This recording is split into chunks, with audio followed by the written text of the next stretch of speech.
Prologue. I have never been much occupied with my past, it has never held my deepest interest. I have always cared most for the present and the future, for the work that I can do today and the opportunities that it will bring tomorrow. I have no time to spare for yesterday, let it rest in peace. Raking over the past and sifting its dust is an occupation for the idle or the elderly retired.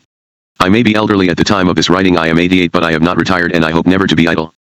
This is a strange start to an autobiography, in which I hope to tell the full story of my life so far. But I want to explain that I care more for the whole meaning of the story than for the particular events and scenes which make it up. What I have done does not interest me so much as why I did it. Mine has been a life of hectic action and endeavor, rather than of quiet contemplation. I have always felt that the highest human expression comes in our creative endeavors, those which draw upon all of our powers of imagination, intelligence, and understanding, and throughout my life I have tried to bring all my energy and all my wit to every working day. Jimmy Stewart expressed the same attitude, but less piously, in the film Shenandoah: if we don't try, we don't do. And if we don't do, what are we on this earth for?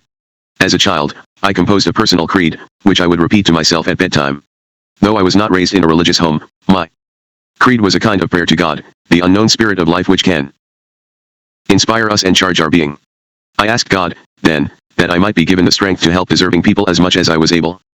I have never prayed for power or fame or riches, though I have enjoyed them all in abundance. I hope that I have never been greedy. If my main motive had been to make myself rich, I could have been numbered among the multi-billionaires of the world. I am not. All my life I have given away a large part of my fortune, more money than I could ever count. Fortunately, I have always had the ability to make money, leaving me with plenty to share. My childhood creed has always been my guide.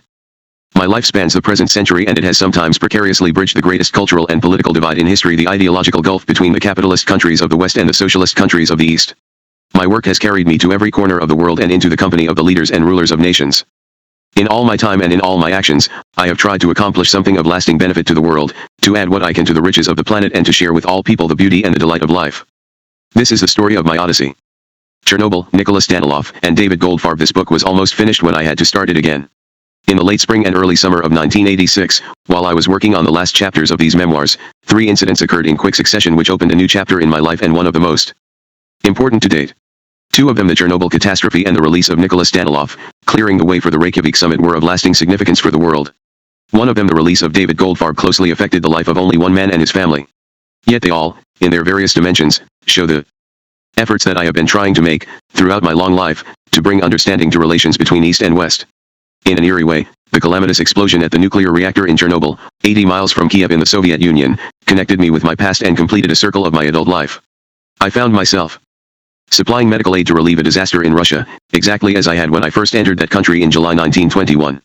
As a newly qualified young doctor, I went to Russia in 1921 to work in the Urals among the victims of famine and an epidemic of typhus.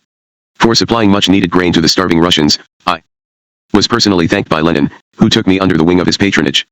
65 years later, in May 1986, I was able to help the Russians with medical assistance after their dreadful and ominous disaster at Chernobyl. For arranging to send them 4 of the Western world's most brilliant doctors, and for supplying them with about $1 million worth of medical supplies, I was invited to see General Secretary Mikhail Gorbachev, who thanked me and the doctors on behalf of the Russian people. The symmetry of these events stuns me. It began on Monday, April 28, 1986. I was in Washington for the opening festivities of an exhibition of Soviet-owned Impressionist and Post-Impressionist masterpieces at the National Gallery. It was an exhibition I had helped to arrange, the first major cultural exchange after the Reagan/Gorbachev Geneva Summit Conference of November 1985. First slowly, and then as a flood, stories began coming from Europe that day of a nuclear disaster in the Ukraine. The news was confusing and incomplete. We began to hear of the dreaded possibility of a meltdown, and it soon became clear that a major catastrophe had occurred. On Tuesday morning, April 29, one received a call in my hotel suite. Dr. Robert Gale was urgently trying to reach me. I knew Bob Gale very well, both personally and for his outstanding reputation in the field of bone marrow transplants for the treatment of leukemia. As chairman of the President's Cancer Panel, I knew that Dr. Gale directs the bone marrow transplant unit at UCLA and is chairman of the International Bone Marrow Transplant Registry in Milwaukee, an organization which holds computer records of potential donors of bone marrow for 128 centers around the world. I called him immediately. Bob Gale wastes no words. He quickly explained to me that bone marrow transplantation might offer the only chance of survival for victims of radiation at Chernobyl. One of the purposes of the International Bone Marrow Transplant Registry is to respond to precisely such a disaster. They have access to lists of names of some 50 to 100,000 volunteer donors, most of them living in the United States, Western Europe, and Scandinavia. Massive radiation exposure, he went on, destroys the victim's ability to manufacture blood cells in their bone marrow. Individuals who received high doses and were not killed outright will die within 2 to 4 weeks because of bone marrow failure, he said. The way to save them is by identifying them and doing transplants. Bob wanted to place himself and the resources of the registry at the Russians' disposal. He knew that the United States government had offered the Russians any form of assistance they needed, but that offer, as well as offers by other governments, had been turned down. With my contacts in the USSR, might I be able to help? I said I would give it my best effort. I knew Gorbachev and I would transmit Bob Gale's offer to him. I immediately composed a letter to Gorbachev in Moscow and sent it to Oleg Sokolov, the acting ambassador at the Soviet embassy in Washington. I also sent it by telex to my good friend Anatoly Dobrinin, formerly ambassador to Washington and now is secretary of the Central Committee of the Communist Party in the Kremlin. I asked both men to relay my letter to Mr. Gorbachev as quickly as they could. After explaining the importance of the transplants and the circumstances of Dr. Gale's offer, I wrote, Dr. Gale is prepared to come immediately to the Soviet Union to meet with Soviet nuclear scientists and hematologists to assess the situation and decide on the optimal course of action with the hope of saving the lives of those at risk. Dr. Gale can take a flight from Los Angeles tomorrow at 3 o'clock p.m. Wednesday, 30 April, which would arrive in Moscow at 6 o'clock p.m. On Thursday, 1 May.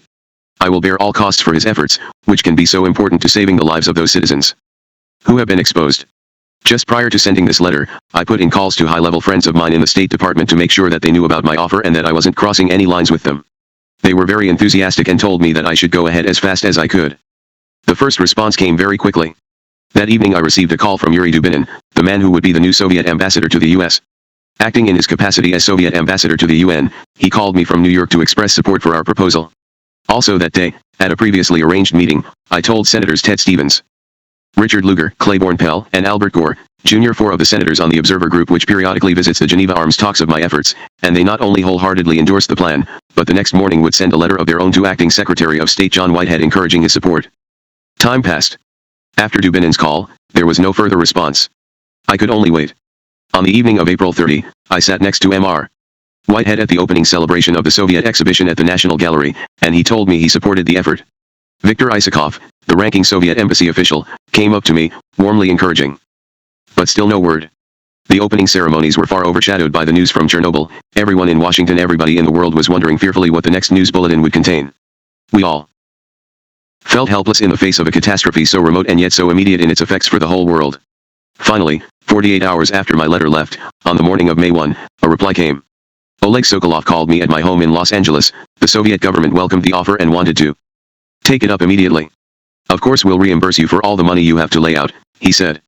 Let's talk about that later, I replied. Sokolov also telephoned Dr. Gale. What will I do about a visa? Dr. Gale asked me. Don't worry about a visa, I told him. It will be waiting for you at the airport.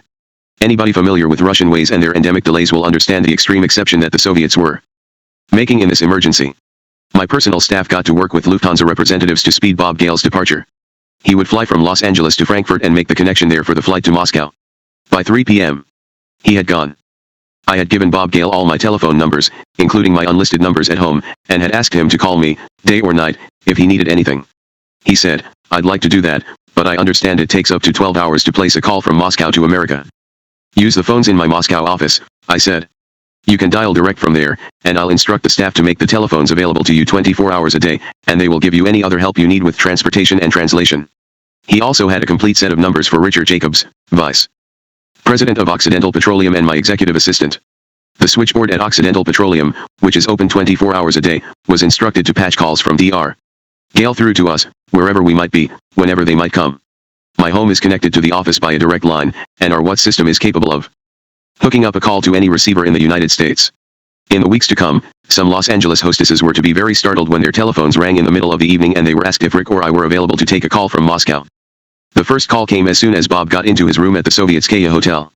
It was early morning in Los Angeles, and I was working on a late chapter of these memoirs when the call was put through to the library at my home. Not knowing what to expect, Bob had feared that he might be treated with reserve or suspicion. At the very least, he expected some difficulties with language and communication. But his fears had been unfounded. Bob said that he had been welcomed with open arms by officials of the Ministry of Health and had immediately been taken to Moscow's Hospital No.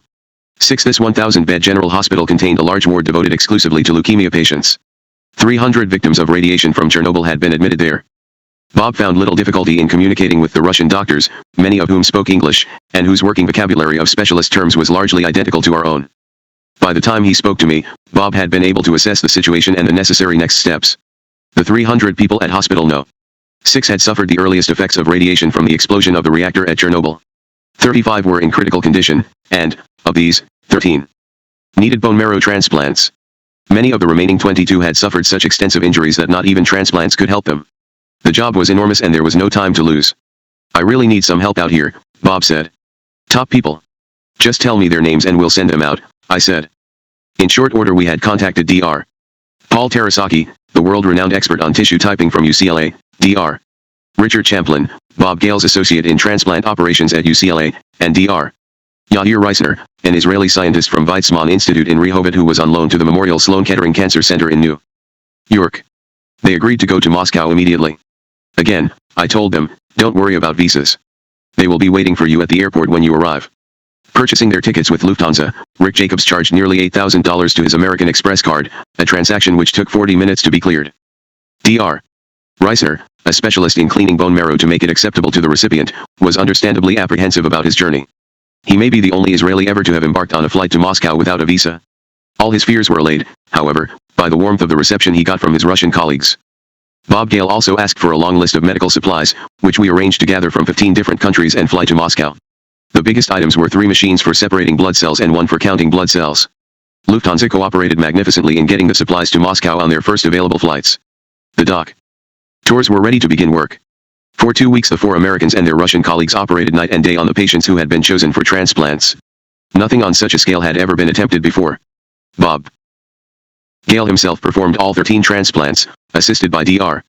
Champlin and the Russians, a remarkable number considering that in his normal working week he rarely performed more than 2 to 4. Since the Russians possessed inadequate facilities for tissue typing on such a scale, Dr. Terasaki set up a laboratory with the equipment we had sent and taught the Russians how to use it. He also found some of his former UCLA students at Moscow hospitals and recruited them for the emergency. Every day, when he called me or Rick Jacobs, Bob Gale had a new list of requests. His calls frequently came in the small hours of the night or just around dawn. Since we were also trying to cover our normal work, Rick and I were working treble time in those weeks. We were lucky if we got 3.5 or 4 hours sleep a night. Some of his requests were personal. He asked that his wife, Tamer, be sent out to keep him company. She traveled on an Israeli passport. Mrs. Gale left for Moscow on the day Bob made his request. He also asked for some simple home comforts. The American doctors had been frustrated by their Soviet colleagues' habit of taking a very long lunch, and they quickly opted to take lunches with them to the hospital. But they all had a yearning for bagels and ale. Rick arranged for a crateful of their choices to be sent by our office in London. On May 12, I went to Moscow. My art collection, 5 centuries of masterpieces, had gone to Russia in March and had been exhibited at the Hermitage in Leningrad, as part of the American exchange for the Soviet works now on display at the National Gallery in Washington. Now my collection was about to transfer to Moscow's new State Museum of Art. I had a long-standing commitment to attend a new opening, but it was also an excellent opportunity to see if there was anything more I could do to help Bob Gale and his hard-working team. Crates of medical supplies were loaded into the holds of my plane, a customized Boeing 727 with long-range fuel tanks which flies under the call sign Oxy-1. Squads of reporters and batteries of TV crews turned up at our private hangar at Los Angeles Airport to see us off.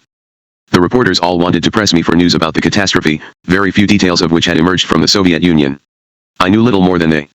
I could only say that I hoped our efforts to help the victims might do something to improve relations between the US and the USSR. The Chernobyl disaster vividly underlined the need for cooperation and understanding between our countries. It was vital, I stressed, that President Reagan and Mr. Gorbachev should meet again in another summit conference and revive the spirit of Geneva which they had created in their fireside chat during their first summit meeting in November 1985. I hoped that our medical aid might soothe some of the bad temper which had flared between the two countries in 1986. But the main thing was simply to do something to help people in trouble. If there was something I could do to provide relief after a disaster, I felt that I should do it. That's all. In Moscow I wanted to go straight to Hospital No. 6 to greet the American doctors and visit their patients, but the Soviet officials were very negative. They frowned and shook their heads. They seemed to be afraid that I might catch some disease from the victims or absorb radiation from them, which can sometimes happen. You will understand, Dr. Hammer, they said. It is quite impossible. No officialdom in the world can beat Soviet officialdom when it puts on its full regalia of stubborn and willful opposition. Fortunately I have an advantage. During nearly 10 years of business life in Moscow in the 20s, I learned how to beat or circumvent the Russian bulletin bureaucratic system decades before most of today's officials were conceived. I know all the devices and all the strategies, from blandishment and flattery to threat and bluster. Sometimes the only way to deal with Soviet bureaucracy is to lock horns with it and wrestle it to the ground. This was one of those times. If you won't let me in the hospital, I said, I'm going to go down there and sit outside the gates until you do. That cut some ice, as did another move. One of the quickest ways through Soviet red tape is to make a successful appeal over the carrot heads of the junior apparatchiks. I asked my friend Anatoly Dobrinin to help me out. That did the trick. When I was taken to hospital No. 6, the Deputy Minister of Health himself, Mr. Oleg Shipin, was waiting to accompany me into the building. The director of the hospital, a matronly physician named Mrs. Angeline Guskova, reached out and embraced me, and we established an immediate rapport. Dr. Baranov, professor of hematology, fitted me with a sterile outfit, mask, cap, gown, and booties, and conducted me through the ward and the separate rooms. The hospital was immaculate and surprisingly well equipped, but what drew my attention immediately was the patients. Most of them were men guards and employees of the nuclear plant at Chernobyl. Some were firemen who had tried to fight the fire and control the accident. One was a physician who had risked his life, volunteering to help the victims on the site of the disaster as soon as it occurred. Some of them didn't appear to be in too bad a shape, but others looked terrible, heartbreaking. Speaking in Russian, I tried to cheer them up and give them heart. I told them that we were from the United States and they were getting the best medical care in the world. Some of them pleaded with me and held onto my hand, and I told them courage, everything that could be done to help them was being done and would be done, but still they wouldn't let go. Knowing that some of these victims would not survive, despite the heroic efforts of the doctors, I could hardly control the tears. I had to turn away from them and walk out of the room. On May 14, Mikhail Gorbachev spoke in public for the first time about the Chernobyl disaster, in a full-scale television address to the Soviet people. After describing details of the accident and the measures which had been taken to control it, he continued, "We express our kind feelings to foreign scientists and specialists who showed readiness to come up with assistance in overcoming the consequences of the accident. I would like to note the participation of the American medics Robert Gale and Paul Terasaki in the treatment of the affected persons, and to express gratitude to the business circles of those countries which promptly reacted to our request for the purchase of certain types of equipment, materials, and medicines. We highly appreciate the sympathy of all those who treated our trouble and our problems with an open heart." It was very gratifying, but then he turned the guns of his rhetoric on Western governments and gave a broadside to the American media for having launched an unrestrained anti-Soviet campaign. "It is difficult to believe what was said and written," he said, recalling headlines in American papers such as "Thousands of casualties, mass graves for the dead, desolate Kiev, entire Ukraine poisoned," and so on. Listening to these salvos whistling across the world's airwaves, I felt very unhappy. The war of words between Russia and America was pushing toward new frontiers of acrimony and suspicion. Mr. Gorbachev obviously had a case against the Western media, but the West had a case against the Soviets, too. The Politburo had undeniably been slow to alert the world to the potential dangers of the Chernobyl catastrophe. However, the world gained nothing from machine gun exchanges of insults and accusations fired from entrenched positions of prejudice and hostility. The world itself is menaced by what might be called the Chernobyl syndrome, not least because the accident there could have occurred anywhere in any country with nuclear power stations. The problem of rogue nuclear power plants, like the menace of nuclear weapons, required cooperation, not insults. Upon my arrival in Moscow, I had sent Mr. Gorbachev a note through Anatoly Dobrinin, hoping for an interview. An answer soon came from one of his assistants that, given the short notice of my request and Mr. Gorbachev's extremely busy schedule, he was sorry that he would be unable to fit me in. On May 15, however, Dr. Bob Gale and I were holding a press conference at the Foreign Ministry Press Center before 400 media representatives from around the globe. This was the first time Bob would be speaking in public since his arrival in Moscow. During the conference, I was handed a note. Mr. Alexander Besismurtnik, Deputy Foreign Minister, wanted to speak to me on the telephone. I left the podium and took the call. Gorbachev had changed his mind. The General Secretary wanted to see me that day at 5 p.m. and he asked that I bring Dr. Gale with me. Returning to the podium, I passed a note to Bob Gale, who announced the invitation to the press. Bob spoke with a moving and sober composure at this conference, which must have been an ordeal for him, exhausted as he was and unused to facing television Klieg lights and battalions of reporters. He announced agreement with Soviet officials that details of the injuries and treatment of the victims of Chernobyl should be published in medical journals to help scientists learn from the experience. And he made a point of chilling significance. "We are very hard-pressed," he said, "to deal with the 300 victims of a nuclear reactor accident. I think it should be very evident now how inadequate would be any response to a nuclear attack or thermonuclear war." When it was my turn, I was asked to tell the story of my involvement in the aid and how much it had cost. I said that the Soviet government had offered to reimburse all my expenses, but that I wanted to waive that offer as a gift to the Russian people. Bob Gale and I went from the news conference to the opening of my art collection and from there to the Kremlin. We rode in Anatoly Dobrinin's official ZIL limousine, Bob Gale and I in the back seat and Secretary Dobrinin in the front. A follow car with plainclothes police handled the traffic for us. All of the streets were blocked to any other traffic as we headed directly for the Kremlin. Punctually at 5 p.m. we arrived at the Kremlin, but we were made a moment late by a very slow elevator which has been in use since the time of Lenin. I know that for a fact. I'd taken it many times. We went directly to Mr. Gorbachev's fourth-floor office, where we were greeted by the general secretary. As we had met before and knew each other, he welcomed me first and then Dr. Gale. We all took seats at the long table in his room. Speaking through an interpreter, Mr. Gorbachev thanked Dr. Gale and me and said the Soviet Union would find some way to acknowledge the efforts made by Bob and his team. Then, though he never raised his voice, his tone grew darker. His face became red. For about 5 minutes, without notes, Mr. Gorbachev spoke very swiftly and powerfully. Anger made him fluent. He asked, rhetorically, what kind of people the Western governments and media were to take advantage of a human tragedy on the scale of Chernobyl. What is your administration trying to do? He said. Are they trying to separate me from my people? Drive a wedge between me and my people? I'm being criticized because I didn't announce the accident immediately. I didn't know myself how serious it was until I got a report from the commission I sent there. The local people were not giving me full information and they'll be punished for it. As soon as I got the information, I immediately gave everyone the facts. He said he had just returned from the Politburo meeting where they had discussed the Chernobyl problem. My briefcase is full of letters and telegrams from Russians all over the country offering to help and sending money. Some offer to donate their salaries to help or to take victims into their homes. I've even got 2 letters here from Americans. He opened his briefcase and showed us 2 letters. Both had bills clipped to them. One was from an older woman in New York who enclosed a $5 bill, the second was from another woman who enclosed a $10 bill. Mr. Gorbachev smiled and said, apparently she is richer than the First Lady, adding, but neither one is as rich as you are, Dr. Hammer. Then he turned to the lessons of Chernobyl. This disaster underlines the dangers of nuclear war and the dangers of extending nuclear weapons into space, he said, referring to the issue of the Strategic Defense Initiative, SDI, commonly known as Star Wars, which so occupies Soviet anxieties. He said that a Chernobyl in space would be unthinkable and that if America put up these kinds of weapons in space they would be followed by the Soviets putting up more weapons. The world would become an insane asylum, he said. I had listened quietly to this lengthy speech. Having spent time with Mr. Gorbachev before, I know the strength of his mind and his opinions and I could see that he had a lot of steam to let off. Now I saw an opportunity to divert his mind from his obvious anger over the media treatment of Chernobyl. Surely, I said, the Chernobyl incident opens the way to reconvene a summit meeting. Mr. Gorbachev reminded us that he and Reagan had met in Geneva. One meeting to get acquainted was important, he said, but there must now be something productive and substantial produced from a further summit. Each leader must be able to take home something positive. He listed the items that could form the basis for a summit: 1. A nuclear test ban. 2. Ratification of SALT II. 3. A 50% reduction in nuclear armaments immediately. Chernobyl is the opportunity, I told him. I said, as I had said to him before, that Ronald Reagan was himself a good man who wanted to go down in history as a successful president. He could do this only by assuring a lasting peace with the Soviets. However, he was surrounded by a number of people who did not want a summit. I told Mr. Gorbachev that he had to get past these people and address himself directly to Reagan.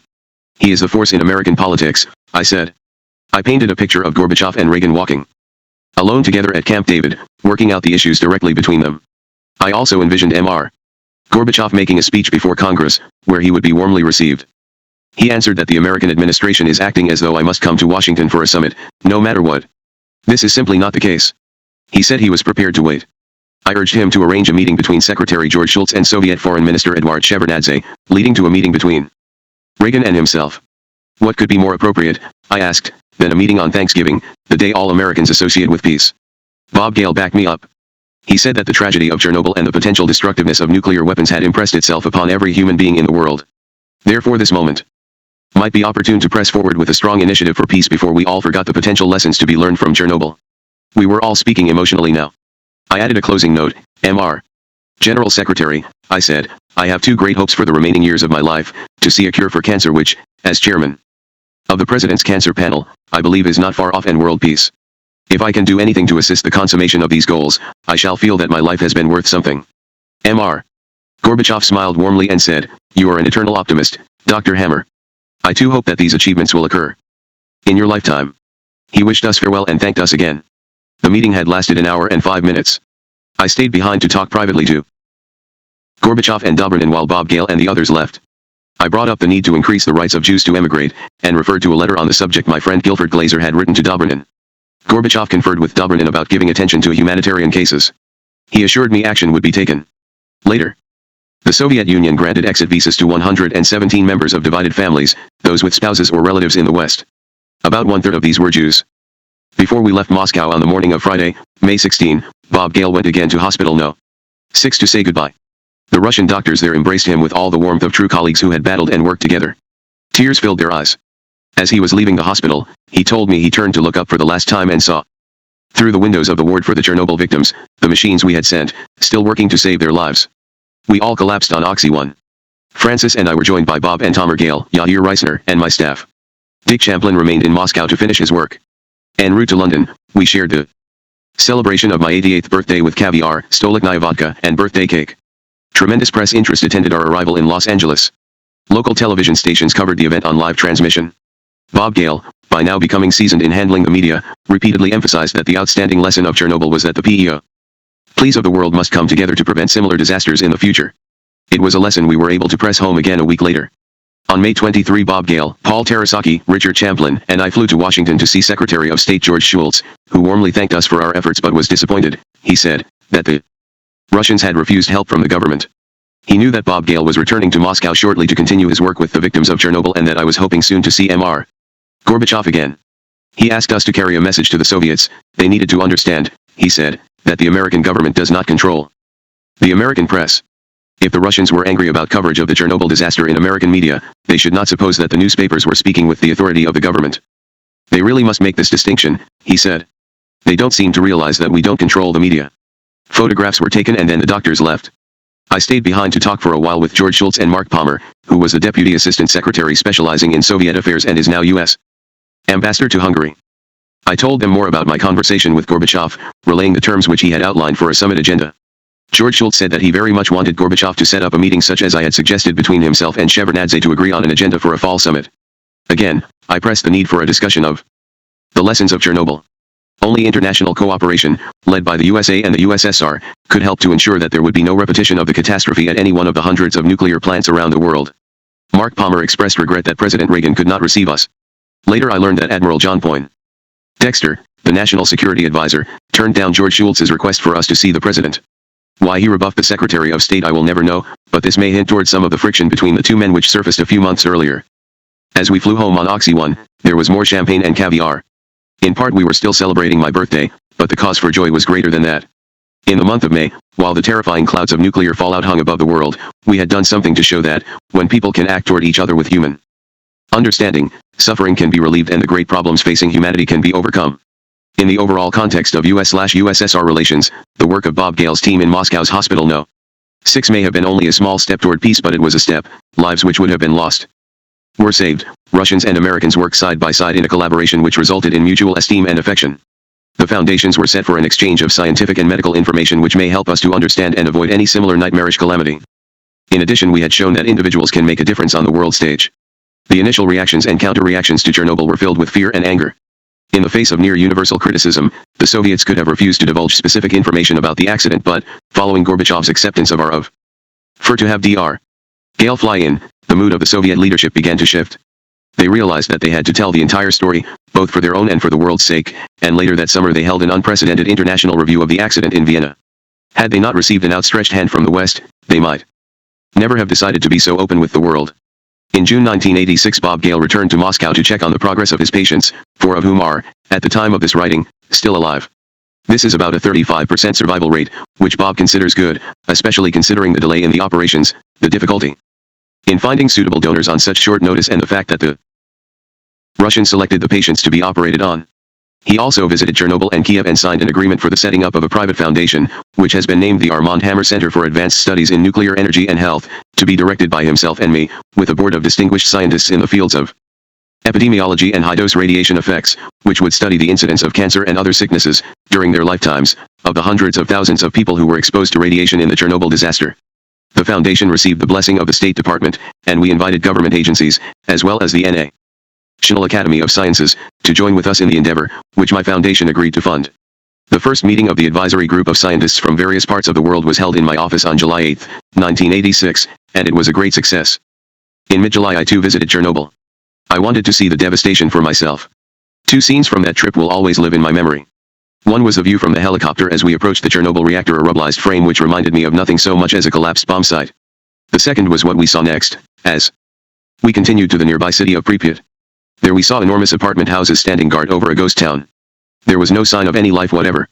There was laundry on the line, hay in the fields and automobiles in the street, but no one to use them. No dogs or cats roamed the streets. Mr.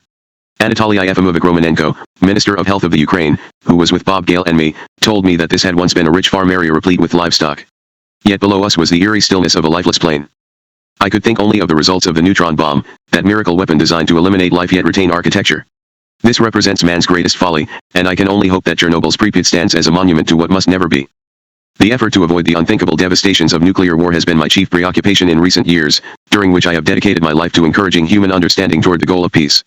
Uppermost in my mind during the years since the collapse of détente has been the necessity for regular summit meetings between the leaders of the US and the USSR.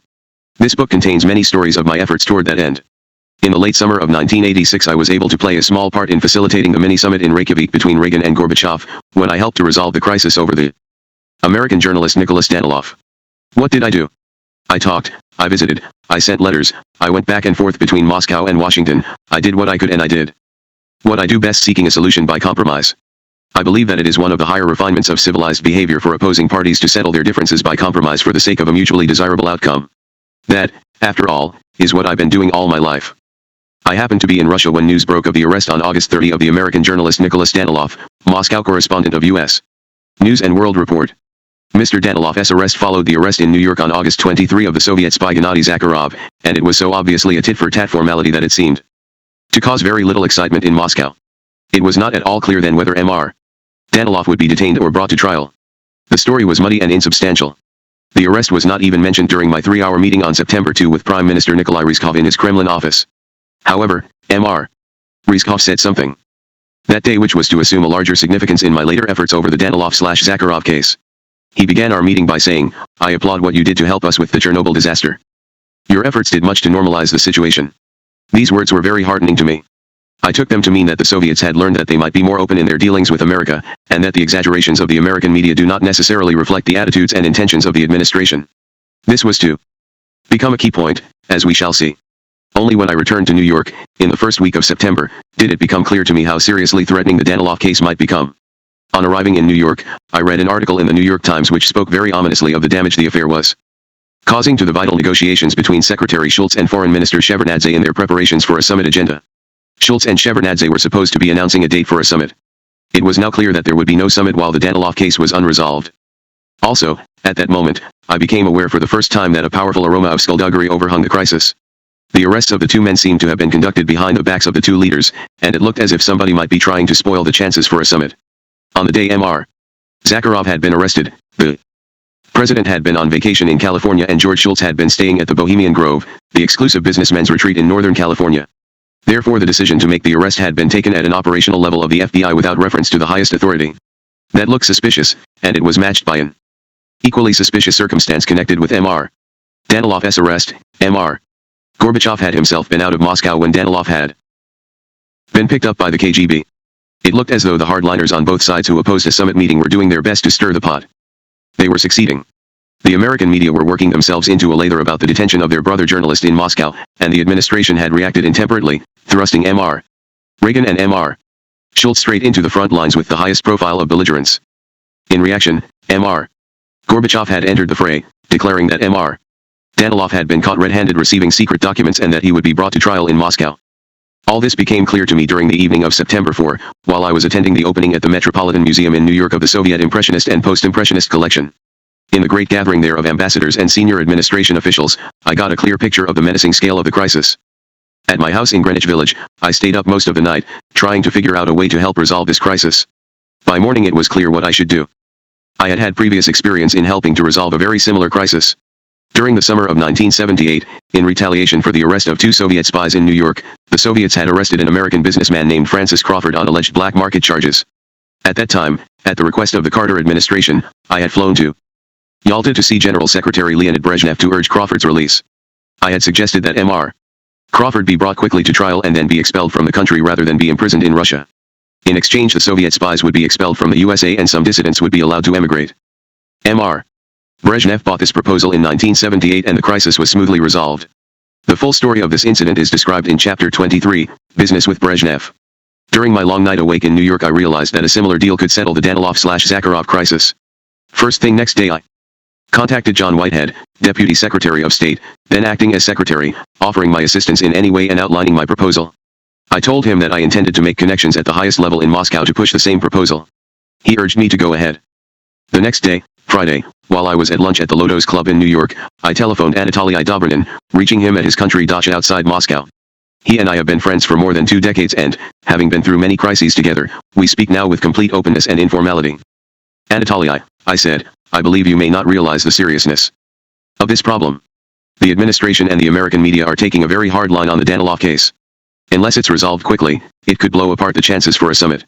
I think I may have a solution and I want to write a letter to General Secretary Gorbachev to explain it. Dobrynin told me to write my letter and assured me that he would bring it to Mr. Gorbachev's attention. After outlining the story of my 1978 mission to Yalta, I wrote, believe this case could be quickly resolved in the same fashion as the Crawford case. The details could be worked out by Secretary Dobrynin, working with the U.S. Charge d'Affaires Mr. Combs, or by dealing with Acting Secretary of State Whitehead, or Under Secretary Armacost, through your ambassador, Mr.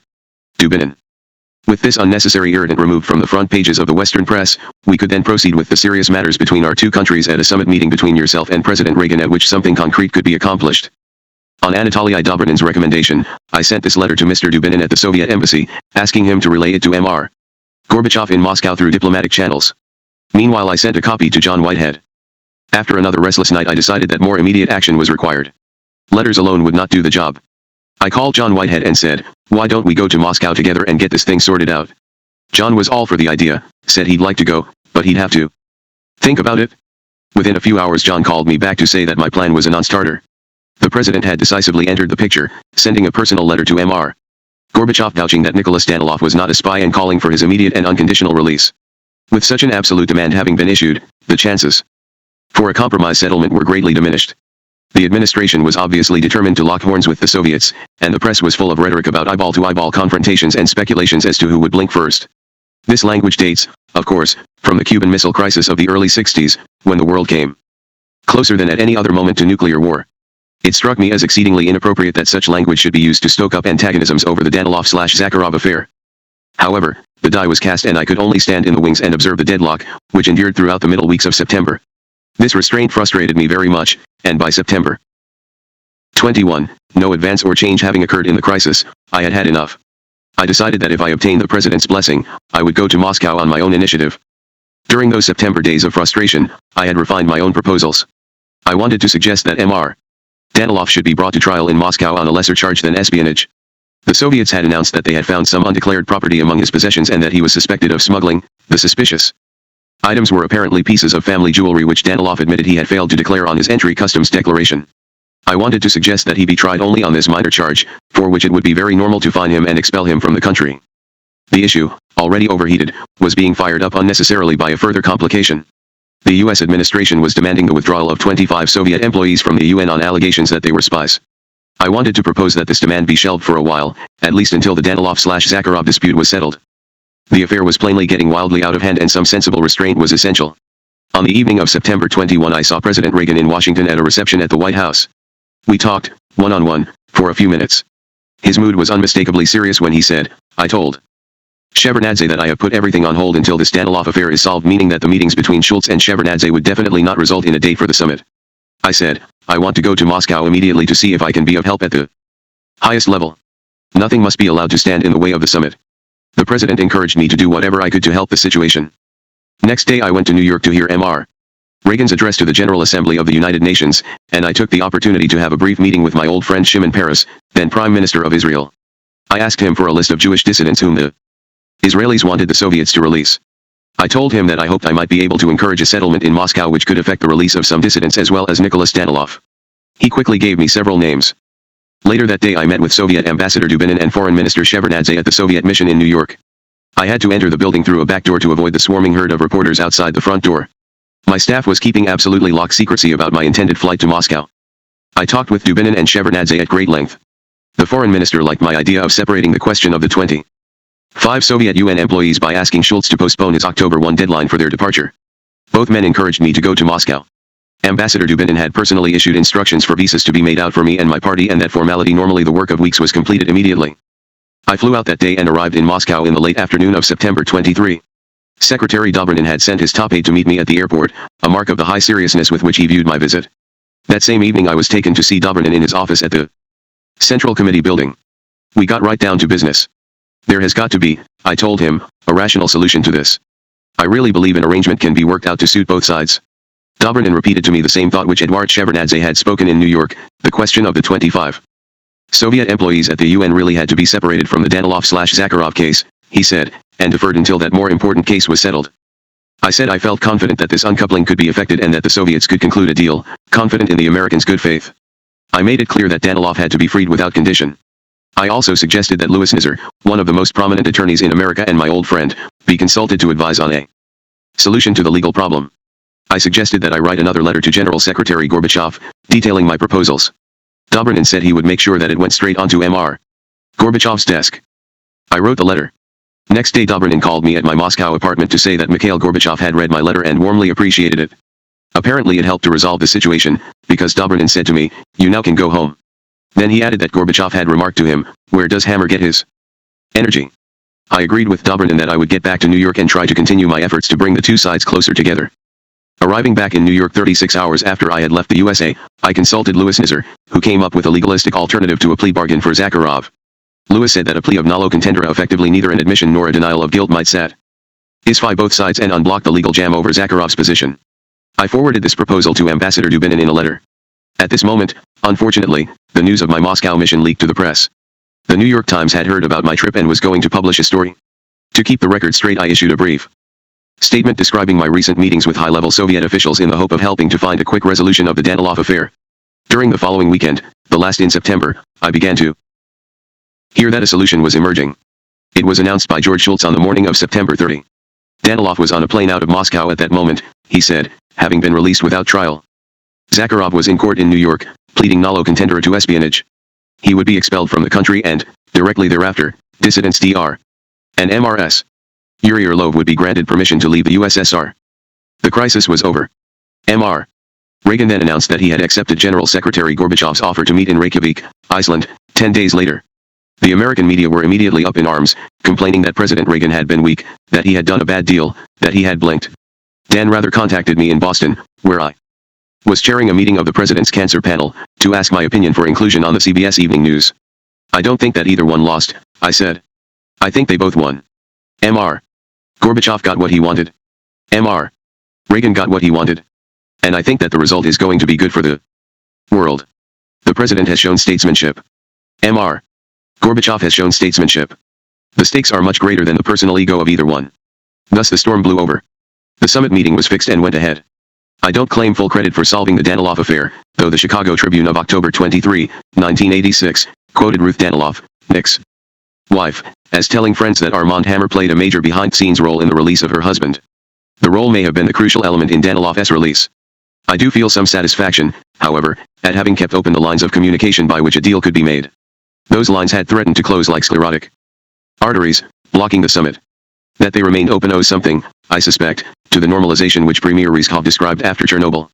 Despite all their innate suspicion and distrust, the Soviets did eventually believe that a resolution could be achieved.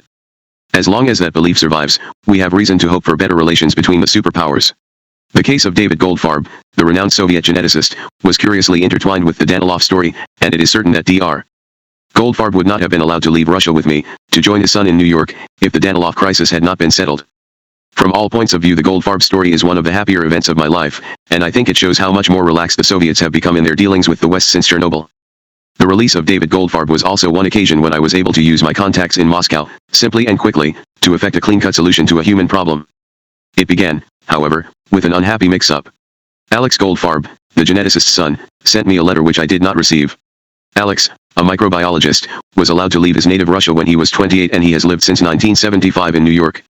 There, by strange chance, he became an assistant professor at the Julius and Armand Hammer Health Sciences Center at Columbia University. We did not know each other, but, on July 23, 1986, he wrote me a letter asking me to help save his father's life. David Goldfarb is not only a world-famous geneticist, he is also a hero of the Soviet Union, a former member of the Communist Party there and a military hero, having lost a leg in the siege of Stalingrad. After he retired in 1979, he was told that if he wanted to he would be allowed to leave the USSR. He applied for permission to go. It was not forthcoming. In 1984 his fate became entangled with that of his friend Nicholas Danilov. The KGB approached Goldfarb to cooperate in a plot to plant documents on the reporter. David Goldfarb refused. His life in Moscow immediately became much less enjoyable and comfortable. His health was very poor. He suffered multiple ailments, including failing eyesight and diabetes. By the time Alex Goldfarb wrote to me, his father was suffering from gangrene in his remaining leg, one of his toes had been amputated and it seemed likely that he would lose the leg. The standard of his medical care seemed inadequate to save his life. Alex's letter explained the perilous state of his father's health and asked me to help to get his father out before he died. I didn't get the letter. Alex had found out that I was in Moscow and sent his letter to me by telex at my Moscow office. It arrived after I left Moscow. Because I was traveling, I knew nothing about the letter until the Wall Street Journal printed an open letter to me from Alex Goldfarb, under the headline "To Russia with Hope, a plea for Armand Hammer's help." I got in touch with him immediately and offered to do everything I could to help his father. My first opportunity to help arose when I saw Anatoly Dobrynin in Moscow on September 3. One told him about David Goldfarb's case and he said, "I'll look into it." Back in New York I telephoned Alex Goldfarb and informed him of my meeting with Dobrynin, advising him to try to be patient. These things take time with the Russians. Alex Goldfarb replied that some changes seemed to be occurring already. The day after my meeting with Dobrynin, he said, his father had been visited by Boris Petrovsky, ex-minister of health, and a medical commission of some 30 doctors who had examined his medical record and evaluated the standard of his hospital care. Alex was sure that this inspection and the consequent dramatic improvement in his father's medical care, which had now become comparable with the care that a member of the Central Committee might receive, must have resulted from my interview with Dobrynin. Next I received a letter from Nicholas Danilov himself, asking me to do what I could to help his friend David Goldfarb. At the moment I received the letter, the Danilov crisis was at its height, but Nick Danilov had written the letter before his arrest in late August. It had taken more than a month to reach me. On October 12 one again arrived in Moscow for business meetings. In my meeting with Anatoly Dobrynin on October 13, I again raised Dr. Goldfarb's name and said, I would like to take him back to America with me tomorrow, on my plane, to join his son. Dobrynin said, "Really, it's impossible." I replied, "I'm accustomed to doing the impossible. Let's give it a try." Dobrynin said that he would get back to me. In the afternoon I was at a meeting in the Kremlin with Deputy Prime Minister Vladimir Kamensev when Dobrynin duly called. "Armand," he said, "you can take Dr. Goldfarb with you to America tomorrow if he wants to go and if his doctors will permit him to travel." I immediately asked Dobrynin for permission to visit Dr. Goldfarb in the hospital and he acceded. I was inexpressibly jubilant. A short time later a call came from Sergei Chetvrakov, acting Deputy Minister for Foreign Affairs, signifying that the Soviets were dealing with this matter at the highest level, with instructions on where to go. I could see Dr. Goldfarb, Mr. Chetvrakov said, at the Vishnevsky Institute for Surgery. I should be there at 6:45 p.m. I was there. The director of the institute, Dr. Mikhail Ilyich Kuzin, a distinguished surgeon, met me, and after a half-hour consultation in which he agreed that Dr. Goldfarb would be fit to travel, he guided me through the hospital to David Goldfarb's ward. We found him sharing a room with 3 other men, all seriously ill. They were under intensive care, with many pipes and drips attached to their bodies. Dr. Goldfarb, lying in the bed by the window, looked forlorn, although in somewhat better shape than any of them. I took his hand and said, in English, "I have come here to take you to America in my plane to be reunited with your son." He seemed strangely unbelieving.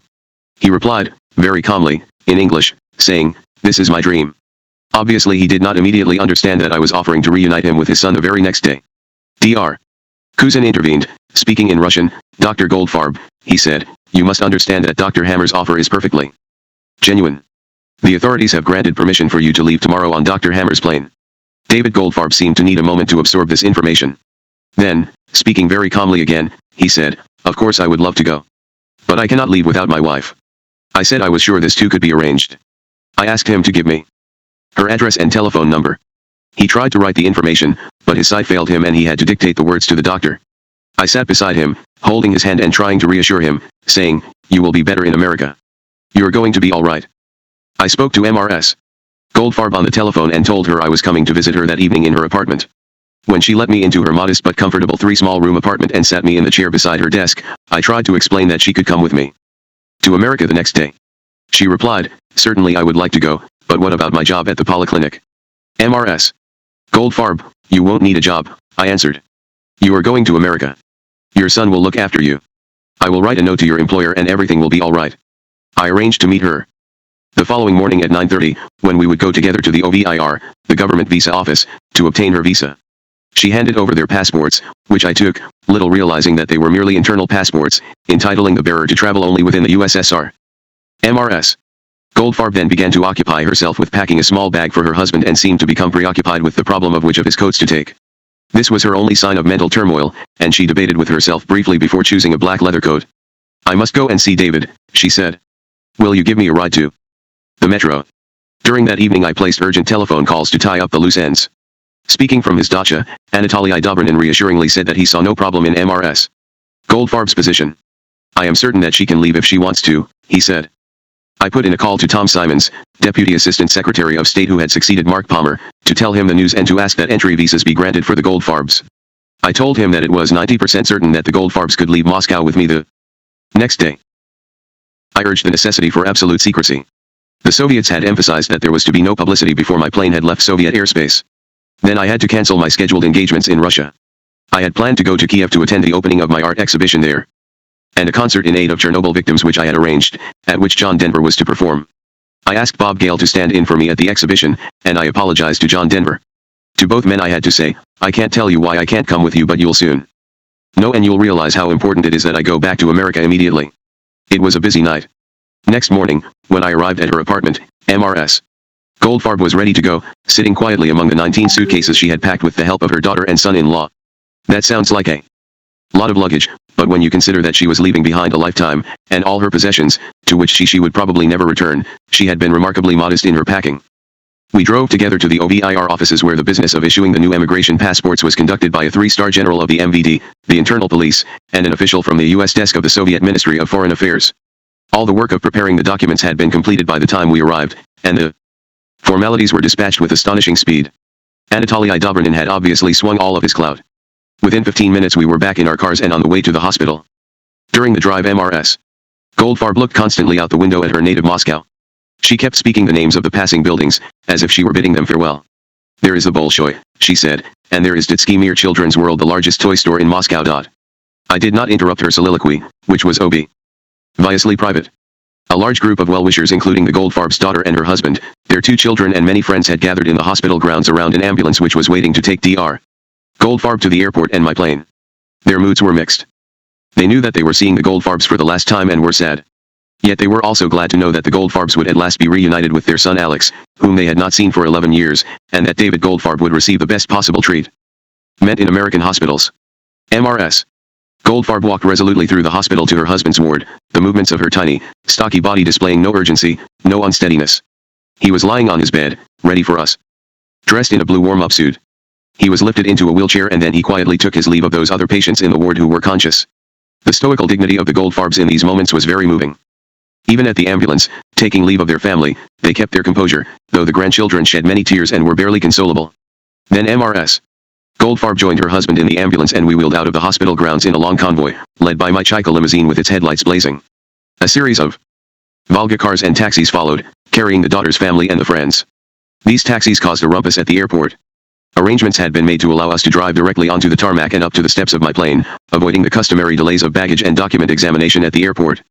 The airport director didn't mind my Chaika or the ambulance enjoying this exceptional privilege, but he objected to the humble Volgas and taxis, as if the dignity of his airport were diminished by their intrusion on the tarmac. It took some time to soothe his ruffled feathers.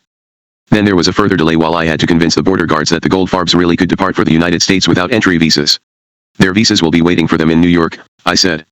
This claim obviously strained the guards' credulity to the breaking point, and they had to make many urgent calls on their radios before they could accept that a fast one was not being pulled on them. Then at last we were clear to go. Dr. and MRS Goldfarb were accommodated in the office in my suite of staterooms on the plane. My wife, Frances, prepared a bed for Dr. Goldfarb on my couch and made MRS Goldfarb comfortable in a reclining chair. I sat beside him, holding his hand. Now he began to show some emotion. Once we were airborne, he seemed truly to believe, for the first time, that he would see his son. It is a miracle, he kept repeating to me, truly a miracle. We asked if he would like something to eat and drink and, perhaps, to watch a movie. He was eager for everything. Thus, when I called his son Alex in New York from the aircraft's telephone, I was able to say, "Your father has just finished a hearty meal. He is feeling great. He's sitting up, drinking champagne and watching My Fair Lady."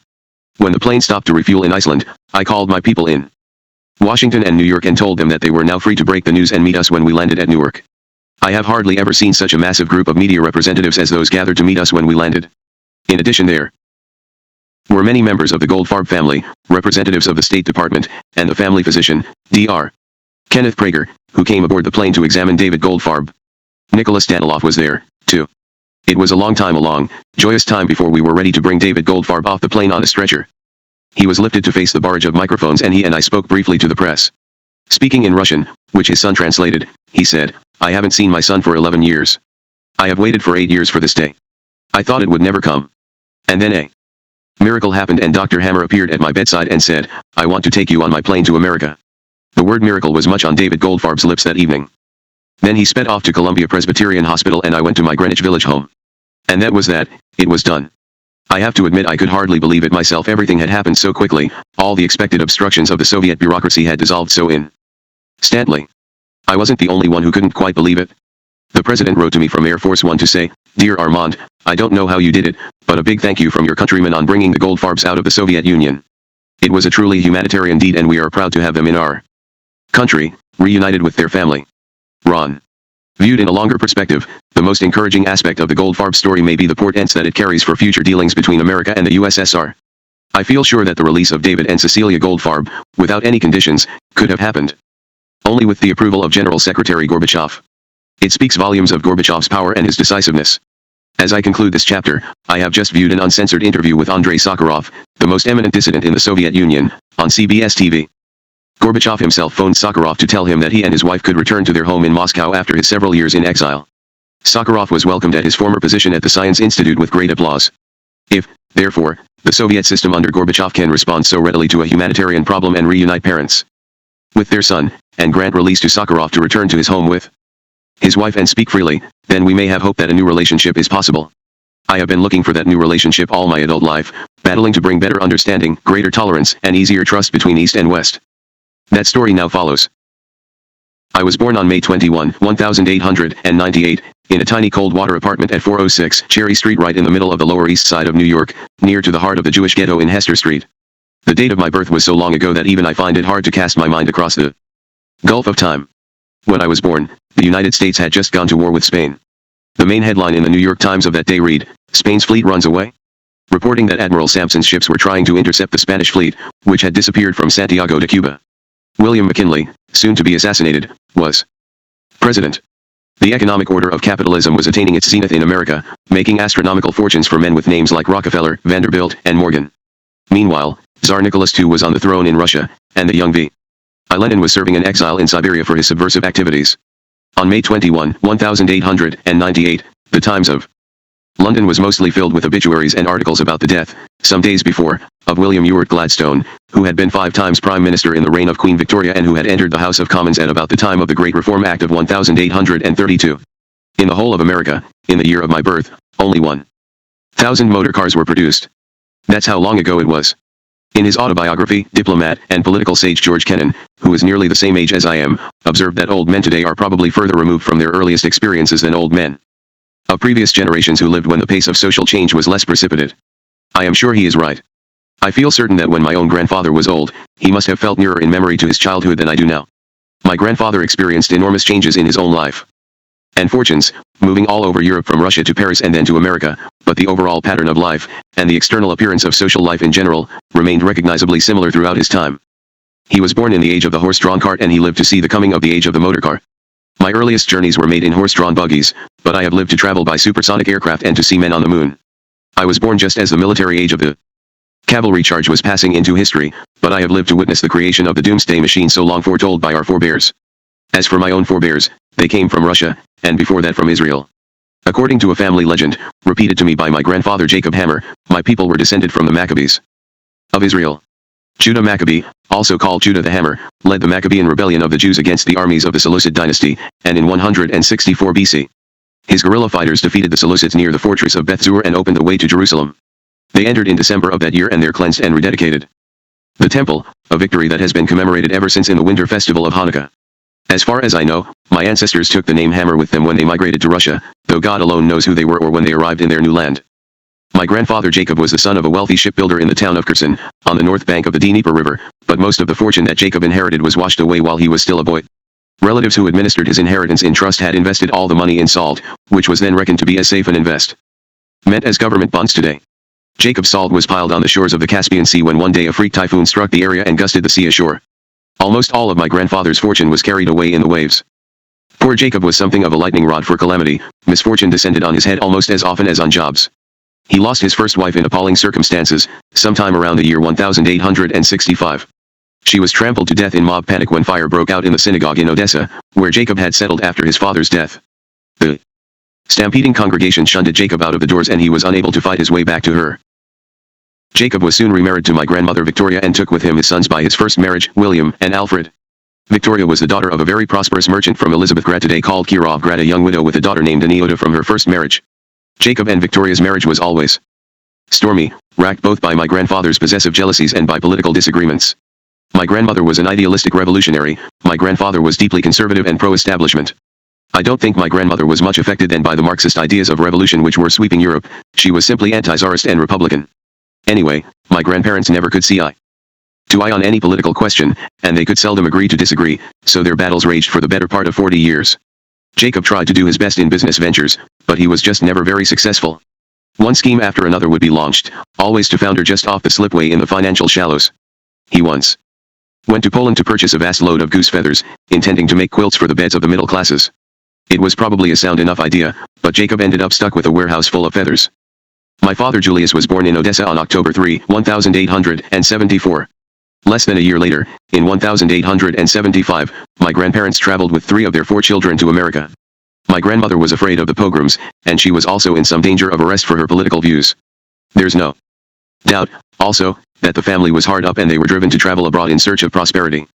Aniota was left in Elizabethgrad with Victoria's well-to-do parents. The new arrivals didn't find much fortune in the land of promise.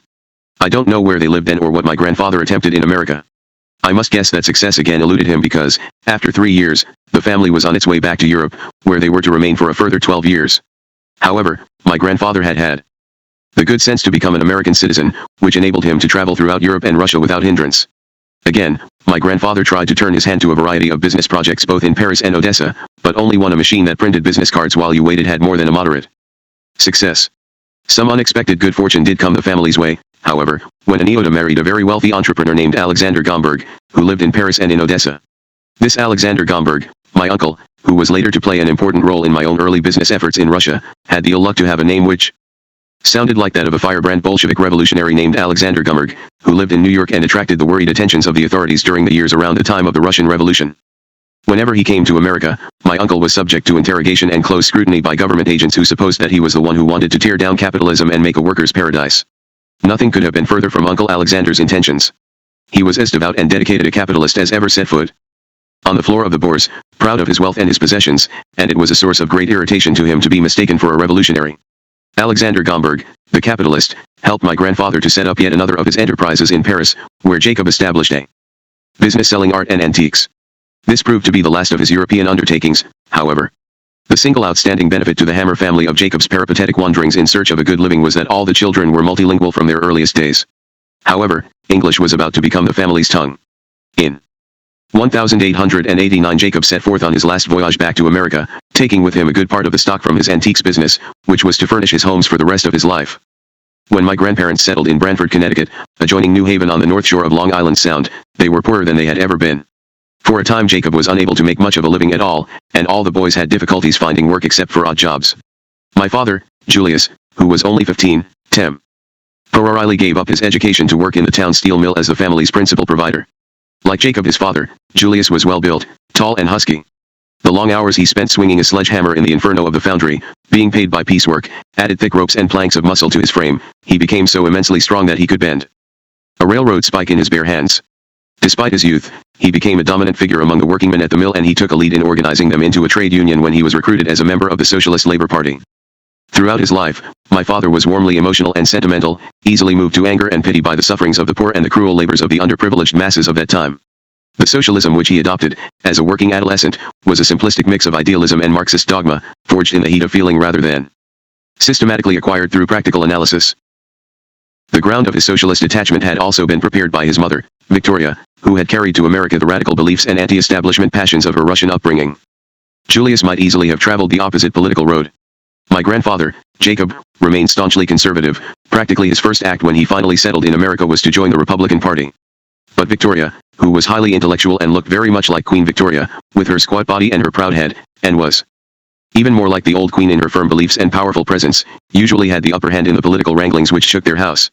Julius naturally saw the living confirmation and proof of his mother's beliefs in the conditions of work at the mill and the grueling lives of his workmates, many of whom were already active socialists.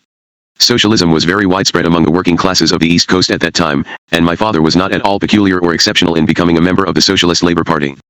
My grandfather was not, however, entirely without influence over his son. Julius shared his father's interest in business and was undaunted by his father's lack of success. Julius wanted to improve the family's standard of living. To do so, he realized that he must earn more than his laborer's wages. He urged his parents to move with him from Branford to New York City, where he could learn a business and provide for the resumption of his education. He prevailed and the family moved, sometime around 1892, when my father was about 19 years old. They went to live on the Lower East Side of Manhattan, among the crowded hordes of new immigrants mainly Russian and Irish who had congregated there, making the area a ghetto as restrictive and enclosed in its way as anything they had left behind in Europe. Looking for a job, my father answered a want ad from a drugstore at number 6 Bowery, for a clerk who could speak Italian. The druggist's first question was, "When did you learn to speak Italian?"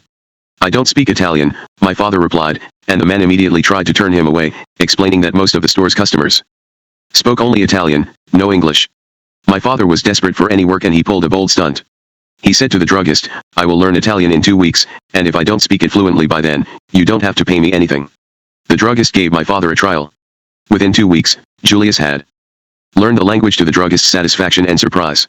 He had lived 20 years in the Bowery without knowing more than a few words of Italian.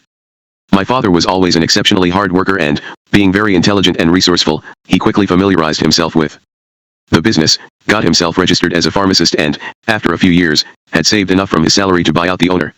One of the clerks in the drugstore who now worked for my father was called Joseph Schenck and he asked my father to join with him and his brother Nick in an idea they had to create a chain of theaters for the new moving pictures. My father turned the offer down, chiefly because he had spotted an opening for himself in the wholesale pharmaceuticals market, which he thought more dependable than the movies. Nick and Joe Schenck then went on to make great fortunes for themselves through the Lowe's chain of theaters, and they both became heads of studios. Nick ran MGM and Joe had 20th Century Fox. Like Jacob, Julius wasn't the world's greatest businessman. He wasn't entirely wrong about pharmaceuticals, however. Working as a pharmacist, he had realized that standard remedies produced by the big drug companies were made of very cheap ingredients on which the companies were making exorbitant profits. He thought he could wholesale the goods at considerably lower prices, so he acquired an abandoned loft on the Upper East Side, turned it into a small pharmaceuticals plant and sold some of the products in his own store. He did well enough out of this business to buy more drugstores, one for himself on Rivington Street, in the heart of the ghetto, and one for each of his half-brothers, William and Alfred. He set them up as partners and managers in stores, William on the Lower West Side and Alfred in Brooklyn. The little chain traded as Hammer Drug Stores. In this way, the young socialist revolutionary became a junior league capitalist, without ever, I think, being troubled by the contradiction and certainly without ever losing a scrap of his political convictions. If anything, his socialist beliefs strengthened during his years when he lived with his parents on the Lower East Side. Life in the family home must have been less than tranquil, the occupants were riven by extreme political differences. My grandmother, Victoria, had, by now, herself taken up the banner of the Socialist Labor Party, and she accompanied her son to party meetings and rallies. My grandfather, meanwhile, was going to Republican gatherings and had become passionately patriotic for the American way of business and democracy. It must have been during this period that my father first fell under the influence of Daniel de Leon, the leader of the Socialist Labor Party, whose faithful follower my father remained to the end of de Leon's days. De Leon was a very exceptional character who has been described as the first and probably the only man who occupied the position of the traditional political boss in the socialist movement of America. He was a small, full-bearded man, about 5'5", always dressed in an opera cloak. His movements and features were very quick and he had the piercing, staring eyes which are, to me, the universal mark of the fanatic. These eyes come in all shades, but in De Leon they were black. He had, too, the personal power of the fanatic, a magnetic persuasiveness which made all his followers feel that they were basking in pure light, while those he rejected were made to feel that they had been cast into outer darkness. He was ruthless in his dealings with people. In his mind, you were either for him or against him, and it followed that you were either absolutely good or absolutely bad.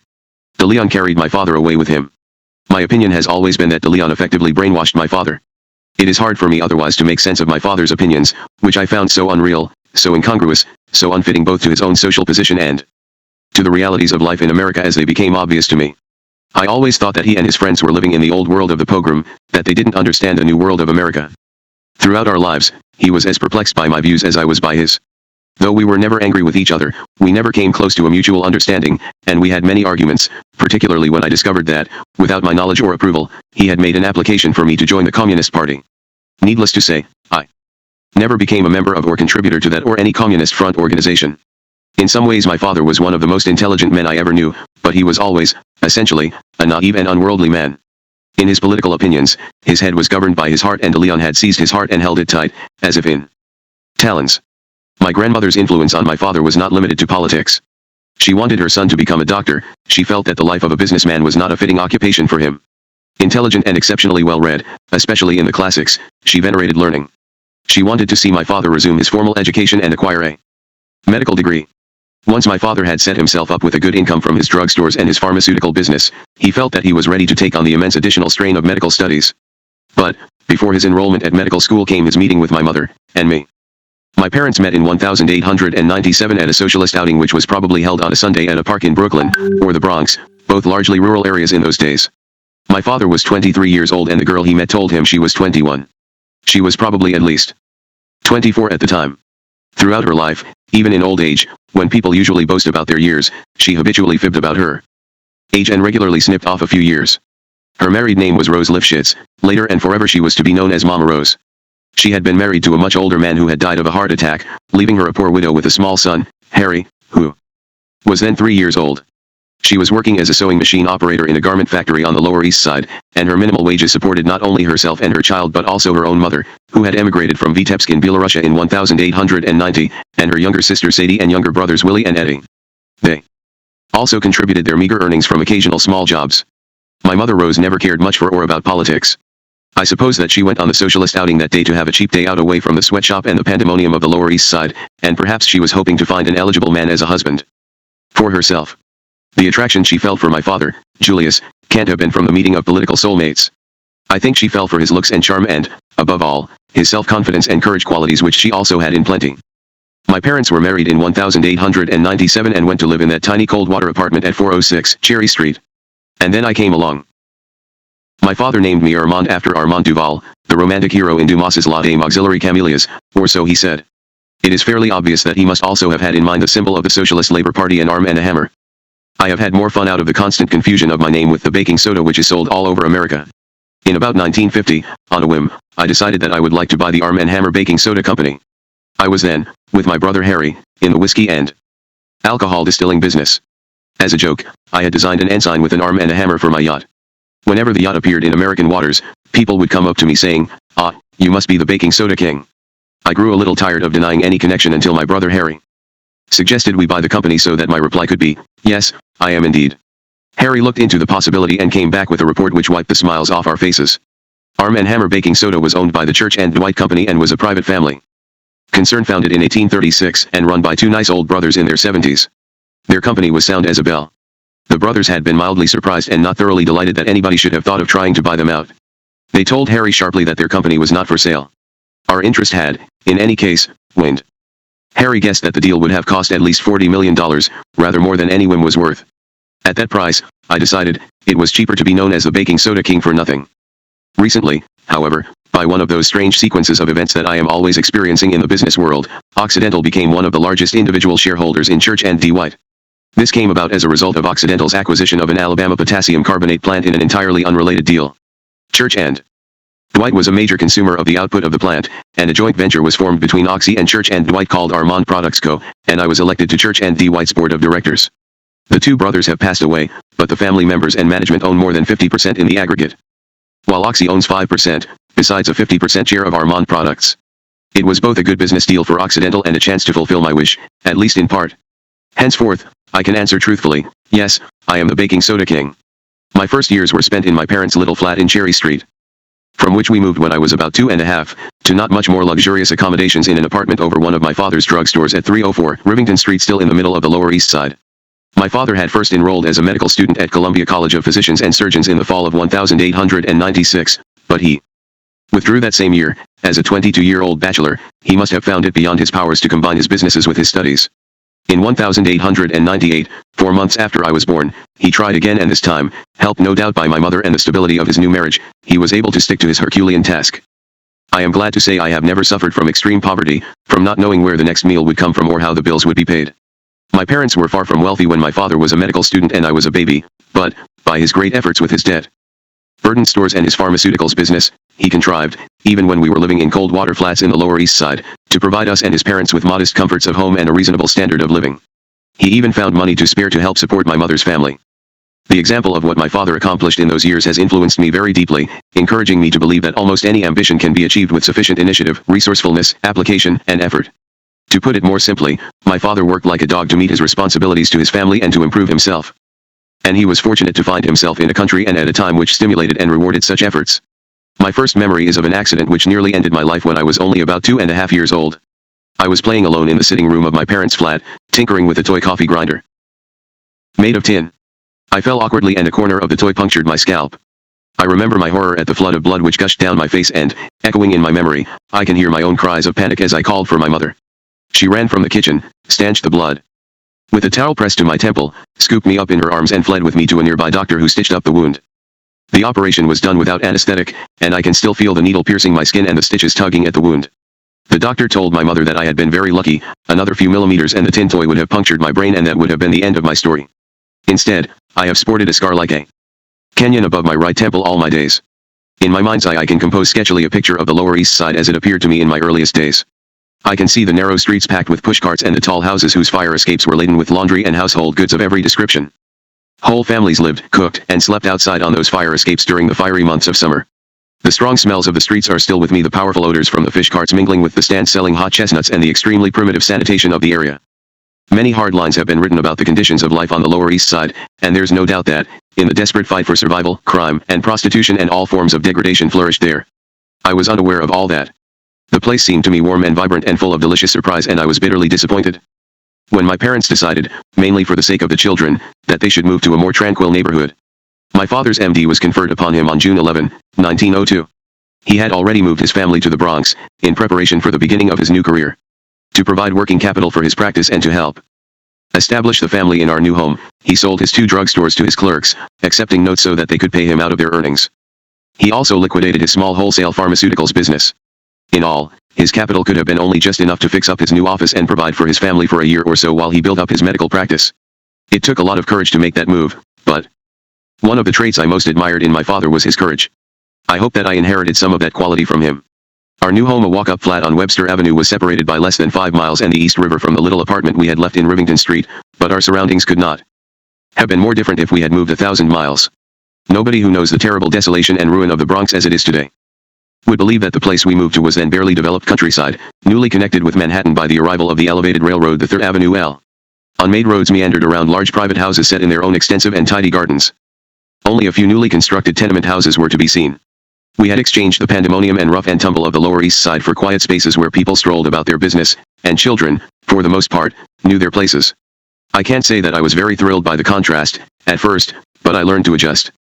Very shortly after our arrival in the Bronx, my brother Victor was born, and I well remember Harry's and my excitement at the prospect of a new brother or sister and the urgent hushings with which my father tried to quiet us while my mother, attended by a midwife, labored to give birth. From the moment of his birth, I felt a deep protective instinct toward Victor, and I continued to feel this throughout our lives, until the day my kid brother died in 1985, aged 83. For some reason I always felt more worldly than he and better equipped to take and give the rough treatment that you have to expect in life. I recall my mother saying she gave Victor so much attention because Armand can take care of himself and everyone else as well.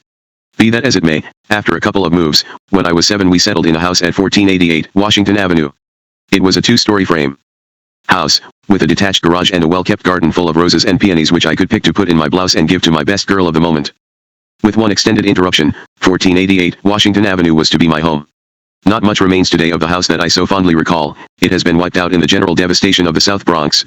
Where it stood, there is now a vacant lot of rough ground in which the broken foundations of the old house can still be seen. There used to be a drugstore on the corner, next door to our house, from which we would buy our penny candies and fruit drinks. That shop is now a dilapidated liquor store. We Hammer boys all went to school nearby, at public school 4, where I can't say that any of us shone brightly as stars of scholarship, though my brothers had, in abundance, other qualities which can be very useful to small schoolboys. Harry was a demon incarnate with his fists. Nobody could lick him. He could take on schoolyard bullies in 2s and 3s and emerge triumphant. No talent could have been more desirable in an older brother. The words "I'll sick my brother Harry on you" struck terror into the heart of any boy who threatened me and Victor. Victor, always small and wiry, had learned that a good joke can be as disarming as a left hook, and he had begun to compile the collection of one-liners and shaggy dog stories to which he added all his life. He was always on the lookout for new comic turns to add to his repertoire. One of his greatest triumphs was in performance with Dolly the collie, the dog who could count. Dolly had been given to my father by a grateful impoverished patient in lieu of payment for Dad's services. She could do any arithmetical problem: addition, subtraction, multiplication. Nothing was too hard for her. Victor would lead Dolly into the schoolyard and, to the astonishment of his schoolmates, the performance would begin. "Now, Dolly," Victor would say, "what's 2 plus 3? Dolly would bark exactly 5 times. 3 minus 2, Dolly. A single bark. "Now, here's a hard one, Dolly, you'll have to concentrate. Divide 18 by 6. A pause while the dog computed the answer, and then amazing 3 crisp barks. Dolly was a figure of majestic mystery whose secret was never discovered by Victor's admiring friends. The trick was simple. The dog had learned to bark for as long as Victor stared her in the eye. She stopped barking the instant he looked away. It never failed. Even before we moved into 1488 Washington Avenue, my father had become a prominent and greatly loved figure in the area. Everybody knew him. It was an almost ecstatic experience for me to ride with him when he went on his doctor's rounds in his horse-drawn 2-seater buggy. People on the street and patients at their doors greeted him with such warmth that waves of pride and honor would surge in me to find myself the son of such a father, a man so obviously good, so obviously deserving of the affection he received. Naturally, I wanted to be like him, to earn his love and to share the love he got from other people. As soon as I was able to understand that my father was a doctor, I wanted to be a doctor too. Medicine was obviously the best and noblest of callings, and my dream of boyhood was to grow up to become my father's partner. In the bottom of my heart I still feel some sorrow that this dream never came true. My father's practice, which he conducted from offices and a surgery on the first floor of our house, grew large and thriving, and he prospered. He could have made himself many times richer, however, if he had insisted on collecting all his bills, or if he could have restrained himself from giving money away, but then he would not have been the man he was. I realize that there is a danger here of making my father sound too good to be true, but I have seen, in his office, drawers full of unpaid bills for which he refused to demand payment because he knew the difficult circumstances of the patients. And I heard innumerable stories from patients about his leaving money behind to pay for the prescriptions he had written when he visited people who were too poor to eat, let alone pay the doctor. My mother took a brisker view of my father's patients. Casting her eye around the patients in my father's waiting room, she would pick out the obvious malingers and firmly advise them to go home and take a little bicarb of soda. It must have been the example of my father's goodness which first inspired me to compose an early version of my personal creed, which I mentioned in the prologue and which I have tried to live by all my life. Ours was not a religious household, but from the age of about 6, I found that I wanted to address myself to and get strength from the divine spirit of life. In my bed at night, I would ask to be as good as I could be and to give as much help as I could to others. I found that I liked myself best when I was helping other people, and I wanted to like myself. As my father's practice grew, he had to take on a full-time assistant. Quite soon, despite his generosity with money, he had the means to help most of the members of his and my mother's families and set them up in their own homes in the immediate neighborhood. Something like a Hammer family compound came into being in houses around 1488 Washington Avenue. My father's parents, Victoria and Jacob, after more than a quarter of a century of disharmony, had finally agreed to live apart, and they took separate apartments near our house. Jacob moved into a ground-floor apartment directly across the street from us and, having recently become an agent for the Equitable Life Assurance Company, he put up in his windows the sign of his new business, of which he was fiercely proud. I often walked across the street to my grandfather's rooms, and he spent countless hours patiently talking to me. He showed me the furniture he had brought with him from his Paris antiques business and told me the history and the special qualities of every piece. He would take down and open for me the massive books he had inherited from his father on the science of shipbuilding. And he told me, in great detail, the stories of our family history which I have related. No religious feasts or festivals were ever celebrated in our house. There was a synagogue next door, but none of the members of my family ever attended services there.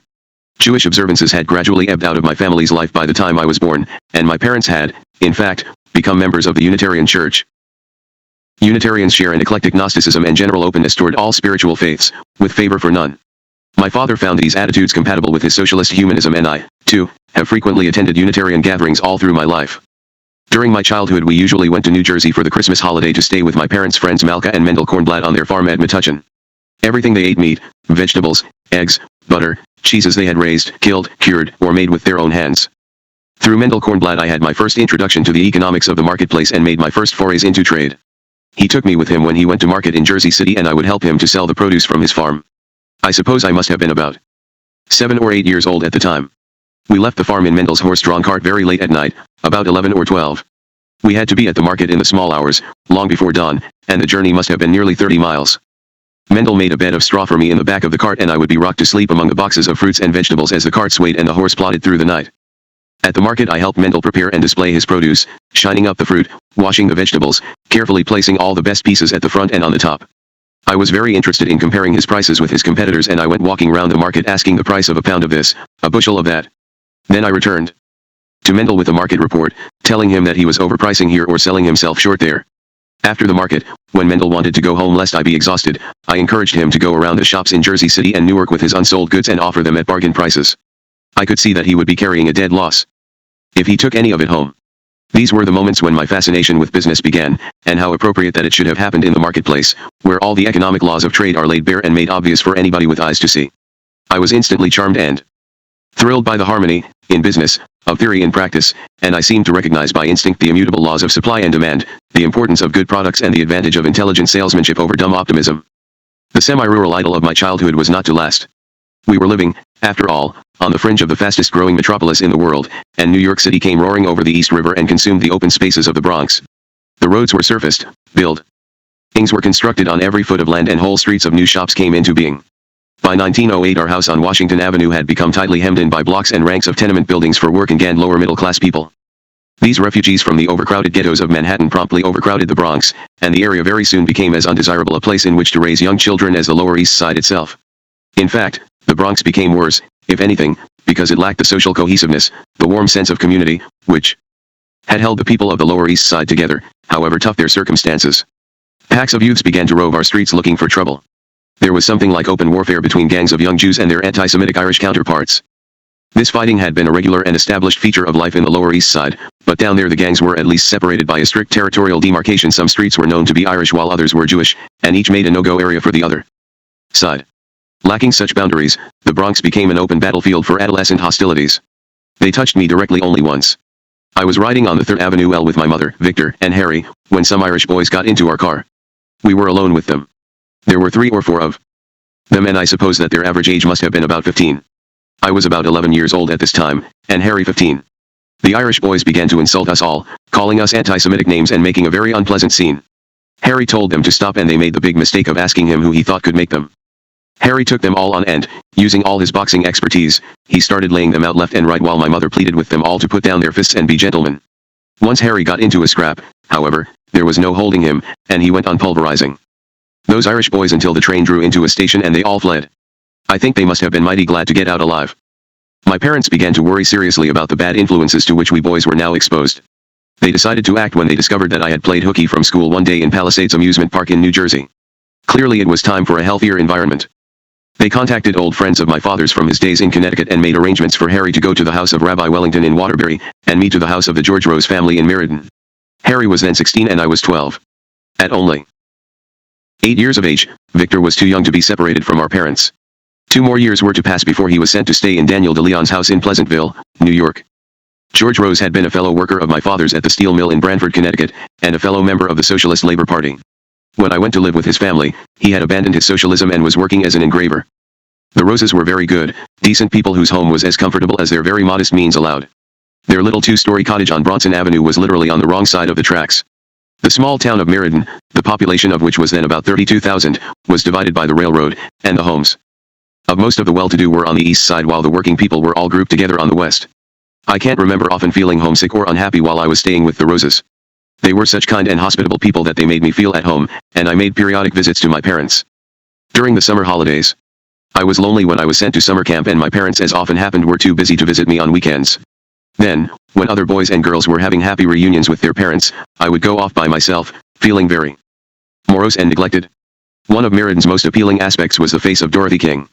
She was the most beautiful girl I had ever seen, well-formed, with shining blonde hair and lovely blue eyes. She snared my heart from the moment I set eyes on her at school. Before I could pluck up the nerve to approach her, I spent a long, tortured time admiring her from afar, literally from afar, since Dorothy was distinctly a creature from the other side of the tracks. A large part of Meriden seemed to be named after her family, including King Street School, which we attended, and, obviously, King Street itself. When Christmas came, I spent the whole of my week's allowance $1 on a box of candy for her and, all my nerves quivering, went to her house to present it. For days I had been rehearsing the speech I would make when I put the box into Dorothy's hands, and, being over-rehearsed and overwrought, the walk to her house felt to me like the last steps of the condemned man. A maid answered the door and found me too bashful even to ask to see Dorothy. I stuck the box in the maid's hands and fled. The gift worked despite my bashfulness.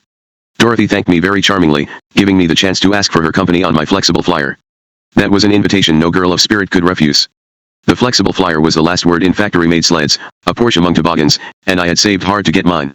All the sacrifices I Had made were forgotten one moonlit night, when I slid on my flexible flyer from the top to the bottom of a snowy King Street, with Dorothy King seated behind me, her arms around my waist.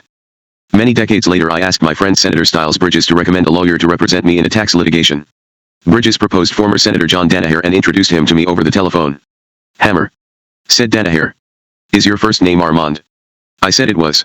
He said, "That's interesting. I'm married to Dorothy King. She's never forgotten you. She's still got a snapshot she took of you in your short pants and button shoes." That information and the photograph which he sent me gave me a thrill even after all those years.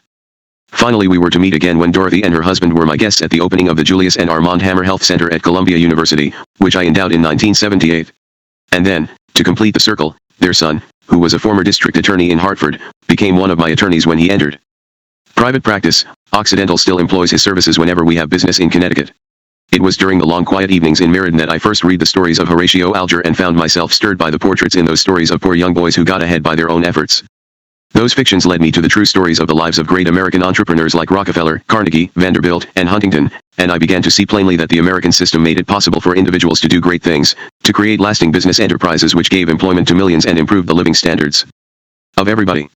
I was particularly impressed with the charitable endowments of these vastly rich men, the colleges, libraries, art galleries, and medical facilities. I began to work harder at school to impress Dorothy King. Quite suddenly my marks in class went from a mediocre average to the very top and I started to get straight A's. My parents were pleased with my progress. After I had been in Meriden for 4 years and at Meriden High for 2 years, they decided that my head was now level enough not to be turned by any evil influences in the Bronx. They took me home and I was enrolled in the junior class at Morris High in the Bronx. Not even the loss of Dorothy King lessened the pleasure of my homecoming. I was now 15 years old. Many of my attitudes and habits of mind had been formed in outline and my personality had largely been shaped. I plainly recognized my adult self in the person I was then. In 1914, soon after the first reports began to be published of the dreadful carnage in the trenches of the First World War, one made a speech at Morris High which one called the last war of mankind. Except for its high-flown style and some of its more elaborate rhetorical devices, I could make much the same speech today. I spoke of the horror and futility of war. I said that the scientific advances of mankind had made wars between nations capable of eliminating entire generations of young men. I called upon my audience to promise themselves that, at the end of the war in Europe, they would do everything in their power to make sure that there was never another. I remember that I went for a note of high emotion, exclaiming, did they raise their son that his torn and bloody body should lie rotting on the battlefield? I must have come close to bringing this line off, because the judges awarded me the school's gold medal for oratory. Quite soon after returning to the Bronx, I did my very first big business deal. Walking on Broadway, I had seen a used 1910 Hupmobile Roadster which I wanted for my own as only a 16-year-old can want a car, or anything. The price on the car was $185, about as much as some people earned in 6 months then. I knew that it would be pointless to ask my parents for the money. They would have told me that I was too young to drive and that other, poorer people could make far better use of $185. True, of course, but no help to me. I decided to ask my brother Harry to help. He was then 20 years old and working as a pharmacist in Liggett's Drug Store in the Bronx. Harry had the cash, all right, but he took some persuading. "How do you expect to pay me back?" he asked. "I'll get a job," I said. Harry looked down his nose at me. I was still at school, and any job that I could expect to get would pay pennies.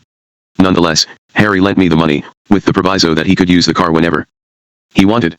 I already knew where I was going to get the money. Christmas was coming and a candy manufacturer, Page & Shaw, was advertising for men with cars to help them deliver their Christmas specials. The pay was $20 a day, big money for the time. As soon as I had got the Hupmobile, I took it to Page & Shaw's plant where, a small youth in a very small car, I joined a long line of big cars driven by big men. The man who was hiring the drivers looked at me. And then he looked at the car. And then he looked at me again. And said, "Where do you think you're going to put the candy in that thing?" Inspiration came upon me. I said, "I'm going to take out the seats and sit on a box. There'll be plenty of room for the candy." The man was obviously going to turn me down. In desperation, I made him an offer. I said, "If I don't make as many deliveries as the big cars, you don't have to pay me anything." We shook hands on the deal and I got to work. Within 2 weeks, with the help of my schoolmate Maxie Rosenzweig, I had earned enough to repay Harry in full and get outright ownership of the car, and I still had quite a bag of money left for myself. I haven't done many deals which have given me more pleasure than that. I took very much to heart this early lesson that you can get most things you want if you plan the right strategy, make the right deal and work your socks off. But I still wanted to be a doctor like my father. In my last years at Morris High I worked with absolute determination to prepare myself for medical school. When I graduated from Morris, I knew in my bones that I was on my way to Columbia, treading in my father's footsteps. It was one of the happiest and proudest days of my life when in 1917, after 2 years of pre-medical at Columbia Heights for my MB's degree, I presented my application at Physicians and Surgeons Medical School at 59th Street and 9th Avenue, and the registrar looked at me and said, "You're Julius Hammer's son, aren't you?" "Well," I processed. "His application in 1898, the year you were born." The student millionaire in 1917, when I enrolled at Columbia Physicians and Surgeons, known as PNS, all quarters of my life felt settled and squared, and my career seemed to be moving on well-grooved routines toward a predictable and happy outcome. No sign was detectable on this smooth surface of the eruptions which were about to jolt my family to its foundations and transform my life forever. My father's half-brothers were doing well with their drugstores. My mother's brother Willie had become a prosperous ladies' hat salesman, and her brother Eddie was a great favorite in the family because he had become a junior Barnum and Bailey, running his own successful traveling circus. Mother's sister, Sadie, had made a good marriage, and all in all, it looked as if all the hardships and difficulties of our families were set in the past. The 20th century seemed to beckon fair. The first disturbance in the picture came from far away. The Great War in Europe reached even into Washington Avenue in the Bronx. When the United States entered the war, Harry immediately enlisted and, with his experience as a pharmacist, he was sent to France to serve in Mount Sinai Base Hospital No. 3 right on the front line in the Marne. Harry was plucked away at the precise moment my father needed him most. During the summer of 1917, my father became ill with a heart condition, which forced him to make a radical reorganization of his working life. If Harry had been available, my father would certainly have turned to him first for help. In Harry's absence, my father had no choice but to come to me. My father's illness, an arterial occlusion which could probably be cured today by a simple bypass operation, had undoubtedly been brought on by the strains of his work, and he had probably suffered a mild heart attack. During the middle years of that decade, he had been exhausting himself fighting the polio epidemics which swept through New York City in successive waves of destruction and misery, killing, twisting and mutilating hundreds upon hundreds of children, especially in the poorer areas of the city. The dreadful scourge of this disease distressed my father beyond words. I remember seeing him come home to 1488 Washington Avenue late one night after he had been out on his rounds tending afflicted children. He came into the living room and threw himself on the sofa, near tears with pain and frustration at the pitiful suffering he had just seen. "This disease is such a mystery," he said. "We don't understand anything about it, and I don't believe we'll ever find a cure." Quack remedies of all kinds abounded for infantile paralysis, as it was called. Desperate parents were advised to try any kind of pointless exercise to help their suffering children, such as bathing them daily in seawater. This fad caused many people to move their homes out to Coney Island, leaving their work, their friends, and families, to be closer to the wholly unhelpful sea. While my father was so deeply troubled by the polio epidemics, he was also in difficulties with his business. Since 1915 he had been involved in a company called Good Laboratories, a little venture in pharmaceuticals manufacturing like the one he had started while he was still a druggist and medical student, and later sold. He had been brought into this business by a small-scale accountant named Henry Fingerhood. My father supplied the company with his medical and pharmaceutical knowledge, and Fingerhood was the business manager. The two men had made an agreement that if either of them wanted to withdraw from the partnership, he had to offer his share to the other for the same price he was willing to pay. My father came to see me one day in the summer of 1917 while I was attending summer classes in my pre-med course and living on campus. He was in poor health, but he set out his position to me with great force and clarity.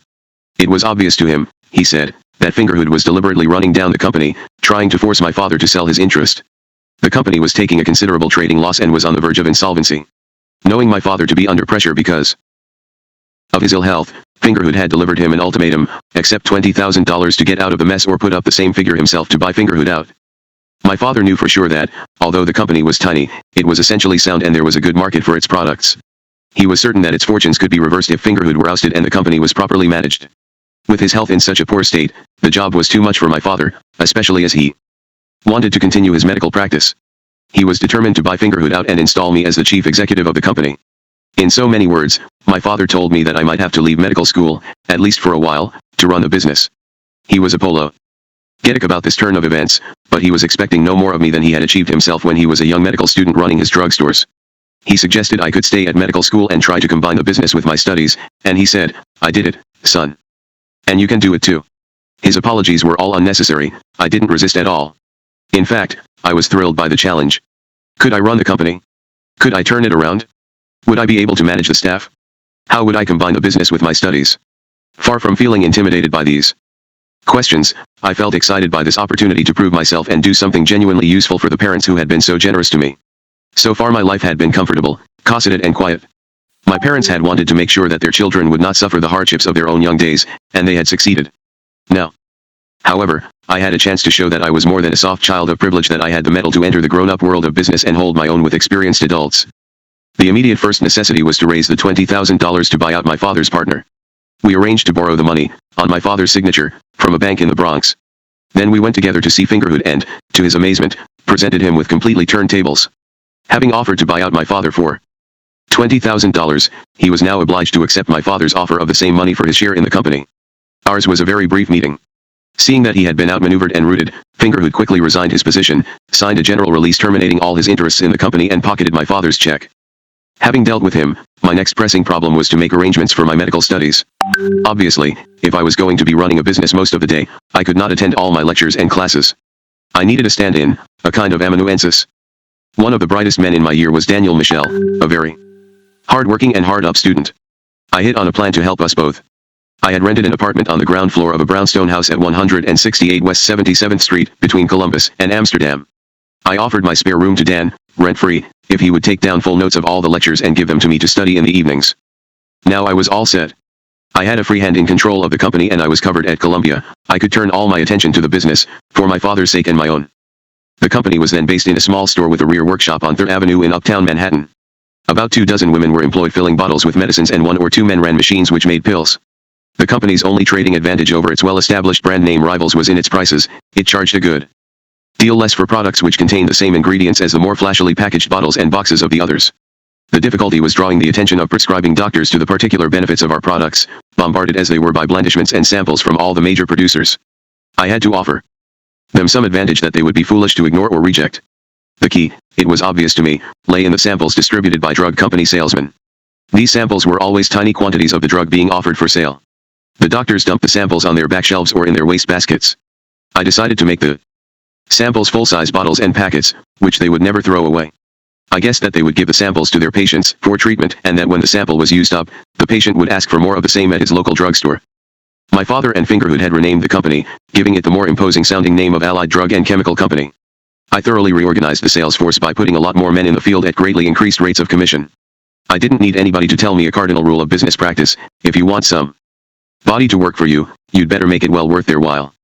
People will always work harder if they're getting well paid and if they're afraid of losing a job which they know will be hard to equal. As is well known, if you pay peanuts, you get monkeys. The company expanded very quickly as our sales increased and the workforce grew from dozens to hundreds. Less than a year after I had taken control, I moved the company's headquarters from 3rd Avenue to a much bigger plant on the Harlem River in the Bronx. We were getting orders faster than we could fill them and my day was extremely exacting. I would arrive home at my apartment bushed from my day's work, only to face 4 or 5 hours concentrated study on the notes which Dan Michel had prepared for me. As soon as the company started making good profits, Henry Fingerhood resurfaced. He claimed that my father and I had swindled him and he began a $1 million suit against us. This was the first time that I discovered how much I enjoyed legal combat when I felt right was on my side. After asking friends for the name of the best commercial trial lawyer in New York, I went to see Max Steuer, who was then at the height of his powers and fame. I put my dilemma to him and he said, "Well, young man, I am willing to represent you, but I must warn you that I think this case may go to court and my fees for court appearances are $1,000 a day." I said, "I don't believe this man will go to court." He signed a general release. "I think he's bluffing. I want you to write a stern letter to show him that I mean to fight. I propose that I should pay you $1,000 for writing that letter. What do you say?" Steuer agreed to these terms in writing, and then he wrote the letter, which I practically dictated. As I had guessed, Fingerhood, whose complaint was a tissue of lies, was scared stiff when he got a letter from the famed Max Steuer and he immediately backed off and dropped his suit. As soon as he heard this, Max Steuer sent me a letter claiming the credit for my victory and enclosing a bill for $10,000. I wrote back reminding him of our original terms and sending him a copy of our agreement. Steuer then himself backed off and conceded defeat. I was flattered to hear some years later that Max Steuer told a mutual friend, "Armand Hammer is the only man who ever outsmarted me." After about a year of grueling work, I realized that I needed some expert help on the executive side of the company. I installed Alfred Van Horn as president and chief executive officer and gave my brother Harry the title of vice president and treasurer, while I assumed the title of secretary. Mr. Van Horn had previously sold his own pharmaceutical manufacturing company, called Van Horn and Sawtell, to Johnson & Johnson. It was about this time that my father made a gift to me of all his stock in the company and I became the outright owner. One of the fastest growing items on our order books was, at first, a complete mystery to me and the company's executives. Between 1918 and 1919 we discovered to our bewilderment that orders for cases of bottled tincture of ginger had risen by some thousandfold.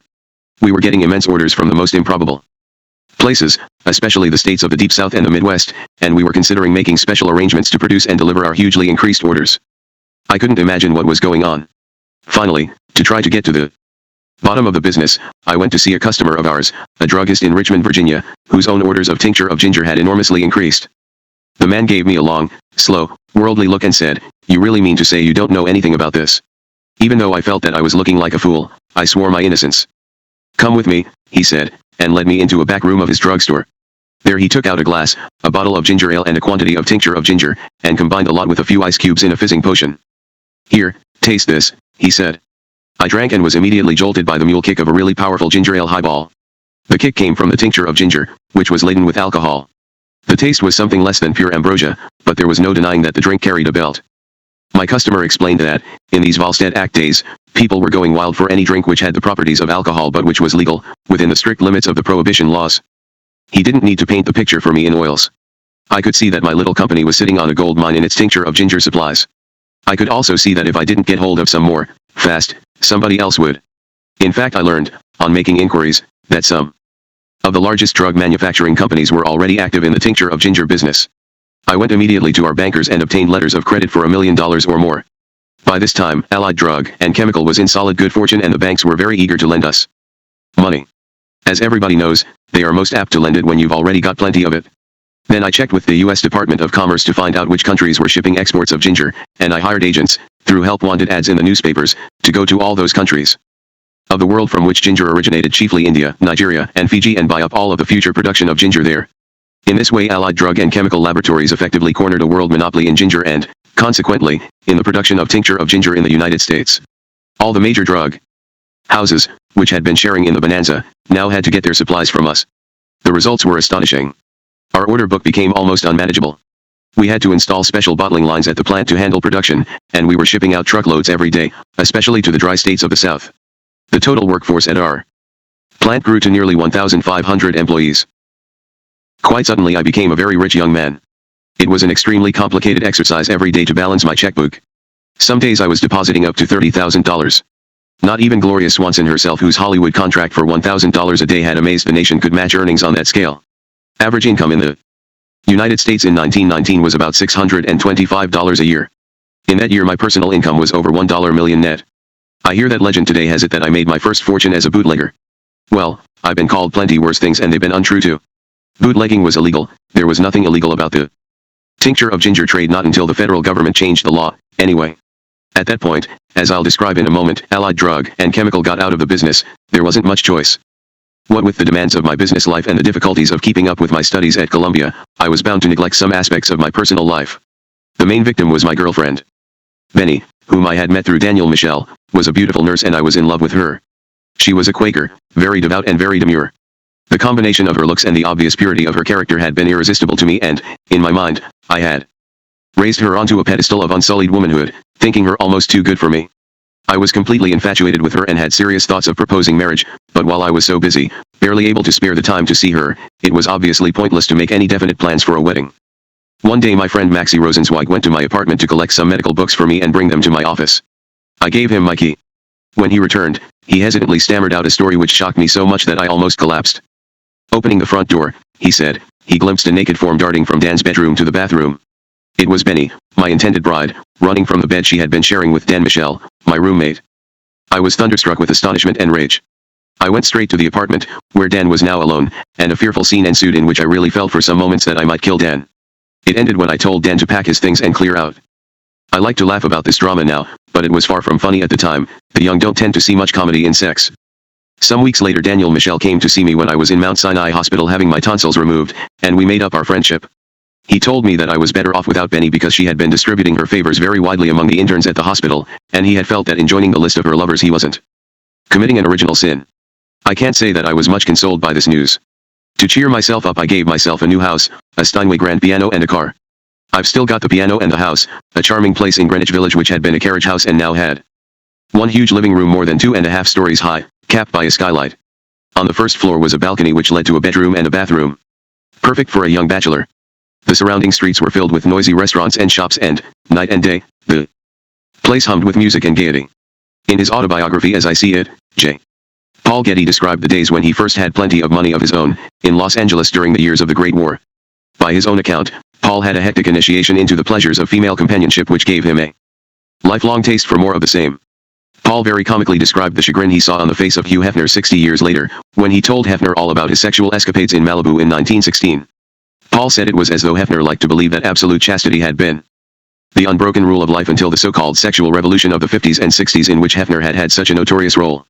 Getty had to assure Hefner that young men and women had fully enjoyed each other long before Hefner started his own sexual song and dance.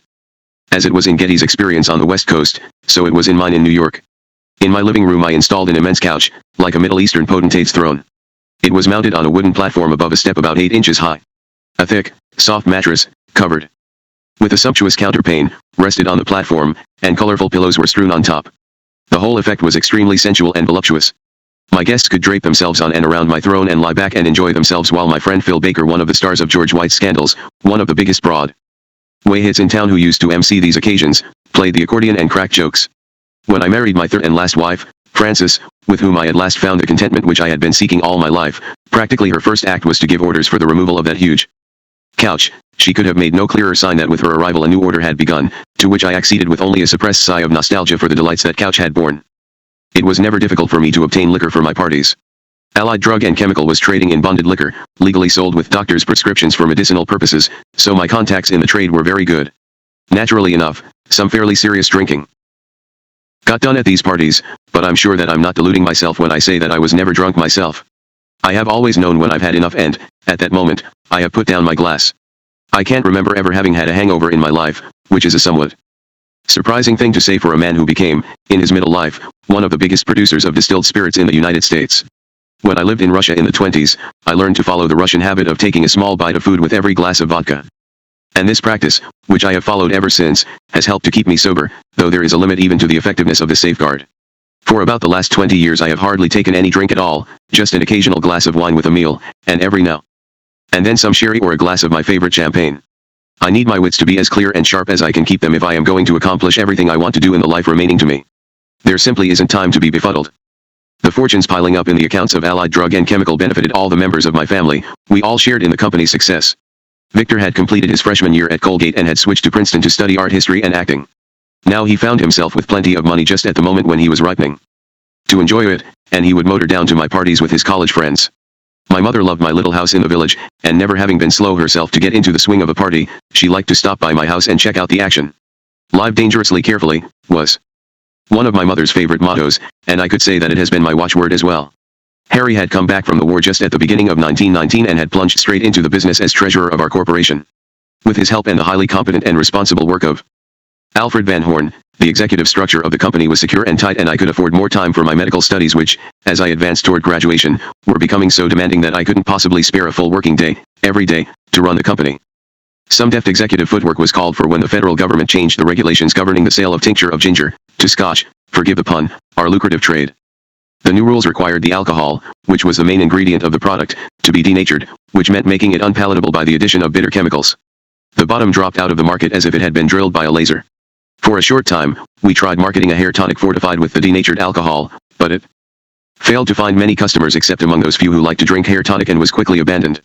We needed to find another trade, another market, and we decided on a bold step. The conventional wisdom of the day in the pharmaceuticals industry was that the ending of the war would cause a slump in trade because of cancelled military and government contracts. I believed the opposite. I reckoned that a general boom of consumption was more likely to follow the war as the men came home and wartime restrictions on spending were lifted. With the very substantial liquid resources at our disposal, largely from the tincture of ginger trade, we decided to gamble on my instinct and invest heavily in buying government surplus stocks of drugs and chemicals. The quantities we bought were huge and the prices were a steal. Our competitors, the major drug producers, all of whom were cutting production and discounting stock, thought we were crazy and riding for a terrible fall. They were wrong. I was right. There was a post-war boom, led by consumer spending. Demand expanded very quickly and we were able to set very profitable prices on the supplies which we had so cheaply obtained. One of our smaller customers for such drugs as chloroform, morphine, codeine, and the like was Ludwig Martins, head of the unofficial diplomatic mission in New York of the new Bolshevik revolutionary government in the new Soviet Union. It has been alleged that Allied Drug and Chemical, under my father's direction, became a front organization for the Bolsheviks, obtaining foreign exchange for Moscow and laundering funds for the American Communist Party, of which my father had become a founding member in 1919. Nothing could be further from the truth. First, because my father no longer had any control over the company. Second, because rock-ribbed Republican Alfred Van Horn would have died rather than allow company funds to be diverted to the American Communist Party or the laundering of currency for the Kremlin. And third, because that simply wasn't the kind of business we were in.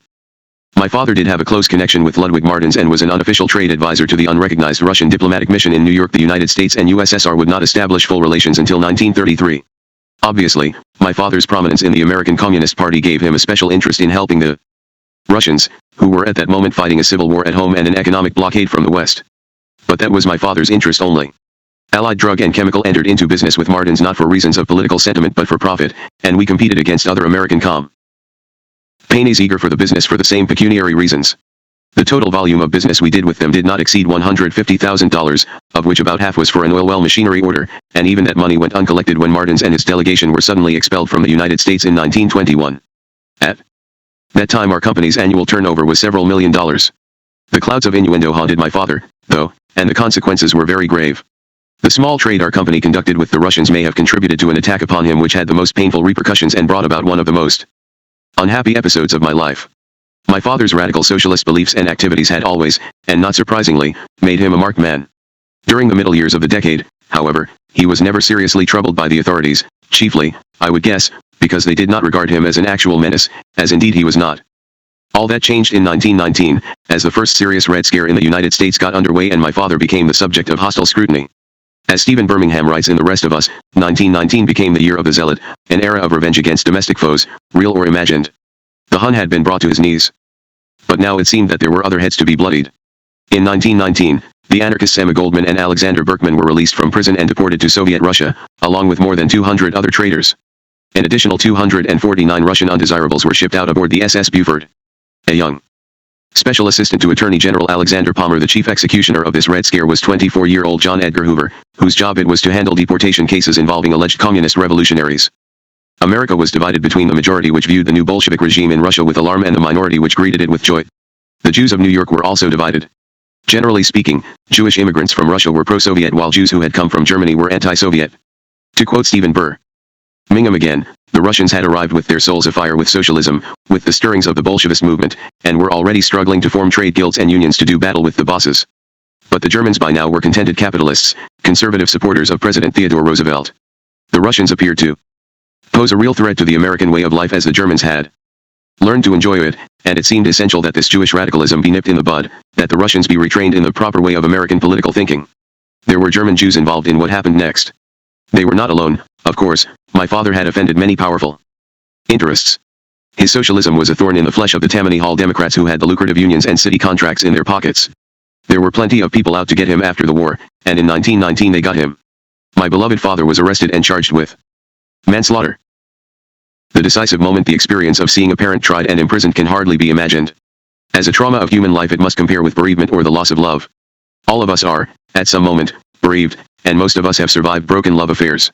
Relatively few people have to endure the sight of a beloved parent in the dock or in prison uniform, but I think it's true to say that those of us who share this nightmare never fully get over it. Charles Dickens was scarred forever by his father's imprisonment when he was a child, though it is also possible that the experience was one of the foundation stones of his genius. As for myself, I was not a child when my father was arrested, but the passage of many decades has done little to ease the pain I felt when I saw my father led away to the cells. I have hardly ever spoken about this experience in any detail, and I bring myself to the task of describing it now with considerable reluctance and deep feelings of unease. In mid-July 1919, two detectives from the Bronx District Attorney's Office called at my father's offices on Washington Avenue. For some reason which I have never understood, my father did not see them. There must have been some mix-up, some misunderstanding. I think my father sent a message through the maids that he was busy and asked the men to come back another time. Anyway, they seemed to have gone off in a bad temper, feeling that proper respect had not been shown to their office. They had wanted to question my father about the death, early in July 1919, of one of his patients, MRS. Marie Oganisov. She had died following a dilation and curettage my father had performed to effect a therapeutic abortion. MRS. Oganisov was the wife of a former attaché at the Russian embassy, the Tsarist embassy in Washington, not Martins's unofficial Soviet diplomatic mission. The men from the DA's office had brought with them bottles of influenza medicine which my father had prescribed for the woman, and they wanted an explanation of the prescriptions. The question of the woman's influenza was later to become vital in the case. If my father had seen the DA's men that day, and taken the opportunity to make a full statement, he might have cleared himself without further ado. The first I knew of this case was when my father was arrested in August 1919, charged with manslaughter in the first degree and released on bail of $5,000. Naturally, the family immediately gathered round my father to support him, and then I heard his story. The facts of the case, from my father's side, seemed straightforward. MRS. Oganisov was a patient with a long history of nephritis, progressive kidney failure and heart trouble. Both in Europe some 7 or 8 years before and in the US more recently, she had been told by her doctors that she must never have more children because pregnancy would kill her. She had undergone numerous abortions, even affecting some with her own hands, using knitting needles. During the year that she had been my father's patient, he had already aborted one of her pregnancies by dilation and curettage of her uterus. On that occasion she had been accompanied to my father's surgery by her husband, who knew all about the peril of her medical history but went on impregnating her just the same.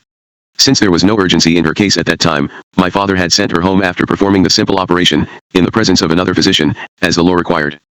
This time Mrs. Oganisov had contacted my father by telephone, begging for an appointment to see him at his office on Saturday, July 5, 1919. My father was staying the weekend in the country at Edgemere on Long Island and he returned to the Bronx especially to see Mrs. Oganisov. She was pregnant again. Her menstrual period was 9 days late. She had already tried to abort herself, using a darning needle dipped in iodine, but she had merely damaged herself internally and made herself bleed. She was extremely unhappy, frightened and desperate. She begged my father to act there and then. She said, according to my father's memory, there is no use persuading me to leave it go. You know my history. You know I cannot leave it go. It is a question, will you relieve me now or will you keep me in misery for a few weeks and then I will have to have it done anyway.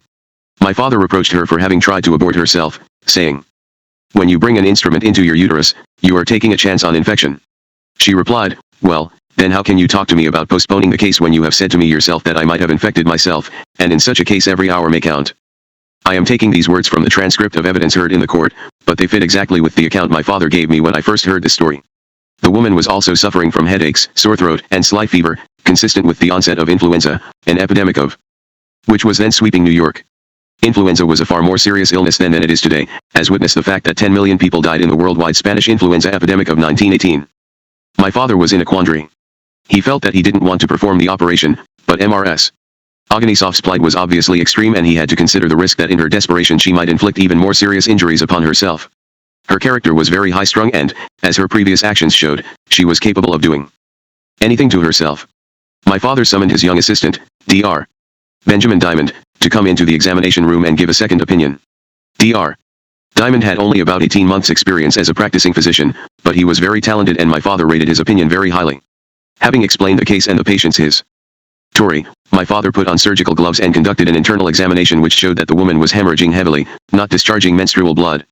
It was impossible to determine whether she was pregnant, they had to take her word for that.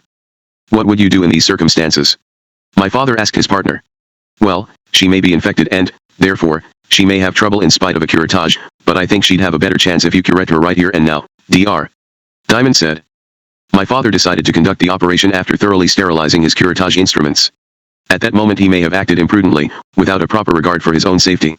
The laws of New York were extremely strict concerning abortion, and the medical fraternity had been complaining for many years that unless they were reformed, some honorable physician, acting to save his patient's life, would inadvertently find himself breaking the law and risking 20 years imprisonment. He could have disregarded the woman's pleading and sent her home or to a hospital. Then he would have been safe, though her life would have been endangered by the delay. Later on he blamed himself bitterly for his imprudence, but he had truly felt that Mrs. Oganisov's life was in danger and he believed it was his duty to save her. After the operation he prescribed some medicines for her influenza and sent her home with her maid in her chauffeur-driven car. No money changed hands, neither did my father issue a bill for his services, which has always seemed to me to be a clinching fact. Abortionists always charge for their services in cash in advance. The absence of any payment makes it obvious that my father was not conducting an illegal, backstreet abortion practice which is, effectively, what was alleged against him. Having returned to her home, Marie Oganisov deteriorated rapidly. On the Sunday evening following the previous day's operation, Mr. Oganisov summoned my father to his wife's bedside. She had a temperature of 103 degrees Fahrenheit. My father told the husband that she was suffering from flu and advised him to look after her, following the normal procedures. During the next days, she became very seriously ill, too sick to be moved from her bed to a hospital. Her influenza was aggravated by the onset of peritonitis almost certainly caused by her attempts to abort herself using the darning needle. Toward the end of the week, Mr. Oganisov brought in another doctor whose first diagnosis was that she had typhoid fever. When she died on the following Friday, he certified that the cause of death was peritonitis resulting from an abortion. My father believed that the primary cause of her death was intestinal influenza, and that the peritonitis was the result of her self-inflicted injuries. Mr. Oganisov began a private action against my father for malpractice. Maybe he was sincere, but I have always wondered about his motives. He was a rabid anti-Bolshevik, not least because the change of government in Moscow had cost him his job. He may also have thought that he would win a big settlement from my father in damages, and, perhaps, he was transferring to my father some of the guilt he may have felt himself, since it was he who had repeatedly made his wife pregnant. When he knew that her life was in danger, his private action led to the police inquiry, to the investigation, arrest, and trial. The case immediately attracted a storm of publicity, much of it damaging to my father's chances for a fair trial. The main headline in the Bronx Home News was "Millionaire Doctor Arrested," which would have been funny if my father's case hadn't been so perilous. Slash was the millionaire in the family. My father could not continue his practice while criminal proceedings were outstanding, and, in the long interlude of almost a year between his arrest and the beginning of his trial, he sold his practice and the family home at 1488 Washington Avenue to his assistant, Dr. Diamond. It was a very sad decision, but there was no avoiding it. On my advice, and mainly at my expense, my parents moved to the Ansonia Hotel at Broadway and 73rd Street in Manhattan, where they remained until the end of the trial and where my mother continued to live until 1923. There, my father spent his time preparing his defense. My father was never shrewd or self-centered. He could never be bothered to concentrate on calculating his interests. His unselfishness was very endearing most of the time, but in assembling his defense for the most important ordeal of his life, when he was facing a possible sentence of 20 years in prison, which would have been the remainder of his life, his lack of care was almost foolhardy, and it was to have disastrous consequences. He turned for advice to an old friend named Henry Coons, who had been a very prominent lawyer in New York until he himself had run into trouble with the law for advising a bankrupt client how to hide his assets, and had served a term of imprisonment. When he had been released, in about 1918, and was not allowed to resume his law practice, my father had induced me to give him a job with Allied Drug and Chemical. Henry offered to look after the management and direction of my father's defense, the hiring and instructing of the lawyers. The trouble was that Henry Coons was a scoundrel. In choosing my father's lawyers, his first concern was for his own interests. He hired the former assistant district attorney, James W. Osborne, Jr., who had prosecuted him, in the hope that the man would help him to get a pardon, and as the principal trial lawyer, he hired a friend of his, Herbert Smith, who had never defended a criminal case but who I believe kicked back a percentage of his fees to Coons. I know Coons was a crook because, months after my father's trial, I caught him cheating our company as well. I found he was taking bribes from our suppliers. One of them, for instance, a bottle manufacturer, added 10% to his price for Coons's benefit, as shown by a letter addressed to him which I opened accidentally. Coons's choices were catastrophic, both lawyers were incompetent and one was a hopeless drunk. On many evenings during the trial, I saw Osborne, collapsed on the bar of a nearby restaurant or being supported to his car. I would wonder, how on earth can that man sober up enough to do his work properly in the morning? He couldn't. Herbert Smith, on the other hand, was a famous Wall Street lawyer who had made himself immensely rich conducting boardroom disputes and corporate business. He had never fought a criminal case in his life. He was a character straight out of the pages of Dickens, his disorganized mind concealed with grand manners of speech and an imposing bearing. Wearing a frock coat and sporting a monocle, he turned up at court every day in a chauffeured Rolls-Royce. No appearance could have done more to provoke the hostility of the crowds of poor people who thronged the streets outside the Bronx County Court every day, and I expect the effect was the same on the jurors, who were people of a similar background. This music hall duo made a shambles of my father's case. I longed to fire them on the spot and get better men, and I did, in fact, retain a Bronx lawyer named John Cattle to assist them, but it was too late to bring in an entirely new team of lawyers. Some key elements of the prosecution's case supported my father's position, but these potential advantages were neglected by his lawyers. Called as a witness for the prosecution, Mr. Oganisov acknowledged that his wife had a history of kidney disease, that she had had many previous abortions in Europe, and that he had been warned that she might die if she had more children. This testimony alone ought to have been enough to clear my father, since it established beyond question that the woman's life was endangered by her pregnancy. The lawyers ignored the point. The vital question in the case was whether it had been necessary to perform the curettage to preserve the life of the patient. If that could have been proven, my father's actions would have been entirely legal. Despite all the testimony available to them, from Dr. Diamond and from many other physicians, the lawyers simply botched this defense. They failed even to introduce the material evidence of the prescriptions my father had written for Mrs. Oganisov's influenza. The absence of this proof reduced to mere hearsay my father's claim that the woman was already ill with flu when she came to his offices and that he had tried to treat her responsibly. Mr. Oganisov also testified that his wife had developed a high fever within 2 hours of returning to their home from my father's offices. If that fever marked the onset of the peritonitis which had killed her, as the prosecution claimed, it could not have been the result of the curettage my father had performed. Peritonitis does not set in within 2 hours. It could have been the result of only one thing, her own efforts with the darning needle. These failures were damaging enough. Worse yet was the hope. Leslie feeble cross-examination of the principal witness for the prosecution, Dr. Benjamin Schwartz, the assistant medical examiner. In answer to a hypothetical question, and basing his answer solely upon the autopsy which he had conducted on Mrs. Oganisov, Dr. Schwartz gave his opinion that the cause of death had been the abortion conducted by my father. Schwartz swore that the patient's heart and other organs had been normal, though no test of the heart or valves had been conducted at the autopsy and no microscopic examination of the kidney had been made. As insubstantial as it was, the evidence went unchallenged. To the jury, understandably enough, Schwartz's testimony alone was enough to convict my father. His own lawyers didn't question it very hard, so why should they? But something else was at work here as well. The men who tried and prosecuted my father represented an exact cross-section of the powerful groups my father had offended. The district attorney, Francis Martin, was an Irish Catholic who was very strongly against abortion of any kind for any purpose, besides being a declared anti-communist. The assistant district attorney, Albert Conn*** and the judge, Louis D. Gibbs, were both anti-communist Jews. All three men shared open hostilities toward my father's political beliefs. In addition, Dr. Benjamin Schwartz was not all that he appeared. A few years after my father's trial, he was himself arrested on charges of criminal conspiracy and convicted in the federal courts as the leader of a ring of thieves who had robbed insurance companies by giving patients drugs to simulate heart conditions. Did Schwartz give testimony against my father to ingratiate himself with the district attorney? I have always believed so. It was on the uncorroborated evidence of this man that my father was found guilty. Before the jury returned with their verdict, there was to be one more dramatic twist in the story which, again, must have counted against my father. On Thursday, June 24, a juror called Joseph Marr complained to a New York newspaper called The World that he had been offered a bribe of $10,000 to bring in a not guilty verdict. The judge then interviewed Marr in his chambers and the complaint was discussed in open court. Immediately, of course, public suspicion determined that my family, supplied by my wealth, had been up to no good. The judge was convinced that the offer of the bribe had not come by a strange turn of fate. Albert Cohn was the father of Roy Cohn, who was disbarred in 1986 for non-ethical practice of law and then died, reportedly of AIDS. Directly or indirectly from the defendant, but meanwhile the newspaper story had been circulated in the jury room and read by all the jurors, and instead of immediately applying for a mistrial, my father's lawyers congratulated the judge on preserving the rights of our client. Marr's complaint in court was bound to have prejudiced the minds of the jurors. 4 days after the jury returned its verdict, the Bronx grand jury investigating the bribe attempt indicted a suspect. He was described in the indictment as Thomas Sheehan of 744 East 168th Street, Tammany District, captain of the 4th Assembly District, the Bronx. Sheehan's affiliations made it abundantly clear from which quarter the imbroglio had emerged. He was never brought to trial. Tammany was very powerful in those days. Sheehan's identity became known too late to help my father. At 1 o'clock in the morning on June 26, 1920, after 4.5 hours of deliberation, the jury returned with a verdict of guilty to the charge of manslaughter in the first degree. My father was taken into custody to await sentence. I still can't convey my feelings of pain and shock at that moment. The verdict unleashed a barrage of publicity and protest.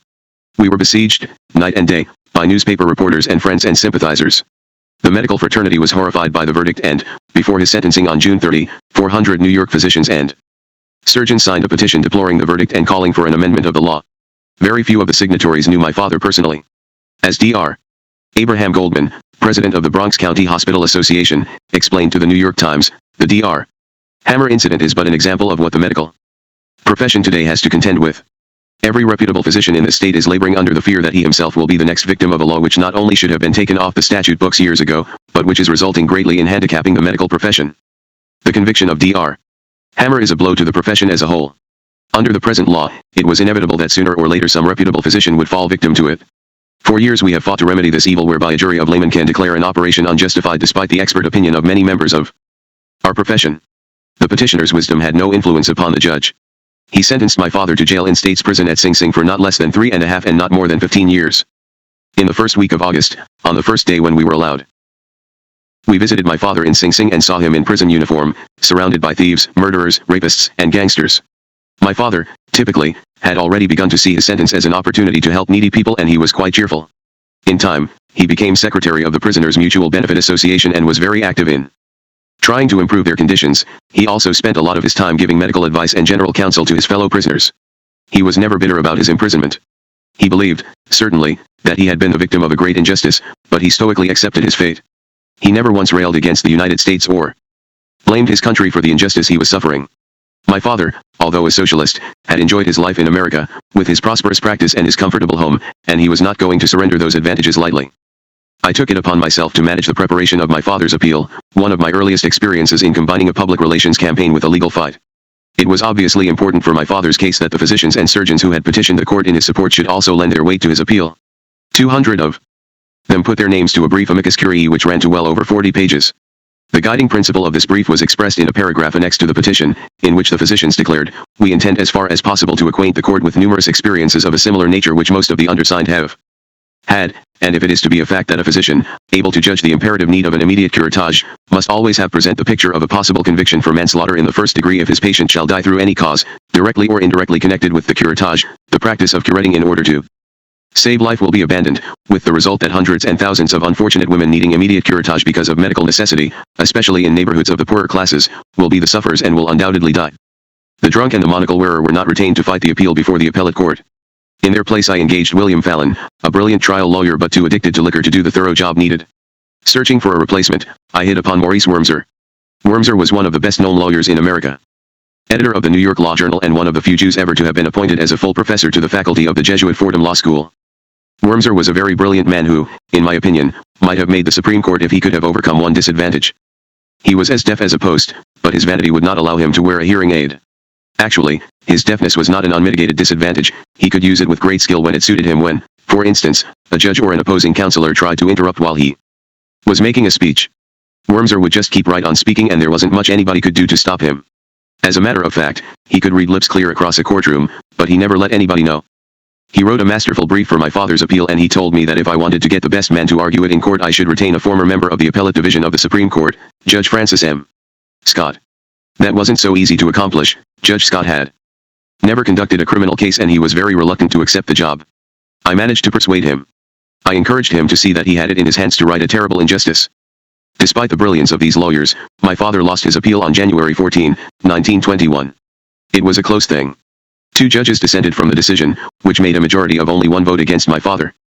Again, the testimony of Schwartz was decisive. The court decided there were not sufficient errors of law to reverse the jury's verdict. Nothing remained to be done to help my father. He simply had to serve out his time until he could apply for parole and we had to get on with our lives as well as we could. It was a very sad and depressing time, but we had to try to make the best of it. It was very important that I should finish my medical studies and graduate. That was my main task. Nothing could have been worse for my father's morale than if I had dropped out or flunked my exams. In my senior year, something happened which almost finished off my medical career before it had properly begun. Seniors had to put their obstetrical studies to test by delivering several babies. We were required to take up residence in the New York Nursery and Child's Hospital for Women, adjoining the medical school, where we could treat women as outpatients during their pregnancies and ultimately deliver their babies. One night, very late, a nurse woke me and gave me a card directing me to a woman in labor at 60th Street and 10th Avenue, a few blocks from the hospital. I took my bag of instruments and rushed away for my first delivery. I found the family's apartment high in a tenement in the poor Italian neighborhood and was led to the woman's bedside by a distraught husband. I had been told to expect a normal labor. The woman was screaming in agony. It was a breech delivery. I had missed the lecture on breech deliveries.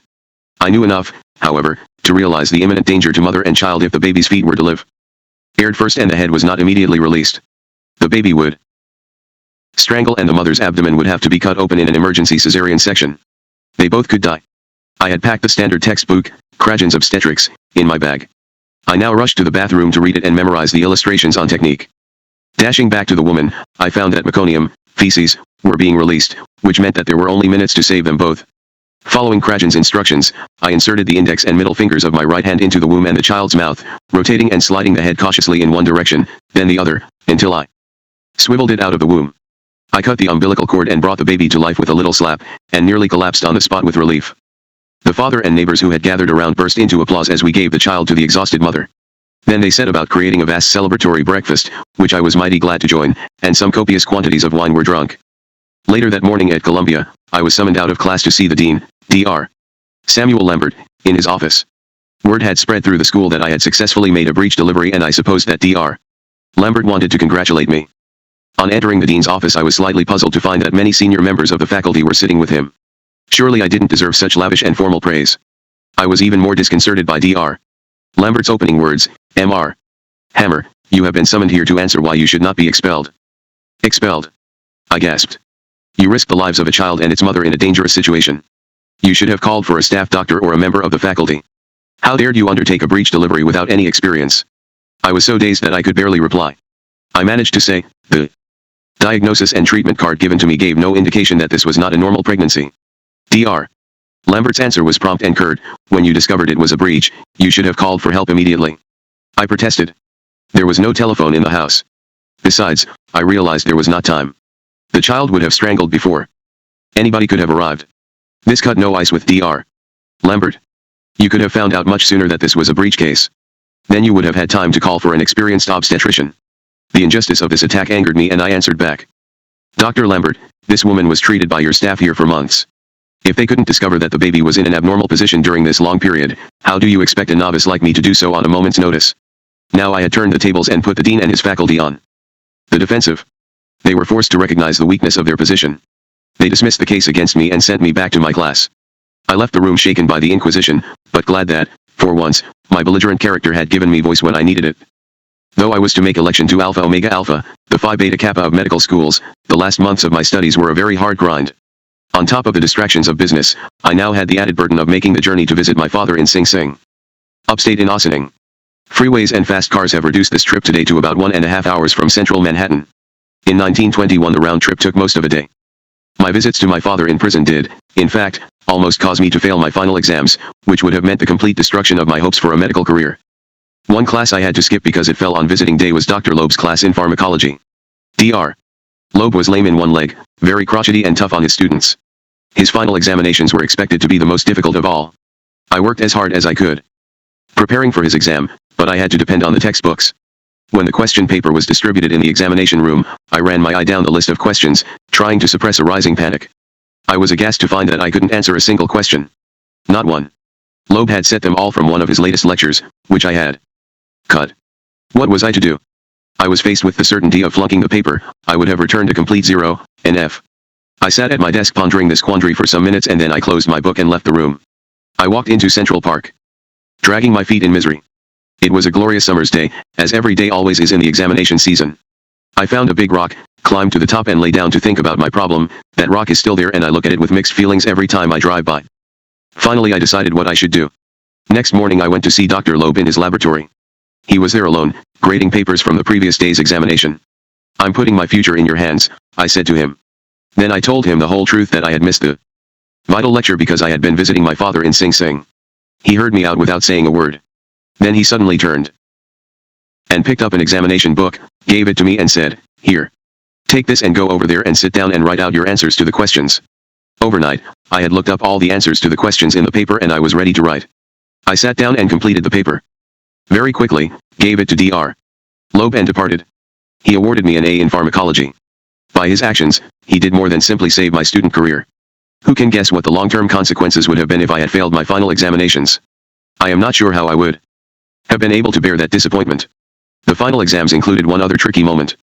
I completed the paper in ophthalmology quite easily. Daniel Michel's notes had been comprehensive and I had memorized the complete syllabus, so there was no difficulty with the paper itself. The trouble came once I had finished. Candidates were asked to write the name of the professor who had given the course on the outside page of their examination books. Never having been to any of the lectures, I didn't know the professor's name.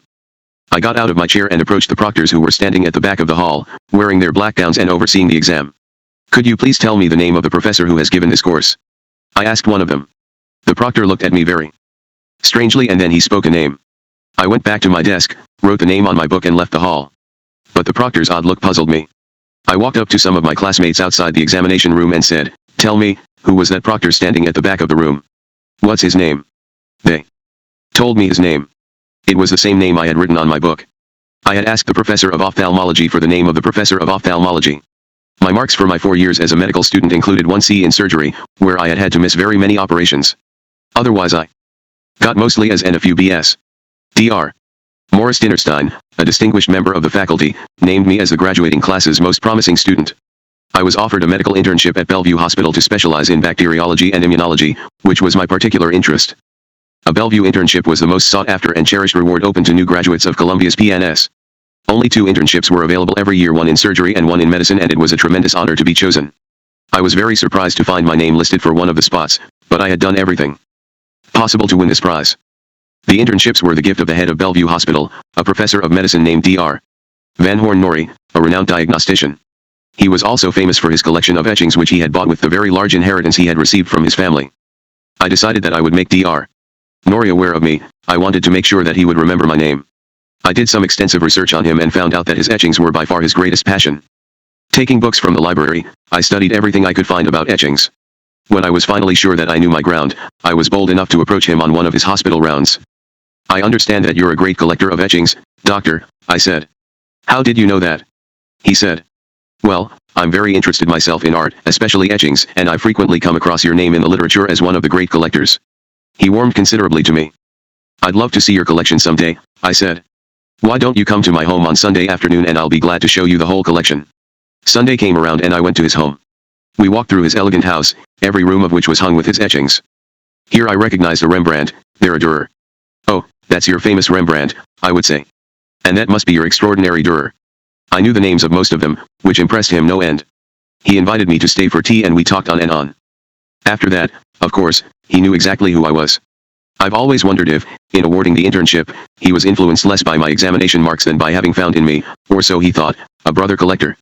In truth, I never had an etching. The internship was to be taken up in January 1922. I graduated in June 1921. I had nearly 6 months on my hands and I had decided to retire from business and devote myself to research medicine. All my life I had wanted to become a doctor. Since my early boyhood I had dreamed of joining my father as his partner. I couldn't think how else I should occupy myself, until an inspired thought entered my mind and made it absolutely clear what I should do and where I should go. The news of that year's appalling famine in Russia had just startled the world, news exaggerated by wild newspaper stories of revolt and pitiless repression, of madness and despair which were supposed to be racking Russia. It was unmistakably true, however, that hundreds of thousands of famine refugees were streaming into the Volga towns from their fields burned barren by 8 weeks' drought, and that an epidemic of typhus was running through this multitude. Reading one such newspaper report, I had the thought which was to be the most important of my life. It truly was the decisive moment of my young life and the turning point of my life as a whole. Everything that went before this moment is one story, everything which comes after is another. I would go to Russia. I would practice my medicine among the victims of the typhus epidemic. Perhaps I might even be able to collect the $150,000 still owed to Allied Drug and Chemical for the medicines and oil well machinery shipped there. I also felt that it would please my father if I visited Russia, the country of his birth and, since the revolution, the land which figured so vividly in his political dreams. I could be his eyes and ears there, and I could send him letters, to his cell in Sing Sing, to describe the condition of the country. In Russia I could gain valuable experience in fighting the typhus epidemic and I could give myself a breathing space in which to decide the next step in my career. The land of my fathers, that unknown land of future promise and past and present woe, beckoned me. I was 23 years old. My youth was done. A Russian business romance. Though my journey to Russia was my first trip abroad, my leave-taking of New York was not the celebratory affair usual when a youngster, newly graduated from college, takes his first independent steps into the big world. No parties, no bands playing on the dock to send me on my way. All that would have been inappropriate in view of my father's circumstances. Instead, my arrangements were made quickly and soberly. Within a month of graduating, I was on my way. From the surplus stores department of the War Department, I bought an entire field hospital, fully stocked with tents, camp beds, operating tables, generators, surgical instruments, uniforms, and 101 other items. The complete hospital was a vast creation, capable of tending the needs of hundreds of patients at one time, and it filled many trucks when it was loaded for shipment. Its original cost was $60,000. With packing and shipping expenses, it cost me over $100,000. I intended to present it to the Soviets as a gift, and that's what I did. I also bought a brand new ambulance and fully stocked it with drugs and all the latest equipment, at a cost of about $15,000. This too I intended as a gift to the Soviets, but on the side of the ambulance I painted the words American Medical Mission to Moscow. I wanted to make sure everybody knew where the help came from. The field hospital and the ambulance were loaded into a freighter and shipped directly to the Baltic port of Riga, from whence the cargo would go to Moscow by rail. I boarded the Aquitania, then the flagship of the Cunard Line, for the crossing to Southampton, on the south coast of England. In London, I was going to meet Boris Michel, the European agent of our company and the uncle of my former flatmate, Dan Michel, who would guide me across Europe on the final stage of my journey. In my later years I came to love the sea, but I certainly didn't enjoy it that time. Even though I was making the crossing at the best time of year and in the most luxurious ship of the day, I quickly found myself to be no match for the Atlantic rollers. It was impossible for me to stay on my feet. Within moments of standing up, waves of nausea engulfed me. The only solution was to stay in my cabin, flat out in bed and motionless. I was transported to Europe like an Egyptian mummy, regularly tended by solicitous stewards who tipped light liquids and foods into me and then patiently mopped them up again. I had brought a portable Edison gramophone with me and several boxes of records. The machine was placed within reach of my feeble hands so that I could wind it up from time to time as I played through my collection of John McCormack's Irish ballads and Caruso's operas. When the ship finally sailed into the sheltered waters of the Solent, leading to the docks of Southampton, the relief from my miseries felt like a rebirth. Almost at the moment of my arrival in Europe, I was caught in the net of intrigue and mystery which is Russia's poison and her charm. On that fine July morning when the Aquitania was being nosed against the Southampton quay by a swarm of tugs like ants pushing a huge beetle, I stood on the deck among the crowd, my heart singing with excitement. A curt word of command and the railing slid aside for the long gangway with its corrugated footpath. There was a moment's bustle as the harbor officials and porters came aboard, then I pressed forward with the rest. Suddenly I felt a touch upon the arm. Dr. Armand Hammer, I believe, said a cultured English voice. A slim blonde stranger smartly dressed in grey tweed clothes, with gloves and cane, stood at my side. Good staff work in the London office, I thought to myself. How nice of Boris to send down someone to welcome me. Yes, I replied smiling, with outstretched hand. I suppose you've come to meet me. The stranger looked somewhat taken aback. Without shaking hands he said, yes, I have, but in fact, Dr. Hammer, I am a representative of Scotland Yard, and I am instructed to inform you that you will not be allowed to land, not at least until you've satisfied us with regard to certain matters. Today, I suppose, I would take a thing like that more coolly. Even 10 years later, I would have been more in command of myself, after my experiences in Russia and the border states where one becomes accustomed to the unexpected. But at that moment I was absolutely flabbergasted. What? I gasped. Not land? Scotland Yard? Why, what on earth's the matter? I've realized since that I couldn't have made a better reply. My bewilderment was obviously sincere. He answered quietly that I must stand aside. When the rest of the passengers had left the ship, he would discuss the matter further. I was completely dazed. I had done nothing. My passport was entirely in order, I would only be in England for a few days, what could be wrong? The detective questioned me for fully 10 minutes before I realized the cause of all the trouble. What was the purpose of my visit to England, he asked, and whom should I see there, and how long did I propose to stay? I said I was just traveling through, but expected to see my London agents and some of the sights. Through to where? He asked sharply. Perhaps to Russia. I hope so, I answered confidently. You see, I'm a doctor, and we have business, and the famine, I know all about that, he said, writing fast in his notebook. Very well, you will stay in your cabin until further notice, and I warn you that I am empowered to examine your person and baggage. Then suddenly the truth flashed upon me. Before I had left New York, Charles Recht, the New York attorney employed by the unofficial Soviet mission, had suggested that Ludwig Martins might be amused to see the film that had been taken of his deportation on the celebrated Soviet Ark a year before. So public had the occasion been that it never entered my head to refuse to carry the film. Who could possibly think it a secret or subversive document? I had yet to learn that many things connected with Russia, both outside the Soviet Union and within, are capable of varied interpretation, and that almost invariably both sides assume the worst.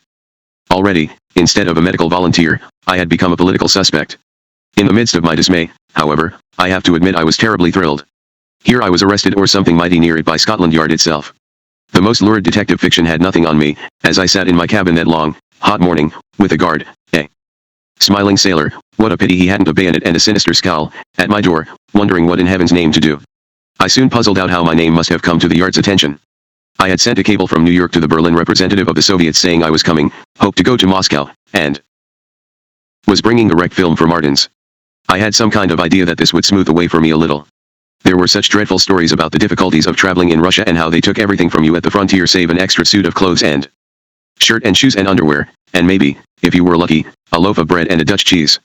But why Scotland Yard should intercept that innocent message or imagine it was a plot against the British Empire, I am still at a loss to understand. Of course they just had a big coal strike in England, and there was a lot of talk about mysterious Bolshevik agents. Indeed, plenty of people, Churchill among them, had believed in 1919 that Great Britain was on the verge of a revolutionary insurrection. Even so, my position seemed absurd.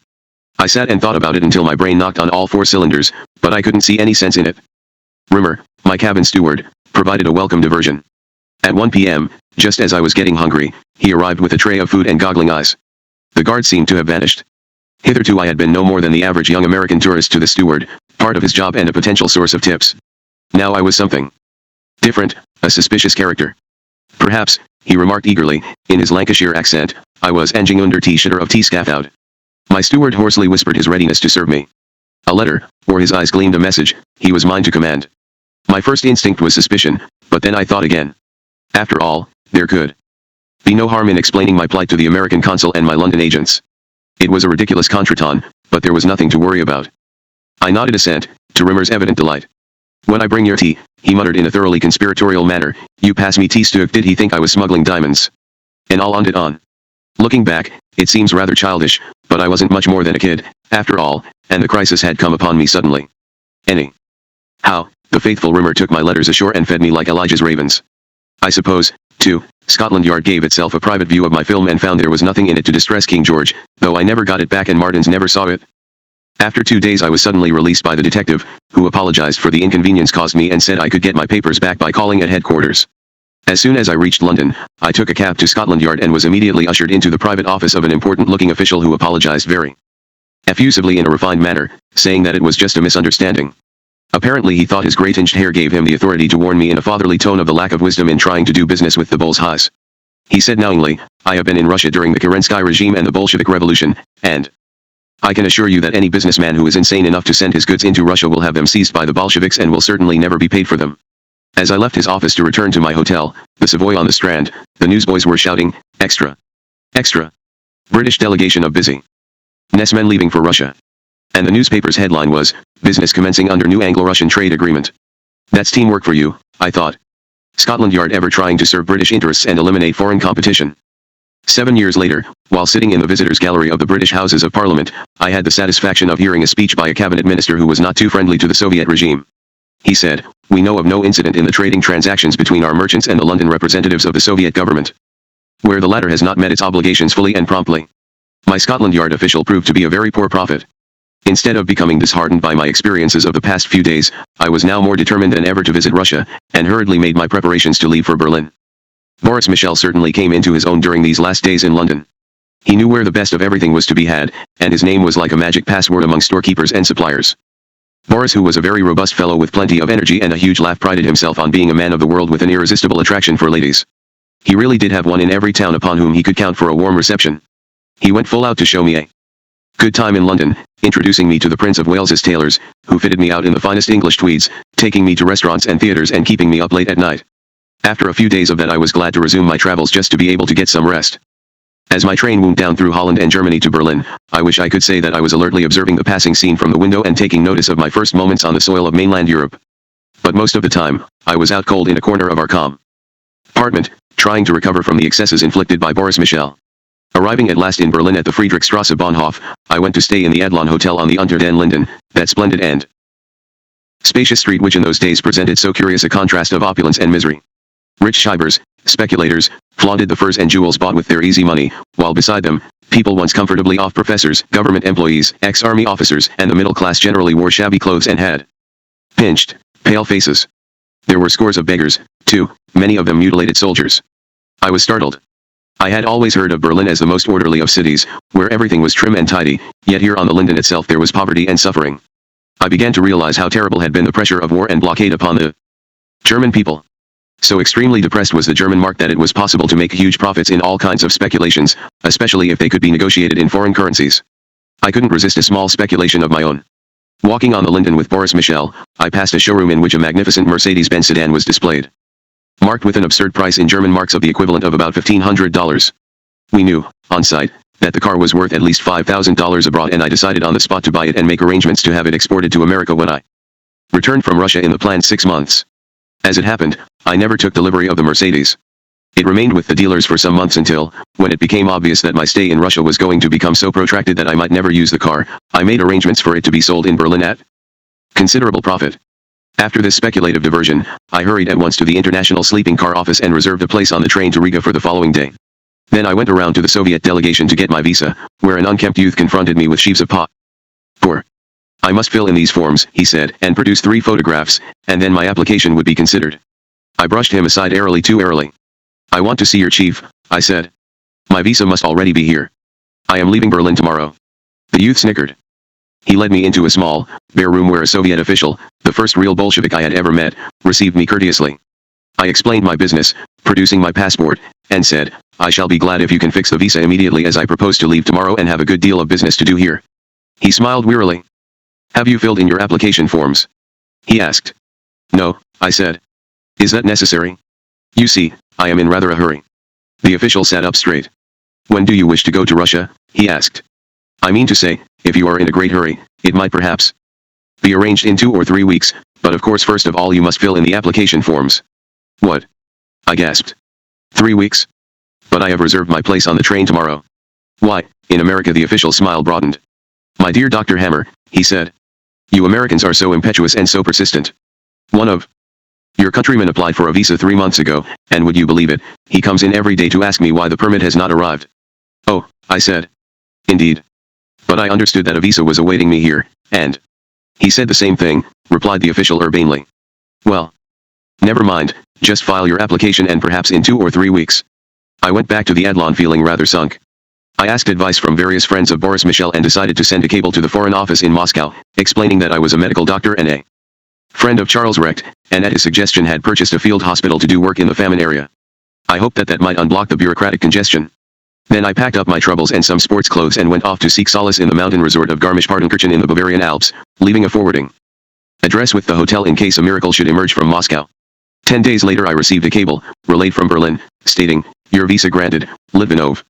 I am sure that the Foreign Office in Moscow must have checked the contents of my cable with Ludwig Martins, and he, having been helped in the United States by my father, must have spoken for me. In great excitement I extricated Boris from the bars he had been habituating, flung our luggage in the car and directed the driver to return to Berlin with all speed, where I examined timetables. The best way to go was by boat from Stettin, now Szczecin in Poland, to Riga in Latvia, then an independent state. Nobody warned me about a crossing of the Baltic, no words could have conveyed its horror. Like some hell-bound crate out of the pages of Conrad, the rusty little steamer which worked that voyage strained all its plates and nearly burst its boiler to make the crossing. Turning, twisting, lunging, and climbing into the teeth of the storm, it worked its way to the top of titanic waves to slither into the gulf beyond. Every descent seemed certain to be our last. I clung to my bunk, racked with nausea and resigned to my death, which must surely come at any moment when the pounding sea finally smashed through the ship's flimsy hull. Meanwhile that oaf Michel was sitting at the captain's table, filling his stomach and swapping filthy jokes with his new friend, the captain. They had the restaurant entirely to themselves. Anyone of less than the coarsest composition was groaning in the last extremes of misery and trying to settle final accounts with the maker. It took 3 days to reach Riga. If you look at the map, you'll see that you could almost walk from Stettin to Riga in 3 days. Riga had once been the greatest western emporium of Russian trade, with nearly 750,000 inhabitants. Now, like Vienna, it had become the impoverished capital of a tiny state whose magnificent buildings and well-planned streets housed less than 300,000 people. Latvia, of course, was not then part of Russia. Under the terms of the Treaty of Versailles, its independence had been guaranteed, though that was to count for nothing in 1940 when Stalin occupied the country, along with Estonia and Lithuania. Riga provided me, however, with my first insight into the ways of the old Tsarist Empire. There was some difficulty about my baggage in the custom house. "Slip him something," whispered Boris Michel, ever wise in the ways of the world. I handed the customs officer a dollar bill. He gave me a severe look and ignored it. For a moment I felt anxious. You must remember that this was my very first trip to Europe, and I innocently supposed that bribing officials was a crime. "Not enough," whispered Michel. I tried $10. My baggage was passed in 2 minutes, with smiles and bows, the customs officers themselves carrying it out of the custom house and loading it into a waiting cab, much to the annoyance of some stolid-looking Latvians who were thus delayed with their own baggage examination. I learned later that I had touched two extremes. The recognized rate for American visitors was $5. Riga was a splendid city, but its leading hotel at that time, the Rome, was far from a splendid hotel. It had only one bath, which no one seemed to use, and when I saw it, I understood why. But when word went around that I was on my way to Russia, I suddenly found that every waiter in the place showed the most flattering eagerness to serve me. I was ushered to the best tables and attended with great ceremony, my every wish instantly gratified. At first I was puzzled, but the secret was revealed on my second evening. The head waiter, a distinguished man with a short gray goatee, approached me and said in a confidential whisper, "You are going to Russia?" "Yes," I said. "What about it?" He hesitated for a moment, then hissed dramatically, "It is death." Before I could reply, he plunged into a long and confused account of his escape from the Red Terror. He had been pursued, it seemed, by human wolves, or maybe they were real wolves, I couldn't quite understand which. Anyway, he had a terrible experience, and escaped only by a miracle.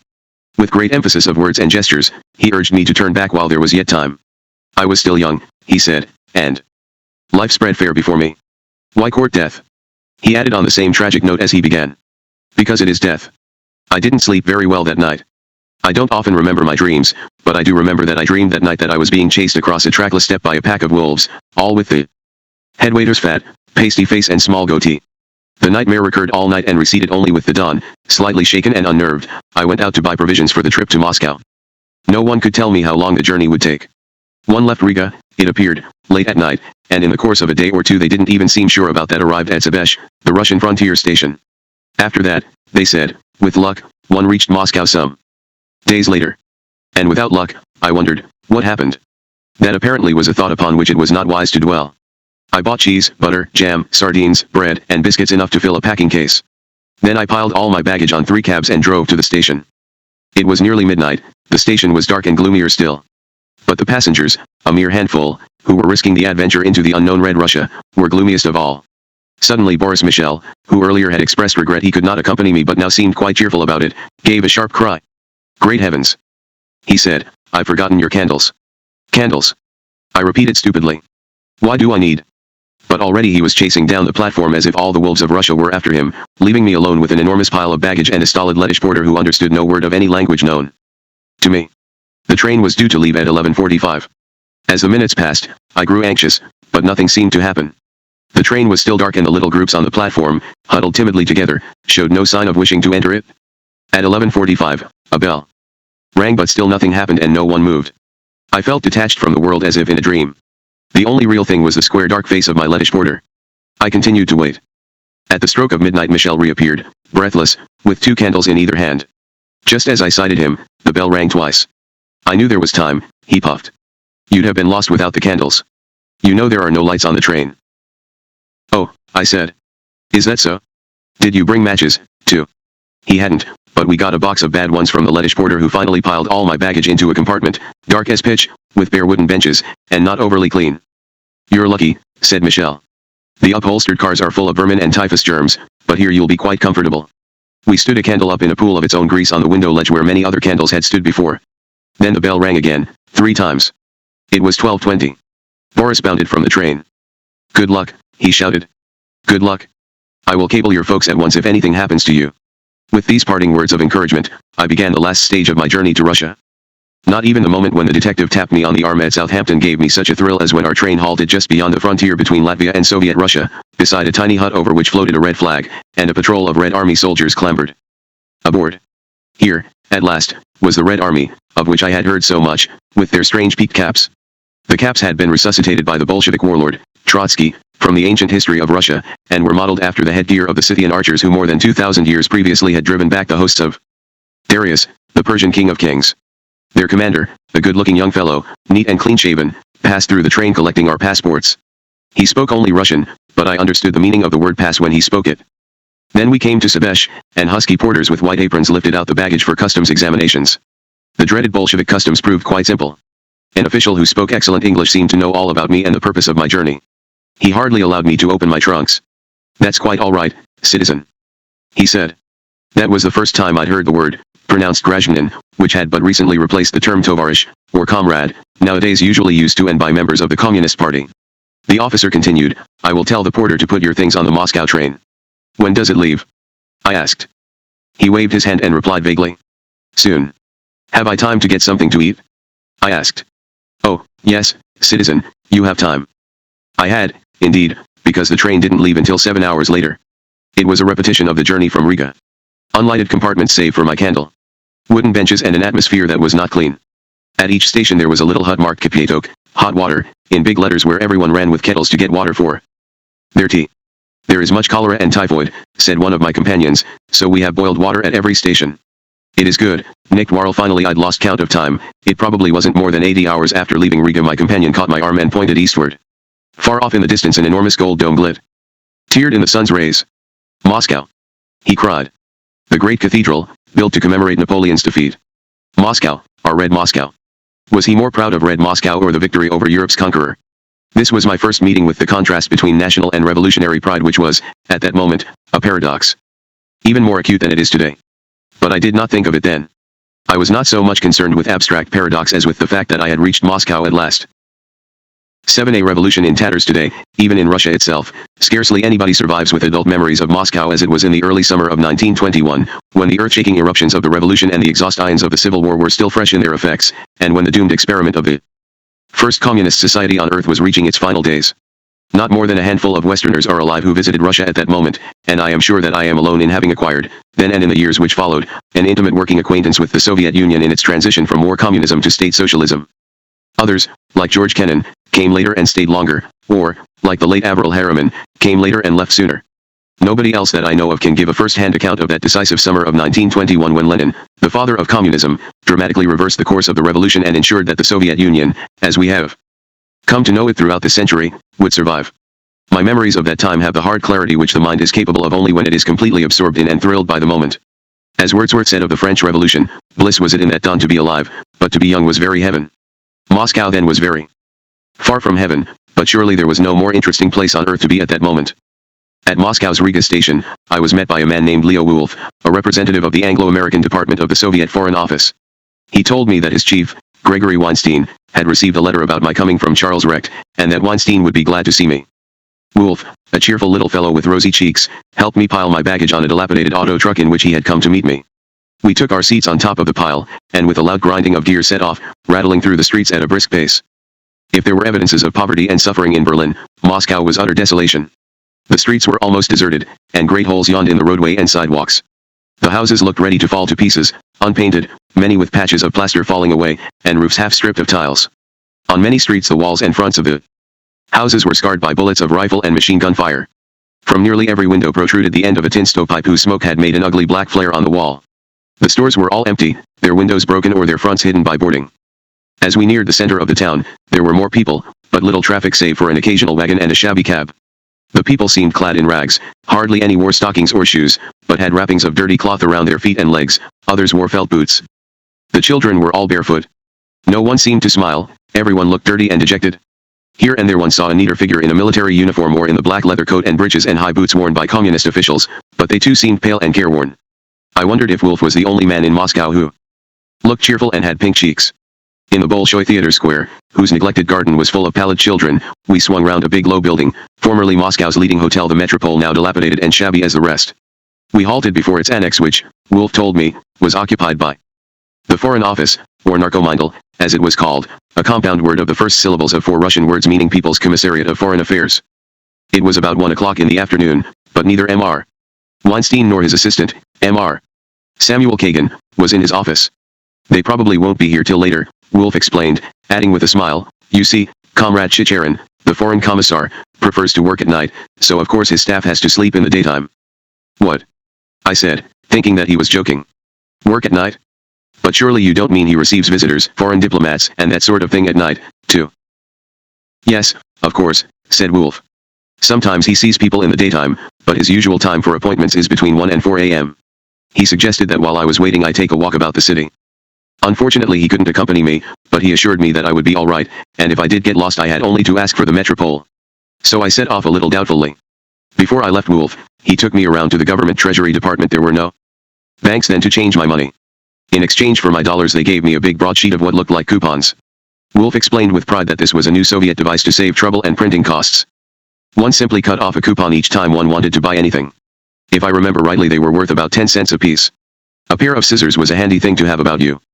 As I walked through the streets, I couldn't for the life of me see what there was to buy except trumpery stuff like buttons and lace, or apples sold by hawkers on the curb as all the stores were boarded up, empty. Oh yes, and there were shoe shines. I think the thing that struck me most that day was the fact that there was a Georgian or Armenian shoe shiner at nearly every corner. Most of them hadn't any Polish, but they'd spit on your shoe and rub it hard with a rag till it nearly shone, and for the service I saw the coupons passed. The streetcars were still free transport having been one of the promises of the revolution. There seemed to be very few of them trundling slowly along, each one with people hanging onto it or to each other, in a cluster, like flies on a lump of sugar. Every now and then, one would fall off, pick himself up, and run after the car to catch on again. It was a curious thing to watch. The horse-drawn cabs called izvoskaki, however, one paid for, and I found later it was necessary to bargain with the driver, who always asked at least twice what he expected to get. I made my first attempt to haggle a few weeks after I arrived in Moscow, while my grasp of the language was still as elementary as it could be. I asked a driver how much it would cost to go to a certain hotel. Pieterka, he replied, a slang word meaning a fiver. I thought he was saying 15 rubles, so I held up the fingers of both hands and said, 10. He said, okay. Please step in. All the way to the hotel he kept grumbling to himself under his breath. When I had sat down to my lunch, I asked my friends what might have been wrong with the driver. They explained that, having offered the man twice the price he was asking, I had deprived him of the opportunity to haggle, which he regarded as an essential part of his working day. These working practices, by the way, hold true right up to the present time. Russian cabmen are a conservative folk. Most of them didn't hesitate to speak their mind about the revolution in unkind terms, and when everything else was nationalized they somehow managed to retain their independence and the right to work for money. When I returned after my walk, Mr. Weinstein was in his office, where he received me very kindly. He was a slim figure of about 50 years with a goatee and eyes that crossed. He had been the editor of a workers' socialist paper in New York before the revolution. He said he hoped in a few days to put me in touch with the health department, which, he assured me, would be delighted to accept my offer of equipping a medical unit to work in the famine area. He then telephoned the Savoy Hotel and asked Wolf to take me around and get me settled in my room. Never in my life have I seen a hotel less worthy of the name Savoy. We staggered under our burden up dirty stone stairs along a grimy passage into a filthy room. A bedstead and mattress but no sheets or blankets, a grease-stained table with a cloth top and 2 rickety chairs. And a cupboard, otherwise the room was bare. The wooden floor was uncarpeted and paper was hanging in damp strips from the walls. On the table, however, was a Swedish telephone apparatus of the latest type, in good working order. Although I did not know it, this room was to be my home for the next 10 days, and never, I can assure you, was home less sweet. There was not only dirt, but rats and mice and smaller vermin in prodigious quantities, which fled in droves to their corners when I entered the room. When Wolf had gone, I made a hurried meal from my Riga supply. He had told me that no food was served in the hotel, but that in a day or two the Foreign Office would get me a pay-OK, or ticket, entitling me to receive bread and meat and vegetables, if there were any, in one of the state food depots. I rang the bell and after a long interval a slatternly girl appeared. I made signs to her to try and clean up the room, especially the horrible-looking mattress, and put on the sheets and blankets I had brought with me. She stared at me. I offered her money, a row of coupons, but she shook her head. Suddenly she caught sight of some cakes of soap in my open bag and burst into a flood of Russian. I gathered that soap was better currency than Soviet paper and made signs that she would receive a cake of it if she fixed the room as I wanted her to. Well, she did her best, which wasn't much, and went off triumphantly with the soap. Gradually, in the next few days, by the same means I got the room cleaned up a little and some more furniture was brought in, but it was still pretty terrible, especially the bedbugs. Another foreigner staying in the hotel told me he had thrown away his old mattress and sprayed all the ironworks of the bed with kerosene, put his own bedding on it and moved it away from the wall, standing each of the 4 legs in a saucer of kerosene. He thought he was safe. But the little devils climbed up onto the ceiling and bombed me from the air, never missing once. He said. He was Raymond Gramswing, the highly respected American writer and commentator. We became lifelong friends and, 20 years later, joined forces in New York in the fight against the Nazis. There was the ruin of a bathroom attached to my room that was where most of the rats lived, but, of course, no water. One could, however, get hot water from a stove in a little sort of kitchen space at the end of the corridor where some of the guests used to cook on small portable kerosene stoves, or primus. But each person was allowed only one kettleful with which to make tea or maybe to shave, if he had the soap and a razor. I now understood why the people of Moscow looked so dirty. After 3 or 4 days, the diet of sardines and cheese, without bread, which I had brought from Riga, upset my stomach and I became quite sick. I didn't go out anymore, just stayed in that dreadful room, learning by heart 100 Russian words each day. My grandfather having forbidden any language but English in our family home in America, I had arrived in Russia not knowing a single word of the language. I had learned French and German at school and was reasonably competent in those languages, but learning Russian presented quite a different order of difficulty. The more I learned, the more horrified I became by the magnitude of the task. Russian is a very deceptive language, because it looks easy at first. It's like setting out for a gentle stroll and realizing that you've committed yourself to scaling Himalayan peaks. I had to struggle very laboriously with an English-Russian dictionary which gave pronunciations in phonetics. I would write the English word on one side of a piece of paper and the Russian on the other side and keep turning it over and over until I had got a word in my head. By this haphazard method, I came to know some Russian words by their approximate sound before I could decipher the alphabet. The 3rd day, my friends at the Foreign Office became anxious, as they hadn't seen me around, and came to inquire. They found a doctor, who managed to secure some milk and fresh meat and vegetables on a prescription for me, and then, when I was better, they gave me the promised payok. I took it around to the food depot to find a line of about 100 people waiting. That wasn't encouraging, so I strolled up to the front of the line to see what they were getting. A hunk of black bread that looked as if it was made out of mud and sawdust, and a handful of moldy potatoes, that was all. Most of the people in line were women, shabbily dressed, some with babies in their arms, others with children holding to their skirts. When I saw how these people were eyeing me, in my newly made London tweeds, I decided I would rather starve than deprive a single one of them of the precious handful of food which was so far from adequate for their daily needs. Hiding my payok ticket from view, I retraced my steps to the metropole. I don't know what I would have done if I hadn't noticed that one of my new friends in the Foreign Office, named Gaov, who had charge of stamping passports, looked fat and well fed. He always went off by himself somewhere at the lunch hour instead of sitting down with the rest of them to the meager ration provided by the Foreign Office. One thing I must say about Moscow in those days, it was share and share alike for all. If the public went hungry, so did the communist officials, and the latter worked much harder into the bargain. So I trailed this Gaov one day, at a discreet distance, and followed him up 2 flights of stairs to what looked like a private apartment.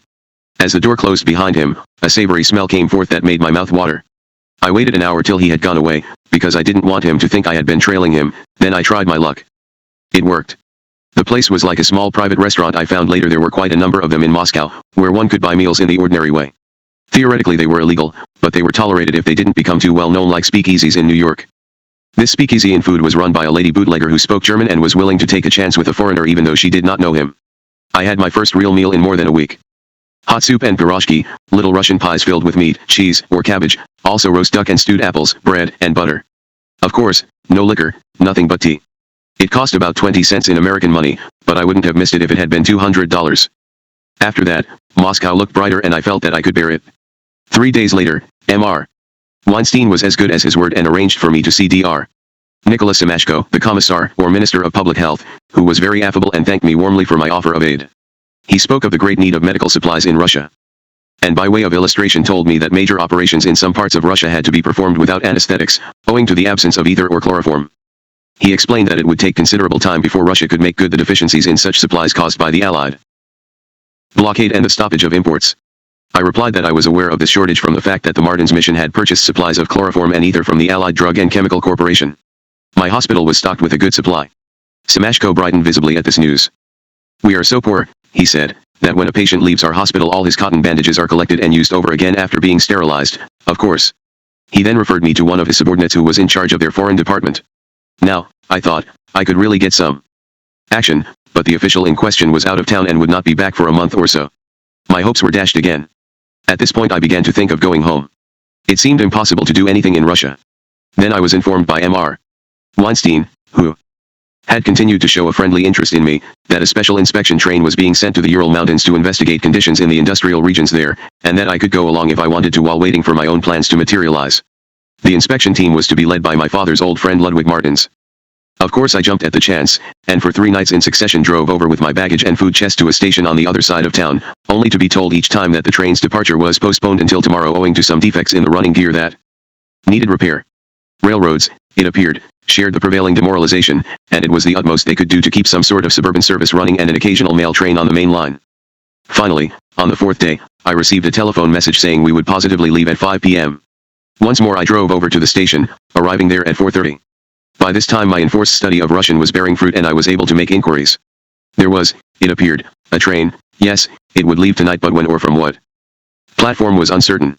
Then other members of the party gradually arrived, some of whom spoke English. At 8 o'clock the train backed into the platform and I secured an upholstered bunk in a private car formerly the property of some high dignitary in the Tsar's government and planted my candle on the window ledge. At last, at 11, we pulled out slowly, with much wheezing of the engine, on a trip that lasted nearly a month and was to be, for me, of the most absorbing interest and abiding consequence. That journey, begun early in the month of August 1921 and so lightly undertaken, changed my whole future in Russia. Had I not taken it, it is probable that after some weeks more delay I would have been attached to one of the Russian relief units, would have worked there for a few months with my hospital and then gone home to take up my internship at Bellevue Hospital. But fate ruled otherwise. It is to this journey that I owe my first start in Russian business, which later proved so successful, and the still greater privilege, as I shall describe in a moment, of a personal acquaintance with Lenin. Ludwig Martins, the chief of our expedition, was now in charge of the Soviet metallurgic industry. He had taken along with him several of his assistants, mostly engineers. Besides myself there were 2 other Americans in our party, A.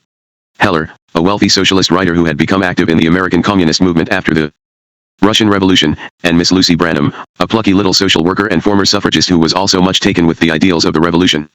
Both these people were typical of the Western visitors who later came to be known, collectively, as fellow travelers bemused idealists who had a great deal of emotional and intellectual difficulty squaring their romantic expectations of the Soviet Union with the exceedingly grim realities.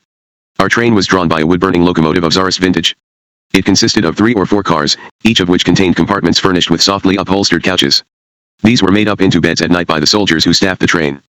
Each car also included its own toilet facilities, so we were traveling in exceptional comfort though slowly. For 3 days and nights the train rumbled slowly eastward until, as we neared the Volga, we came into a region of parched fields and sunburnt crops. As far as the eye could see were grain fields, which should now have been ripening with golden stalks standing 4 feet high, ready to harvest. Instead there was nothing but dry, stringy grasses, or so they looked, only 8 or 10 inches tall above the cracked, dry earth. At Ekaterinburg where the Tsar and his family had been executed in July 1918 we got our first sight of the famine. At this time the peasants in what was later known as the famine area were barely existing, at a level slightly above starvation. The scanty stocks they had kept from the year before were almost exhausted, and, as it was evident that the present crop had completely failed and that they had nothing to sustain them through the winter, they fled from their desolate fields as from the plague. While the communist aspirations of the Bolshevik Revolution were still being applied, however weakly and ineffectually. Travel on the railroads was free if one could find a place. By tens and hundreds of thousands, the unhappy peasants flocked to the nearest railroad and boarded what trains they could, crowding into freight cars in the hope that they might find some livelihood, however meager, in the urban centers. Disease, cholera, typhus and all the epidemics of childhood was rife among them. I had imagined that my professional training as a physician had steeled me against human suffering, but my first vision of a refugee train in Ekaterinburg struck me cold with horror. I learned there had been 1,000 persons, men, women, and children aboard the train when it had left Samara in the Volga region. When it pulled into Ekaterinburg, after several days' travel, not more than 200 of the strongest were living. Some, of course, had actually died of hunger, but disease had claimed most of the victims. During our 24-hour stay in the station yard of Ekaterinburg, I received direct eyewitness knowledge of what a Russian famine meant. Children with their limbs shriveled to the size of sticks and their bellies horribly bloated by eating grass and herbs, which they were unable to digest, clustered round our windows, begging piteously for bread for life itself in a dreadful ceaseless whine. We could not help them. Here and there it was possible to give one youngster a meal, but if we had distributed every scrap of food on our train, it would have been as nothing to feed this multitude. I was to see many dreadful sights in the famine region, but the memory of that Ekaterinburg station is burnt deep into my memory. Two things stand out in that vision of horror: the busy stretcher bearers carrying the dead into one of the waiting rooms where they were stacked up in tiers like the carcasses of animals to await the carts that would take them to burial in a nameless grave, and the black raven circling ceaselessly above. As the winter came on, there were to be worse horrors in store than any I had seen. It became impossible to bury the dead in the hard frozen ground, and corpses stripped naked, because their clothes were too precious to waste, lay in heaps in cemeteries to which the death carts had brought them. The carrion crows and vagrant dogs fared well in those dreadful days. To complete the tragic picture, there were grim tales of cannibalism, of mothers driven frantic, killing one child to keep the rest alive, and worse still, of butchers selling human flesh for profit. Shaken, stunned by what we had seen in Ekaterinburg, we went on through the Ural Mountains, where our train was visited by scores of delegations from the mining and industrial sections, asking for help. These people were of a higher caliber than the Volga peasants and had not fled from their homes, but they too knew that unless relief reached them in time they could not survive the winter. Everywhere we went we met the same condition: tremendous mills, factories, and mine works standing idle and the workers hanging about, hungry and despairing. Even if the mills and factories could be put into operation, there was no market for their products, owing to the economic stagnation of the entire country. In several of these places I saw considerable stocks of valuable material: platinum, mineral prod, Ural emeralds, and semi-precious stones, and in Ekaterinburg I had seen stores of furs deposited there by hunters and trappers who were still continuing to try to earn their livelihood under the Soviets exactly as they had under the Tsar. I asked some of my friends on the train why they didn't export some of this stuff abroad and buy grain in return. "It is impossible," they cried. "The European blockade against us has just been lifted. It would take us too long to organize the sale of these goods and the purchase of food in return." Then there came to me the single proposition which most dramatically changed my life. "Why," I said, "I can arrange it for you, if you like, through a concern owned by me and my family in New York. We can also buy foodstuffs for you. Is there anyone here with authority to make a contract?"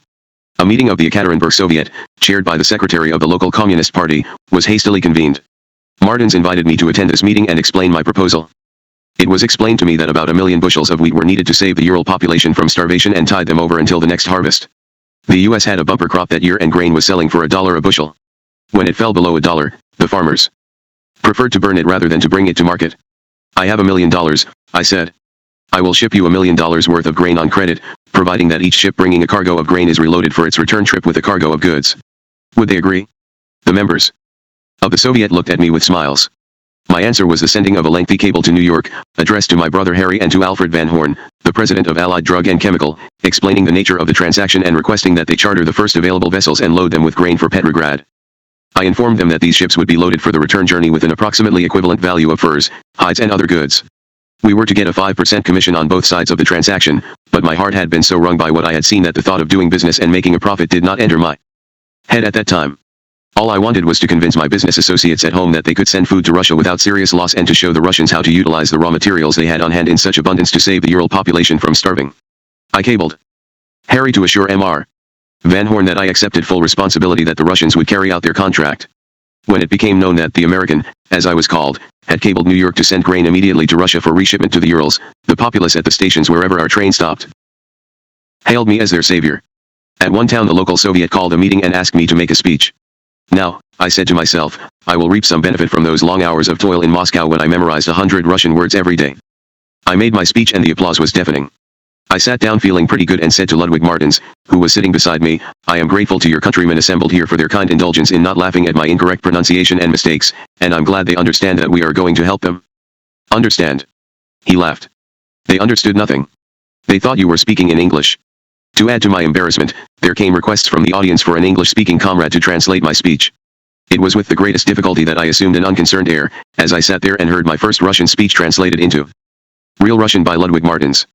During the weeks I spent in the Urals I visited, among other properties, some asbestos deposits in the neighborhood of Alipovsk, where a number of the Tsar's relatives and some high dignitaries were executed in the summer of 1918 and their bodies thrown into one of the shafts. It was suggested to me that these asbestos deposits, which had formerly belonged to the state railroads, might interest American investors on a concession basis. The whole outfit, building, and plant, was pretty much as it had been left after the revolution. The property was not being worked, but I could see for myself that it had great possibilities, and might easily be developed. It was an open pit mine and the long, valuable asbestos fibers were in seams visible to the naked eye, with very little overburden. One of my friends on the train, a Russian mining engineer who had formerly worked in the neighborhood, explained to me how valuable this property might become with proper development, and I must admit his facts and figures interested me considerably. But I was still thinking about doing famine relief work and I simply earmarked his information as of possible interest to business people in America. We continued our trip through the Urals at the same slow speed as we had come, amid the same scenes of suffering and desolation. One day, I remember, the train stopped at a small wayside station. Glad of the opportunity to stretch our legs, several of us took a walk along the dusty road leading to a village 2 or 3 miles away. Halfway between the station and the village we found a lonely little hut and in the yard an old man with a gray beard, a typical Russian peasant, laboriously sawing pine wood into planks. "What are you doing, little uncle?" said one of my friends. "Sawing wood," replied the ancient laconically. "But why make planks?" we asked. "What are you going to make?" The old man gave us a strange, dumb look like a hurt animal. "My coffin," he said. "I am all alone, you understand, and I have food for 3 more weeks only, then I must die. But before that I will have made my coffin and will lie in it to await death so that I shall not be buried like a dog in the bare ground." He was an old man and probably would not have lived much longer anyway, but the scene was more painful to me than any of the terrible things that I had seen before. Such complete resignation before such certain death seemed to typify the Russian people of that time. It seemed a labyrinthine paradox. Here in the Urals lay the greatest treasures of the world, the richest mines of platinum, emeralds, asbestos, copper, and almost every known mineral, yet the people were unable to utilize them even to provide themselves with the barest necessities of life and were starving to death. Our trip would have been prolonged further, but that day we were all greatly excited to learn that Lenin himself wished to talk to Ludwig Martins. In those days there was no telephone service from Moscow to the provinces, but conversation was carried on by telegraph. Martins invited Heller and me to be present in the telegraph office of a small railroad station while Lenin talked to him. Lenin asked Martins various questions about the state of affairs in the Urals and the possibilities of work there. Then to my amazement the tape unrolled a message about me. "What is this we hear from the Ekaterinburg Telegraph Agency about a young American chartering grain ships for the relief of famine in the Urals?" "It is correct," Martins replied. Dr. Armand Hammer has instructed his associates in New York to send grain immediately to Petrograd on the understanding, which has been approved by the Ekaterinburg Soviet, that a return cargo of furs and other goods would be taken back to cover the cost of the grain shipment. Do you personally approve this?" Lenin asked. "Yes," said Martins, smiling at me. "I highly recommend it." "Very good," was Lenin's answer. "I shall instruct the Foreign Trade Monopoly Department to confirm the transaction. Please return to Moscow immediately." 8 Lenin. It was nearing the end of August 1921, when I returned to Moscow. I had been away less than a month, but short as the time was, I rubbed my eyes in astonishment. Was this Moscow, the city of squalor and sadness that I had left? Now the streets that had been so deserted were thronged with people. Everyone seemed in a hurry, full of purpose, with eager faces. Everywhere one saw workmen tearing down the boarding from the fronts of stores, repairing broken windows, painting, plastering. From high-piled wagons goods were being unloaded into the stores. Everywhere one heard the sound of hammering.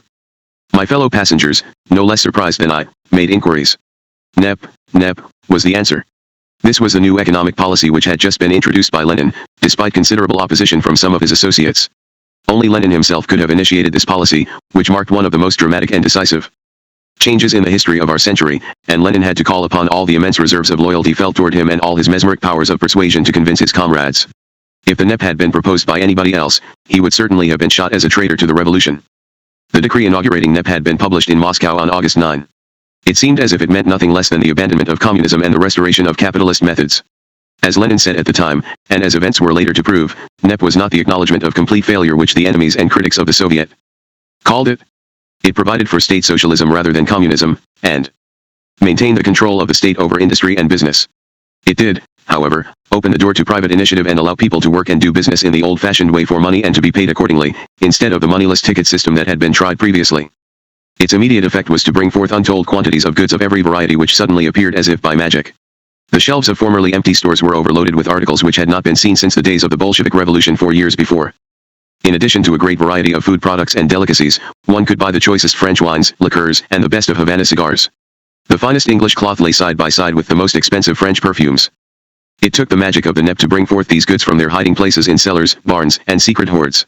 In its early days, 2. NEP offered a wider latitude to private storekeepers than would subsequently be the case, and it is not too much to say that this 11th hour measure gave the first impetus to the economic rehabilitation of Russia. In one fell swoop, Lenin saved the revolution. 55 years later, Janos Kadar was to introduce very similar measures to revive the Hungarian economy and society, and the new modernization policies of the Chinese government today bear very striking marks of similarity as well. Kadar, incidentally, does not refer to his economic policies as restoring capitalism, but, he explained to me, as allowing for human nature. Along with the benefits of this new vigor came prostitution, gambling, and illicit trades of all kinds. Those who profited from these trades caused great offense with the ostentatiousness of their wealth. A rash of new jokes about the hated NEP men, as the profiteers were called, began to circulate in Moscow. The Muscovite taste for sharp political jokes flourishes even today. One of the jokes I remember dated from the time the philanthropist and explorer Fridtjof Nansen was missing in the frozen north of Russia in 1922 and, for a few days, all the telegraph lines were kept open free of charge exclusively for news of him. One NEP man cables another and says, "Have you any news of Nansen?" The other replies, "No." "Have you?" "No," comes the answer, "but I've got 6 cases of cognac which might interest you." Incidentally, I got to know Dr. Nansen, the most modest of great men, during his long stay in Moscow. He, too, had come to Russia to fight the famine and had done great work, especially for children. One day he said to me, "What a splendid fur coat you are wearing. Where did you get a coat like that?"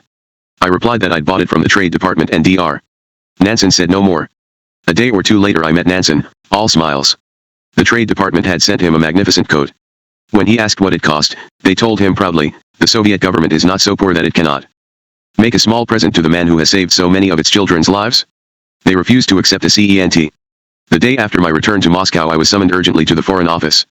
They had received a telephone message from Lenin's office saying he wished to see me at once. I could barely control my excitement. At the age of 23, I was to meet the leader of the revolution, the man who had come to exert more power over the Russian people even than the czars he had deposed. I was accompanied to my interview with Lenin by Boris Reinstein, an American communist of Russian origin who was attached to the Foreign Office and to the Communist International Trade Union movement, the Prof in turn. Reinstein had been a druggist in Buffalo and he knew my father well, since they were both members of the Socialist Labor Party. He was well known to Lenin and he had, in fact, furnished Lenin with the writings of Daniel de Leon. I have always understood that Lenin got some of his ideas from de Leon, with whom he was fully in accord. We walked together to the Troitsky Gate of the Kremlin, which is a curious little round white tower connected with the main body of the fortress by a bridge over gardens where once there was a moat. At the gate they said that they had been advised by telephone from Lenin's office to admit me. Reinstein showed his Communist Party card, which was sufficient as a pass, while the guards verified my passport and took it away from me. I was a little disquieted, but they told me they would give it back to me when I returned, and meanwhile they gave me a pink ticket or pass on which was written my name. I passed several guards of sentries, each of whom demanded that I produce my pass before permitting me to proceed farther. Passing under the big archway, I found myself in a large square courtyard flanked by cannons captured from Napoleon, still to be seen in the same place today. I called the Kremlin a fortress, but in reality it is more than that.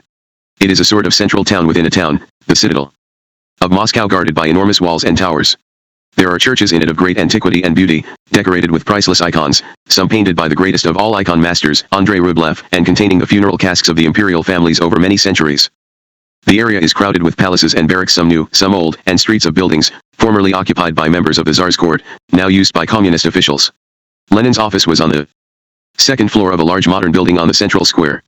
40 years later I was to take the same walk to meet Khrushchev in the very same building and, later, his successors Leonid Brezhnev and Mikhail Gorbachev. I passed a sentry before I entered the building and there was another sentry at the door of the corner rooms which the Soviet leader occupied. Since that August day in 1918 when the social revolutionary Dora Kaplan shot Lenin as he was leaving a workers' meeting in Moscow which, though not fatal, undoubtedly shortened his life, he had been guarded from assassination by every possible precaution. I passed through a large room, full of people working busily on roll-top desks, like the outer office of any big American businessman, and was conducted to the double door of Lenin's private office by his secretary, Maria Ignatievna Glasser, a little hunchbacked girl. She shared the innermost secrets of the Red Dictator, possessed his full confidence and never, on any occasion, used her position for her own advantage or that of her friends. Lenin rose from his desk and came to meet us at the door. He was smaller than I had expected, a stocky little man about 5 feet 3, with a large, dome-shaped head and auburn beard, wearing a dark gray sack suit, white soft collar and black tie. His eyes twinkled with friendly warmth as he shook hands and led me to a leather-cushioned chair beside his big flat desk. We sat so close that our knees almost touched. The room was very small and unpretentious, full of books, magazines, and newspapers in half a dozen languages. They were everywhere, on shelves, on chairs, piled up in heaps on the desk itself, save for a clear space occupied by a battery of telephones. There was a piece of gold-bearing quartz used as a paperweight, and ivory, and bronze statuettes which had been sent to Lenin as presents by peasants and workers' organizations. In one corner stood a large potted palm. All this I saw at the first glance, but to this day I cannot recall more about what the room was like or whether there were pictures on the walls. During the hour or more our conversation lasted, I was completely absorbed by Lenin's personality. His powers of concentration were tremendous. When he talked to you, he made you feel you were the most important person in his life. He had a way of holding his face close to yours, his left eye squinting, but his right eye transfixing you as if it were trying to pierce your innermost soul. By the time we were through, I felt embraced, enveloped, as if I could trust him completely. He began by giving me a quick glance sideways, as if to probe me with those sharp brown eyes. There seemed to be a trace of laughter in them. "Shall we speak in Russian or English?" he began. I replied that I would prefer English since he spoke so perfectly. "Oh, far from perfect," he answered. "I suppose you find Russian a very difficult language to learn." "Most foreigners do." I replied that I was working hard to learn it and that I had been trying to master 100 words a day. Lenin gave me a smile of great sweetness and charm. "I used the same method myself when I was in London," he said. "Then I used to visit the reading room in the British Museum and read books to see how much I could remember. At first it is not so bad, but the more you learn, the more difficult it is to retain." He spoke eagerly and emphatically in English, without many gestures save for a quick cutting movement of the hand to drive home his point. I afterward noticed that this was also one of his characteristics in public speaking. Occasionally he paused for a word, but for the most part his English was easy and fluent. "Our two countries, the United States and Russia," Lenin explained, "were complementary. Russia was a backward land with enormous treasures in the form of undeveloped resources. The United States could find here raw materials and a market for machines, and later for manufactured goods. Above all, Russia needed American technology and methods, American machines, engineers, and instructors." Lenin picked up a copy of Scientific American. "Look here," he said, running rapidly through the pages, "this is what your people have done. This is what progress means: buildings, inventions, machines, development of mechanical aids to human hands. Russia today is like your country was during the pioneer stage. We need the knowledge and spirit that has made America what she is today." Several times during our conversation there were interruptions by secretaries with documents. Lenin waved them aside. "You have traveled in Russia?" he asked abruptly. I replied that I had just spent almost a month in the Urals and the famine region. His face changed, the eager interest faded from his eyes and his expression grew infinitely sad. In that moment I realized what a weight lay upon the shoulders of this man. "Yes," he said slowly, "the famine. I heard you wanted to do medical relief work." "Yes. It is good and greatly needed, but we have plenty of doctors. What we want here is American businessmen who can do things as you are doing. You're sending us ships with grain means saving the lives of men, women, and little children who would otherwise helplessly perish this winter. To the gratitude of these agonized people, I add my humble thanks on behalf of my government." Lenin stopped abruptly, apparently to control the tears which gathered in his eyes. "What we really need," his voice rang stronger and his eyes brightened again, "is American capital and technical aid to get our wheels turning once more. Is it not so?"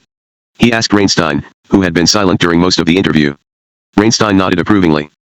I said that from what I had seen in the Urals there was plenty of available material and manpower, that many factories were in much better shape than I had expected. Lenin nodded. "Yes," he said, "that's it. The Civil War slowed everything down and now we must start in afresh. The new economic policy demands a fresh development of our economic possibilities. We hope to accelerate the process by a system of industrial and commercial concessions to foreigners. It will give great opportunities to the United States. Have you thought of that at all?" I said that one of the friends on the train, a mining engineer, had wished to interest me in an asbestos mine in Alipevsk which seemed to have a most hopeful future. I added a few words about my own affairs being insignificant.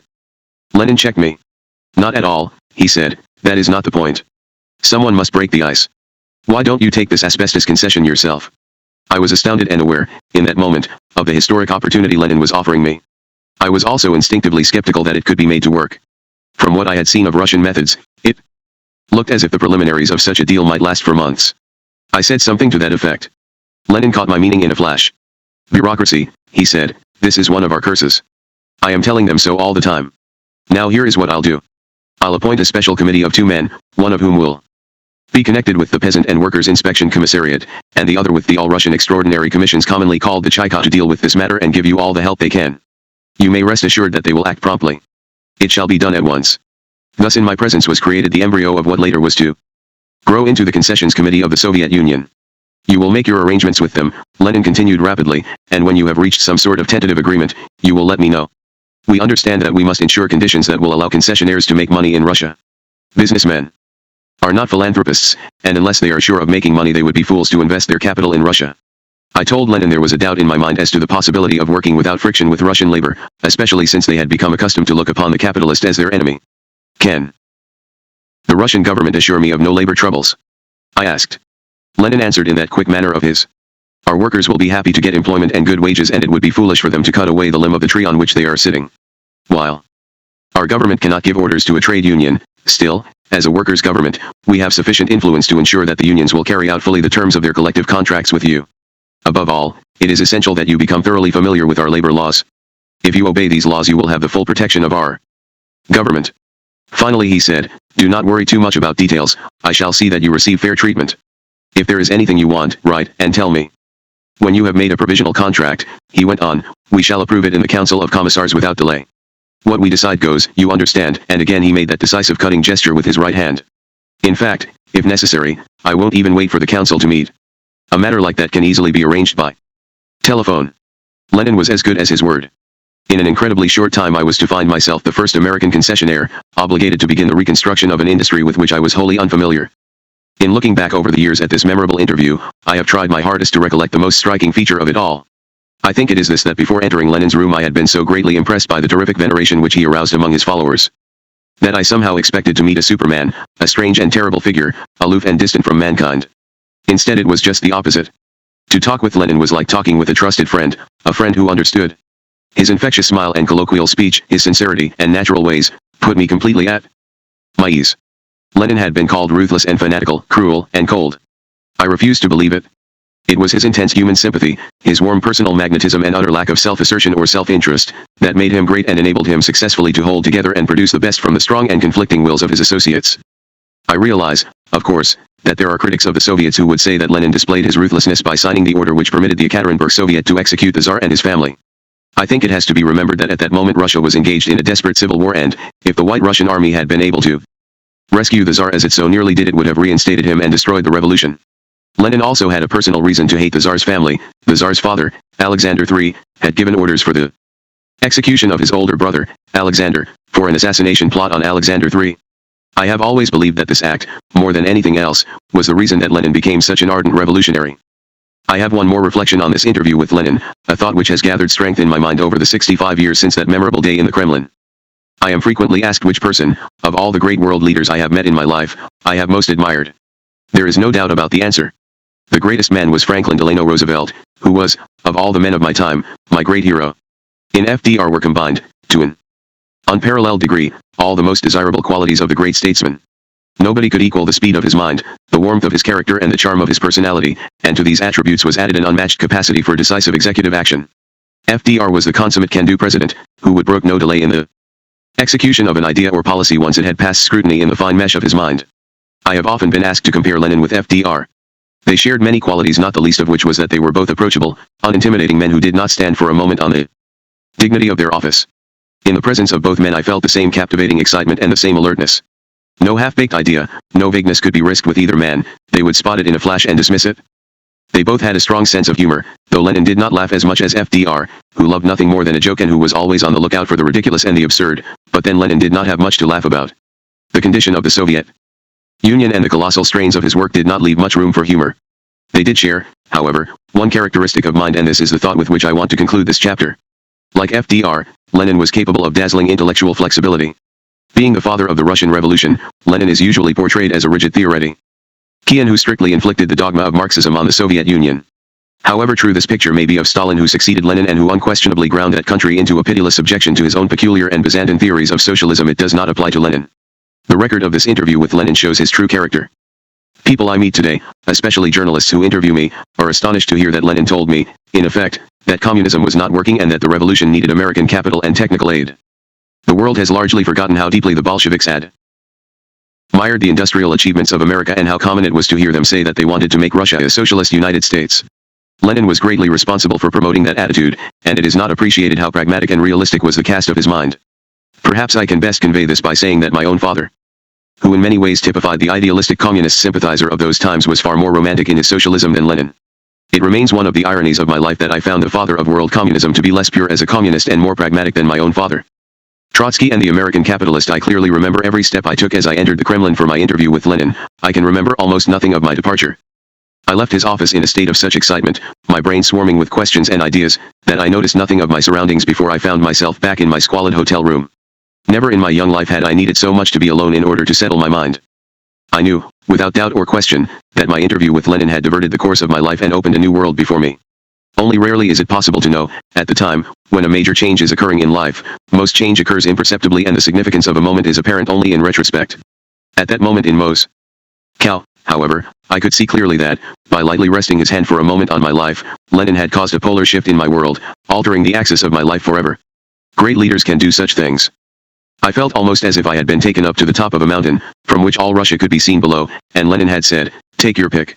This immense country, with its inestimable wealth of natural resources, its vast reserves of labor and its almost untouched potential, had been laid open to me by its leader, who was probably the single most powerful man in the world at that moment. My breath was almost taken away by the panorama of opportunity that lay before me. With Lenin's protection and patronage I could add an incalculable fortune to my present wealth by developing new enterprises in Russia. My previous accomplishments were as nothing compared with what I might achieve. My business activities in New York now seemed like very small potatoes indeed, though they had made me a very rich young man by normal standards. There was not a single moment's doubt in my mind that I must seize this opportunity and follow it wherever it led. The beginning of my medical career would obviously have to be postponed indefinitely. I wasn't going to forsake the chance to do such great things in Russia even for an internship at Bellevue. I wrote immediately to Dr. Van Horn Norrie at Columbia to explain my position and sent my apologies. I later found out that Dr. Norrie carried my letter in his wallet for a long time, because nobody had ever turned down one of his prized Bellevue medical internships. Hans Zinser, the renowned bacteriologist with whom I had intended to conduct research work in bacteriology and immunology, was so amazed by my decision that he made a special detour to Moscow while he was en route to India in 1923 to try to get me to change my mind. Then, having burned my bridges, I tried to concentrate on the steps necessary to take full advantage of my new opportunity. I didn't get very far with it, but spent a restless time tossing and turning in my bed, not, for once, because I was being pursued by a battalion of insects, but because my mind was overwhelmed by legions of thoughts. If I had not known before what Lenin meant to Soviet Russia, I would have found it out the day following my interview with him. As usual I went to the Metropole Annex in the morning to see my friends there, and as usual when they asked me how I was I had some remarks to make about conditions at the Hotel Savoy, which seemed to get worse instead of better. This time Mr. Weinstein was all concern. "My dear Dr. Hammer," he cried, "why didn't you tell us sooner? I shall make different arrangements at once." He jumped to the telephone and within half an hour I was sitting with my baggage in a big limousine on my way to the government guest house across the river, opposite the Kremlin. This mansion, the Sugar King's Palace as it was generally called, had formerly been the property of Haratonenko, a Ukrainian of humble origin who had acquired control of the beet sugar industry and who, when the revolution occurred, was reputed to have been worth $250 million. His house was furnished gorgeously but without taste. The walls were covered with pictures, some the merest daubs, others, especially a lovely Corot, fit to adorn any gallery in the world. The pride of Haratonenko's heart was a huge stained glass window overlooking the wide oak staircase and oak-paneled hall where suits of armor and a big stuffed bear formed incongruous neighbors to a large piece of modern Japanese bronze statuary, incredibly ugly and grotesque. After the revolution the house had been retained by the government as a place to entertain foreign visitors, and its furniture and fittings were unchanged. Today it is the residence of the British ambassador. However, I was not inclined to criticize the aesthetic imperfections of the former owner. I had been living in a verminous room, with no service, no meals, or restaurant, nothing save a little hot water. Suddenly I found myself in a palatial suite with bathroom attached and hot and cold water actually on tap neat as a pin, and, wonder of wonders, containing a large comfortable bed with real sheets and blankets. There were well-trained servants, an excellent cuisine, and if need be, a bottle of old French wine from the well-stocked cellar. I could hardly believe it was real. Such was the magic of Lenin's name. And of my new status as a potential concessionaire.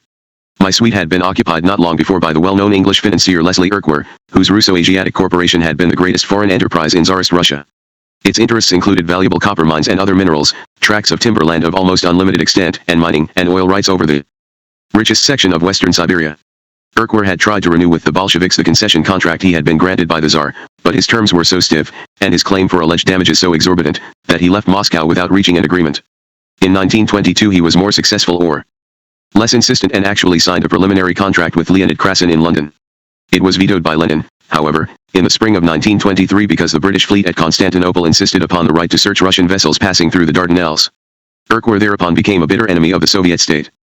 The apartment next to mine had been used by the Anglo-American writer Claire Sheridan, during her stay in Moscow. The adventurer Washington Vanderlip, who had so narrowly missed obtaining a concession for the Kamchatka oil field, had a suite across the corridor. In 1919 Washington Vanderlip had come to Moscow, traveling on nothing more than his nerve. When the Russians asked him whether he was actually Frank Vanderlip, then a power in the National City Bank, or a near relative, he just smiled mysteriously and said, "Hush, we American financial magnates do not like personal questions." In fact, he had no connection. Vanderlip was received by Lenin and did actually obtain concession rights to some of the most valuable sections of the Kamchatka fields. He might, perhaps, have found backing to exploit them had he not talked rather too much to the newspapers before his return to America. I am not sure of this, but at any rate, his plans fell through. And the concession lapsed. After the finest, and most needed, bath I ever had in my life, and a hearty meal, I returned to the Foreign Office to ask about a visa for Boris Michel, who had returned to Berlin from Riga and was patiently waiting for news from me. "It shall be cabled immediately," they assured me. I went out of the Foreign Office walking on air and cabled Boris, "Visa granted. Come at once via Riga." A little later I remembered the fine Mercedes-Benz auto I had bought in Berlin, so I sent another cable, "Come with auto quickly as possible." In the course of the afternoon I received information that my asbestos concession was being rushed through as Lenin had promised, and it became clear to me that I needed the advice of my manager without delay. So that night I sent a third cable, if possible arrange come direct by airplane. Then I went to bed feeling I'd fixed things splendidly. Unfortunately Michel received the second cable first and took it to mean that I was telling him to drive by auto right through to Moscow, risking his neck by running across the Russian border without a visa. He thought I had gone crazy. Within an hour he received my message about the airplane and then he told me afterward he knew I was either mad or delirious. He sat for some time in deep distress and perplexity, wondering how best to help me and how to break the news to my folks at home. This, after all, was the first time he had heard from me since I entered Russia. Then my first cable reached him and he began to understand. But he didn't worry about autos or airplanes, he just took the train for Riga, which perhaps was the wisest thing he could have done. I met him at the station with a high-powered Foreign Office car so newly arrived from abroad that it positively sparkled. The worthy Boris had evidently heard worse stories about the famine in Russia than I had. His compartment was absolutely crammed with foodstuffs. Sausages in packets, tens upon tens of cans of fish and meat and vegetables. Loaves of bread in piles, in short, enough food to feed an army. With the help of 2 strong porters we moved his supplies over to the auto. When he saw it, his jaw dropped. "Good God," he gasped. "Is this yours?" I just smiled. "I think," I said, "it would be a good idea to distribute some of the stock of yours to the poor people around the station, those sausages, for instance, which are bursting out from the packet. Don't we need them?" He said. "Not with me you don't," I replied, as calmly as if I hadn't felt exactly the way he did about 6 weeks before. "But these people do, so step on it and start handing them out." I managed to keep a grave face, but it was hard work. He'd been told that food in Moscow was life itself, yet here was I, an old inhabitant, casually telling him to get rid of his precious cargo. If it hadn't been for the auto I bet he'd have refused, but that was something concrete. So the local urchins reaped a rich harvest and we drove off at last amid loud cheers for America. When we reached the Sugar King's palace, I took our Boris, who had been silent and thoughtful during the ride, to the room adjoining mine. "Perhaps you'd like a hot bath before dinner," I said nonchalantly. "I'll tell them to get it ready and then you'll find dinner in the sitting room. Would you prefer Johannesburg wine or Burgundy?" As I have said, Michel was a man of the world who had traveled far and wide and prided himself on never being at a loss. This time he was simply dumbfounded. "So this is Moscow," he stammered. While he stared at me like a child who was being told something beyond its understanding, I rang the bell. I asked the servant in Russian to prepare the bath and then I ordered dinner. Michel still stared. After a time he found his voice and said weakly, "You seem to be comfortable here." My control finally gave way and I roared with laughter. "I don't know how you did this," he said, "and I don't care, but I'll say you've done it all right. Bring on your Burgundy. It's just what I need after all this." After Michel arrived we had daily conferences with the authorities about the new concession. We found the Russians most ready to meet us halfway, but just before the final concession contract was signed I happened to mention that Lenin had told me that if there was anything I wanted, to be sure and let him know. "What?" cried Boris. "He told you that?" "Yes," I said. "But I don't think we need it." "Like hell we don't," he said, hastily winding a sheet of paper into his Corona typewriter. "I can think of lots of things," he said. "First of all, what about offices? I don't know that anything yet has been said in regard to that. And then the question of transportation. How are we going to get out to the Urals, have you thought of that?" So together we drafted the following memorandum, which we headed Amendments to the Asbestos Concession Agreement. 1. We are entitled to receive from the government, offices, warehouses, etc., wherever we consider it necessary. The Soviet government undertakes whenever needed to supply us with soldiers, militia, to protect our property. 2. The government grants the right to our employees to travel freely about Russia and to enter and leave the country at will. This, of course, pertains only to American citizens. 3. The government radio and telegraph stations are placed at our disposal for the prompt transmission of our telegrams. 4. The government renders us every possible assistance in the prompt movement of our freight cars and also places at our disposal private cars to transport our employees throughout Russia. 5. To avoid all red tape, delays and hindrances, the government undertakes to appoint a committee of 2 persons, one from the Workers' and Peasants' Organization and one from the Chika, to whom in case of misunderstanding we can refer as competent authority to settle all disputes without loss of time. I guess that's about all, said Boris. So we telephoned to Lenin's office and in 10 minutes a courier arrived by bicycle to fetch our memorandum. This document was to play an important role in our future business activities in Russia. When our concession agreement was finally signed, we found our memorandum was attached to it. Countersigned by the President of the Council of the People's Commissars, Alexander Tsuyurova, acting for Lenin, and the secretaries of the President of the Council of Commissars. The document was like an official decree. Not a word of it had been changed, nor an addition made by the Soviet Premier. His approval was unqualified and the document proved of enormous value. Among other things, it gave us the right to attach freight cars containing supplies for our workers at the asbestos mines to any passenger train. In those days, when traffic was still in a state of disorganization, this was a great privilege. Our contract, the first American concession which actually came into being, was signed in the Foreign Office on October 28, 1921, with all the ceremony of a peace treaty. On behalf of the government, the Vice Commissar of Foreign Affairs, M.R. Maxim Litvinov, affixed his signature to the document, which was adorned with a huge red seal truly as large as a saucer. It was also signed by Peter A. Bogdanov, then chairman of the Supreme Council of People's Commissars and later president of the Amderg Trading Corporation, the official representative of the Soviet trading monopoly in the United States, which was set up in 1925. Our next task was to find suitable offices. At that time there were scores of empty business premises in Moscow. Armed with the concession agreement, Michel and I proceeded to the headquarters of the Moscow Housing Department, where they showed the utmost readiness to help and sent us out at once with an official to look at some buildings. He promptly led us to a large, square marble building, 4 stories high, in the center of the town. I believe it had formerly been a bank and it was really a noble edifice. How would this suit you? He asked. It is in pretty good repair, though it might be a little bit difficult to heat at first. But I think we can arrange that. I hope it will be big enough. What? I gasped. The whole building? What about the rent? Oh, a nominal sum, he smiled and mentioned the equivalent of about $30 a month. I was startled, not having realized that in those days there were so many empty places of business that the authorities were glad to have them occupied simply for the sake of maintenance. I did, however, say it was too large and finally selected a good office on the first floor overlooking the intersection of the 2 principal business streets in Moscow, what would correspond, one might say, to Times Square. The address was Kuznetsky Most 4. The building had previously belonged to the former court jeweler, Karl Faberge, in whose work I was to become intensely interested, both from an artistic and from a business point of view. The rent on the building was around $12 a month. Later on, when our activities had expanded and our demand for office space had greatly increased, we exchanged these quarters for others in a street near to the Savoy Hotel, again on most advantageous terms. One of the points mentioned in our letter was about the question of guards for our property and goods. When I spoke about it at the Foreign Office, they suggested that I had better get in touch with Leon Trotsky, the Commissar of War. I naturally jumped at the chance of meeting this other outstanding figure of the revolution, and 2 days later I was informed that he would receive me in his office at 4 o'clock. The War Office was situated in a large building with white columns outside the Kremlin.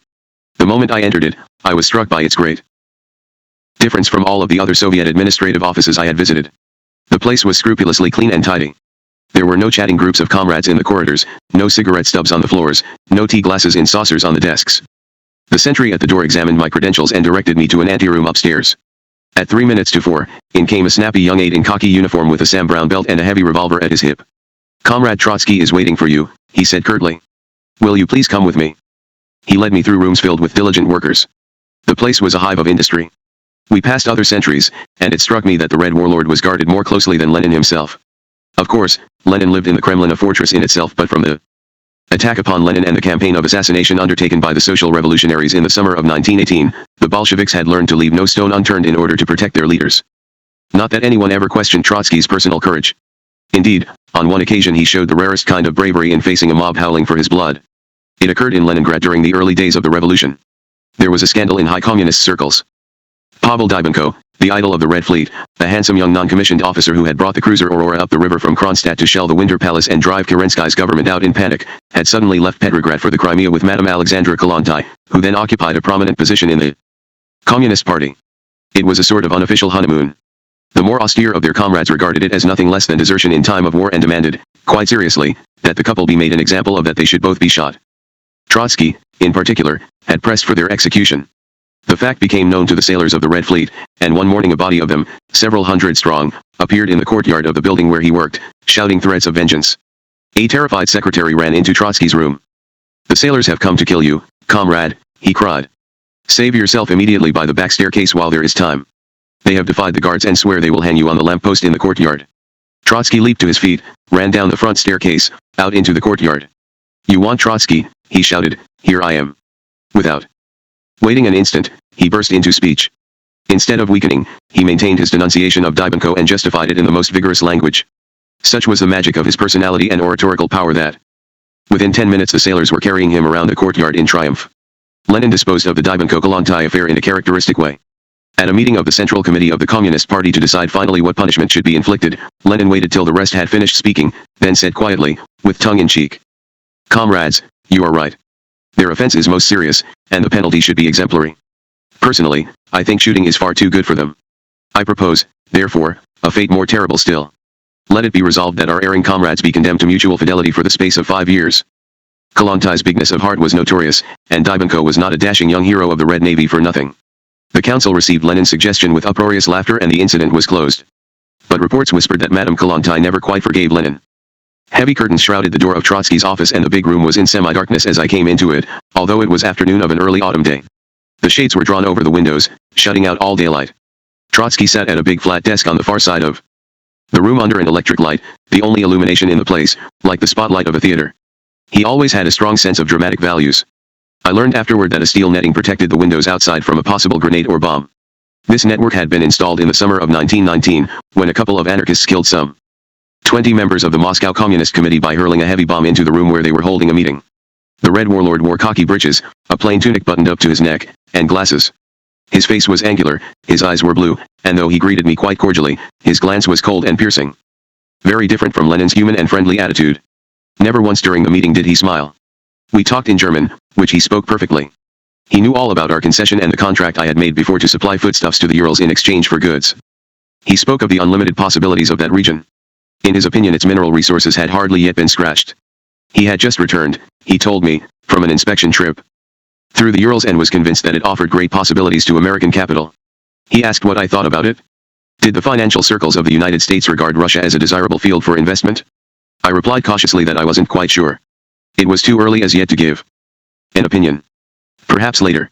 Trotsky came back with a somewhat curious argument.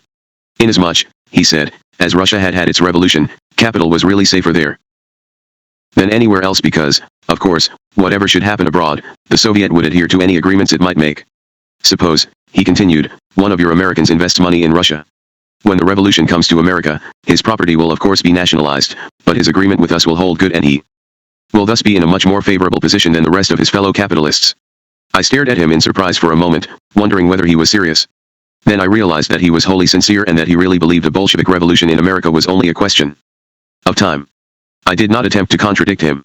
Trotsky readily agreed to supply the guards we required and I left him after an interview of about half an hour with the feeling that this was a man of remarkable but imperious character, with great ability and unflinching will, but a degree of fanaticism of which Lenin had given me no sign. It is irresistibly fascinating to speculate today, 66 years after I met Trotsky, on the might-have-beens for Russia and the world if his character had been different. Say, for instance, that he had been a warmer personality, less absolute in his intellectual rigor, more diplomatic and accommodating toward those who took a different line from his own. Then he might easily have been able to succeed to the leadership on Lenin's death, instead of his adversary, Stalin. The Soviet Union would then have shown quite a different face to the world from the icy and forbidding countenance of Stalin's Russia, though it might even have been more actively dangerous. Trotsky would have tried harder to foment revolution in other countries, especially in Europe, and such a policy would undoubtedly have led to war with those countries, the eventual military defeat and overthrow of the Soviet Union and the restoration of a Kerensky-like regime. Stalin, while believing in the ultimate overthrow of capitalism, was more pragmatic. He wanted to prove that socialism worked in Russia before he attempted to conquer the world, as Trotsky would have tried to do immediately. Doing business under NEP the day after my meeting with Trotsky, we put an advertisement in the papers for office furniture, as the premises we had taken were almost bare. 3 or 4 people had come to see us in response with desks and tables to sell, when in came a young girl, neatly but poorly dressed. She said that she had no furniture but, seeing our advertisement, she figured we would require help as well, so she had come along to seek a job. That sounded more like the American spirit than I had been used to among Russians. I engaged her services on the spot and she proved a valuable member of our staff until she left us some years later to be married. The girl, Anna Ivanovna, had had an unusual career. When she was 18 years old, her parents had been killed by the Whites, whereupon, having no brothers, she dressed herself in boys' clothes and enlisted in the Red Army to serve throughout the Civil War without anyone becoming aware of her sex. While we were in the midst of all the bustle of opening an office, the porter we had hired, an ex-aristocrat, a most dignified gentleman with a long gray beard, came in and told me nervously that a detachment of soldiers had arrived, demanding that the place be shut at once. "What?" I said. "You're crazy. There must be some mistake." He insisted, and a moment later brought the two officers in charge into my office. Sure enough, they declared that the place must be closed, as we had not received a patent from the Moscow Soviet City Council to open an office. They were quite polite but equally categorical. Everyone had to be arrested, they said, and they would place seals on the doors. I tried to argue. They would not listen. Then I produced the amendment to our concession signed by Europa, and their attitude changed a bit. However, they were still suspicious, as if the document might be a fake. Seeing this, the resourceful Boris, who had come into the room, picked up the telephone on my desk and said to the operator, "The Kremlin, please, I wish to speak to Comrade Lenin." At the mention of this name, the officers grew pale. Lenin's secretary, Fotyeva, answered the phone and, when the matter was explained to her, requested that one of the officers come to the instrument. Knowing nothing of what she said to him, we could only surmise by the trembling voice of the officer, who was visibly shaking and stammering into the transmitter, #, meaning yes, yes. When he had hung up the receiver and composed himself, he said, "Ah, that makes a difference. It was doubtless merely an oversight on your part. The formality can be arranged quite easily." He promised to arrange it himself without delay, and the soldiers withdrew.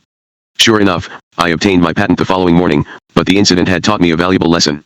I gave instructions to have the memorandum which Lenin had approved put in a large frame and displayed in a prominent place on the office wall. It did prove invaluable to us in many difficult situations that arose later. Michelle and I carried photographic copies of the document with us wherever we went and frequently produced them when we encountered any kind of obstruction. The effect was always magical, the obstruction invariably evaporating as if it had never existed. Early in December 1921, the first boatload of grain from America to fulfill the barter contract I had made with the Ekaterinburg Soviet reached Russian waters. The delay in shipping the grain was unavoidable, as this was the first shipment and the whole transaction was so unusual. The port of Petrograd, as it was still called now Leningrad, was already frozen, so the shipment was routed to Revel, Tallinn, the Baltic port of Estonia. I had already been to inspect the goods sent from Ekaterinburg to pay for our grain which, owing to the difficulties of transport, had not reached Moscow until the beginning of November. They consisted largely of furs and hides, but there was something else, too. In casual conversation with an official in the Moscow Trade Department, whose duty it was to furnish export licenses, I had said jokingly, "Well, why don't you send some caviar? We've not had any in New York for a long time and it ought to sell like hotcakes." This officer had taken me at my word.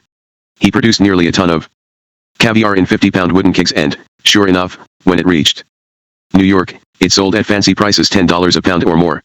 Nowadays, of course, $10 will scarcely buy you an ounce of the best Russian caviar. We obtained an order to have all the goods transferred to Revel and I went there to supervise the work of unloading and loading the steamer. At that time, Revel was one of the depots for Russian business, but most of the stuff that reached it from Russia came by contraband channels: art treasures, jewels, platinum and heaven knows what, smuggled across the border in exchange for foodstuffs. In the winter of 1921, however, there was also an office of the Russian Foreign Trade Department in the city, buying goods abroad for delivery in Revel against payments in gold bullion.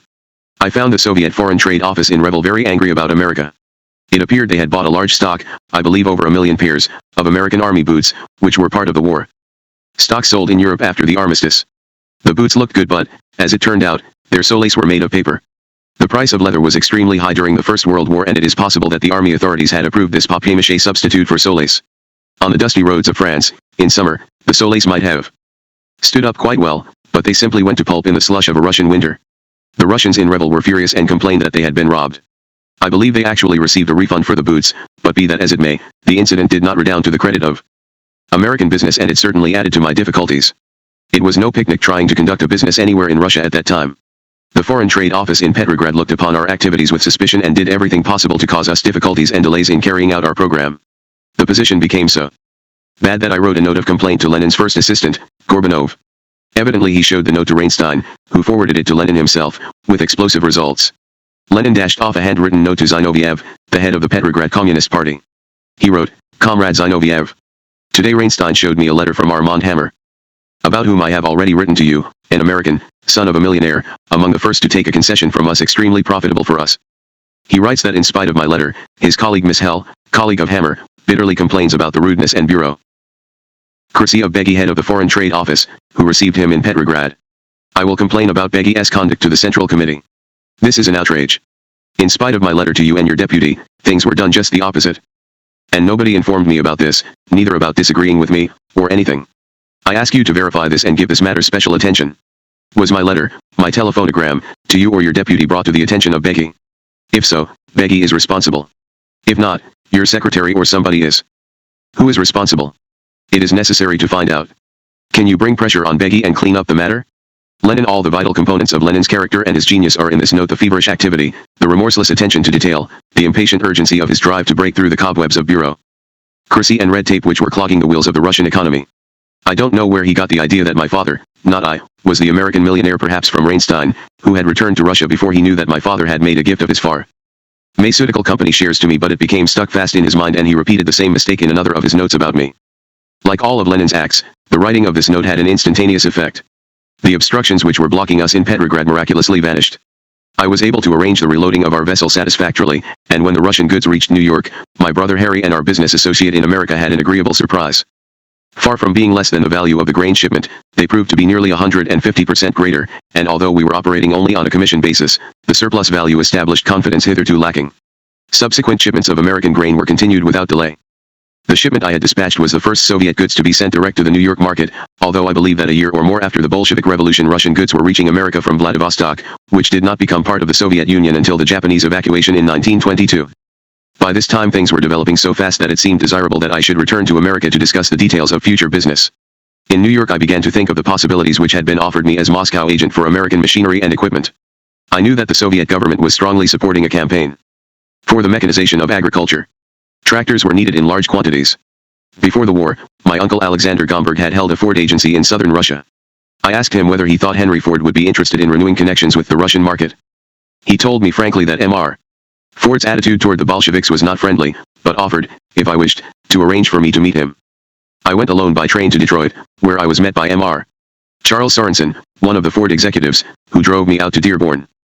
There, in the office of the Dearborn Independent, the newspaper owned by Henry Ford, I met Mr. Cameron, the editor, and a few minutes later Henry Ford himself entered the office. He was very tall, slim, and gangling, simply and casually dressed in a soft shirt with a plain tie and flannel trousers. In everything, dress, manner, and expression he reminded me a lot of Will Rogers. Ford began by saying curtly that although the Russian market had undoubted possibilities, he would prefer to wait for a change of regime before doing business with Russia. I was not long out of college, and like most youngsters, I regarded Henry Ford as a great and marvelous figure in American industry, but I found the courage to reply. Well, Mr. Ford, I said, if you're waiting for a change of regime in Russia, you won't do any business there for a long time. He gave me a keen glance. You seem very sure, he said. Why do you say that? I explained as best I could that Lenin had given the land to the peasants and the factories to the workers, and that, since most of the nobility and the middle class had fled the country, there was hardly anybody left who might want to revolt against the Bolsheviks. Although Ford obviously didn't agree with me, he seemed interested and asked me to have lunch with him. Ford told me an amusing story of Russia in the pre-war days. He had been reading a lot about nihilists and bombs when, one day, a large round box arrived from Russia addressed to him personally. He wanted to open it at once, but his wife and son advised caution. It might be an infernal machine, why not consult the police headquarters? So an expert came from the bomb squad and examined the package suspiciously. You have done wisely to call me in, he declared. This package has an ominous look and a most peculiar shape. He bent down close to it and listened. It does not tick, he said, but perhaps the mechanism has stopped. He examined the package again, then turned to Henry Ford and said solemnly, have you a concrete cellar with strong walls? That brave man took the package down to the cellar and gradually, nick by nick, removed the paper wrapping. Then he began to chip away the wooden sides of the box. Ford waited anxiously, wondering whether his house would be blown up. Suddenly the police officer appeared with a sheepish grin. It's all right, Mr. Ford, he said. It's only a cake, and he produced the kulik which every Russian family makes for Easter. The dangerous infernal machine was just a little present from my uncle Alex Ander Gomberg. And a mighty good cake it was, concluded Henry Ford. I wouldn't share it with anyone and used to take a big hunk with me to work every morning until it was finished. We lunched together in a little white cottage near the experimental works where Ford was then spending most of his time on the problem of simplifying and perfecting the Fordson tractor. After my conversations with Lenin and Trotsky, it was most interesting to meet this giant of American industry. Henry Ford had more in common with Lenin than with Trotsky. Like Lenin, he cared nothing for outward appearance or dress. Like Lenin, he was human and friendly and shrewd. Like Lenin, he had the prestige of success and his wealth gave him power as Lenin had power. What is more, and of this I am convinced, both men were honestly trying, according to their lights, to accomplish something which would benefit large numbers of their fellow men. Fundamentally, both were interested in achievement. Both of them, Ford in his first little workshop and Lenin in his exile in Switzerland, had been mocked as dreamers. Both had the strength of character to burn through to their goal. There the parallel ends. What Ford achieved brought him vast wealth. Lenin died as poor as he had lived. Lenin looked at the world from the standpoint of a world leader. He combined acute political statecraft with knowledge of history and peoples and a profound insight into the principles of international policy. So too, Trotsky, with his superfine brain and linguistic knowledge. As I talked with Ford, it was obvious that he was no match for Lenin and Trotsky in international affairs, but there rang through every word he said something of the same quality of genuineness which had so impressed me in my talk with Lenin. Here too, in such different circumstances, was a man who believed in humanity and progress. I told Ford that the Russians were more interested in tractors than in automobiles. He frowned and thought for a moment. Tractors are all right, he said, and I shall never rest until I have proved to the world that animal traction on a farm is out of date. But the automobile is progress. If Russia is to develop, it must have mechanical transportation. I replied that the Russian roads were impossible. That's one of the great mistakes, said Ford, with a quick gesture of the hand which reminded me, strangely enough, of Lenin. Cars must come before roads. If you get the cars, the roads will follow automatically. That's been true in America. It must apply to Russia also. He went on to speak in general terms about the question of roads and motor transportation, and I listened, entranced. Here, at least, Henry Ford was as good as the Russian leaders. But to Lenin and Trotsky the whole world was an intellectual banquet.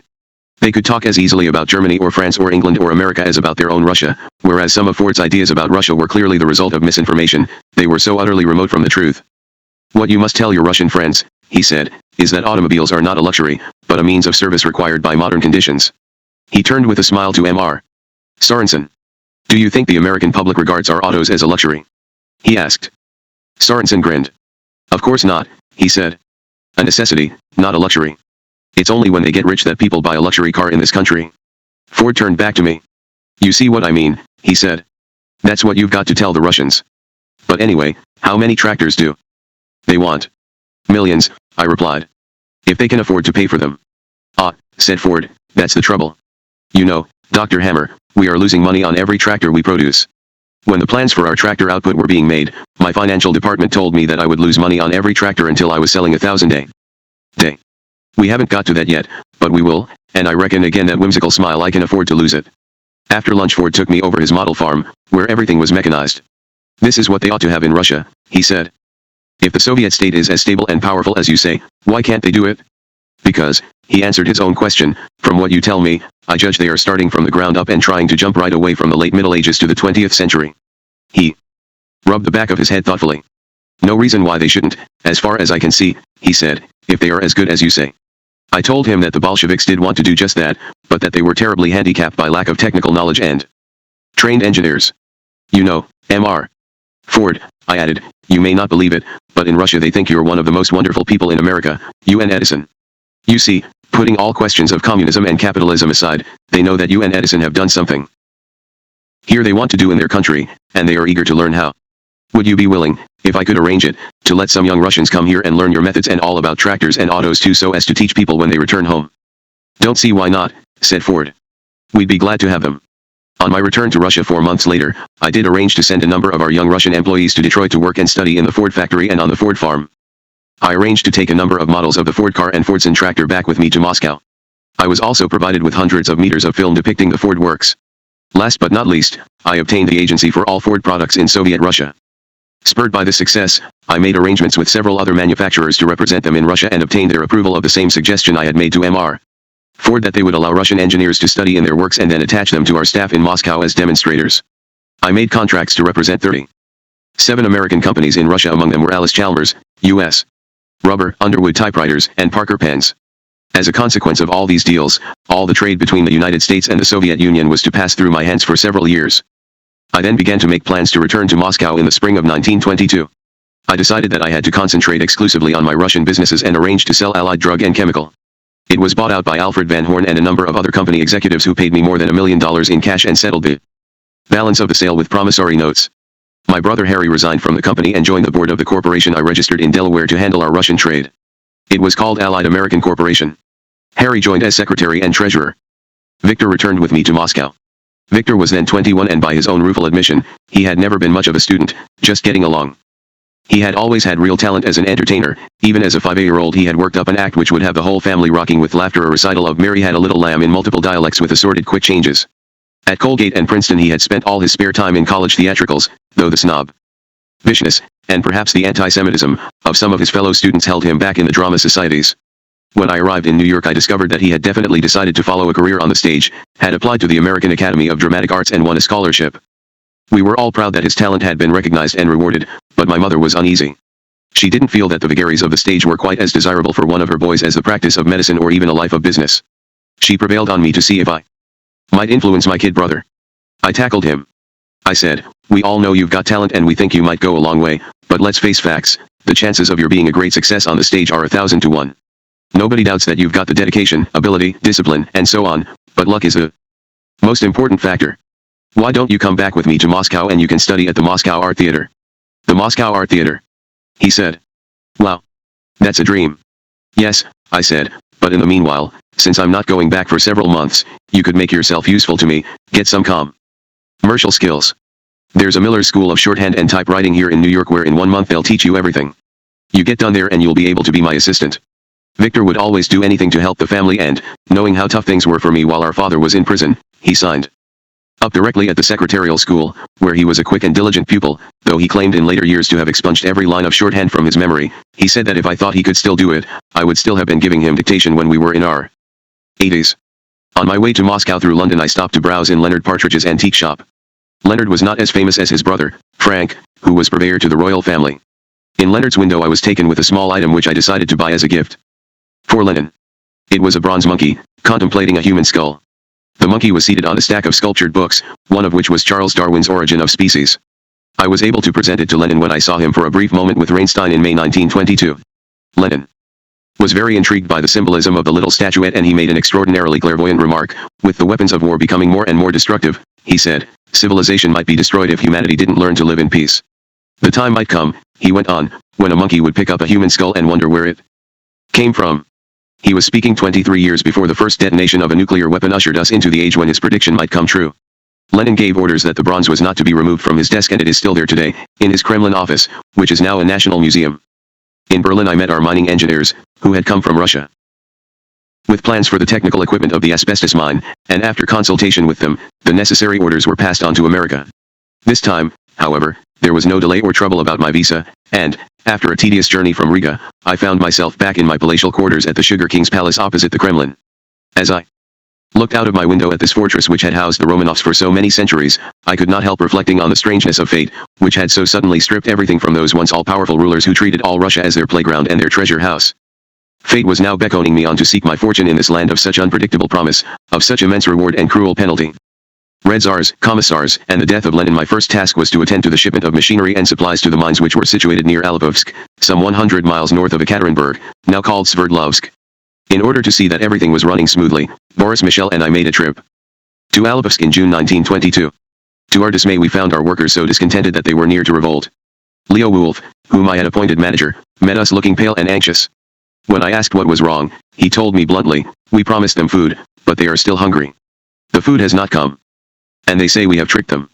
The position is dangerous and threats have been made against me." A mob of hungry men surrounded my house and I had to draw my revolver before they would leave.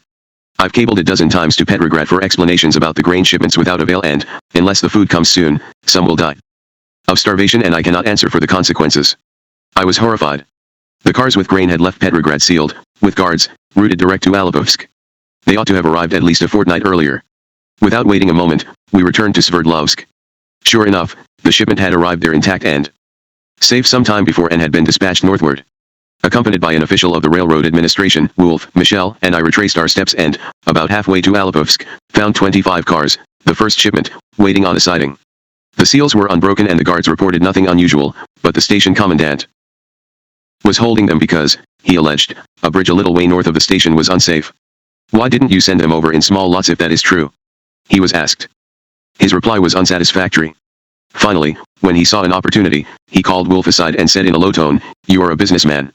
Give me 500 bushels of grain equivalent to half a carload and your cars will move." Wolf told him he would think it over. There followed an exchange of cables between Wolf and the Soviet officials in Sverdlovsk, and within 2 hours the cars were on their way. Wolf later told us that the station commandant was recalled at once to Sverdlovsk and, after a brief trial, he was shot. Justice was rough and peremptory on that revolutionary frontier. That remarkable and sinister man, Felix Chertinsky, who had created the Chaika, the forerunner of the KGB, had just been put in charge of state railroads by Lenin and given a free hand to reorganize them by any means he saw fit. Inefficiency and graft were rampant, but within a year Jertinsky succeeded in bringing order out of chaos. It soon became known on the railroads that attempts to steal foodstuffs on the part of officials would mean death. Walter Durante, the New York Times correspondent in Moscow, once told me a dramatic story about Jertinsky's methods involving an affair at Omsk in 1922.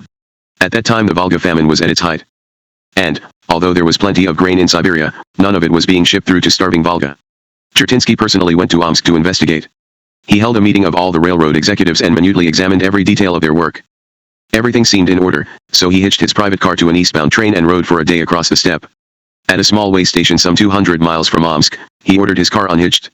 The train went on and the commissar was left to confront a startled station commandant who thought his last hour had come.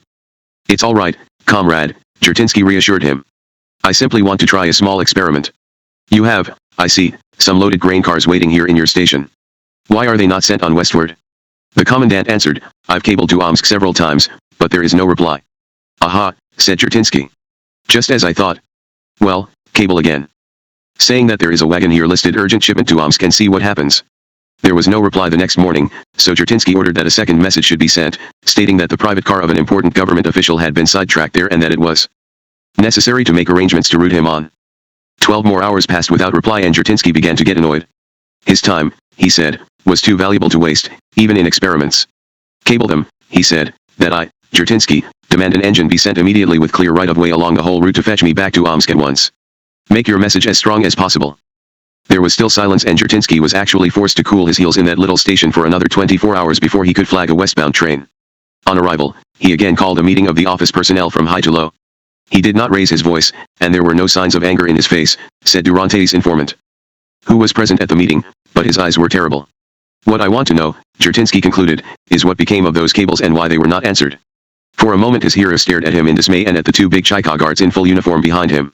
Then one of the least important officials replied in quavering tones that he had received and pigeonholed the cables. "Why?" demanded Jertinsky. There was no reply, but it was quite clear that this was the usual procedure. The Omsk headquarters evidently declined to bother about little things like that. "Very good," said Jertinsky finally. "I understand the state of affairs here and it is going to be changed." He turned abruptly to the official chief of the department. "Step forward," he said. "And you too," pointing to the principal assistant. "It is you who are to blame for this," he said. "You are responsible for this office, and it is you who will now be punished for the failure to supply food to our starving countrymen in the Volga. Take them out into the courtyard," he said to his guards, "and shoot them. Now," concluded Jertinsky, as the shots rang out in a dreadful silence, "let this be a lesson and a warning to the rest of you. You will never know in the future that a cable regarding a sidetracked freight car may not come from me or one of my assistants." Within a week Siberian grain had begun to flow into the Volga. On my return to Moscow I decided to make a trip through the south to organize business, particularly in regard to tractors. I visited Kharkov and the Ukraine, Rostov, and the rich North Caucasian grain region, Baku, the great oil center, and Tiflis, now called Tbilisi, the ancient capital of Georgia. The economic revival was now well underway, and during my trip I obtained quite large orders for as many as 100 or 200 American tractors at a time, particularly the less expensive Fordsons. In the meantime we had started the training of mechanics, so that we were able to meet the shipment with a full complement of drivers. Finally, I received a cable stating that the first shipment of 50 tractors was due to arrive at the Black Sea port of Novorossiysk. We had the crates unpacked on the dock, inspected the machines and filled them up with gas and oil. I mounted the first tractor, Boris Michel got behind the wheel of the second, and then we set off in a procession for the center of the city. Our appearance created a terrible panic. The population was convinced that an invasion of American or English tanks had begun. Alarm bells were rung, the garrison and communist guard called out and the local Soviet met in haste to take measures against the enemy. When they discovered the truth, their military plans were hastily changed into a glorious welcome. Our procession was greeted with tumultuous applause. I don't believe that any victorious general ever entered a city with more eclat. A few days later we drove the whole fleet of tractors as a demonstration from Novorossiysk to Rostov, about 100 miles. Most of the peasants along the route had never seen anything like our machines and, the word having spread by this time, they flocked in thousands to view the new marvel from America. The roads were densely lined with spectators all the way, though our procession must have been barely visible in the storm of dust which our wheels kicked up from the unmade roads. At Rostov a big field had been provided where the tractors were put through their paces, showing how they could be used for pumping, sawing wood and driving electric light plants, as well as plowing. The demonstration was a tremendous success. We took orders for hundreds of machines. All those orders, of course, were placed by party function. Aries on behalf of collective farms. Not a single tractor was sold to a private peasant. On this occasion I met three very interesting personalities. The first was Bill Shatov, a former Chicago anarchist who had come to Russia in 1918 but now, to my amazement and, I believe, his own was president of the newly created Industrial Bank of Rostov, which was financing the tractor purchases for the district. Although he was not a member of the Communist Party, he was fully trusted by the Bolsheviks and was afterward put in charge of the construction of the Turk-Sib Railroad, which was to link the cotton fields of Turkestan with the food-producing regions of Siberia. The second personality was Kliment Voroshilov, at that time commander of the southeastern section of the Red Army, whose headquarters were at Rostov. A clean-cut, modest officer, who would have thought then that within 5 years he would have taken the place of Trotsky as Commissar of the Army and Navy, and as a member of the Politburo of the Communist Party. Voroshilov's rise was to continue to the highest ranks of Soviet military and civic power. He made himself an immortal hero of the Russians when he directed the operations that finally broke the Nazis' siege of Leningrad in 1943, and he was president of the USSR from 1953 to 1960. The third man was Anastas Mikoyan, then secretary of the local Communist Party. He was a strikingly clever young fellow, very quick and astute, half Georgian and half Armenian. He too rose like a rocket, and soon became Commissar of Home and Foreign Trade and one of the leading officials of the Communist Party. If I had been asked in those days to bet on which of the young Bolsheviks I thought most likely to have a successful political career, I would have backed Mikoyan. His restless, nervous manner disclosed a fierce and cunning sense of self-interest, which would help him to survive. God knows what horrors Mikoyan tolerated or turned his back upon during Stalin's years, but, as I would have predicted, there he was, close to the summit of influence as Khrushchev's deputy prime minister, when I returned to Moscow for the first time in over 30 years in 1961. I have always believed that it was Mikoyan, together with Sislov, who engineered the plot which overthrew Khrushchev. Mikoyan learned that Khrushchev wanted to get rid of him as deputy prime minister after Mikoyan had criticized Khrushchev for his handling of the Cuban Missile Crisis. Khrushchev's excuse for wanting to remove Mikoyan was that he was too old. As he proved, he was not too old to look after himself in a power struggle.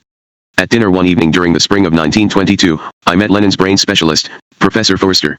Lenin's state of health and the danger of his suffering a fatal stroke was always the talk of Moscow at the time. Professor Forster did not speak too hopefully of his patient and emphasized Lenin's reluctance to allow himself the complete rest his condition required. He always tells me, said the professor sadly, "T have so much to do, and the time is so short." The words were all too prophetic. I have always felt sure that if Lenin had worked less he might have lived for many years longer. Through Professor Forster I was able to follow the course of Lenin's illness. During the summer of 1922 he gradually recovered and was able to resume work in the autumn. He made several speeches in public and seemed to be quite himself again. The professor returned to Germany for a holiday and it was the general impression in Moscow that the Soviet leader was cured. But the relentless malady of hypertension or high blood pressure associated with arteriosclerosis which had killed his father, at almost the same age as Lenin, could be averted, as the professor had said, only by absolute rest and calm. In the winter of 1922 he suffered first a tiny brain lesion. There soon followed a graver stroke. This time Lenin's right side and hand were paralyzed. He was moved to Gorky, a country house 30 miles from Moscow which had formerly belonged to the textile multimillionaire Sava Morozov. It was a charming Italian-style mansion with slim marble columns set in beautiful surroundings. Morozov had been one of Tsarist Russia's leading collectors of French Impressionist paintings. By one of those peculiar coincidences which lock up the circles of my life, some of the pictures originally collected by Morozov were included in the exhibition I arranged at Washington's National Gallery in July 1986. Beautiful as Gorky was, it was also a house of ill omen. Here Morozov, so rich and successful, had died by his own hand, no one knew why, but Muscovites suspected that he feared the madness which was said to run in his family. At Gorky, Lenin fought with death. "There is so much work for me to do," he kept repeating. Stricken with almost complete aphasia, he forced himself to learn to speak again, helped by his devoted wife, Krupskaya, and his sister, Maria Ulyanova. Unable to move his right hand, he learned to write with his left. Eminent physicians from all over the world were summoned to Lenin's bedside. There was little they could do. Professor Forster, caught by Lenin's personality, would not leave him. "I saw myself," he told me once, "as his second in a terrible duel. My science told me that the case was hopeless, but it seemed to me incredible that Lenin should die." And once again his patient rallied and grew better. It brings a lump into my throat to remember that Lenin, in his deep illness, thought of me and sent me a message through Professor Forster. "Tell young Hammer," he gasped painfully, "I have not forgotten him and wish him well. If he has difficulties, tell him to be sure and let me know. Lenin needs no praise from me. History will give him his place among the great of the world, but for myself, I am proud to think that I talked with him, that I was able to earn even a small measure of his approval and that he took my hand in friendship."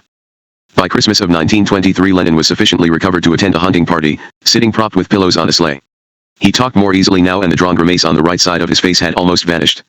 On Christmas Day he gave a party in the big house for the children of his state employees and the nearby village.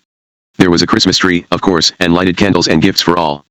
Out worn superstition, say the Bolsheviks of a later day, and try to banish Christmas from their children's hearts. Lenin was more tolerant.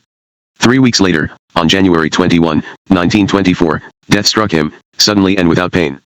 as they bore him from the house at Gorky, to the greatest pageantry of mourning modern Russia had ever known. The Christmas tree, with its tinsel and guttered candles, standing in the large hall looked down upon his passing. Professor Forster brought us the news of Lenin's death late at night. He was all broken up, the end had been so sudden and he had hoped against hope until the last. Lenin's funeral ceremonies will never be forgotten in Russia. I am one of the very few people left alive who witnessed them, which makes me the object of the deepest curiosity and reverence in Russia today. People everywhere want to shake my hand because I shook Lenin's hand and saw him laid to rest in Red Square. I doubt whether there was ever anything so simple yet so tremendously impressive as those ceremonies for Lenin. In quick succession, from 1982 to 1985, one attended the funeral ceremonies in Red Square for Leonid Brezhnev, Yuri Andropov, and Konstantin Chernenko. Moving and solemn as those funereal pageants were, they did not begin to approach the massive outpouring of grief which attended Lenin's passing. A group of Lenin's nearest associates met the train bringing his coffin at a station on the outskirts of Moscow and carried it for 5.5 miles through the streets on their own shoulders, changing relays every half mile. An artillery gun carriage had been provided, with 6 superb black horses. Lenin's friends waved it aside. They and only they should bear their leader's body. He was laid in state in the many-columned hall of what had formerly been the Nobles Club of Moscow and was now the headquarters of the Union of Labor Federations. I was to see the bodies of Brezhnev, Andropov, and Chernenko lying in state in the same building. 60 years later. Here, as if sleeping, Lenin lay for 72 hours, with 4 motionless watchers standing at the corners of his bier. They were changed every quarter of an hour, so many and eager were those who wished to share that death watch. Meanwhile, in endless procession, day and night, the people of Moscow filed through the hall to pay their final tribute. 750,000 men, women, and children formed that silent river, flowing through without a break. It was a period of intense cold, between 30 and 40 below zero Fahrenheit. The average time of waiting outside before the public could enter the hall was 5 hours. The long lines extended for miles, moving forward at slow intervals. Great wood fires burned every 100 meters, and at night it was a weird and striking spectacle, the dark masses of people, whose breath rose up like fog, the lurid flames and the drifting clouds of smoke. From villages 50 miles away, peasants came on foot, to pay homage to the man who had given them the land for which they had hungered for centuries. From the distant cities of Russia, those in authority came speeding in special trains, cursing each delay for fear they might not arrive in time. No king or emperor or pope ever received such final homage. Strangely enough, those Bolsheviks who professed to believe neither in God nor resurrection followed the old Russian belief that saints remain indestructible until the Judgment Day. They had Lenin's body embalmed and placed it in a small but beautiful mausoleum at the foot of the great red-brown walls of the Kremlin in Red Square. The mausoleum was built in 2.5 days, with constant shifts of workmen toiling day and night. On the morning of the funeral, a Sunday, Lenin's body was placed in the mausoleum. On the top of this strange building, part Egyptian pyramid, part dream of Cubist architecture, was a small gallery where Soviet leaders took their places. During the funeral, the massive and forbidding edifice which dominates the square today, and upon the top of which the members of the Politburo always appear on great occasions of state, was not erected until some years after Lenin's death. There Lenin still lies, as if asleep, guarded by soldiers with fixed bayonets at the head and foot of his bier. While pilgrims pass through to see him, thousands every day, including those from the farthest boundaries of Russia. The day of the funeral, after Lenin's body had been borne by his dearest friends to its last resting place, the garrison of Moscow and the organized masses of the workers marched through the square in dense ranks. I pictured Trotsky, still warlord of the Red Army, standing in the little group on the mausoleum gallery. As his legions roared salute, his face would have lit with pride. There was a man who had given of his best to defend the revolution, who had done more than any other to make the Red Army a victorious fighting force. But he lacked Lenin's selfless absorption in the cause. Although devoid of the least trace of personal greed, Trotsky was a man consumed by ambition. He always wanted to play a big role and be a shining figure. On the same occasion here was another man standing amid the little group on the mausoleum. He made no speeches, received no salutes, he was quiet and unobtrusive, but his eyes were keen and watchful. His name was Joseph Jugashvili, whom the world came to know under his Bolshevik pseudonym of Stalin. I would never have believed at that time that I would see the day when this unassuming man, who continually avoided the spotlight of publicity, would become the most powerful leader of Russia. Meanwhile, of course, the warlord Trotsky, deprived of his power and position, would be sent out of the country into exile eventually to be assassinated in Mexico on the orders, it is said, of that same slight and unassuming figure, one of the most terrible of all the tyrants of Russian history.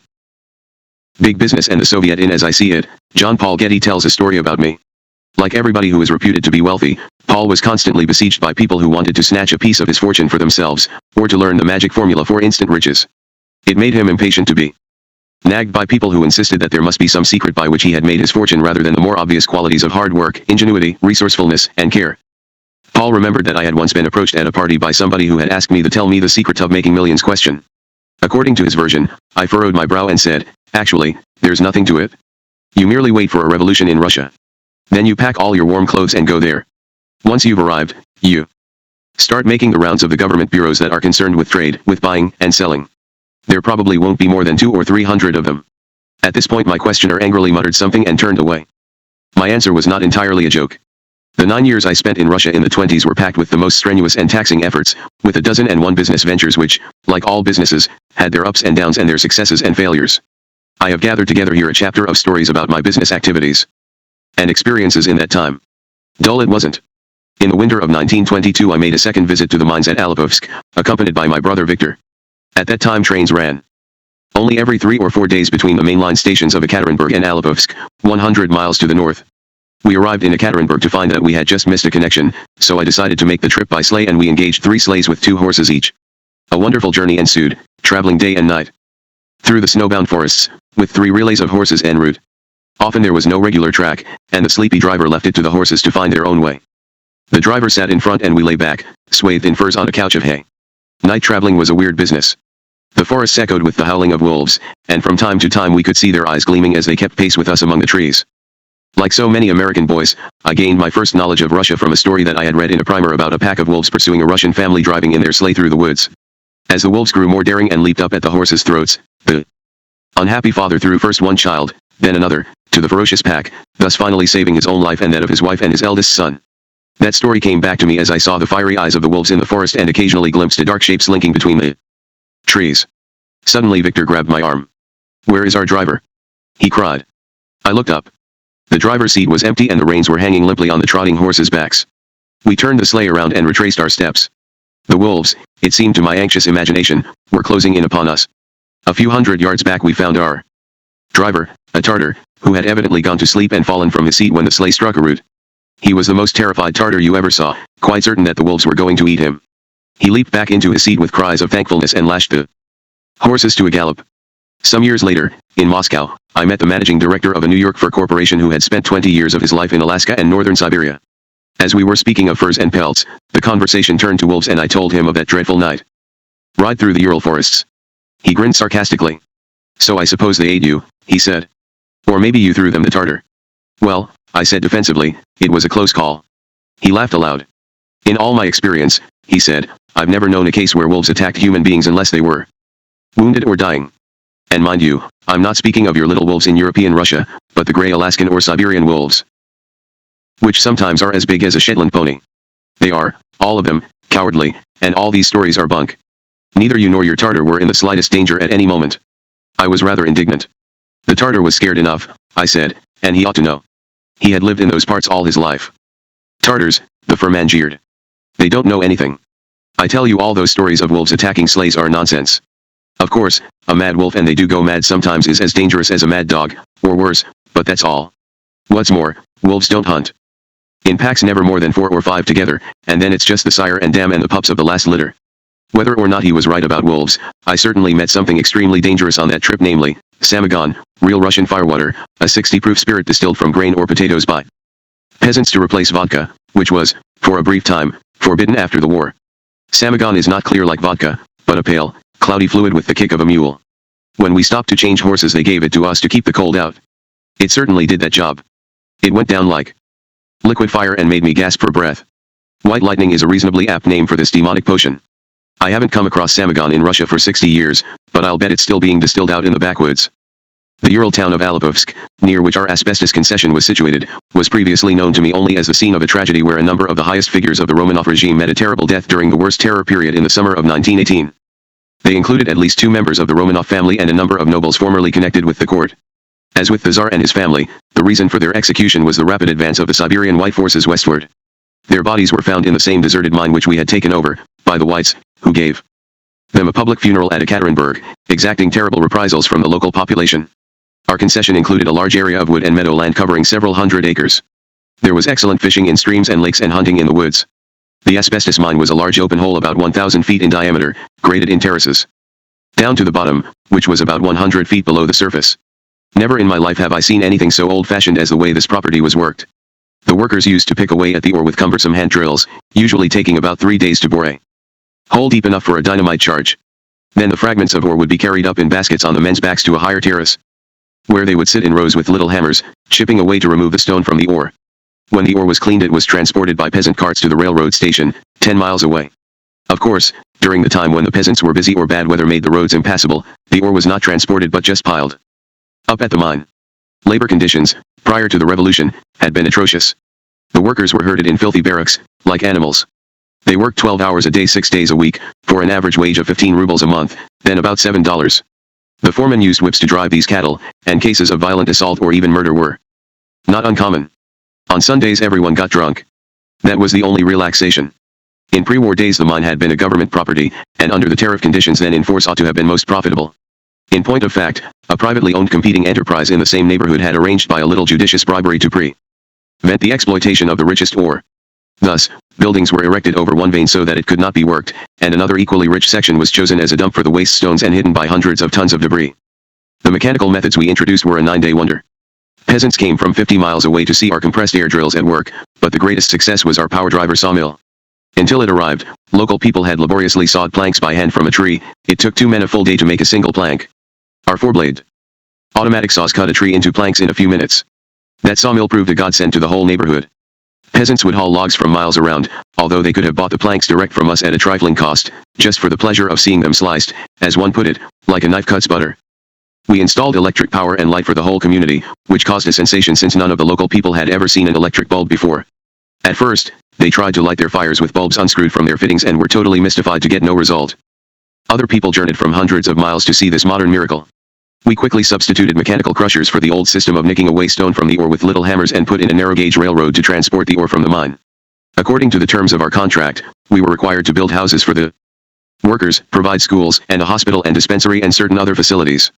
I have explained how we brought in food for the workers, but there was another item hardly less important: clothing. Our workers had to endure the rigors of the local climate with rags and tatters on their backs and sometimes on their feet, too, or they were shod with the poorest and flimsiest boots. We had to do something to help them. In New York my brother Harry purchased a large quantity of American war stocks that were sold after the armistice, and he sent them to us in Alipovsk, with the most comical results.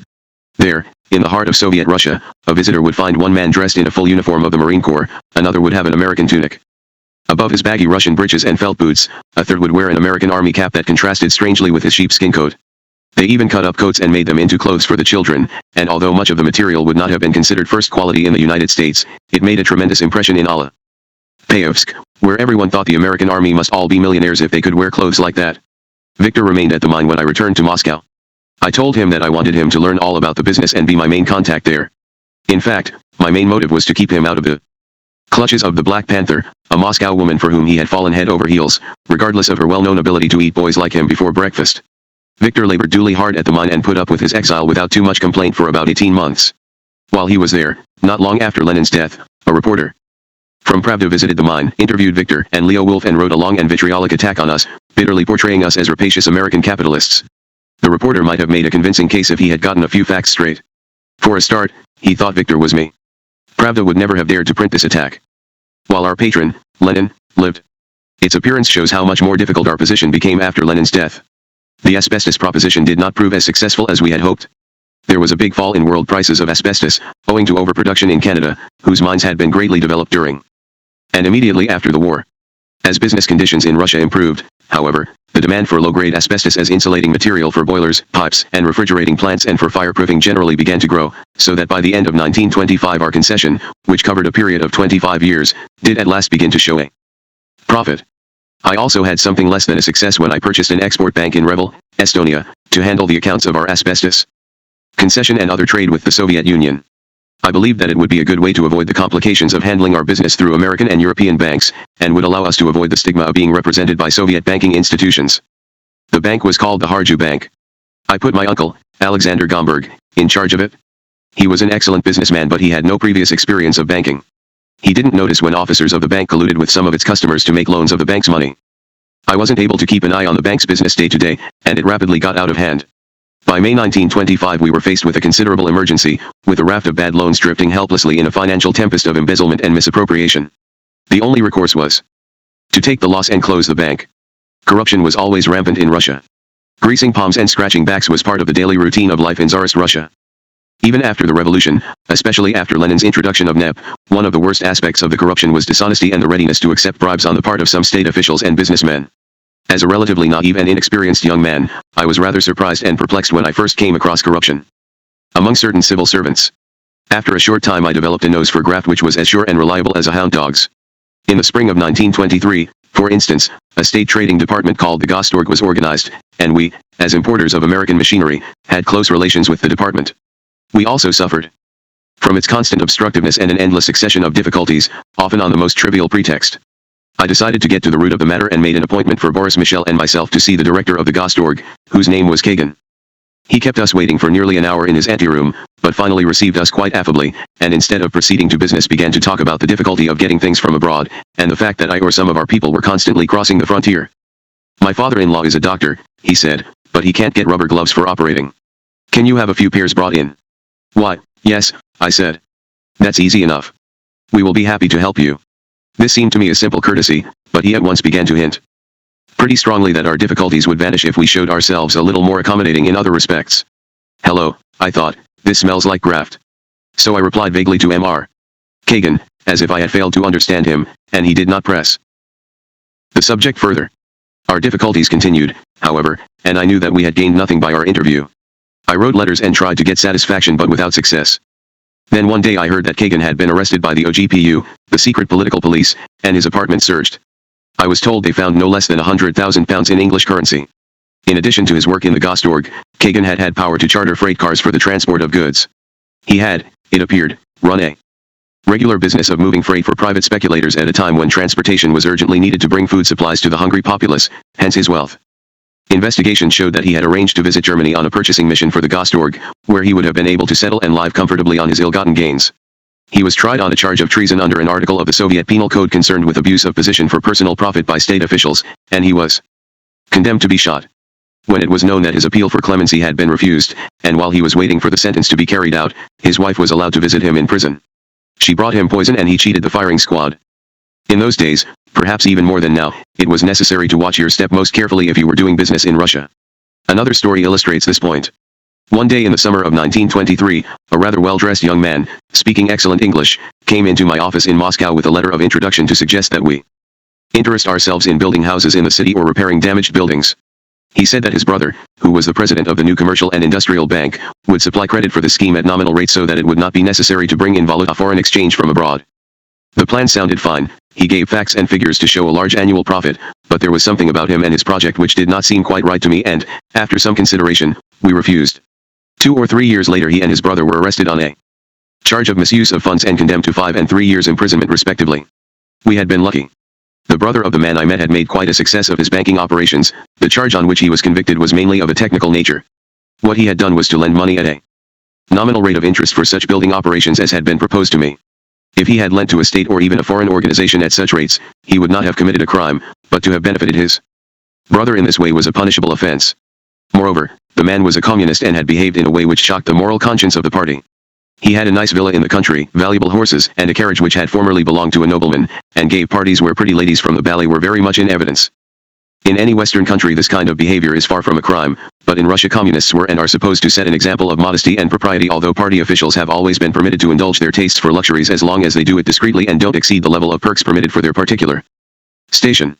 The banker was also the subject of unfounded rumors that as a member of the Moscow Commission, which in those days determined the rate of exchange for Soviet currency, he might have let his brother know what the rate would be so that he could speculate on the black bourse. This black bourse was one of the most curious phenomena in Moscow.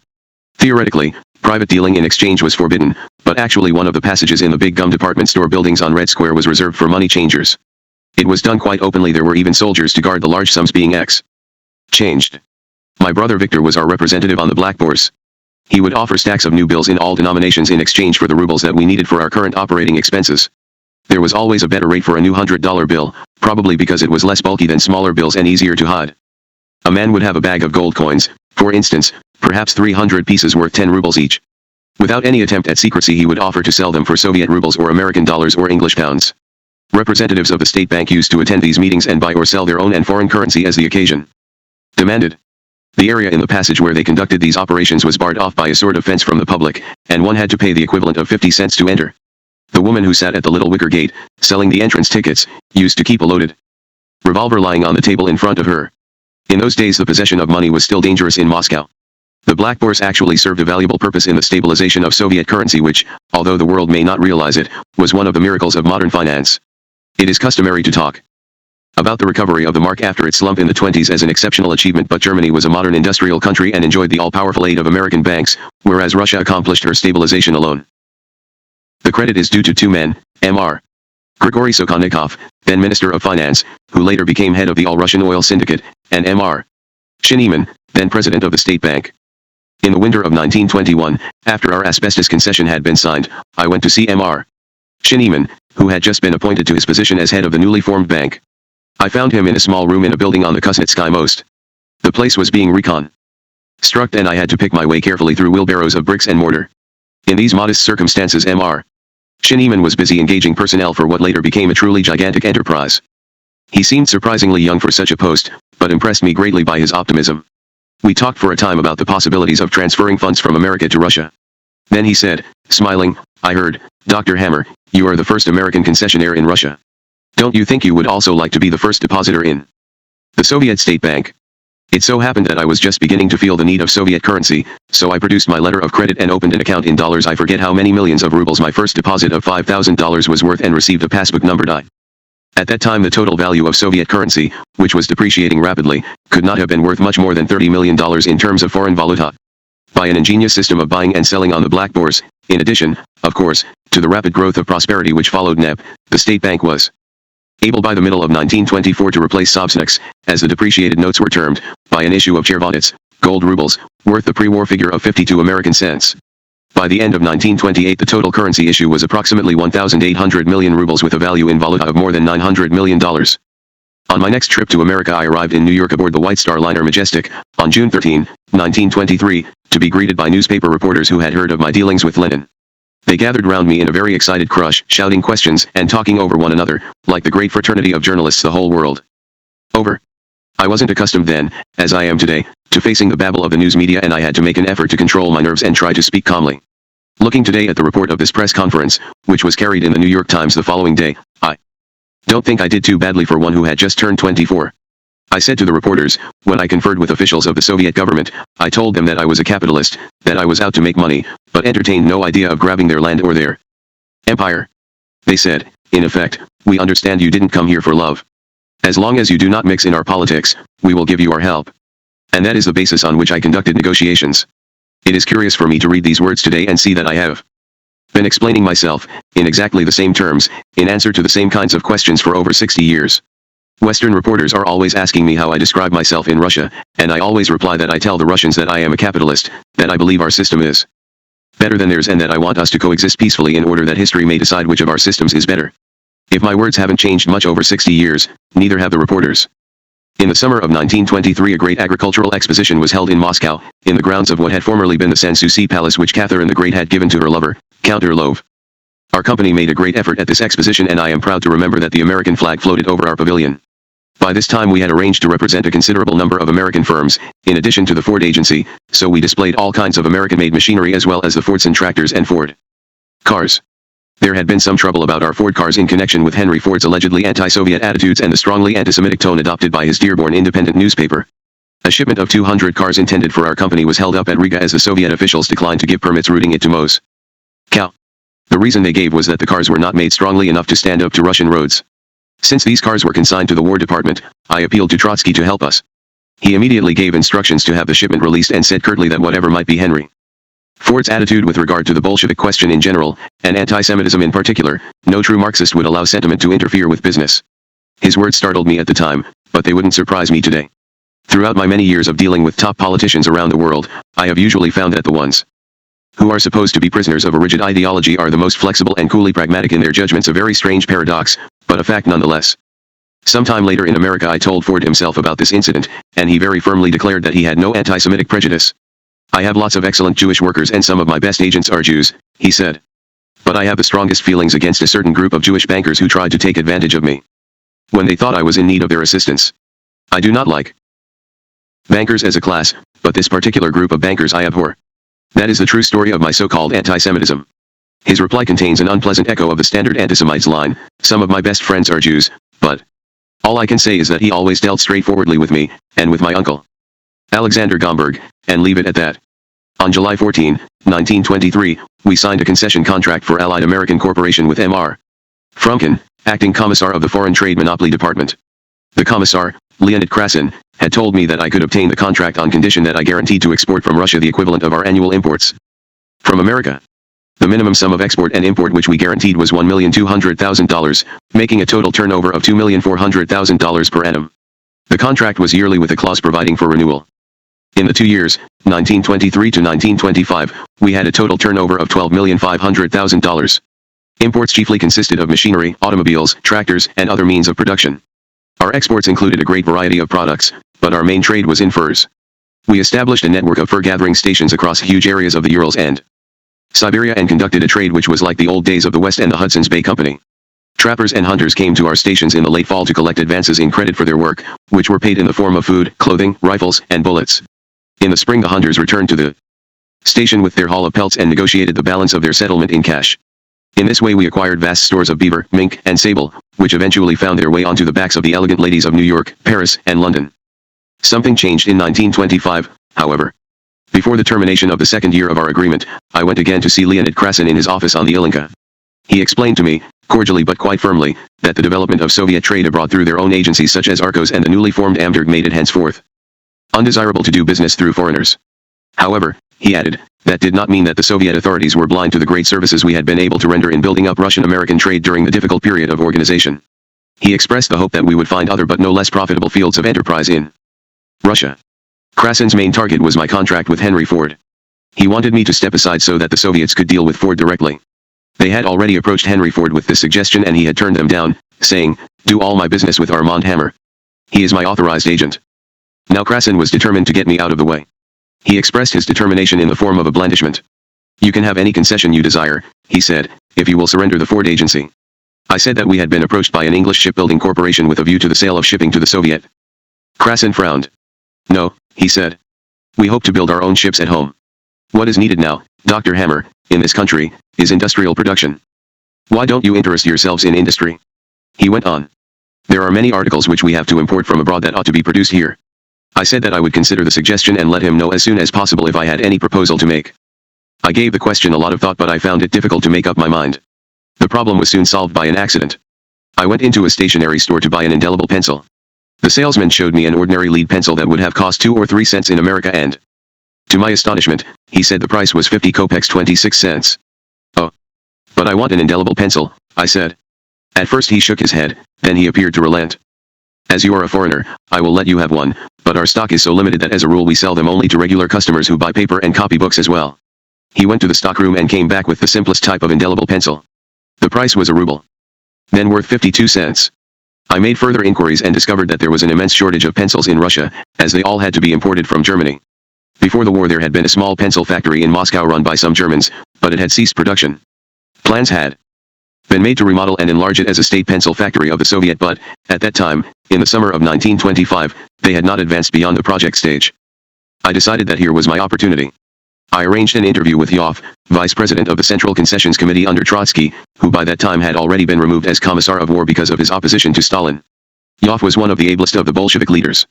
He had been a close personal friend of Trotsky's for many years and was trusted by Lenin. Poor Yov. His fate was perhaps the most tragic of any of the Soviet leaders. As the struggle between Trotsky and Stalin intensified, Yov's attachment to Trotsky brought him increasing trouble and distress, which preyed upon his health. In the autumn of 1927 he made an appeal to the authorities for money to allow him and his wife to go to Germany for further treatment.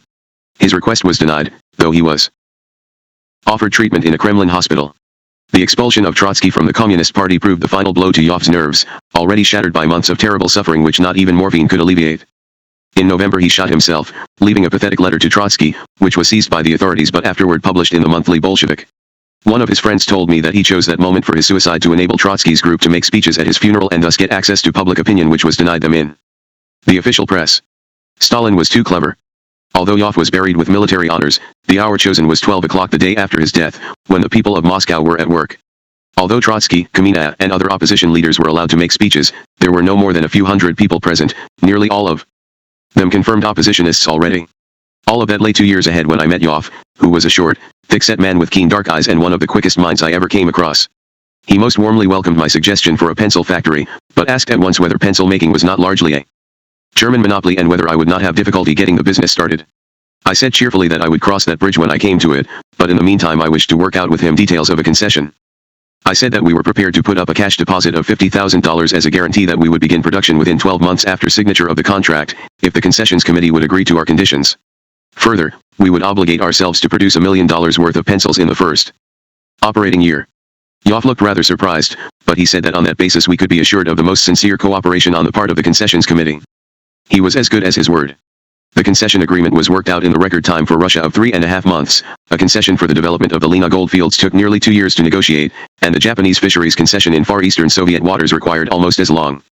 Our deal was done despite great opposition from the Russian state pencil concern, the one which had failed to get started in the factory previously owned by the Germans. They inaugurated a press campaign against foreign capitalists who tried to exploit Russia's wealth. I paid no attention to it, beyond reminding the concessions committee of our cash guarantee and asserting that despite the big start the state concern had over us we would be first into large-scale production. In October 1925 the agreement was signed by Litvinov for the Commissariat of Foreign Affairs and Piatakov, who later became president of the State Bank, on behalf of the concessions committee. Our promise of a $50,000 cash guarantee became a clause in the agreement, and the money was duly deposited in the State Bank. Then, at the beginning of November 1925, one left Moscow for Germany. I had obtained an important and, as events were to prove, a most profitable concession contract, but I did not know the first thing about manufacturing pencils, so I went to Nuremberg, the heart of the German pencil industry, to learn. Nuremberg, which was also known in those days as the town where the toys come from, was like a picture in an ancient book. It was a medieval town with many gabled houses and narrow winding streets. From old-fashioned inns hung painted signs that had been new when America was discovered. Over the central town behind its old world battlements there brooded an atmosphere of peace and rest, and the stillness of great age. Yet Nuremberg was the center of the modern pencil industry, which had been developed from modest beginnings by the Faber family, in whose hands it still remained. More than 250 years ago, the first Johann Faber made the first lead pencil in Nuremberg. By 1925 the little town had become surrounded by up-to-date pencil factories, all owned by the Faber family or its offshoots and connections. Largest of all was the factory of A. W. Faber, direct descendant of Johann, at a little town named Fürth, a few miles outside Nuremberg. No prince or feudal baron ever ruled his estates more completely than the firm A. W. Faber ruled Fürth. Its word was law and everything municipality, police, public utilities was under its control. Many years before I ever saw Fürth, the firm had decided that a railroad, or even trolley cars, might bring in undesirables, might make its workers discontented and interfere with the even tenor of their services to the house of Faber, so the railroad passed Fürth by and the stranger who went within its gates had to come by carriage or auto or on foot. The other pencil factories in the area were strongholds, too. Most jobs within them had been held by the same families for generations, passed from father to son in a long line of patient craftsmen, each perfect in his job. In their jealous eagerness to retain the monopoly of pencil making, the Fabers had been careful never to let any of their subordinates know more than one part of their complicated organization. Knowledge of the whole was reserved for members of the family and a few trusted adherents. After I had spent a week in Nuremberg, I knew no more of the pencil business than on the day of my arrival, except that I had begun to realize the difficulties I was up against. If I could have cancelled my concession at that moment, I think I would have been ready to do so. Just when it seemed completely hopeless, a lucky chance opened the door for me. Through a letter of introduction to one of the local bankers, I hired an engineer named George Bayer, who held an important position in the Nuremberg affiliate of Eberhard Faber USA, one of the principal local pencil factories. When young, he had learned the pencil manufacturing business in one of Nuremberg's factories, but being of an adventurous disposition, he had accepted an offer to build a pencil factory in Russia. That was shortly before the war. When the war began, he was trapped in Russia and interned, then released, but he had not been permitted to return to Germany, so he had married a Russian wife and found other employment in Russia until the conclusion of hostilities allowed him to return home. But he was not welcomed back. His former employers said that he had been disloyal to them. For years the man could not obtain a job, and, finally, when they thought he had learned his lesson, the boycott was lifted and he was allowed once more to work. Such treatment may sound incredible in this day and age, but in Nuremberg it was common practice. I discovered the case of one foreman who, after 25 years of service, accepted an offer to go to South America to work in a newly opened pencil factory. He obtained a passport to leave Germany, but his departure was actually forbidden by the Nuremberg police. For 10 long years he remained in Nuremberg, unable to get a job in the one trade he knew. This tyranny backfired against those who exercised it and worked in my favor. I found plenty of men eager to exchange their old bondage for a freer life. In the course of 2 months I was able to engage the staff I needed. I offered them the opportunity to earn far more money than they would ever have accumulated in Fürth. George Bayer was to receive a salary of $10,000 a year plus a bonus of a few cents for every gross of pencils we produced. Not long after we began production, that bonus was running at several times his salary. I struck similar deals with the other men for pay based on performance. Hiring the men was not the end of my difficulties. It proved necessary to secure their passports in Berlin, where the Faber influence was not great enough to cause trouble. Then we had to engage in an elaborate charade to obtain Russian visas for the men we had hired. They could not be issued in Berlin without word getting to Faber. We took the men and their families to Finland, ostensibly on holiday, and got the visas issued in Helsinki. Our workers then journeyed directly to Moscow. In the meantime, I placed orders for the needed machines and prepared a program for our factory to be. Many of the men I hired were married, with families, so I had to promise them homes with gardens such as they had had in Nuremberg, schools for their children and the comforts of German life which they feared, reasonably enough, might be lacking in Moscow. I even agreed to supply them with good German beer, but fortunately they found Russian beer sufficiently to their liking. Then I went to Birmingham, England, to make similar arrangements for the pen department of our factory. Originally we had not thought of manufacturing anything but pencils, but the concession committee was so insistent that we should also manufacture steel pens that we finally agreed to do so. To my astonishment, I found much the same state of affairs in Birmingham as in Nuremberg. There too, it was a closed industry, with most of its workers trained from childhood under semi-feudal conditions. In Birmingham, however, I had more success among the younger men, many of whom had been disturbed in their routine of life by the war and were willing to seek new adventures abroad. Taught by experience, I began my reconnaissance in Birmingham with an advertisement in the local newspapers for an engineer and, after picking my man, I was able to engage my skilled workers through him. After ordering machinery, I left for Moscow, where I arrived early in 1926, less than 3 months after the concession had been signed. At least I felt we had made a good beginning. The next job was to find a suitable location for our factory. 2 or 3 years earlier I could have secured a modern factory with ease, at a nominal cost, but the stimulus given to industry by the new economic policy, and the stabilization of the Soviet currency on a gold basis, had brought about a very different state of affairs. After an exhaustive search, I heard of an abandoned soap works on the outskirts of the city, near the Moscow River. From every point of view except buildings, it was an admirable site. It included more than a square mile of land, with ample space for the houses, gardens, and schools I had agreed to build, and enough room for any developments we might later contemplate. However, the buildings were mere shells without roofs or floors, little better than ruins. Within a week I had secured a 10-year lease that was the duration of our concession and set 1,000 men to work. The buildings were rapidly repaired and a steam heating plant ordered from Germany was installed. By April it was possible to begin setting up the machinery that was now arriving from abroad. Meanwhile, we built cottages for the German and English workers and laid out their gardens. We built a clubhouse, a school, a restaurant, and a first aid station, later to be transformed into a hospital.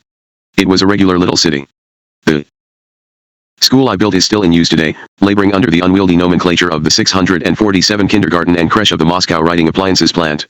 With regard to the machinery, I had taken the precaution of insisting that each firm send its own experts to attend to the setting up of the machines.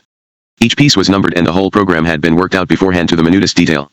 This was an indispensable factor in Russia, where foreign machinery of the latest type was always a sealed book to Russian workers and engineers.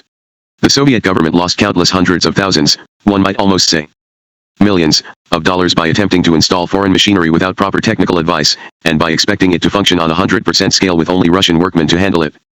In those days, the Russians were often negligent in following even the simplest maintenance routines to keep their expensive foreign machinery in good running order. After we handed over our pencil factory to the Soviet authorities in 1930, all oiling of machines ceased, and there was a catastrophic explosion in the hydraulic lead-forming division of the plant in 1931 which killed a large number of workers.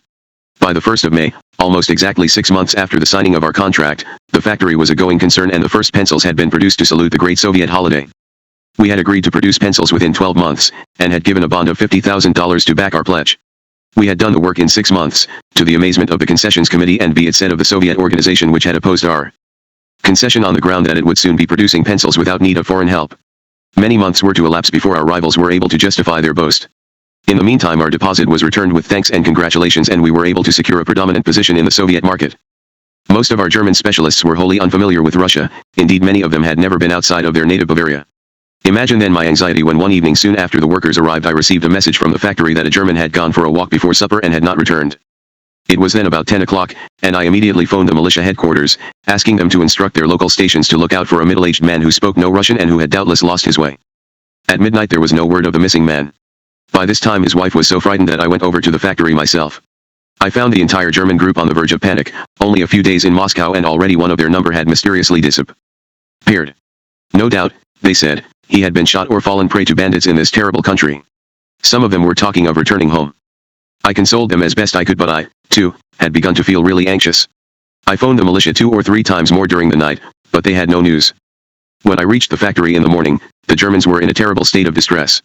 I was trying, without much success, to make the best of things, when suddenly a big auto drove up and out jumped our missing specialist, all smiles, followed by a Red Army officer in uniform. He had a remarkable story to tell. He had gone for a walk in the city and had come to a huge and splendid building surrounded by a battlement wall and lofty towers. How was he to know that he had come to the boundary of the Kremlin itself? Seeing people enter through one of the gates, he had followed them, without let or hindrance, and had enjoyed walking about the streets and courts of the fortress, examining the beautiful old buildings, the cannon captured from Napoleon and other things of interest. At this point the army officer, who belonged to the Kremlin Guard, took up the story.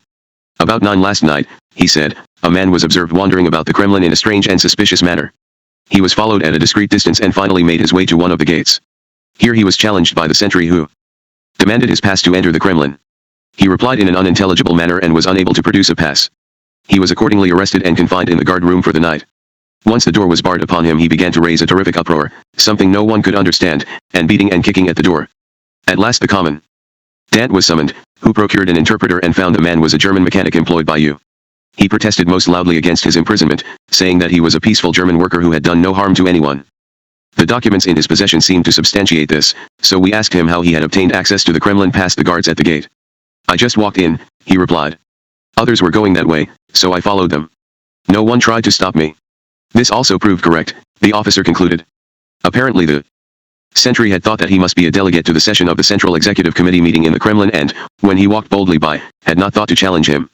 It was then too late to send him home, so we kept him till morning, and we hope he is none the worse for his adventure. On the contrary, Armand Schultz felt himself a hero. Once the misunderstanding had been explained, he told us, the commandant had treated him most kindly. He'd been given a good meal and the assurance that whenever he wished to visit the Kremlin in a more regular fashion he had only to ask the commandant and he would receive a pass and a guide to show him around. All the Germans were wreathed in smiles to welcome back their lost colleague and all talk of flight to the earth was forgotten. As I very shortly found out, a manufacturer's problem in Soviet Russia was not principally one of sales, as it was in America, but almost wholly one of production. Since the revolution, the shortage of manufactured goods had been so severe in comparison with the steadily growing demand that any article of general use or consumption produced inside the country at anything like a reasonable price was effectively pre-sold. It is hardly too much to say that in the 1920s there was no sales problem in Russia at all. Production, on the other hand, was a terrible headache. It was always hard to obtain raw materials, especially when most materials had to be brought in from outside of Russia, as was the case with us at first. Efficient workers were very hard to find, and their slackness and indiscipline, especially in timekeeping and sticking to the job, was a startling eye-opener for me, accustomed as I had become to the punctual habits and hard work of our labor force in New York. From the outset, therefore, I found myself up against the problem of producing more and more pencils to meet demand. Beginning with one shift, I soon found it necessary to employ 2, and in some departments, 3. In the early days, although the regular daily wage our people received was above the Moscow average, their slowness and general laxity nearly drove our German foremen to distraction. Men would idle about gossiping and smoking cigarettes instead of working. I was near to despair when I conceived the idea of putting them on piecework and the scene changed immediately, almost as if by magic. Under the spur of piecework, it was a common thing to see men coming into their shop half an hour before the whistle blew in the morning to tune up their machines, so as to start work at full speed right off the gun. My brother Victor was pressed into service as a guinea pig to help us estimate the rate at which it would be reasonable to expect the other workers to perform. He did every job in the place and he drove up the work rate so hard that the workers began to complain that he never took time out to go to the bathroom. It surprises many people to learn that it was possible to introduce piecework in a Moscow factory in 1925. In fact, piecework was expressly permitted in the terms of the NEP, though I'm not sure how widespread the practice was before it transformed our plant. Now our German foremen were able to report that instead of lagging far behind the production rates they had known at home, most of our Russian workers were beating German records. Wages, of course, advanced correspondingly, but so did profits, and we never had cause to regret the introduction of piecework. News of the large sums to be earned at the hammer factory soon spread through the city and we were literally besieged with applications for jobs. For many months letters came in by the sackload from all over the country. Finally, to avoid the trouble of handling these countless applications, we agreed with the Central Trade Union Bureau to hire all our help through the State Labor Exchange, which we notified whenever we wished to take on new employees, stating precisely what we wanted. The exchange then would send us applicants in the order in which they were listed on its books, but if for any reason we did not think a candidate was suitable we could refuse him and pick a second or third. In this connection, I remember a rather curious incident which illustrates Soviet conditions in an unusual way. Shortly after we had reached the agreement with the labor exchange, a young woman came into my office with a most sad story. Her husband had died suddenly and she had been left almost penniless, with 2 small children to support. Would I take pity on her and give her a job? I would have been glad to help her, but was forced to explain that we had signed an agreement to hire everyone exclusively through the labor exchange. I suggested that she apply there immediately. If they sent her around to us, I promised I would see that she was taken on. When she reached the exchange, she found that her name would be placed at the bottom of the very long list of those who had already applied and were waiting for jobs, whereupon she took her courage in both hands and wrote a letter to Kalinin, the peasant president of the Soviet Union, telling him her desperate position and begging him to help her. Kalinin must have received thousands of such appeals every day, but it was his boast that none of them was too humble for his attention, and he maintained a separate bureau to investigate and deal with such cases. Within a week the widow was notified that Kalinin had intervened on her behalf at the labor exchange and that her name had been put at the top of the list. A few days later she appeared at the factory, in reply to our request for additional help, and was given a job. Soviet labor laws are extremely complicated, as many a foreigner attempting to do business in Russia has learned to his sorrow. We employed a legal expert whose sole duty it was to deal with labor questions. Of course, we had to make an agreement with the trade union to which our workers belonged, and this required lengthy and detailed negotiation. However, the great power and influence of the trade unions was not without its advantages to the employer of labor in Russia. Once the employer had signed a collective agreement with the union branch, there was little risk of strikes or similar trouble. Both sides were equally bound by the agreement set down in black and white, and the union was strong enough to prevent any infringement by the employees. The agreement included a code of rules, worked out in minute detail, to which both workers and employer were compelled by law to adhere. It thus became a safeguard for the employer no less than for the workers. For instance, should a worker prove unsatisfactory or commit any breach of discipline, he was given a warning. A second misdemeanor, a second warning, after which he could be fired. He still had the right of appeal to the special labor courts, but they usually judged cases fairly on their merits. We had 50 such cases go before the labor court in 1 year, of which we lost only 3. 27 were complete victories for us and 20 were partial victories. The Soviet labor code required that a man so dismissed should be placed at the bottom of the list at the labor exchange, which meant he would find it extremely difficult to secure another job. For grave misconduct or theft, of course, the culprit could be dismissed without the double warning.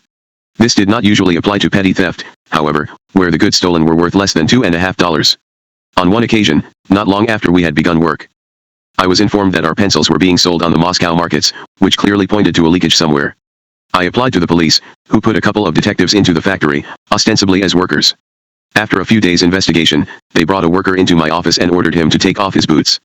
His high leather boots carried a good cargo of pencils. Subsequently, by agreement with the trade union, the duty of preventing petty theft was laid upon the workers' factory committee, which assigned a group of employees as vigilantes. The measure worked very well, and in the 2 years that followed we had no further trouble on this score. With the greatest difficulty and effort, we steadily forced production upward.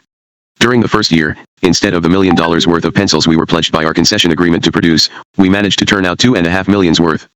In the second year we increased it to $4 million.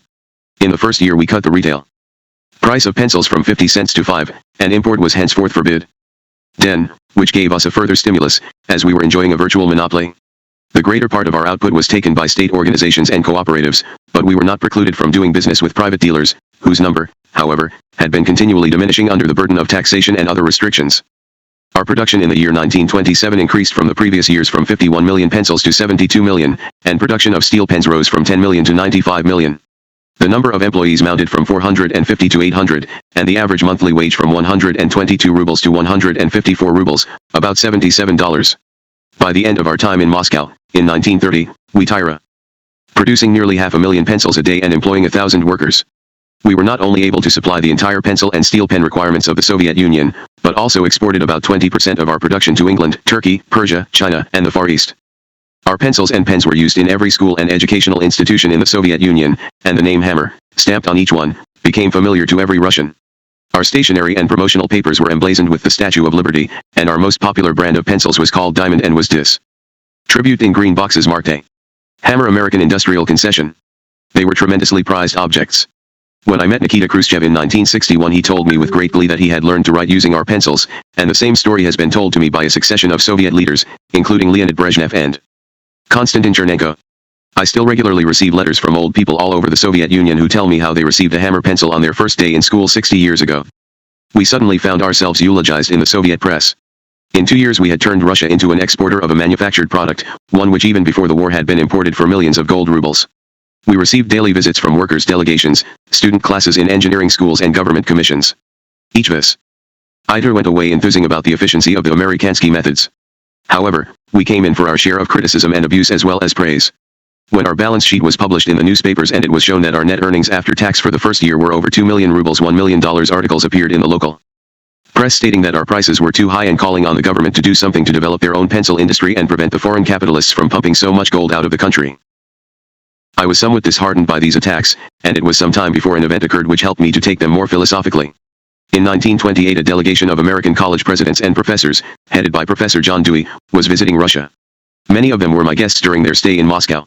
One evening at dinner the Minister of Education, Anatoly Lunacharsky, leaned over and whispered in my ear, "I have been following the attacks on you in the newspapers, don't pay any attention to them.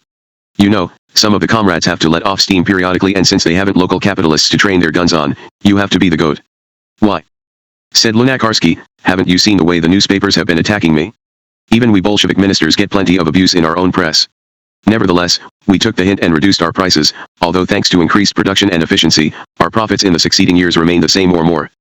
By the end of 1929 we had expanded into so many different branches of industry that our single pencil factory had become one of a group of 5 factories, manufacturing metal articles, celluloid, and allied products. With this expansion and the increasing need for credit by our customers, our own need for credit increased, but the foreign situation was unfavorable for any financing. The best solution seemed to be to sell out to the Russian government. That suited them because their 5-year plan provided for the purchase of our concession before its expiration. We entered into negotiations with Kamina, then the president of the main concessions committee. After lengthy negotiations, a fair price was agreed upon, payable over a period of 18 months. The Russians met their obligations promptly and final settlement was made in August 1931. I say that the foreign situation was unfavorable. What I really mean is, Stalin was exercising his power and trying to bring about socialism by force. At that very moment he was stepping up his apparatus of terror and repression, and the Soviet Union was moving into the darkest decades of its existence to date. The forced collectivization of the farms was beginning, as were the massive, farcical, and terrible show trials of Stalin's political opponents. The forced labor camps of the Gulag were receiving their early victims, with millions to come. None of that was clear to me or to many other observers in the last years of the 20s. Stalin's preoccupations in those years were chiefly with his political struggles, with Trotsky struggles which were mostly hidden from the public. Stalin's character and his intentions were not to be fully revealed until after I had left Moscow, though I heard enough about him and read enough between the lines of the newspapers to perturb me and make me think that we should leave his orbit. I never met Stalin, I never had any desire to do so, and I never had any dealings with him. However, it was perfectly clear to me in 1930 that Stalin was not a man with whom you could do business. Stalin believed that the state was capable of running everything, without the support of foreign concessionaires and private enterprise. That was the main reason I left Moscow. I could see that I would soon be unable to do business there, and, since business was my sole reason to be there, my time was up. 3 Moscow days and nights. The 20s of the 20th century were also my 20s. The decade's roar of hedonism from Chicago and New York was heard as not much more than a faint sigh in Moscow. Nonetheless, Moscow had its moments and some of them were mine. I was a maturing young man, with plenty of money in my pocket, an eye for a pretty woman and a developing taste for good things. Moscow was not overflowing with opportunities for indulgence, but a resourceful young man could always find a corner of pleasure somewhere in that harsh landscape. One of the most unusual and unexpected of those pleasures was Brown House. The Brown House was a substantial mansion with about 30 rooms at Sadovaya Samotechnia 14. In the early 20s it had been occupied by Colonel Haskell, the director in Moscow of Herbert Hoover's American Relief Association.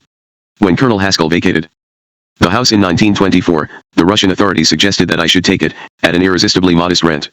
I was then seeking a suitable house for my parents, and my business interests had expanded so much that, luxurious as the accommodation was at the Sugar King's Palace, I needed a large permanent residence in which to entertain my clients and the growing numbers of American and European visitors who wanted to see us.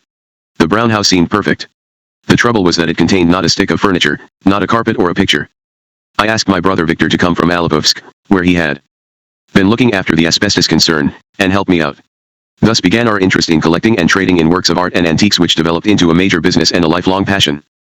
Having studied art history at college, Victor had a fairly sound beginner's knowledge with which to begin touring the sales and markets of Moscow in search of furnishings for the Brown House. Neither of us had any idea of the fabulous treasure which was waiting to be snapped up. As soon as we realized, we became very excited and embarked on a frenzied crash course to educate ourselves. The light broke when we bought a fine porcelain plate from a stall selling junk in the flea market. It was priced at a few rubles, but we knew on sight that it was a valuable piece. It turned out to be part of one of the Tsarist collections, made in the imperial porcelain works which had been created by Elizabeth, daughter of Peter the Great, and greatly expanded by Catherine the Great. The works produced porcelain exclusively for the royal household. None of it was ever sold to the public while the Tsars were on the throne, and vast quantities of its production had been strewn to the winds after the revolution and was now turning up in all kinds of unlikely places. For instance, in a hotel in Petrograd, where Victor and I were having lunch one day, we came across a complete banquet setting of dishes dated 1825 which had been made for Tsar Nicholas I. This immensely valuable set was being used in the hotel's routine business, and the manager didn't think very highly of it. The dishwashers complained that the plates break too easily, he told us. We offered to take it off his hands in exchange for a complete set of new crockery, and he Was delighted to make the deal. The monogram and crown of the Tsar was burned into the bottom of each piece. The painting of the imperial china was often done gratis by famous Russian artists who considered it a privilege to give their services to the emperor. The stupendous nature of their labor may be conceived, for instance, when one reflects that the famous bird set of Nicholas II, originally consisting of 6,000 pieces, carried 3 different bird motifs on each piece. It took 6 years to complete the decoration of this one service. During the imperial epoch, collectors would pay as high as 500 rubles, $250, to bribe a servant to steal a single plate from the royal household. Glassware of the finest quality was also made in the imperial factory. Among the articles which Victor and I gathered together was a wine service with the royal coat of arms in gold and enamel placed underneath the surface between 2 layers of glass. The man who executed this work died at the turn of the century, carrying the secret with him, and to this day it remains a lost art. I kept a very small part of the imperial china I acquired in Russia in my personal possession, and I have it still. When I revisited Moscow in 1961, for the first time in 31 years, I went to see Lenin's modest quarters in the Kremlin with my wife, Frances. When the guide opened a cupboard door, Frances seized my arm and whispered, "Look, Armand, they've got some plates from our dinner service." The rest of Lenin's apartment, by contrast, was furnished as roughly and simply as a common laborer's home. The same magnificent tableware may recently have played a small role in the unfolding of Soviet history. The former Politburo member Grigory Romanov apparently borrowed glassware and china from the Catherine the Great collection for the wedding of his daughter. In the riotous party, a large quantity of the priceless collection was smashed, causing such offense among Romanov's colleagues that his reputation was seriously damaged. The scandal was not forgotten when the question of the leadership came to be settled after the death of Konstantin Chernenko. Romanov was excluded and the victor, Mikhail Gorbachev, quite quickly removed him altogether from the Politburo. Realizing that we had stumbled on an Aladdin's cave of booty, Victor enlisted the advice and guidance of an expert connoisseur, a composer friend of ours named Benediktov. Victor became his pupil and spent day after day with him, visiting markets and auction rooms. Benediktov was a great expert on icons, and he had an uncanny eye for an ancient work which had been covered over with new paint. He taught Victor how to clean the icons, exposing the centuries-old original images. Victor bought them in dozens. The old Russians had great reverence for icons, continually crossing themselves before the images. These icons were used in the home as well as in the church, and the average Orthodox Russian would have at least one in every room, usually hanging in the corner with a light burning under it. For the illiterate it was the only means of studying the Bible. Some of the icons depicted entire biblical stories, others represented the various saints or the patron saint of the owner. I was rather amused when, on a hunting trip in Siberia, I entered a peasant's hut to get a little hot water for tea and found, in one corner of the room, an icon of his patron saint with the eternal candle burning under it, while in the opposite corner was a portrait of the Bolshevik leader, Lenin, with a candle burning under it as well. Our fellow collectors were very few. The most important were the French ambassador, Ebert, and the German ambassador, Count Proctor-Francois, who, on account of their diplomatic privileges, had no difficulty in sending their possessions out of Russia. Whenever something of value turned up in Moscow's commission stores, we would be sure to meet the French ambassador or his wife, who would appear on the scene, magnifying glass in hand. The German ambassador rarely appeared in person. He depended more on his agents. They returned empty-handed to him so often, having been dispatched to make a purchase only to find that the object bore a label saying sold to Mr. Hammer, that the Count became intensely displeased and made an official and bitter complaint about us. The Russians merely shrugged. They knew the rules of competition even if the Count didn't. Our home in Moscow very quickly became a virtual museum, filled with relics of the Romanov dynasty, though not, as someone has recently claimed, the imperial crown jewels. Those were a bit beyond my means.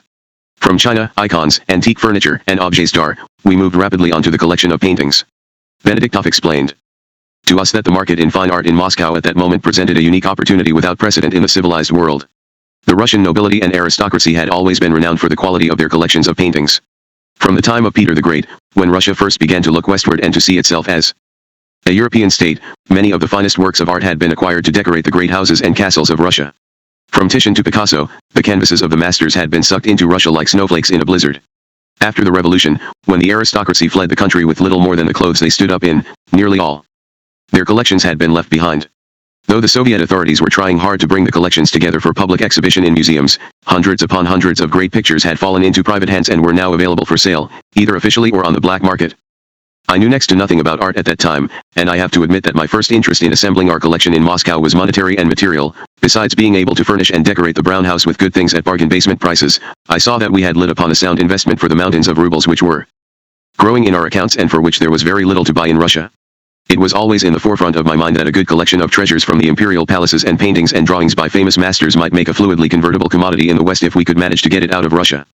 Very quickly, however, I found myself seduced by and wedded to art. Studying the lives of the painters and the genesis of their works led me into the mainstream of European history and was an education in itself, but I was also moved and stirred by paintings as only music had. previously affected me. A universe of sensation and thought truly had opened to me. I felt as if I had been living all my life in three wings of a mansion, unaware that a fourth existed, and, the doors having been flung open, I entered rooms full of light and color and beauty. Victor got hold of an almanac of pictures and prices, a kind of dealer's guide called Benazid which listed the prices at which works had changed hands in the past. It became his Bible as he raced around Moscow bidding on pictures. Right from the start, he made stunning purchases at crazy prices.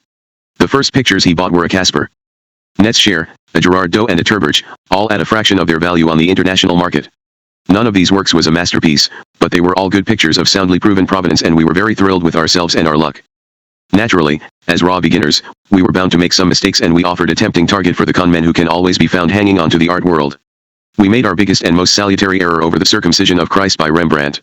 In the process, we found ourselves enmeshed in one of the most extraordinary art frauds of all time, and one which, as far as I know, has never been revealed. One of Rembrandt's circumcision of Christ paintings he did several was one of the lost masterpieces of the world. It had vanished in the 19th century, never to be heard of again. One day Victor came dashing into the Brown house in a tremendous state of breathless excitement, saying that he had been offered the chance to buy the lost Rembrandt. We had been giving some work to an old picture restorer who had been employed at the Hermitage in Leningrad before the revolution. He had just told Victor that he knew what had happened to the Rembrandt and where it was to be found. He said that it had been owned for some generations by a noble Russian family and that the present owner, with whom he was in contact, was living in secret in Moscow, needed money, and was willing to sell. The asking price was 50,000 gold rubles, equivalent to about $25,000 a steal. We let the man know that we were very interested and after a few days he came to see us with a parcel under his arm, bound in brown paper and string. In a scene like the unveiling of the Maltese falcon, we hung over him while he cut away the wrappings and revealed the exquisite picture. It was small, only about 24x30, mounted on a wooden panel without a frame. It had a beautiful old patina and was unmistakably the work of the great master himself, no two ways about it. We gave the picture restorer cash on the spot and practically hugged each other at having acquired not only our first Rembrandt, but one of the most sought-after pictures in the world. It was almost too good to be true, but we didn't dwell on that thought.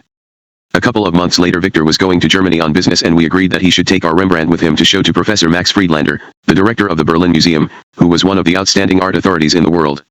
We were so proud of our picture and we wanted to show it off. Friedlander was tremendously excited to see the picture, almost beside himself.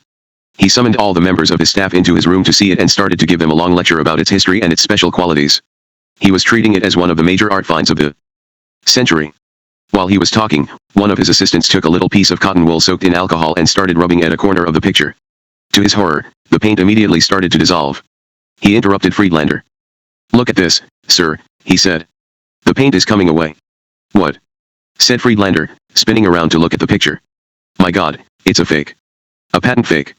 He swore violently and then he said, "But it's a brilliant forgery, the man who painted this is the equal of Rembrandt." Victor was very down in the mouth when he got back to Moscow. I asked him, "What did Professor Friedlander say about our Rembrandt?" He said, "Our Rembrandt is no Rembrandt, that's what he said," Victor replied. What were we to do? My first instinct was to report the matter to the police. But I was reluctant to ruin the picture restorer, who was a poor old man, and, not believing that he could possibly be the author of such a consummate swindle, I wanted to get to the bottom of it. We summoned the man and told him that the jig was up, that we knew the Rembrandt was a fake. I gave him a choice, either he could tell us everything he knew or we would go straight to the police. He was very scared. He started talking. His story was amazing. The picture had been painted, he said, by a man whose name was very well known to us and to all Moscow. Yakovlev, the director of one of Moscow's state museums, who was also quite a well-known painter in his own right, having had a number of exhibitions in Moscow galleries. He was a highly respected figure. I was flabbergasted. It was like being told that the director of the National Gallery in Washington was faking old masters. Apparently Yakovlev and the picture restorer were running a regular and highly profitable trade in fake pictures, with Yakovlev as the forger and the picture restorer as the front man. Right, I said. Let's go. We're going to get our money back. Carrying our Rembrandt and practically dragging the wretched picture restorer, we went to Yakovlev's house. His face drained of all color when he saw us and I noticed that his knees actually shook. He confessed immediately and begged us not to turn him in, since besides getting a very lengthy term of imprisonment, his career would be utterly destroyed. I was mainly interested in getting our money back. Much of it had already been spent. Yakovlev had bought a grand piano for his wife and had wasted a lot of money on drinking and gambling. Only about $5,000 of our money was left, but that was better than nothing. To make up the balance, he offered to paint portraits of our whole family, but I preferred to take off his walls some of his own very good pictures. Once we had settled this compensation, he relaxed a little and he told us his story. As a very young man, he said. He had been an extremely promising painter and had traveled to Paris, Rome, Berlin, and Amsterdam to study. He had tried to improve his own technique by copying great masters, and he had found that his copies were almost indistinguishable from the originals. When he returned to Moscow, he had a long struggle with poverty because his own works weren't selling. That was when he began to forge lost masterpieces. He would study engravings in catalogs of known pictures which had disappeared, and then he would mount his forgeries on wood panels of minor paintings which were authentically of the period. It was some consolation to Victor and me to discover that we weren't the only ones to have been duped. Yakovlev took us into his studio and showed us catalogs from some of the museums of Europe. "See that Franz Hals," he said, pointing at a page of the catalog from a German museum. "That's mine." And he turned to another catalog. "This Rubens mine too." Curators all over Europe had bought and hung some of his forgeries. As far as I know, Yakovlev's fakes are still in place, still attracting the admiration of scholars and art lovers. I kept our fake Rembrandt for many years as a salutary reminder of how easily a collector of art can be duped. I found that it emitted a strong silent warning to be cautious whenever I got overexcited about the opportunity to acquire a rare picture. It hung in my office in the Hammer Galleries in New York throughout the 30s. Our great friend and partner Morris Jest, of whom I shall have plenty to say later, was always fascinated by the picture, and, because I loved to tease him, I never told him the truth about it. The fact that Christ was a Jew and was seen undergoing the Jewish ritual of circumcision enthralled Morris as a paradox. Finally he implored me to sell it to him. He wanted to give it to his father-in-law, the great Broadway producer David Belasco. Belasco, born a Jew, had converted to Protestantism. In fact, he always wore his collar back to front like a clergyman, whether as a joke or because he had actually studied to be a minister, I don't know. Anyway, when Belasco fell terminally ill and was in the hospital, Morris wanted to give him the Rembrandt to cheer him up. I told Morris the true story of the picture and I said, "I won't sell it to you. Take it. You can give it to your father-in-law, but you must tell him that it's a fake," which Morris duly did. That might have been the end of the story, but there was one more twist. When David Belasco died, his estate was inherited by his daughter, Mrs. Morris Jest. When she died, her pictures, including, apparently, the Circumcision of Christ by Rembrandt, were sold by a small dealer. The picture then disappeared again.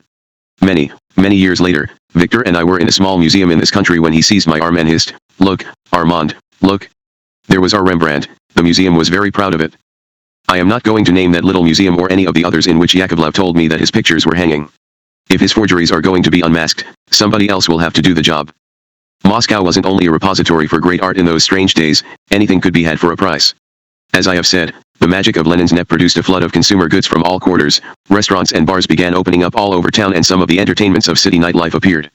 Beneath its grim and sullen exterior, behind its shabby facade and its forbiddingly locked doors, Moscow began to enjoy a secret life of pleasure. Parker Pens gave us a key to unlock closed doors or get a smile from a frosty maitre d'. Our contract with Parker gave us an unlimited supply of those big fat orange-red fountain pens with black tops which the company produced in those days. Ownership of one of those pens, a commonplace in America, was a mark of the highest social achievement in Moscow. Men would display them on the outside of their coats. Our supplies of Parker pens opened any number of doors for Victor and me. Any recalcitrant official or dealer would treat us like kings the moment we made them a present of a Parker. No shortages of food affected the Hammer household, since the black market was always thriving and bulging with produce from farmers who brought their goods to be sold under the counter. Anything could be had for a price, but for those without the price, there were always lines, as there still are, though no shortages today stand comparison with the deprivations of those days. Lines would form for the simplest necessities: bread, meat, clothes. A Muscovite might wait in line for a whole morning to get a little saucepan or a couple of rolls of toilet paper of the coarsest quality. The rule in Moscow then was, if you saw a line forming, you'd better get in it, otherwise you would miss a chance which might not come again for weeks or months. Once, with his ever-eager eye for a joke, Victor and a friend stood, one behind the other, at the door of a disused warehouse. Within half an hour a long line had formed behind them, though nobody in the line had any idea what they were supposed to be waiting for. Victor and his friend eventually slipped away to enjoy their joke. The line continued to grow. For a short time in 1921 one was the only man in Moscow who owned a private automobile, a Model T Ford, one of the first to arrive in the first consignment from Detroit. This distinction made me a very able friend and companion for the young ladies of Moscow, since it was an immeasurable mark of status to be seen riding in or descending from a car rather than a hired horse-drawn taxi or sled. Today, more than 1 million cars a year are being built in Russia and half of them go into private hands. This means, I have always said, that 500,000 new capitalists are made every year in Russia, because when a person gets a car he gets an important article of private property which he will want to protect for its value. To own a car, or even to get a share in one, remains the dream of a lifetime for many Russians. It is still common for a Russian to save for as long as 10 years to fulfill this dream. I have always liked the Russian joke about the widowed lady who advertised in a Lonely Hearts column for a mate and added that he must be able to drive an automobile. Among the many replies she received was one from an ardent suitor who wrote, "I am extremely interested in your advertisement. Enclosed is my photograph. Please send me a photo of your car. It was so unusual to see a car in Moscow in the 20s that people would stop and stare when one passed, and a parked car would always draw an inquisitive crowd. Nearly all of the cars belonged to foreign embassies and were occupied by prominent embassy officials. In fact, an official's standing was judged, in the first place, by whether or not he had the use of a car and, secondly, by how fast it was driven. The higher the official's position, the faster it went. This is still the case today. If you're standing in Red Square and a Zil or Chaika comes zooming across the square, scattering pedestrians and cutting across the traffic, while the police frantically whistle and gesticulate to make way for it, you can be pretty sure that a high member of the party has just crossed your path. If a Moskvich, the Russian version of a Volkswagen, comes chugging out and has to wait its turn for a gap in the traffic, the passenger can be reckoned to be no account. Almost all the official cars in the early days and still today were fitted with curtains which were always drawn, ostensibly to prevent assassinations, though it always seemed more likely to me that the assassin's attention would be attracted by drawn curtains. Not all the cars in Moscow belonged to embassies. On returning home from the theater at midnight, it was not an uncommon sight to see the glaring headlights and hear the thundering noise of a magnificent open Rolls-Royce touring car dashing through the deserted streets with Trotsky seated next to the driver. I, too, had a driver, Grishayev, whom we called Grisha. He had formerly worked for a prominent commissar, and he had come to us from Colonel Haskell when we acquired the Brown House. He seemed to feel that he had come down a big notch in the world, and he couldn't get it out of his head that we were not representatives of government or of an official organization, but were plain American businessmen. One day I noticed that a little flag, marked in red letters with the name Al Americo, was fluttering from the radiator of my Model T. "What's that for?" I asked him. He smiled shyly. "You'll see," he said. We drove away to cross central Moscow. At a junction, a policeman put up his club to signal us to stop, but Grisha took no notice and drove straight ahead. The policeman's whistle shrilled behind us. We stopped and the officer strode up to the car, obviously ready to give us a scolding and perhaps a summons. Grisha calmly pointed to the flag on the radiator and said, "Amerikansky Missy, American mission." The policeman smartly saluted, apologized, and waved us on our way. Grisha was disgusted with me when I made him stop around the first corner and remove the pennant. I didn't want to risk displeasing the authorities by sailing under false colors. Grisha shook his head in despair. With the advent of NEP and the spread of wealth, much of it ill-gotten more private cars appeared on the streets. They were easy to distinguish, because the authorities had made a rule requiring all private cars to be marked with a yellow stripe around the entire body. This came to be known as the Moscow ticket. The tax collectors took a keen interest in any car marked with the Moscow ticket and followed it closely, wanting to know how a private person could afford a car. Having served the minimum term of his prison sentence, my father was released from Sing Sing on parole in 1923, and he joined my mother in her apartment at the Ansonia Hotel. Naturally, I had seen both my parents during my visits to America, and I had encouraged them to come to Moscow and live with me when my father was released. While my father was in prison, I personally arranged to sell all of the stocks in which he had invested and put the proceeds in his bank account. My father was not a gambler, but he had a weakness for the stock exchange, and I was determined to protect the modest capital he had assembled in his working life. Thereafter, he never risked his savings on the stock exchange, with the result that they were protected and he was unaffected by the great crash at the end of the decade. In addition to the forfeiture of his other civic rights on his release from prison, he was forbidden to practice as a physician. Since he wanted to work, having had enough of enforced idleness, I asked him to represent me and Allied American, our import-export concession, with some of our American clients. In this capacity he went to see Henry Ford in Dearborn to propose the idea that Ford should build a factory in Russia, manned with Russian workers but supervised by Ford foremen and technicians from Detroit. Henry Ford toyed with the idea for most of the decade, and finally, in 1929, he did sign an agreement to cooperate with the Russians in building a plant for cars and trucks on the Volga at Nizhny Novgorod, now called Gorky. During the 30s, this plant was to produce upward of 100,000 units a year. Henry Ford received $30 million for his side of the deal, and the Russians paid the cost of equipping and building the factory. All the friends and medical colleagues who had supported my father when he had appealed against his sentence and conviction now rallied round to help him again in a campaign to obtain a pardon and the restoration of his citizenship. Governor Al Smith of New York finally granted this pardon on November 12, 1924. By that time he and my mother were already in Moscow. By strange chance they arrived in Moscow on May Day, 1923. My father was hugely thrilled to arrive in the land of his socialist dreams on this, the greatest festival day in the communist calendar. It took some time to persuade him that Moscow was not always so festive or welcoming. My father's presence in Moscow did not significantly add to or alter my business endeavors there. As a mark of courtesy to him, to give him a title and an official role in our enterprises, I made him chairman of the Moscow board of our joint venture export-import contract with the Soviet trade monopoly, which used the trade name Al Americo, but he was not overly active and he did not take an executive lead in our affairs. That remained in my hands. Though he was delighted to be in Russia, he never gave up his American passport and he had no desire to end his days there.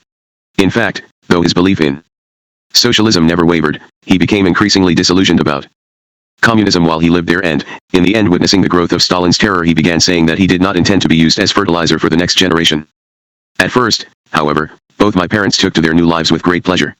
They loved the brown house, which by this time was filling up with exotic and lovely furnishings and decorations, and my mother got straight into the party life of Moscow which Victor and I had been discovering. I sometimes think that my mother would have gone to a party in Ulaanbaatar if she had heard of one. Nothing would keep her away from a good time.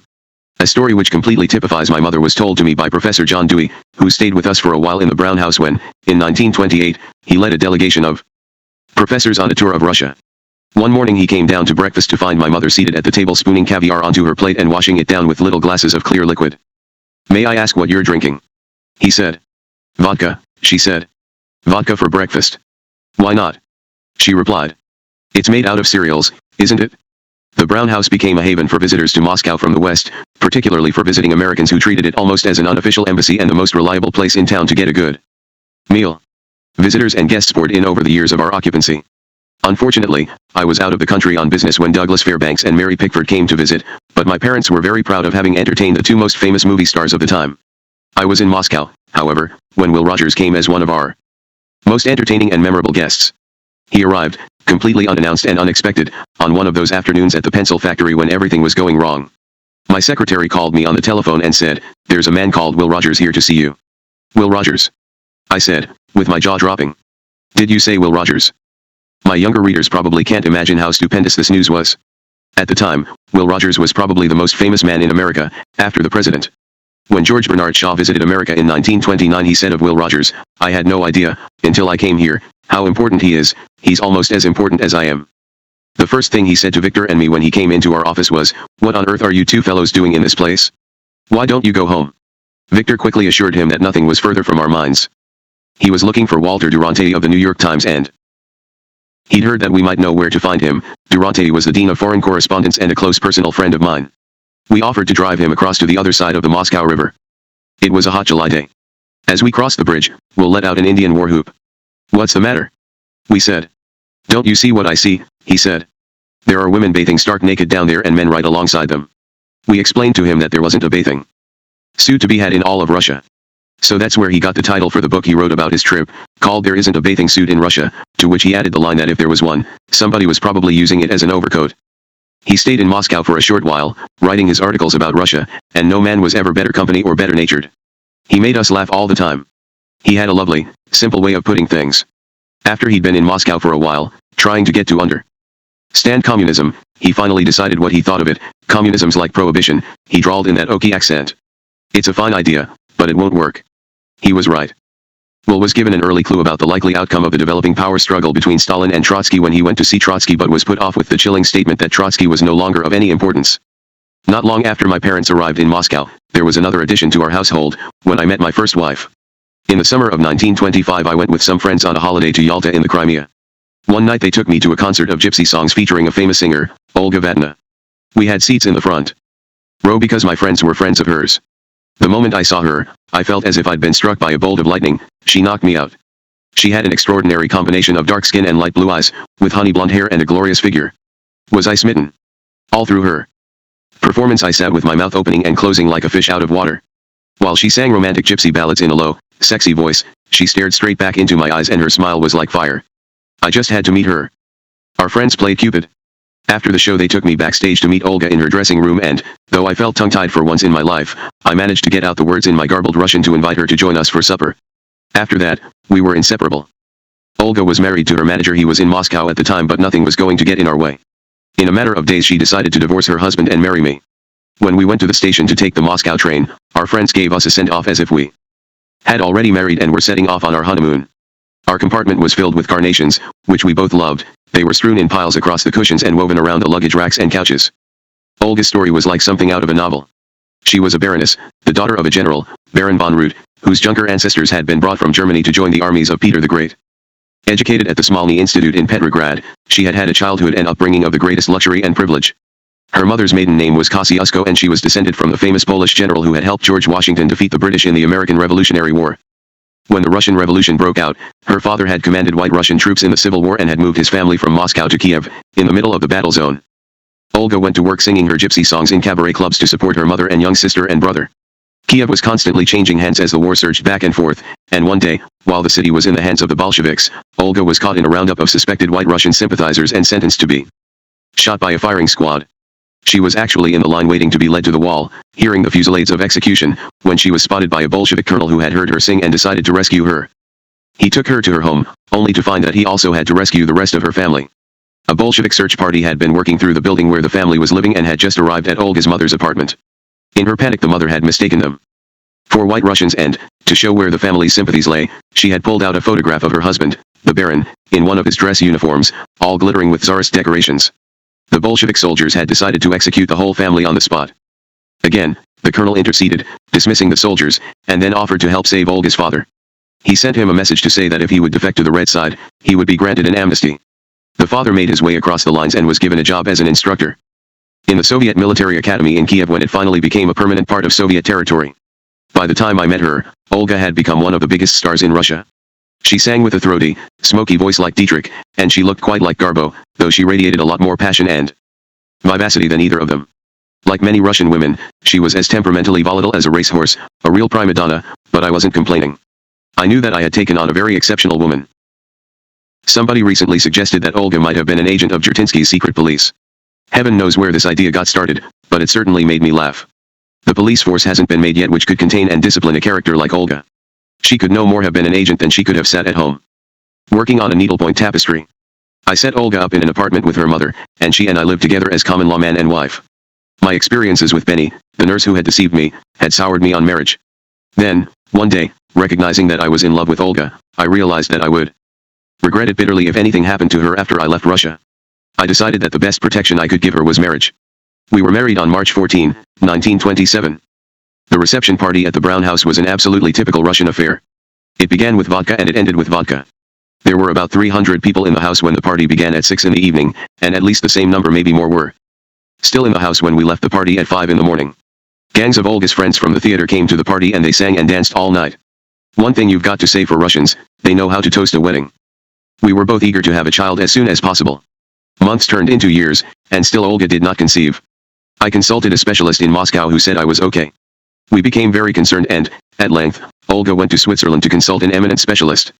He reassured her that nothing was wrong with her and advised her to take a month's rest in Switzerland, and then have me join her and try again. His counsel was very sound. Within a month of our return to Moscow, Olga had conceived, and our son Julian was born on May 7, 1929. By that time I had built a new house for us, close to the Sugar King's palace, opposite the Kremlin. Surrounded by a high wall to give us complete privacy, the house was on a good piece of ground with a lovely garden and space for the blue chow and the poodle we kept. My parents stayed on at the Brown House. Ours had not been the first Moscow wedding in the family, and Julian was not the first hammer boy to be born there. Victor had a family of his own. About the time that I met Olga, Victor met Varvara, whom we called Vava. She was also a singer of gypsy songs. Such women seemed to have a fatal attraction for us, and also a divorcee, very glamorous and sensuous. After their wedding they lived together in a very handsome apartment, filled with antiques and pictures, and their house became a favorite meeting place for Moscow's artistic and literary set. When their son was born, they named him Armand. He was always known as Armasha, a pet name for Armand. Armasha still lives in Moscow, the victim of a very sad chain of events. Victor's marriage was to end very unpleasantly. While he was away from Moscow on business in 1928, his wife was caught in flagrante delicto with one of his best friends. It was Vava's own mother, Victor's mother-in-law, who discovered the adultery and, being very fond of Victor and unhappy for him, she reported the affair to him and to me. Victor was dreadfully broken up, and his first reaction was that he wanted to get out of Moscow and put Vava far behind him. Fate was about to present us with an opportunity which speeded his departure. One evening in June 1928 we were joined for dinner at the Brown House by Emery Sackho, an American dealer who represented a New York company called Peasant Art Importing Company of 677 Lexington Avenue and 14 East 38th Street. Sackho, a Hungarian, traded in antiques, works of art and, chiefly, in embroidered fabrics. He had been having a very hard time doing business with the Soviet authorities, who had become very well aware of the value of their art treasures, and, desperately in need of foreign exchange, they were driving very hard bargains with any foreign dealer. Sackho was near to despair when he came to our house, and when we took him on a tour of the rooms, he threw up his hands in amazement. "My God," he said, "this place is like a museum. It's fantastic." He went from room to room, from picture to picture, from object to object, demanding, "What did you pay for this?" and exclaiming, "My God," in disbelief every time we told him. During dinner he put a proposition to us. He would take us as full partners in his business if we would supply him with similar artworks for resale in America. I was very enthusiastic and a deal was done. Sackho's proposition seemed to offer the ideal opportunity to put the collection on sale in the US and get the best benefit from it. The arrangement would also give Victor an ideal chance to get out of Moscow, since he was obviously the one who could best look after our side of the partnership in New York.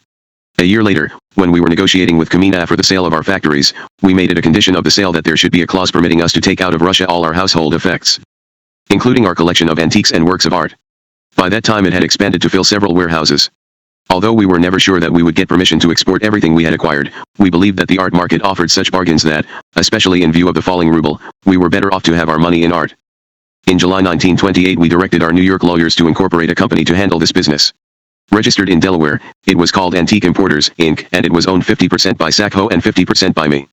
In November 1928 we changed the name to Importers of Antique Art, Inc., and took offices in that name at 14 to 16 East 38th Street in New York. We applied to the museum authorities for a license to export our works of art. Depending on the quality of each item, we were charged an export tax of between 15 and 35% of its cost. We immediately began packing and shipping those works of art to our New York company, and Victor redoubled his efforts to buy suitable treasures.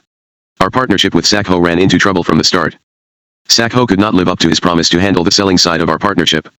Most of his efforts resulted in a farce. He concentrated solely on the conventional auction rooms, like the small auction houses in New York, and did nothing to draw special attention to the unique qualities of our collection, the extraordinary romance of the imperial connection was left unpublicized. The sales were a flop. Soon after we entered into the partnership, Sackho had to withdraw from it.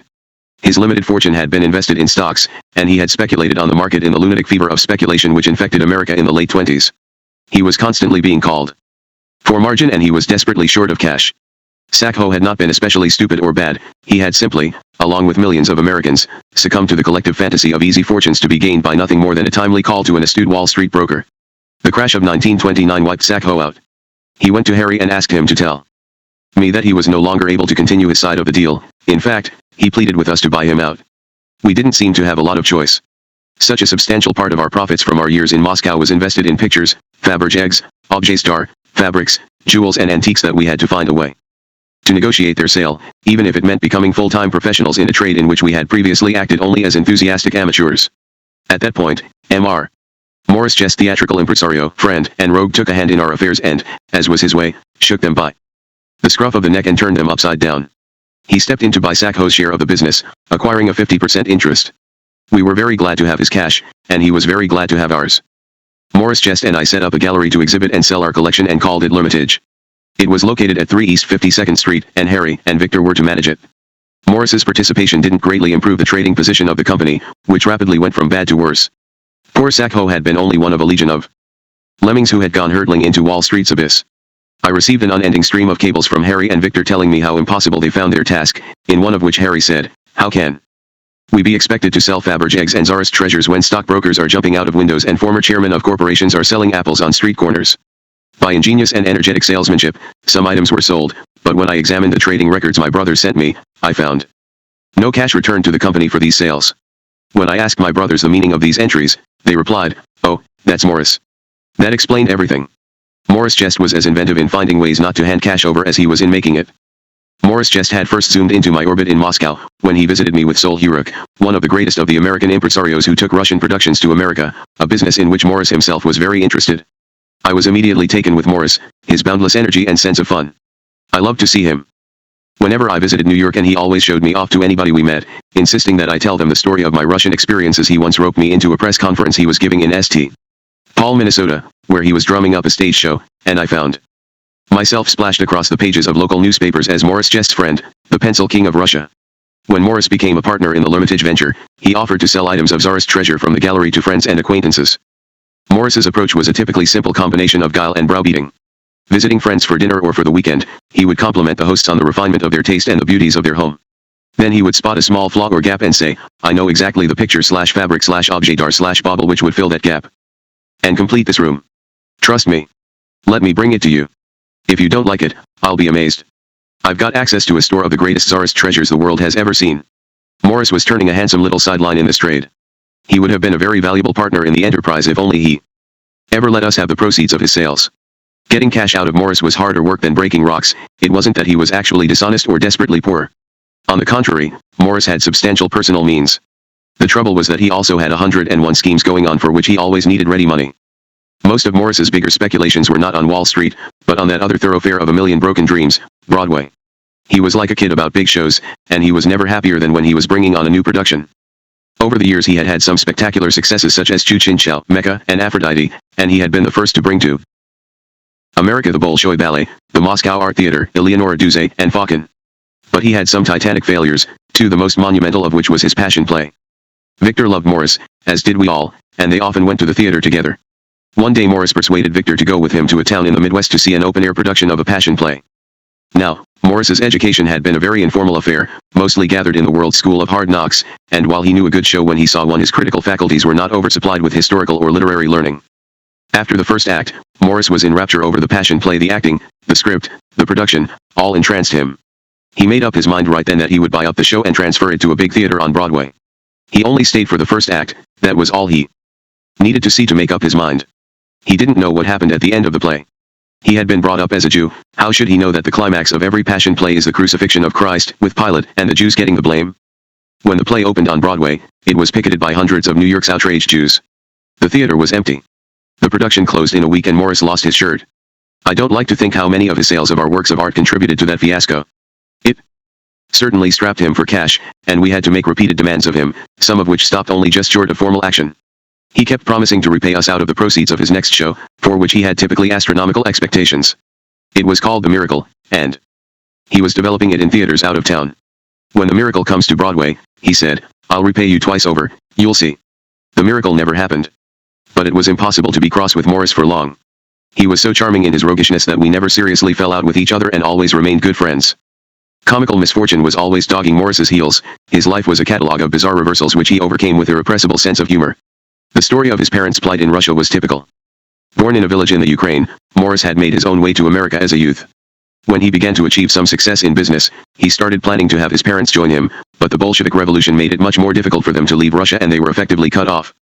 All the stories about famine and typhus in the Urals and Ukraine in the early 20s drove Morris nearly crazy. He pictured his elderly parents starving, sick, close to death.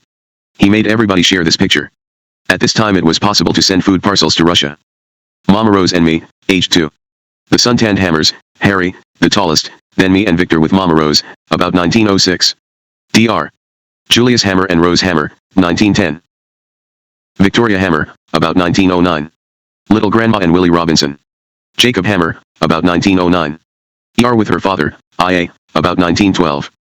17 years old, at Morris High School. 1921, just graduated from medical school and ready to practice medicine in Russia. Touring the famine region of Russia, a trip of great consequence for my future. American social worker Lucy Branham and 2 Russian members of my staff are to the right. The portrait Lenin gave me on November 10, 1921. Imerko office, Kuznetsky Most No. 4, 1921, originally the Faberge Works. C. Boris Michel and me in the Alamerico Corporation office, Moscow. Lenin's picture and decree are on the wall behind us. Workers at the asbestos mine, our first concession, 1922. JM***11J, MP. Our first shipment of Fordson tractors being unloaded at Novorossiysk, February 1923. Tractor field demonstration. Facing the camera on the left with beard and a young Soviet official named Anastas Mikoyan. To his left is Voroshilov 11 Chitov. Boris Michel is behind Voroshilov. I am peering over the he tractor driver. Rose Hammer with my son the Asbestos King in the Urals, 1923. Working hard in my office at the pencil factory, 1925. With Julian, Paris 1930. With brother Heritwo Boulevardiers, Paris 1931. 0. Portrait of Olga and Olga dressed as a gypsy singer, Paris 1930. TJ/#3 of the Russian treasure sold by the Hammer Galleries, an icon of the Madonna and Child, a ruby, emerald, and pearl gold quill pen, now owned by Francis Hammer, Napoleonic jeweled egg by Faberge. The Hammer Galleries, New York City in the late 30s. 1945. By now I'd DED distilling to my list of my new offices on the 78th floor of the Empire State Building. The 300-year-old Treaty Room of Uxbridge served as my private office. The council chamber from the last of the Medici palaces was my boardroom. Julius and Rose Hammer, 1940. Barrels of J. W. Dant Kentucky Bourbon, 1948. The Hammer Brothers, left to right, Armand, Victor, Harry in 1951, /W trademark F FFC XLI *TKJJJJJ 2, -K. L1, and my yacht, the Shadow Isle. Prince Eric, the pride of Shadow Isle Farms, with farm manager John Frenzel. Angela, and me, 1951. Francis and me in front of our first oil well, Mountain View, California, 1956. Eleanor Roosevelt and Rose Hammer in 1959 outside the Hammer home, formerly the Roosevelt Cottage, at Campobello Island, purchased by the Hammers and later donated to the Canadian and American governments. With Nikita Khrushchev, Moscow 1961 back to Russia for the first time in 31 years. Autograph to the man who knew Lenin. With Alexei Kosygin on the left and A.I. Gromyko on the right, in Russia, 1964, and with Anastas Mikoyan, 41Y after that tractor demonstration. Through the American Relief Association, era. Morris would get hold of everybody he met and say, please, I implore you, send an era food parcel to my people in the Ukraine who are starving, and maybe dying for all I know. A lot of parcels got sent. Meanwhile, Morris befriended Herbert Hoover himself, the director of the era. Please, he said, you've got to help my poor old parents who can't get out of Russia and are in desperate trouble there. Hoover took pity on Morris and made arrangements for the Jess parents to be brought home to America on a United States Navy warship which was specially sent on its mercy errand, and Hoover got a special exemption and pass for Morris's parents from the Soviet authorities. The battleship's captain and one of his lieutenants duly traveled to the Ukrainian village where the parents still lived. When Morris's father came to the door, the captain said, on the orders of Herbert Hoover himself and due to your son Morris's efforts on your behalf, I bring you great news. You are saved. We are here to take you back with us to America. The old man looked at the captain in silent amazement for a moment, then he said, take us where? To America, sir. Your troubles are over. Troubles? What troubles? Are you crazy? We're not going anywhere, and you can tell that to Morris and Herbert Hoover, whoever he is. No, but sir, you don't understand. You don't understand, young man, said the father. We've got a wonderful business here, you'd have to kill me before I'd leave it. Look here. He led the captain into the front room of the house, which had been made into a simple shop. The shelves were groaning with tins and packets of food. They were selling, at fabulous prices, all the food parcels which had come from America, dispatched by Morris's sympathetic friends. They'd never been so well off in their lives. In our last years in Moscow, while we were feverishly buying works for resale in New York, we were obliged to register every work of art we possessed with the Museum Administration of Moscow, which periodically came to our house to take inventory. They had the right to retain any of our purchases, if they chose, for the museum. And nothing could be removed without their permission. Fortunately they wanted very few items, and, thanks to our contract with the government for the sale of our factories, the necessary permission for export was granted for the bulk of the collection, although not without a blizzard of red tape, and only after we had paid that heavy export duty based on the museum committee's valuation. We were invited to be commission agents in one of the most amazing art transactions of all time. Our clients were not the Soviet government though, as some have thought, but prominent Americans seeking to do business with the Russians who, as they showed, were very well able to look after themselves without any help from me. In 1928, in order to relieve their desperate need for foreign exchange, the Soviets decided they would offer for sale part of the stupendous collection of pictures at the Hermitage in Leningrad. A group of more than 20 masterpieces was offered, including some of the most famous pictures in the world such as Raphael's Alba Madonna, Van Eyck's Last Judgment, Velázquez's Innocent X and Botticelli's Adoration of the Magi. Also put up for sale was perhaps the greatest of all paintings by Leonardo da Vinci, the Benoist Madonna, which was said to be even finer than the Mona Lisa hanging in the Louvre. At that time there was not a Leonardo in the United States, and the offer of the Madonna aroused huge excitement in this country and drew a flurry of bids from the wealthiest and most powerful collectors. I had no intention of personally entering bids for any of the pictures on sale. At that time I was not a collector of the greatest works of art and, to speak candidly, I needed my cash for my business. Any one of the pictures in that sale could be expected to fetch many hundreds of thousands of dollars even then, and I couldn't possibly have contemplated investing so large a part of my fortune in such works. In any case, my main personal interest in the art business was to get Victor out of Russia and away from his disastrous marriage. I did, however, become involved in the sale. A mysterious letter arrived from Max Steuer, the famous New York lawyer who had helped me and my father when we had been threatened with an action by Henry Fingerhood, my father's original partner in Good Laboratories and Allied Drug. Max wrote, asking Victor and me to act as his agents in acquiring a small group of the Hermitage pictures, to include the Leonardo. He was willing, he said, to pay 5 million rubles $2.5 million for the group. He offered us a commission of 10% on the purchase price in the event that the deal was successfully concluded. My suspicions were immediately aroused. Max Steuer was indisputably one of the most successful, and therefore one of the richest, lawyers in New York, but I found it hard to believe that he had become so very prosperous as to be able to bid millions of dollars for works of art. Moreover, I knew that Max had recently begun to collect pictures in a small way, but it didn't make sense that he should now be going up against the most prestigious collectors in the world, like Andrew Mellon, to acquire the greatest masterpiece in existence. On the face of it, he ought to have been in no better position to enter the sale than I was myself.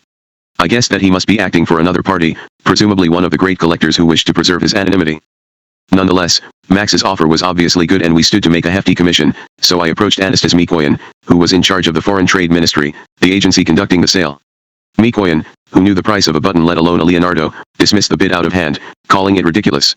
The Leonardo, A loan is worth $2.5 million, he said. He had already received an offer of $6 million for the group Max Stoyer wanted, excluding the Leonardo. I sent cables and letters to Max Stoyer, giving him Mikoyan's reply and warning him that if he didn't make his offer more realistic there was a real danger that the Russians would simply withdraw the Leonardo from sale. He replied, asking me to offer $2 million for the Leonardo alone, not a cent more. We went back to Mikoyan with Stoyer's offer, which he considered with better grace. After a time, we heard that Stoyer's bid might be accepted if it was increased by $200,000, to discharge the 10% export duty which would be imposed on the picture. We relayed this information to Stoyer.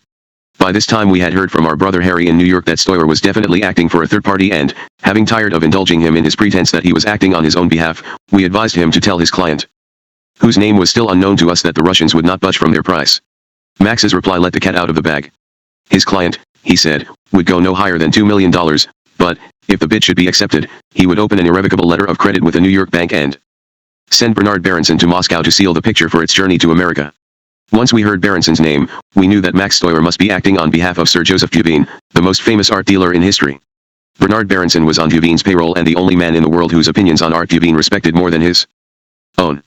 Berenson had been an unofficial tutor to such influential figures as Marcel Proust, Kenneth, later Lord Clark, John Walker, the distinguished chief curator, now director emeritus, of the National Gallery in Washington, and Carter Brown, the current director of the National Gallery. If Berenson was willing to come to Moscow at the behest of Max Stoyer's client, that client had to be Duveen. Duveen had also, we suspected, separately instructed other agents in Moscow to bid for the Leonardo. I think he wanted to confirm that the price we were relaying from Mikoyan was genuine and that we were not misleading him. Negotiations were further muddled and obscured by the intervention of Maurice Jest, who acted as an unofficial intermediary between us and Max Stoyer. Harry had frequent cause to complain that Maurice's energetic mouth made it impossible to do business quietly and discreetly, and heated letters were exchanged between Moscow and New York urging Maurice to get it.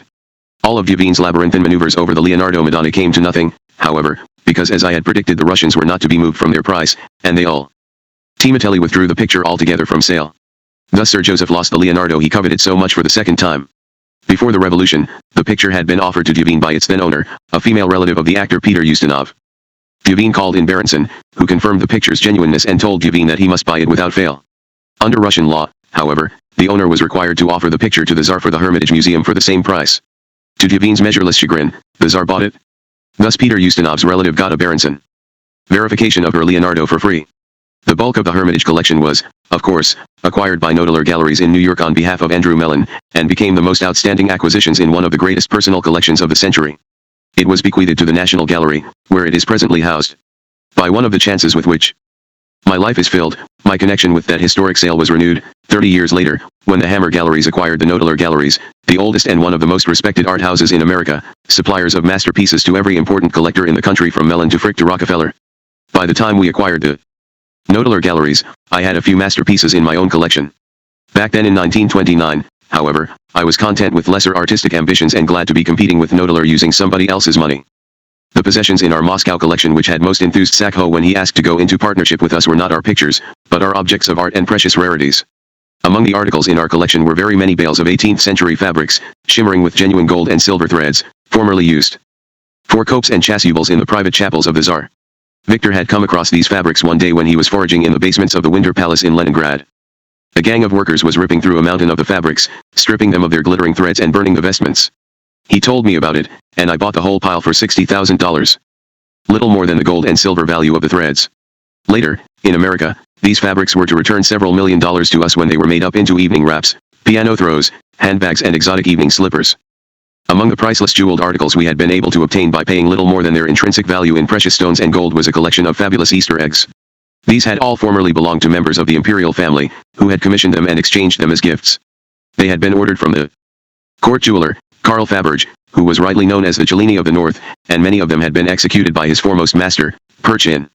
They were among the most refined and exotic possessions of the richest and, you might say, the most self-indulgent royal family in the world, and I suppose it is one of the minor paradoxes of the century that they should have ended up in the hands of a young man from the Bronx. The Romanov family's habit of exchanging these beguiling and wonderful eggs seems to have begun in 1885, when Faberge proposed to Tsar Alexander III that for the next Easter gift for the Empress Maria Fyodorovna he should make an egg containing a surprise. Faberge produced what was, to all appearances, an ordinary hen's egg but one made of gold, enameled opaque white. It opened to reveal the yolk, also of gold. The yolk itself opened and inside was a chicken of gold in different shades.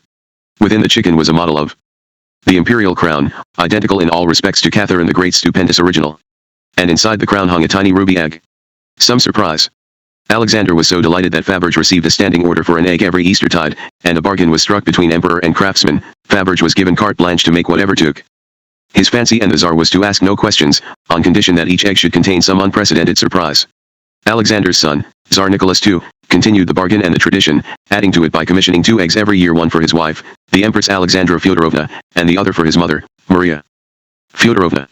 By the time of the revolution, Faberge had produced some 50 imperial Easter eggs in gold, enamel, and precious stones which, for ingenuity, beauty and craftsmanship of design, were fit to be compared with the greatest treasures of ancient civilizations. Karl Faberge kept the bargain he had made with Alexander III, even in the very last dying moments of the imperial regime. He made 2 Easter eggs for 1917, but, taking them for delivery to the Tsar at Tsarskoye Selo, he was told that his patron could not receive them. The Tsar was a prisoner in the palace. Late in 1929, Victor heard from the Soviet agency Antiquariat, which had been established to sell art treasures, that a number of Faberge eggs could be bought if the price were right. 7 or 8 of them were on offer at first, for an average price of about $50,000 each. I had no hesitation in purchasing every one we were offered, and, eventually, we were able to acquire 15. One of these eggs was a gift on Easter morning, 1895, from Nicholas II to his mother, the Dowager Empress Maria Fyodorovna. It was of solid gold and rose-colored enamel. Perchin had spent several years making it. It was profusely decorated with rose diamonds and emeralds, the top of the egg surmounted by a beautifully shaped star sapphire. The inside was lined with a fine red velvet and had a pocket containing a folding screen of 10 miniatures painted on mother-of-pearl, the frames carried out in the same superb workmanship as the rest of the egg.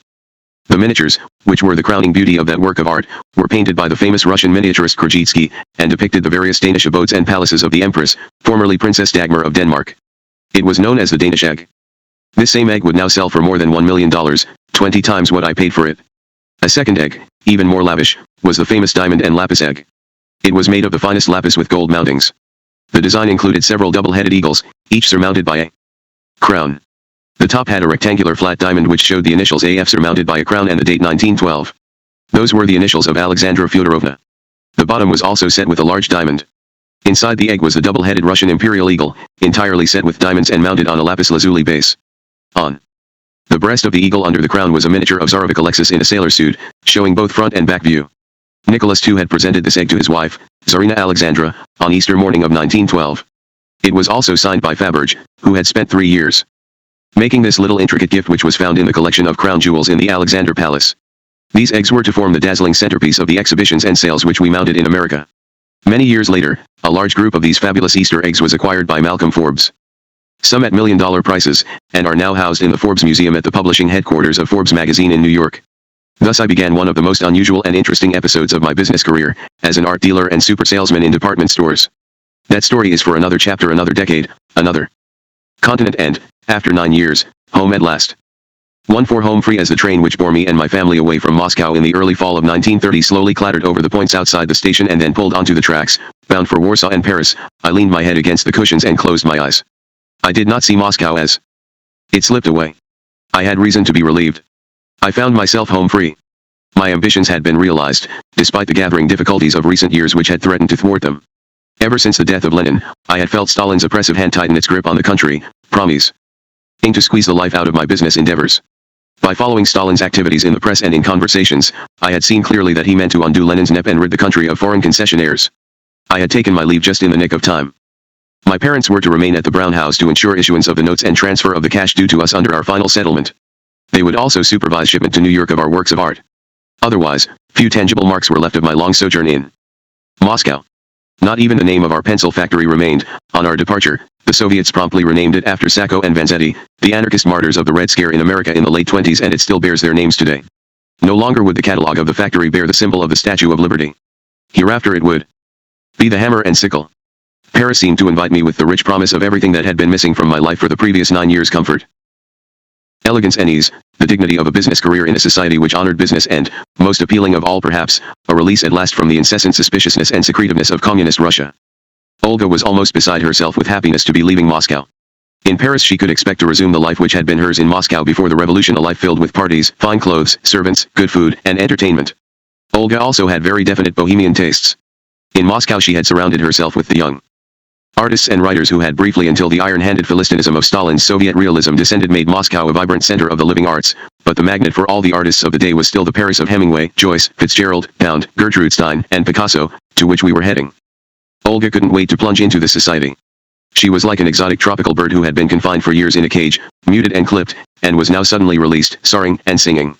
She was to give several concerts in Paris which were well received by the Parisian public and critics. Olga had an Aunt Tanya in Paris who was married to a member of the French cabinet. Through these people, we were immediately well placed in the city, an array of introductions open to us at the most influential levels. We looked for a house and soon found a lovely villa at Garches, up a steep and winding hill about 15 miles from the center of Paris and overlooking the whole city. The villa had previously belonged to a very well-known dress designer named Mile Barth, and it was duly exquisite. Furnished with authentic Louis XVI pieces and fin de siècle pictures, it had a dining room walled with windows which opened upon the view of the city and the river Seine, and it became our delight to give dinner parties there with all Paris stretched below us in a glittering vista. After dinner we liked to take our guests out to walk in its lovely rose garden, which was delicately formal. I have rarely been happier than I was in that house. I had left Moscow knowing exactly what I intended to do in Paris. In Russia I had met a wide circle of Western businessmen who had traded with the Russians and had accepted payment half in cash and half in promissory notes for the goods and services they supplied. Among them were former partners of Avril Harriman who had an ill-fated manganese concession. They had no confidence in these notes, they did not believe the Russians would pay. They figured that the behavior of the Soviets over the international debts of the Tsarist regime, debts which the Bolsheviks had refused to honor, was a bad omen for the promissory notes which the new government had issued against their own debts. I believed the opposite. My attitude toward the Soviets was based upon my business experience. I had invariably found that whenever a company supplying me had gone bust, been liquidated and then reformed, the new management always paid its debts promptly and in full, being desperate to establish a good name with its customers. I viewed the Russians in the same light. Having, justifiably, I believe, refused to pay the Tsar's debts, the Soviets were now anxious to prove their own reliability in trade. I was certain that they would not default. They couldn't afford not to pay. In revenge, the world would have denied them every scrap of the trade which they were still seeking. Harriman's associates offered me their 3-year promissory notes at the going rate of 2% discount per month. I didn't find out until years later, when Avril himself told me that he had sold none of his own promissory notes. He hung on and got paid in full. I was thus able to discount these notes at up to 72% over their full 3 years, and was able to borrow money on my own credit at 6% per annum to pay for them. Since, as I had anticipated, the Russians paid every note and met every obligation, my profits were very great indeed. It's hard to put a figure on them now, but they were well into several $1 million. I was, in a small way, a gentleman merchant banker. I followed only the one single activity, acquiring Russian promissory notes, and the establishment I needed was, consequently, very small. Just a suite of offices at 34 Rue Tronchet and a staff of a few secretaries and a bookkeeper. After the frenzy and pandemonium of the pencil factory, with its hundreds of workers and its incessant bedlam of production, my life in Paris was as sedate and placid as the Seine itself. So calm, in fact, was this life that I took to napping in my office, a habit which I have practiced ever since. I kept a pillow, an alarm clock, a hairbrush, and a bottle of hair tonic in a safe in my room. After one of the long, lavish, and lovely lunches which are the particular bonus of a businessman's life in Paris, I would return to my office and tell my secretaries that I was not to be disturbed. Then I would draw the drapes, take my pillow out of the safe and lie on the sofa for half an hour of deep slumber. When the clock woke me, I tidied my hair, put on my coat, replaced the pillow in the safe, and told the secretaries that I was ready for my next appointment. Paris was paradise. I felt there that I had entered, fully bloomed into life as a mature man. I was happily married to a most beautiful and exciting woman. Our son Julian was then at that entrancing age between babyhood and boyhood, when his every word and deed was an original act, freshly minted from a mind exploding with curiosity. I had cultivated the interests of my early life and added to them during my years in Russia, and now I knew my tastes very well and had extensive means with which to indulge them. Music, art, business, and family life absorbed me completely and filled me every day with pleasure. I felt that I had paid my dues during the foregoing 13 years, since I had taken over my father's ailing company, and now the rewards were coming to me in full flood. It would have been graceless of me not to relish them. I could have lived in Paris indefinitely. I was to be there in full-time residence for little more than a year.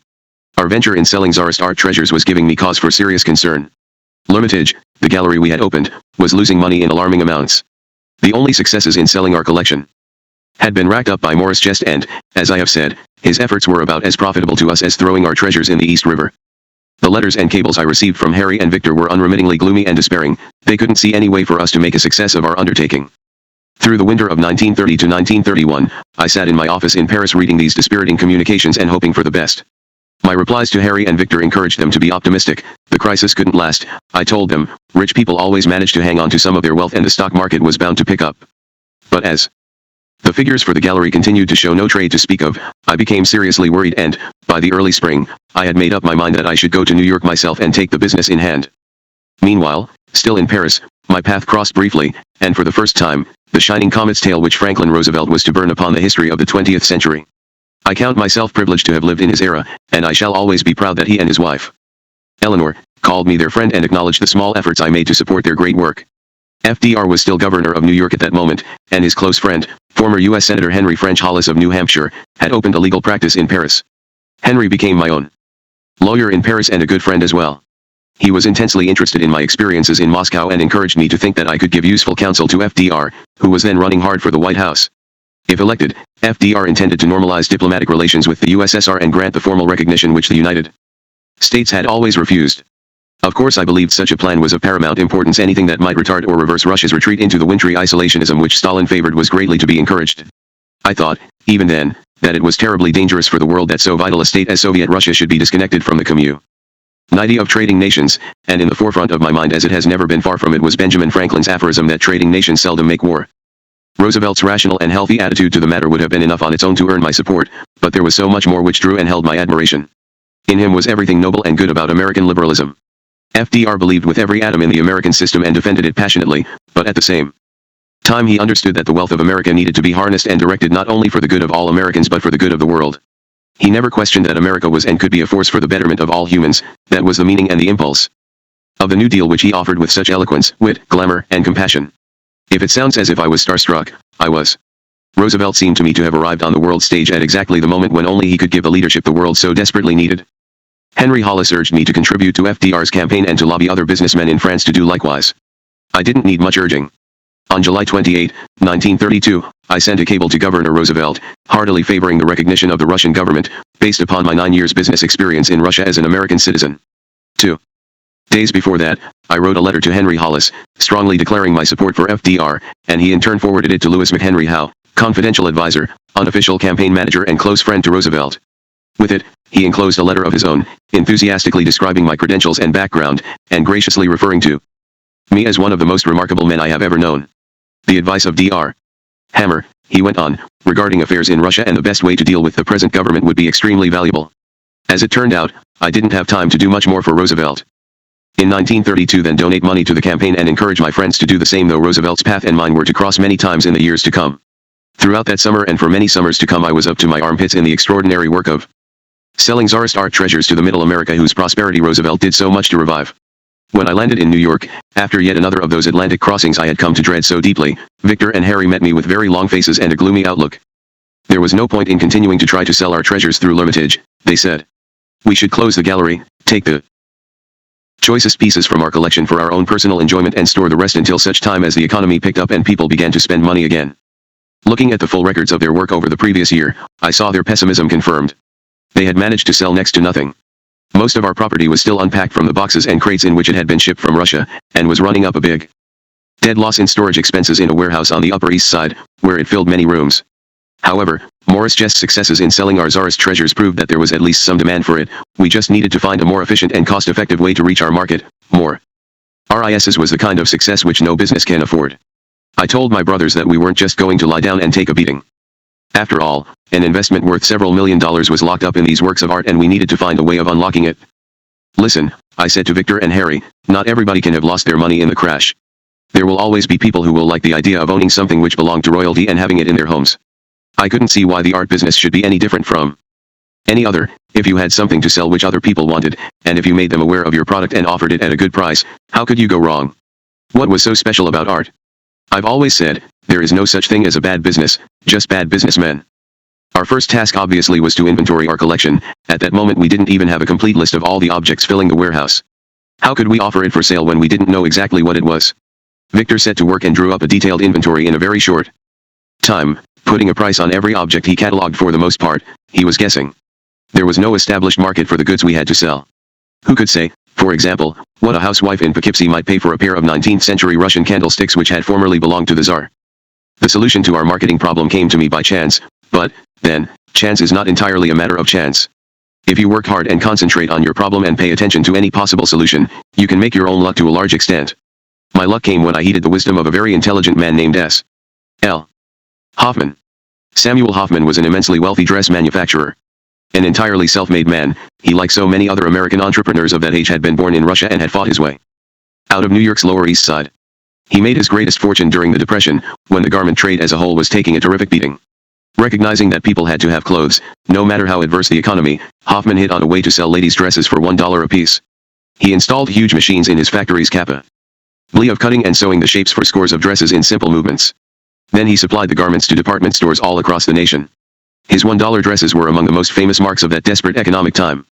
Samuel Hoffman and I were both clients of the same lawyer in New York, Jacob Scapiro. Scapiro introduced us, and I told Sam about my difficulties with our Tsarist art. Department stores, he answered. Try the department stores. He made a perfectly logical case. The department stores, he said, were always looking for some fresh attraction to draw in the customers. And they were particularly good at mounting special promotions. You've got a wonderful story to tell with this Tsarist art, all about its provenance and history and how you came by it, he said. The department stores love a good story. They'll help you to display your collection to its best advantage. I jumped at this idea. It had all the hallmarks of the perfect solution. I decided, straight away, that I would write a personal letter to all the heads of all the country's major department stores, telling them my story and offering them the Tsarist art. Samuel Hoffman kindly offered to help me. I worked hard on the composition of the letter, making the proposition as enticing and intriguing as I could. I gave a brief account of my time in Russia and my business experiences there, and explained how I had become interested in Russian art because of the falling ruble and my desire to convert my rubles into something tangible. I went on. We are not art dealers, as such. But we were, and are, interested in disposing of this art. I offered the treasures to the stores at a discount of 40% from the listed retail price. I hired a printer to make up a batch of price tags embossed with the double-headed eagle crest of the imperial family, below which was printed a brief history of the object. Then I sat back to await the flood of offers which I felt sure would come. Nothing happened. The answers from the stores which bothered to reply were very dismissive and discouraging. I was beginning to feel that S. L. Hoffman had led me into a blind alley when a telegram arrived from St. Louis, from Mr. Joseph Laurie, Vice President of Scruggs Vandervoort Barney. Come immediately, said the telegram. I called him on the telephone and he was very enthusiastic. He said that he would give us a good space in the store and put on a big promotion. Right away, Victor and I went out of the office, over to 6th Avenue where I had heard that a theatrical company which had gone broke was selling its traveling trunks in a liquidation sale. We bought every trunk they had them.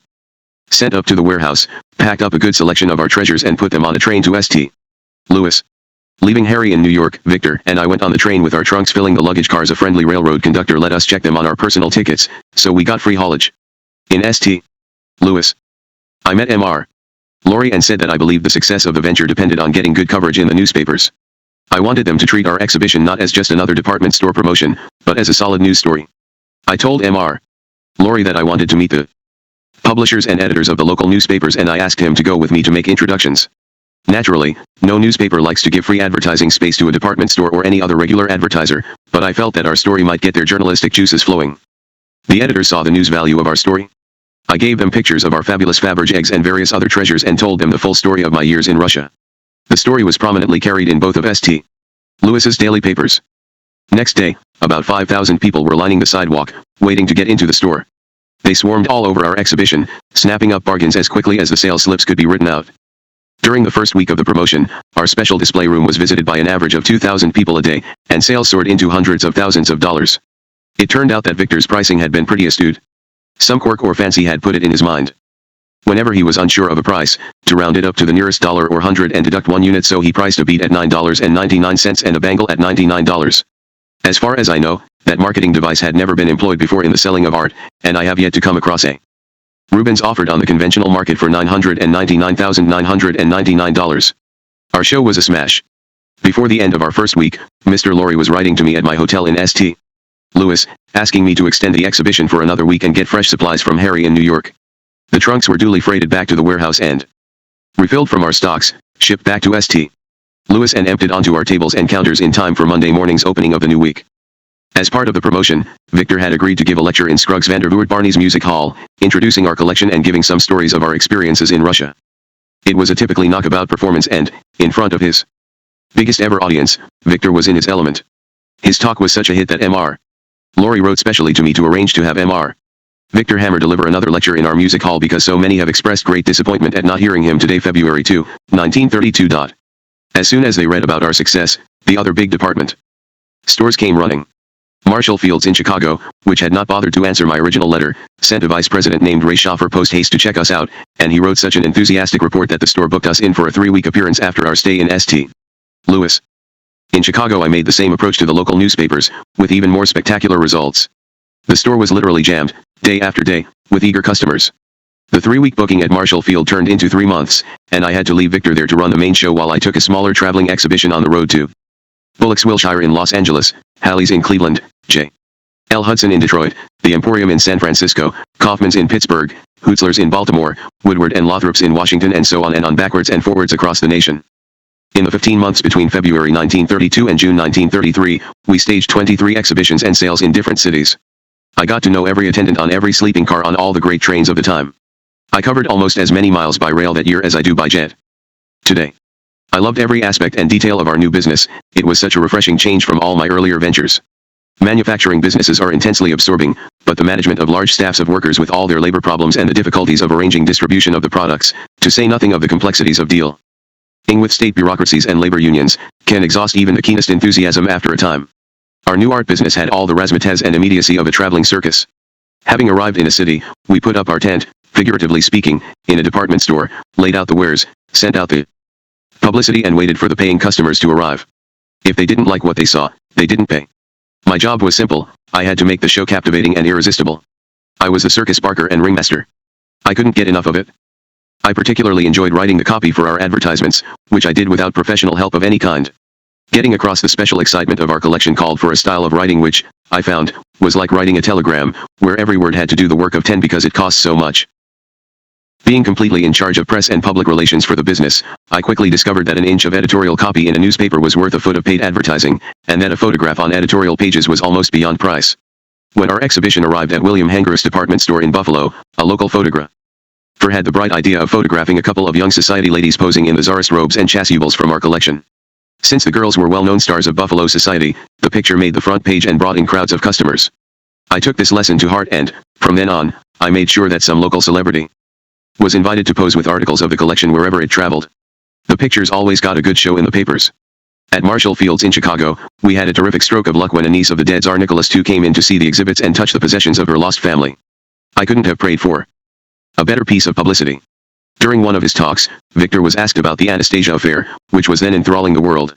Along with the rest of the imperial family, Anastasia, youngest daughter of Tsar Nicholas II, had been presumed shot dead in the cellar at Ekaterinburg where they all perished. However, in the early 30s, a woman appeared in America who claimed to be Anastasia herself. Her story was that she had been protected from the executioner's bullets by the body of one of her relations and that, pretending to be dead, she had received a blow on the head from one of the soldiers who went among the bodies, clubbing them with rifle butts. When she regained consciousness, she said, she was helped to escape by one of the soldiers who was guarding the cellar, and then she made her way to the White Russian armies and was spirited out of Russia, first to Romania and then to America. Along the way, she had acquired a confusing multiplicity of identities, assuming first the name of a Polish girl, Franziska Shanskowski, and then, having married an American, calling herself Mrs. Anderson. The so-called Anastasia was under the protection and tutelage of a wealthy American woman who claimed to be certain of her credentials and was seeking formal recognition of her birthrights. A vast fortune might have awaited Mrs. Anderson if she could prove herself to be the living heir to the countless millions said to be on deposit in Romanov accounts throughout Europe. Well, Victor was asked his opinion of the matter and he, quick as ever on his toes, replied, I don't doubt that a blow on the head might render a person unconscious and cause loss of memory, or that, on recovering, that person might have been able to escape. But I can't imagine a blow, no matter how severe, which would cause a native-born Russian to speak the language with a Polish accent as this woman does. The enigma of Anastasia/Mrs. Anderson was never satisfactorily resolved, though Victor's skepticism seemed to me to be the most accurate comment on the affair. It was at that time that Ray Schaffer of Marshall Fields told me I should write a book about my experiences in Russia to help promote our treasures. In 3 weeks during the summer of 1932, drawing from memory and from incomplete notes in a diary I had kept during the 20s, I wrote The Quest of the Romanov Treasure. The publisher, Paisley Press, gave the book the title. The writing streamed onto the page with hardly a break or hesitation.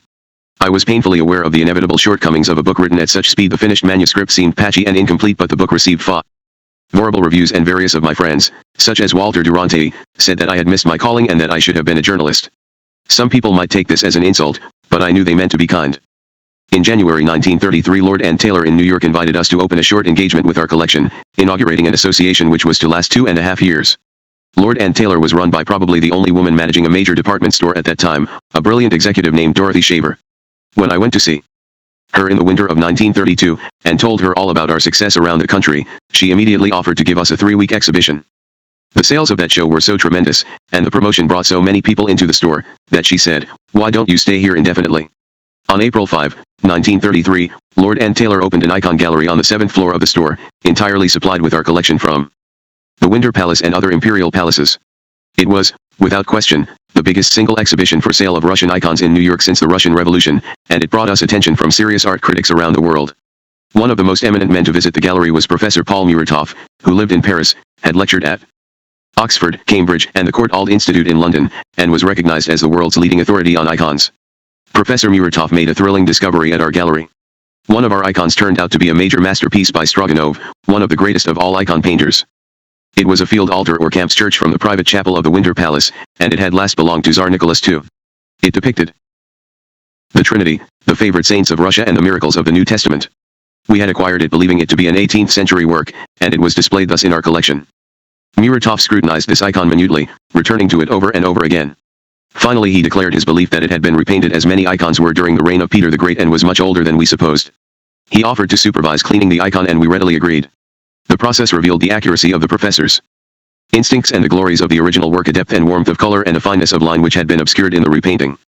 Muratov triumphantly declared in a written statement that it was one of the 16th century Stroganov masterpieces. Its date is about 1580. The gallery on the 7th floor wasn't enough for Dorothy Shaver. She believed that our unique collection could support an independent venture. She knew of a vacant store on the southeast corner of the Waldorf Astoria at Park Avenue and 50th Street, and suggested that we go into partnership with Lord and Taylor to open a branch there. It was an inspired idea. With Lord and Taylor's support in promotions, the branch prospered very vigorously and was responsible for a vast volume of trade until we decided, in 1935, that we were strong enough to go completely independent, and opened our own Hammer Galleries at 682 Fifth Avenue. Once the branch was established at the Waldorf Astoria, it was no longer necessary for us to be on the road with our show and, with great relief and some millions of dollars of profit, we ended our travels. By that time, having disposed of at least 90% of all the art treasures which we had originally collected in Russia, we had several times replenished our stocks. Victor made a number of extended visits to Berlin to deal with the agency the Soviets had created to oversee its art exports. He found himself in a very strong position to acquire the best possible goods and terms, since we were now of course paying the Russians in the dollars for which they were so desperate. Victor also wanted to go to Moscow to visit his son Armasha, and to renew his efforts to get the boy an exit visa so that he could come to live in America. As long as Stalin was in power, the Russians always refused. Meanwhile, my parents, having left Russia, continued to act on our behalf as purchasing agents. They spread their activities wide across Europe, and traveled often, especially to the south of France, in search of Tsarist antiquities for our gallery. On one of these trips, early in 1932, my father found himself briefly in a German jail. It was an appalling incident. Though he was still robust and strong, my father was now in his late 50s. Jails are never holiday camps, but European prisons in those days were very nasty places. My father found himself in circumstances which compared unfavorably even with the conditions he had endured in Sing Sing. He took his brief detention in his usual philosophical stride, waiting patiently until I could make arrangements to have him cleared from the charge. I was not so calm. Tied up to my neck with the business of selling our Russian art treasures in America, I went nearly frantic in New York while my father was in prison in Erfurt. It was a sorry story of swindle and corruption on the part of one of our employees, with my father the victim. He'd been left behind in Moscow to complete the deal with the main concessions committee for the sale of my pencil concession. The conclusion of the deal called for extensive auditing to establish the book value of the business, and the Soviets, naturally, were in no hurry to complete that process because they were so short of currency. In the meantime the pencil factory continued its business, and the concessions committee was bound to pay our creditors, including all foreign suppliers, who had to be paid in foreign currency. To establish the extent of each demand, my father called a meeting in Moscow of all the company's creditors and signed agreements with each of them, determining the amount of their claim, based upon the government audit. One of these creditors was a German named Bach who had supplied slats of impregnated synthetic cedar and was in litigation with us because we had rejected an inferior consignment. At the creditors' meeting in Moscow, Bach took a cut in the amount of his claim and signed an agreement. Meanwhile the office in Berlin which handled our business with German suppliers was still open and functioning, and on one of his trips there, my father took an employee from our Moscow accounting office named George Skonsvit. My father trusted Skonsvit far enough to give him access to letters my father had foolishly signed in blank to be used for settling debts with small creditors. One day while my father was away from Berlin, Skonsvit took some of those letters from the safe, wrote out a fictitious claim, forged a check on one of our German banks and split the proceeds with one of his friends. Returning to Berlin, my father discovered the swindle and threatened to turn Skonsvit over to the police unless he and his friend returned the money. Almost immediately, my father received a call from our supplier Bach, who wanted to meet him in Erfurt. When my father got there, he was arrested. Bach had sworn out a complaint. Using an affidavit obtained from Skonsvit. The complaint alleged that my father had received full settlement from the Soviet Concessions Committee of Bach's disputed claim against our company. Skonsvit's affidavit declared that my father had defrauded Bach, giving him only his reduced claim and pocketing the difference. Bach had told the police that my father was going to Switzerland to deposit his money there. The affidavit had been cooked up between Skonsvit and Bach, of course, but Bach had very skillfully arranged to attack my father on home turf. He prevailed on a friendly judge first to issue the warrant for father's arrest and then to lock him away. At first the judge refused my father bail altogether, then he set a prohibitive amount, and finally the only way to get my father free was to get the case out of the judge's jurisdiction, which we did, to Berlin. Skonsvit then disappeared. After I threatened Bach with prosecution for perjury, he agreed to drop his case. The case was settled, with each side paying attorney's fees. Bach got his payment from the concessions committee and the case was closed. Through it all, my father never showed any sign of distress, though he did once say to me, "German jails aren't exactly a picnic, I've discovered." I was so angry I could have boiled Bach in oil. My father thought the incident was little more than a nuisance, which he quickly forgot. During the rest of the 30s my parents stayed in Europe, making occasional visits to New York to see us. They were not to return to New York to live until near the end of the decade, when war in Europe had become inevitable and the great dictators, Hitler and Stalin, were shaping up for their apocalyptic clash. The life of my own little family had been pitched and tossed by the events of the previous few years. The happiness of our life in Paris had lasted only a year, and sadly but inevitably, my marriage to Olga and my relationship with our son Julian suffered from our prolonged SIPA rations while I was looking after the art business. Olga and Julian remained in Paris when I returned to New York in 1931, and I went back to live in my little studio house in Greenwich Village. 10 years had passed since I had last lived there full-time and I was very happy to be back. In 1932 I tried to straighten out my family affairs by bringing Olga and Julian over from Paris. Olga was eager to come, but she made one absolutely inflexible condition: she must bring the Russian nanny who had been with us since Julian's birth in Moscow. This apparently simple demand involved me in a set of maneuvers which required as much ingenuity as a major takeover. The nanny, named Xenia Parousine, had been Olga's own nurse in her childhood. She was now about 70 years old. She was wonderfully loyal and loving, and Olga was devoted to her. Having been born in a peasant family, she spoke only Russian, which she could neither read nor write. In any and all language, she was a total illiterate. By 1932 United States immigration laws had become very tough. It was an unyielding rule that all prospective immigrants should either speak English or have a basic literacy in their own language. I knew that I was in plenty of trouble. If I wanted my family to be with me in New York, I had to find a way to get the nanny through the immigration net. If she was refused entry and sent back to France, Olga would go straight back with her. No question. At first I tried to get the immigration authorities to bend a little on their rules. "This is an old lady," I said, "and she can't be expected to master her ABCs at the age of 70. No dice." I sent a cable to Olga to explain the position, saying, "Washington refused interfere stop decision Paris consul final stop very strict owing unemployment crisis stop am terribly lonesome want to see you both telegraph your decision." Olga's reply said, in effect, "This is your problem, you solve it." She said, "Have obtained visa nurse up to New York without permission to land stop try to arrange stop." I went to meet the Aquitania with a heavy heart. I hadn't been able to solve the problem. I had one last avenue to explore. I had arranged to go out to the ship on the pilot's cutter. I sat quietly behind the immigration officers in the ship's saloon while they administered the literacy test to newly arrived immigrants. They had a big book, pages of which were written in all the major European languages. Each new immigrant had to read the page in his or her own native language. I listened closely while the test was administered to a Russian immigrant. The text, it turned out, was the story of Goldilocks and the Three Bears. I memorized the exact form and language in which the story was written and hurried away to find the nanny. "You know the story of Goldilocks and the Three Bears, don't you?" I said in Russian. "Of course I do," she said. "All right. That's what they're going to get you to read," I told her. "And this is how it goes." "I know how it goes," she said. "Listen. Memorize these words." I repeated the words on the page, down to the end of the first paragraph, which was my limit. When her turn came for the test, Xenia put on an Oscar-winning performance. Donning her spectacles, she peered studiously at the page and then fluently repeated the words she had memorized. A Russian-speaking assistant stood beside the immigration officer who was supervising the test. After Xenia had flawlessly rattled off a couple of sentences in Russian, the assistant interrupted and said, "She's all right." Thus my family passed safely and intact into the United States and we had time for a proper and joyous reunion. Unfortunately Olga didn't take a happy view of the accommodations I had prepared for them.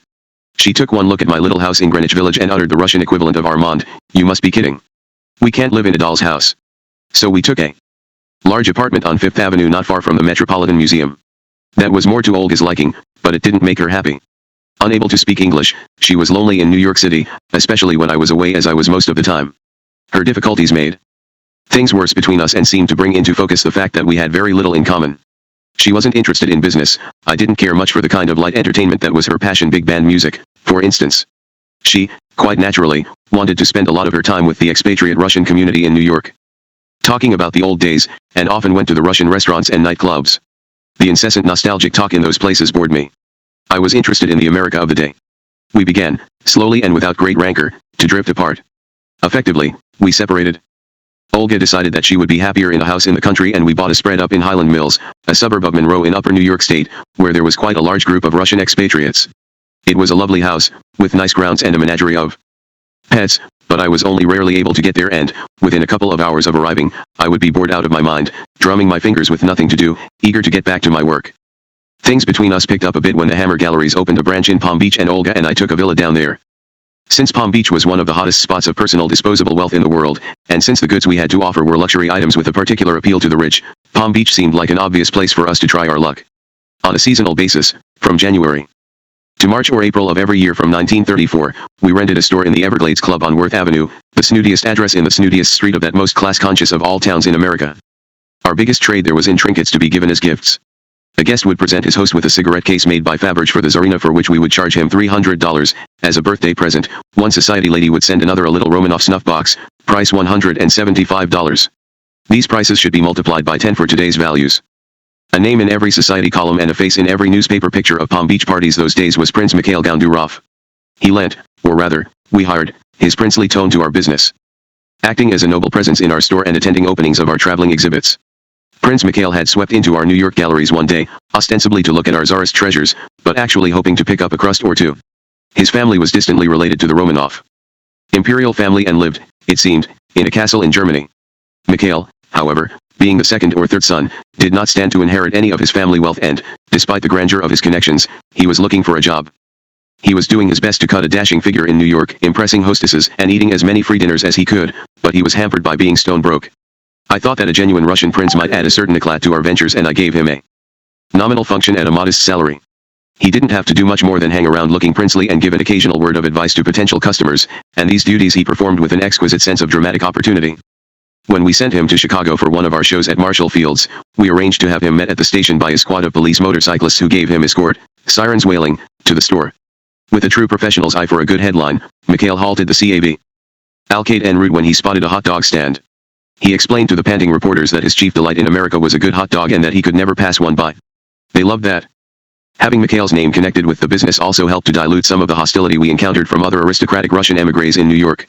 Some of them were scandalized to see the former possessions of their imperial family openly on sale in a gallery and exhibited in department stores. They thought it was a terrible act of lèse-majesté, and they were always complaining to newspapers. A couple of times in the mid-30s our galleries were burglarized and items of particular sentimental meaning to white Russians were stolen. During the night of March 24, 1934, a thief smashed our windows and took the gold-hilted, jeweled sword which had formerly belonged to Grand Duke Vladimir, uncle of the last Tsar. On the hilt of this 3-foot-long sword, studded with diamonds, rubies, and sapphires, were the words "for bravery and the imperial crown," inlaid with gold. In October 1937 a smash-and-grab robber took from our windows a diamond and gold snuff box, worth $5,000, which had been given to Tsarina Marie by the Shah of Persia, Nasr ad-Din. The white Russian émigrés plainly thought that mere businessmen from the Bronx had no right to handle the sacred property of the imperial family. Having Prince Mikhail's presence in the gallery suavely assuring customers that the items were genuine helped to blunt their criticism. Mikhail was most in his element in Palm Beach, where he was an immense smash with the society hostesses. Olga and Palm Beach were made for each other, too, and we were happy when we were together there. She loved the parties and her name appeared regularly in the society columns of the local papers, especially after she was named as the best-dressed woman in Palm Beach. But the gulf between us was widening, and my attentions were wandering. On my many evenings alone in New York and around the country, I began to date other women, and I suppose that, from about 1934, I was really looking for another wife. For quite a long time, I had a big crush on Helen Hayes. It never amounted to much. I was married and, therefore, circumspect in my approaches to her. She too was married. I first saw her in 1934, when she was appearing as Mary, Queen of Scots. I thought she was so splendid in the role that I wanted to send her a token of my admiration. In the imperial collection at our gallery, I found a little Morocco-bound book embossed in gold with the monogram and crown of the former owner, the Dowager Empress of Russia, Maria Fyodorovna. It was a glamorously told historical novel, by an anonymous author, and its subject was Mary, Queen of Scots. I sent it over to Helen Hayes at the theater, with a note saying how much I had enjoyed her performance. Helen's manager thought the gift might make a useful line of publicity for the star, and he asked me to go over in person and present it to her in her dressing room for the sake of newspaper pictures. There I was, shaking the hand of the outstanding female genius of the American stage at that time, entranced by her lovely, open, laughing manner. She made a very striking impression on me in that brief moment, and she stuck in my thoughts. A few months later I found another book on Mary, Queen of Scots in the Imperial Collection, with an even more romantic history than the first. This volume had been presented to Tsar Alexander I in about 1860 by the celebrated actress Adelaide Ristori, one of the foremost Italian tragedians of the 19th century, who had made her reputation playing Lady Macbeth, Queen Elizabeth, and Mary Stuart. The book was marked with the book plate of the Tsar himself, and the text was in Italian and French. I sent this book to Helen Hayes, too, who replied with a very warm note inviting me to see her again. We arranged to meet on the evening of March 11, 1936, after one of her performances as Queen Victoria in Victoria Regina. The following day I wrote an account of our date in my diary, an unusual thing for me to have done, since my diary was not kept regularly and was mainly a record of business negotiations. That diary entry makes an unusual period piece, and I want to reproduce it here. Went about my work at the office mechanically all day with but one thought in my mind: would my illusions of Helen Hayes be shattered when I met her? In order to be at my best, it was my intention to get a few hours rest before leaving for the theater. However, some last-minute business detained me in the office, and all I could do was to get a sleepless half hour. At last, I was on my way to the theater, resplendent in my tails and opera hat. Even the drizzling rain could not dampen my excited, buoyant spirits. My seat was in the second row on the aisle, affording me an excellent opportunity to study every expression and line in Miss Hayes's face. What impressed me especially was her tired appearance and the heavy lines in her face and neck. It was as if premature age was setting in as a result of strain and hard work. Her performance, however, was flawless and exactly what one would expect of a finished artist. You forgot yourself, and you forgot that you were in a theater seeing Helen Hayes.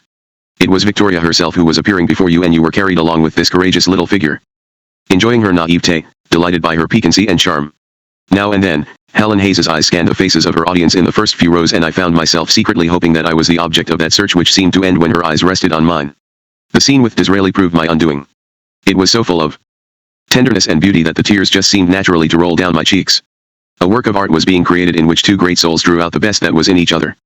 Disraeli and Victoria adored each other and worshipped each other, but their love and devotion was on a higher plane than amatory passion. Each had been bereft of a mate whose loving memory was still the dominating thought, coloring the remaining few years of life. After the performance, I sent my card backstage with the attendant at the stage door. An efficient young lady quickly appeared and ushered me into the darkened, mysterious passages behind the scenes and to one side of the stage. Would I mind waiting a few minutes while Miss Hayes was taking off her makeup? I found myself in a little group, with about 6 others waiting to say hello or to introduce some friends from out of town. Finally, the door of the tiny, unpretentious dressing room opened, and Miss Hayes appeared in a short plaid mannish-looking dressing gown evidently worn for comfort and warmth rather than for beauty. Below the edge of the robe could be seen the schoolgirl legs so vividly named by Ashton Stevens, a well-known critic, still covered by the black cotton stockings which Victoria had worn in the last act. A pair of house slippers and disheveled head of hair completed the picture. While Miss Hayes exchanged pleasantries with her guests, I tried to keep out of range, not wishing to intrude until her guests departed. However, I was spied, and a pleasant, warm voice called out, "Won't you come in, Dr. Hammer? I will be ready soon." I was introduced to some of the visitors' acquaintances from London who lingered. After a few minutes they departed, and I was seated behind a flimsy curtain, on the other side of which Miss Hayes was dressing. She kept up a delightful conversation regardless of the curtain dividing us. "Thank you for the orchids, they're the most beautiful I've ever seen. And the roses, too. Let me see how you're dressed," she said, and the robe-covered figure suddenly appeared from behind the curtain. Eyeing me in my waistcoat, she exclaimed, "White tie. And I have to wear a frock that covers my throat. You see, I have a cold and really am in no condition for going out. My stomach has been upset all evening, and I upjammed after the performance. I was out with Paul Chabahavitz, a southern Russian prince, and his wife last night, and must have eaten something which disagreed with me. I expressed my sympathy and suggested that we postpone the appointment to some other evening. She would not hear of it. I'll be all right, although I'll be poor company for you, as it will have to be. Nothing but Perrier water for me, that's the only thing I can take." Unfortunately, the entry in my diary ends there, but I vividly remember the rest of the evening, and my memory is not at fault when I say that Miss Hayes was able to manage something stronger than Perrier water. I took her for dinner at the Maisonette Russe in the St. Regis Hotel, where we put away a lot of champagne and were serenaded by gypsy violinists until the early hours of the morning. The next day I was worried that I might have made her suffer with too much champagne. I sent her an apologetic note and one of the evening bags which had been made up for our gallery out of the 18th century fabrics woven with gold and silver threads which we saved from the Hermitage.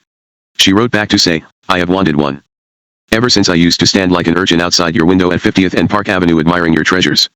She said that, far from harming her, the champagne had made her wake up next morning feeling all brand new. That was the last time I saw her. We exchanged notes for a time in a formal and polite correspondence.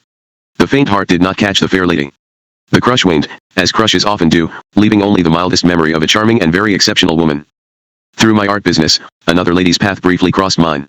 Though I saw her only for a week, she stayed in my mind forever, and she was to become the most important woman in my life and my most durable and happy love. When our main exhibition and sale was at Marshall Fields in Chicago in 1933, a beautiful and wealthy young woman named Mrs. Frances Tolman bought a number of the choicest items from Victor, with whom she struck up an acquaintance. Later, in 1934, she loaned us her purchases when we mounted an exhibition at our gallery, and came to New York as our guest. I met her then. Frances was the wife of Elmer Tolman, a rich and prominent citizen of Chicago, the son of a banker from whom he had inherited several $1,000,000. They lived in Mundelein, Illinois, near Lake Forest, about an hour from Chicago on a spread so big that it included a 100-acre lake and an 18-hole golf course. Frances was his second wife. His first had preferred living in the glamorous society circles of Europe, and their daughter had committed suicide after several unsuccessful marriages to titled European gigolos. Elmer was much older than Frances and, despite all her efforts to restrain him, he spent most of his time drinking. By the time she came to New York to visit our show, she had been married for several years and was becoming increasingly unhappy. She was very fond of Elmer, who was good and generous to her, but he wanted no more children and his drinking problem was very severe. She once said to me, "Elmer couldn't pass by a bar without going in to get a snootful the same way you can't pass by a telephone booth without going in to make a call." I'm not sure which addiction is more of a trial to live with. We met when Victor took Frances and a friend to a nightclub and then brought them down to my studio house in the village. Frances fell in love with the house. And we fell in love with each other. During the week that followed, we saw a lot of each other. I was effectively separated from Olga, who was living up in Highland Mills, and I wanted Frances to leave her husband and marry me. She was deeply torn. She was tortured by the idea of hurting Elmer, but she wanted to be with me. At the end of the week she went back to Chicago, not knowing what to do. She talked to her family there, turning over her problem while I waited in New York in an agony of suspense for her decision. Her family advised her to forget me and make the best of her marriage with Elmer, however unsatisfactory it was. In the end she decided to follow their advice. She wrote me a letter, full of the most touching and tender pain, to tell me of her decision. Though we decided that it would be better not to see each other again, she continued writing to me. I sent my replies to a box number in Chicago. I recently found 2 of these letters between the pages of an old diary, and the heart-searching pain of Frances's words took me straight back to some of the most poignant moments of my life. The first of these letters dated from 1937. She wrote endlessly of her difficulties in living with Elmer when her heart was with me. She felt terrible guilt, but she could not resist adding the line "I love you," even though she wrote it upside down. The second letter was written in 1940, when Frances was readying to fight the Nazis if they landed in Mundelein. She had just returned from a trip to Florida with Elmer and she complained that there had been too many bars there and that her tolerance had been strained to its limits. The correspondence went on, spasmodically, for years. Meanwhile, Harry and Victor became very close friends with the Tolmans, and Harry accompanied Elmer on a hunting trip to Mexico. Frances settled down to her life with Elmer, traveling with him in the winter, first to California where they rented houses and then around the world. I never ceased to hope that fate might sometime make it possible for us to be together. Among the houses Frances and Elmer rented in Los Angeles was one which they later bought, a charming shaded villa with a lovely rose garden in the Holmby Hills area between Westwood and Bel Air. It had been the property of movie actress Jean Tierney and her husband Oleg Cassini. That house was to be the one Frances and I would share for 30 years. All the items which Frances Tolman bought from our show in Chicago are now shared by us in our beloved home. 20 years after our first fleeting encounter in New York, we were to meet again in circumstances which I will recount in a later chapter, and this time, I determined that nothing would stand in the way of Frances Tolman becoming the third and last Mrs. Armand Hammer. We continued to mount lavish displays of Russian art all around the country, and to deal with an ever-growing stream of wealthy and powerful customers. Of all the extraordinary customers served by the Hammer galleries in the 30s and 40s, however, none were stranger than Harry Clifton and King Farouk of Egypt. I became meshed in the business affairs of both these men, and odder days of work I have never done than attending to their quixotic interests and demands. My office on the mezzanine floor of the Hammer galleries had a spy hole drilled in the wall, through which I could keep an eye on the shop. One day in 1934 I looked through the spy hole and was aghast to see Victor piling treasures on the counter and apparently about to hand them over to a young tramp. About $15,000 worth of jewels and precious objets were stacked in front of a man whose arms were sticking out of the coat sleeves of his disheveled suit, who wore no tie and whose wild hair looked as if a porcupine had run through it. Unlike today, it was unusual in the mid-30s for someone to go out shopping for jewels and works of art looking as if he'd slept in a hedge. I buzzed through urgently to Victor and told him to come and see me and leave somebody to keep an eye on the man and our treasures. "What on earth are you doing?" I said. "That man doesn't look as if he could afford the price of a subway ticket." "I know," Victor replied, "but he says he's an Englishman called Harry Clifton, that he's staying at the St. Regis Hotel and he'd like his purchases delivered to him there." "Did he give any references?" I said. Yes. He gave the name of Marcus and Company across the street. A very prominent Fifth Avenue jeweler. Well, I decided, tell him there will be a delay while we have his things packed for him, and meanwhile I'll check him out. The tramp left the gallery and I called Mr. Marcus.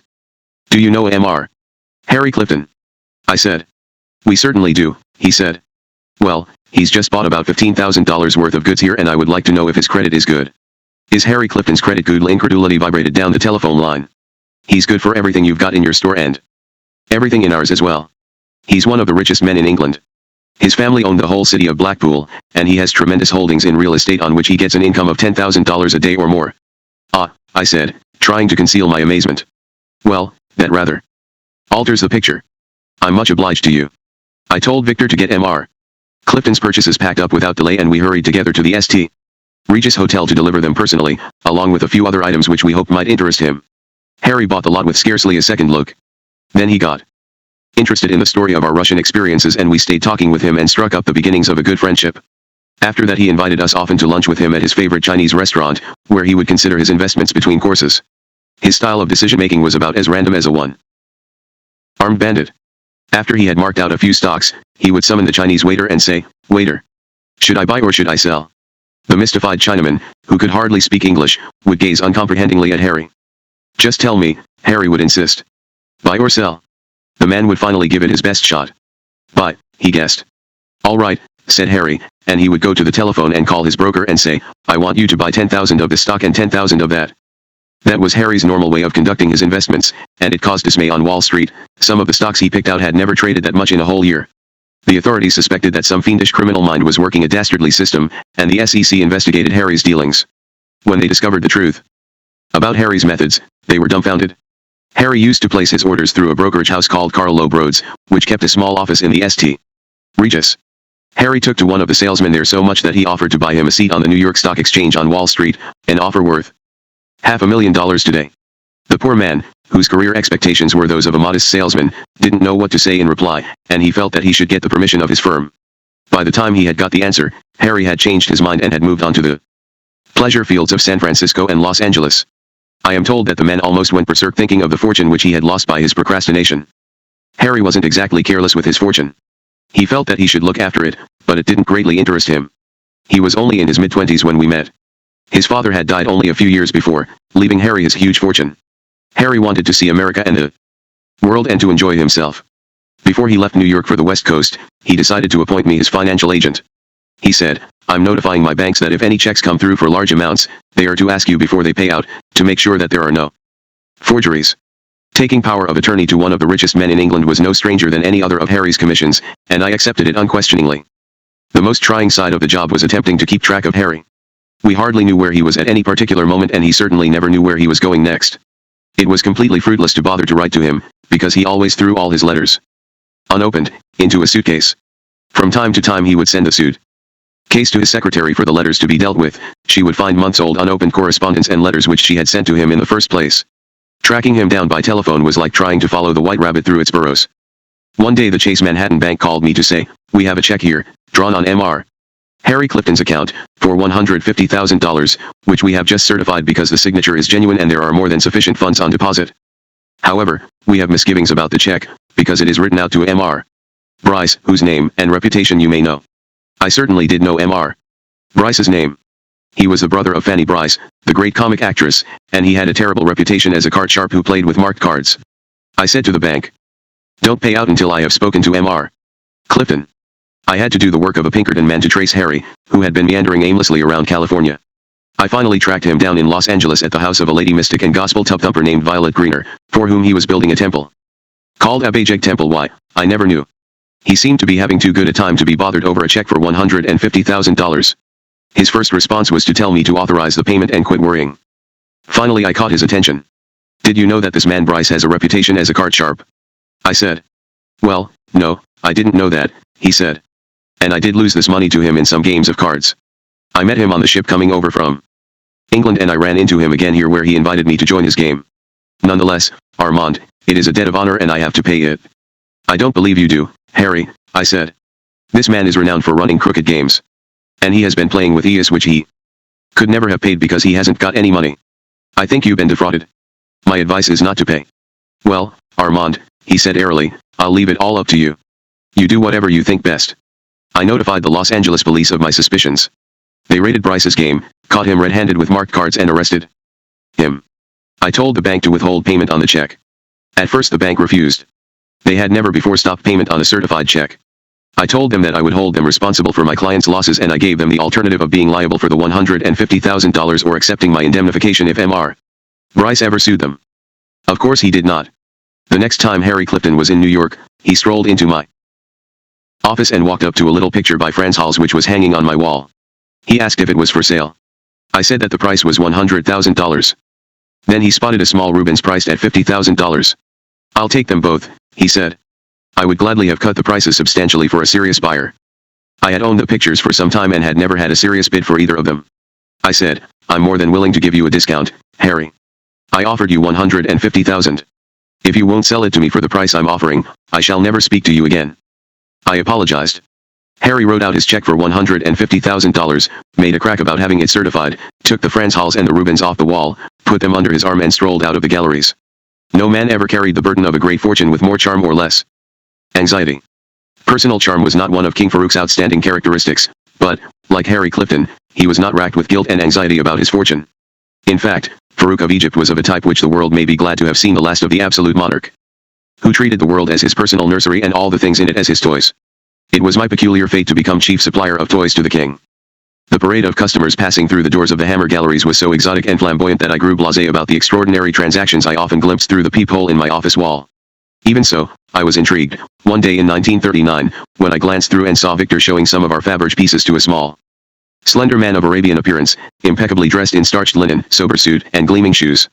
Among the articles Victor was demonstrating was perhaps the most valuable piece in the gallery at that moment: Faberge's swan egg, in which a diamond-encrusted swan swam by clockwork on a smooth surface like a lake, flapped its wings and arched its neck. The egg was priced at $100,000, and was not usually taken out of its showcase for the interest of casual visitors who were simply window shopping. As soon as I could get Victor's attention, I took him aside and asked him about this mysterious character. He is an aide to King Farouk of Egypt, Victor said, and he is in town for the World's Fair to buy anything he thinks the king might like. Did he say what kind of things the king likes? I asked. Just about anything expensive, it seems, Victor laughed. Ah, I said. Well, I should think we might be able to help him there. We made a big fuss over the aide and took him down into our basement, which had been furnished and decorated like one of the Tsar's rooms in the Kremlin. We displayed all of our treasures to him, and gave him photographs and full descriptions which he could take back to Farouk for his approval. We didn't hear from Cairo for some weeks. The war was on, the Nazis were beginning their advance across North Africa, and the world was in chaos.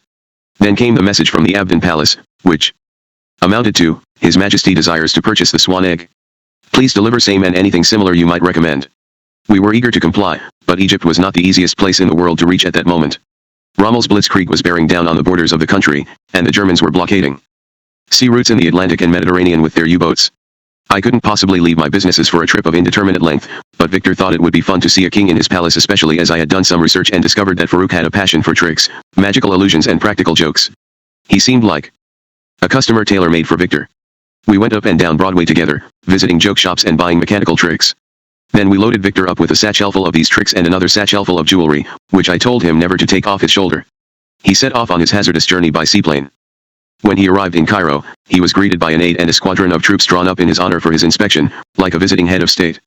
He was also presented with a solid gold hammer lying in a velvet-lined case and inscribed, "Welcome to Cairo, Mr. Hammer." At the Abdin Palace, he was quickly brought into the presence of the king. Farouk fell on the contents of Victor's two satchels with cries of delight, like a child on Christmas Day. The trashy tricks from Broadway thrilled him as much as the jewels from the Romanov palaces. Farouk particularly liked to play with the palming tricks Victor had brought and to mesmerize his fawning courtiers with Hunt the Pea. Victor's stock with Farouk shot up like a missile. Victor was never a shrewd businessman, but he was one of the most naturally gifted salesmen I ever met. He just naturally charmed the socks off every potential customer with his wit and warmth, and Farouk was no exception. As a mark of his special affection, Farouk even allowed Victor to see a secret room in the palace which was the king's furtive delight. It was filled with pornography, erotic pictures, and sculptures, and an array of instruments for sexual perversion. Many of them baffled Victor completely, and he was unable even to guess at a function for them. Farouk also had a workshop filled with armor and cannons, in which he liked to tinker. I don't suppose a more immature man than Farouk ever occupied the throne of any nation. The wonder is that he lasted as long as he did. Victor was such a big hit with Farouk that soon after his return to New York I got a letter dated February 26, 1940, from Mr. Murad Hossein, Administrator General of the Private Effects of the King, which began, Sir, I have the honor to inform you that His Majesty the King, my august master and sovereign, has been pleased, in his great benevolence, to accord you the title of supplier to His Majesty the King. I am pleased, in consequence, to send you the royal escutcheon and the brevet establishing the title granted to you, as well as the conditions governing the use of this title which you are requested to sign and return. We added the King's coat of arms to our stationery, opened a special bank account with a princely advance which Farouk sent and prepared to serve his requests. They rained upon us like leaves in an autumn wind, a never-ending succession of bizarre demands, which were always delivered in the grave tones of courtly address, no matter how absurd. For example, I have a letter from the King's private secretary, dated March 26, 1940, which speaks of the high consideration His Majesty has been graciously pleased to give to a descriptive note we had sent concerning a collection of watches which Farouk now wanted to buy. The watches were titillating creations whose workings featured round-the-clock copulations. Another letter from the Abdin Palace speaks in detail of Farouk's difficulties in mastering a contraption he had ordered and which we sent. The motor of the Universal Health Builder, the secretary wrote, is adaptable only to a 60 periods electric current. But as the current in use at the palace does not exceed 40 periods, 110 volts, it will not be possible to use the apparatus unless the motor could be changed or the whole apparatus if necessary. Would you kindly see to that? Mercifully, time has erased the memory of the Universal Health Builder and I can no longer guess which of Farouk's vanities it was meant to satisfy. Neither can I now imagine what kink of the regal mind caused him to inquire about the new experiments made on cotton to find new uses for it, in particular cotton roads and cotton ice cream, except to note that cotton was Egypt's main cash crop.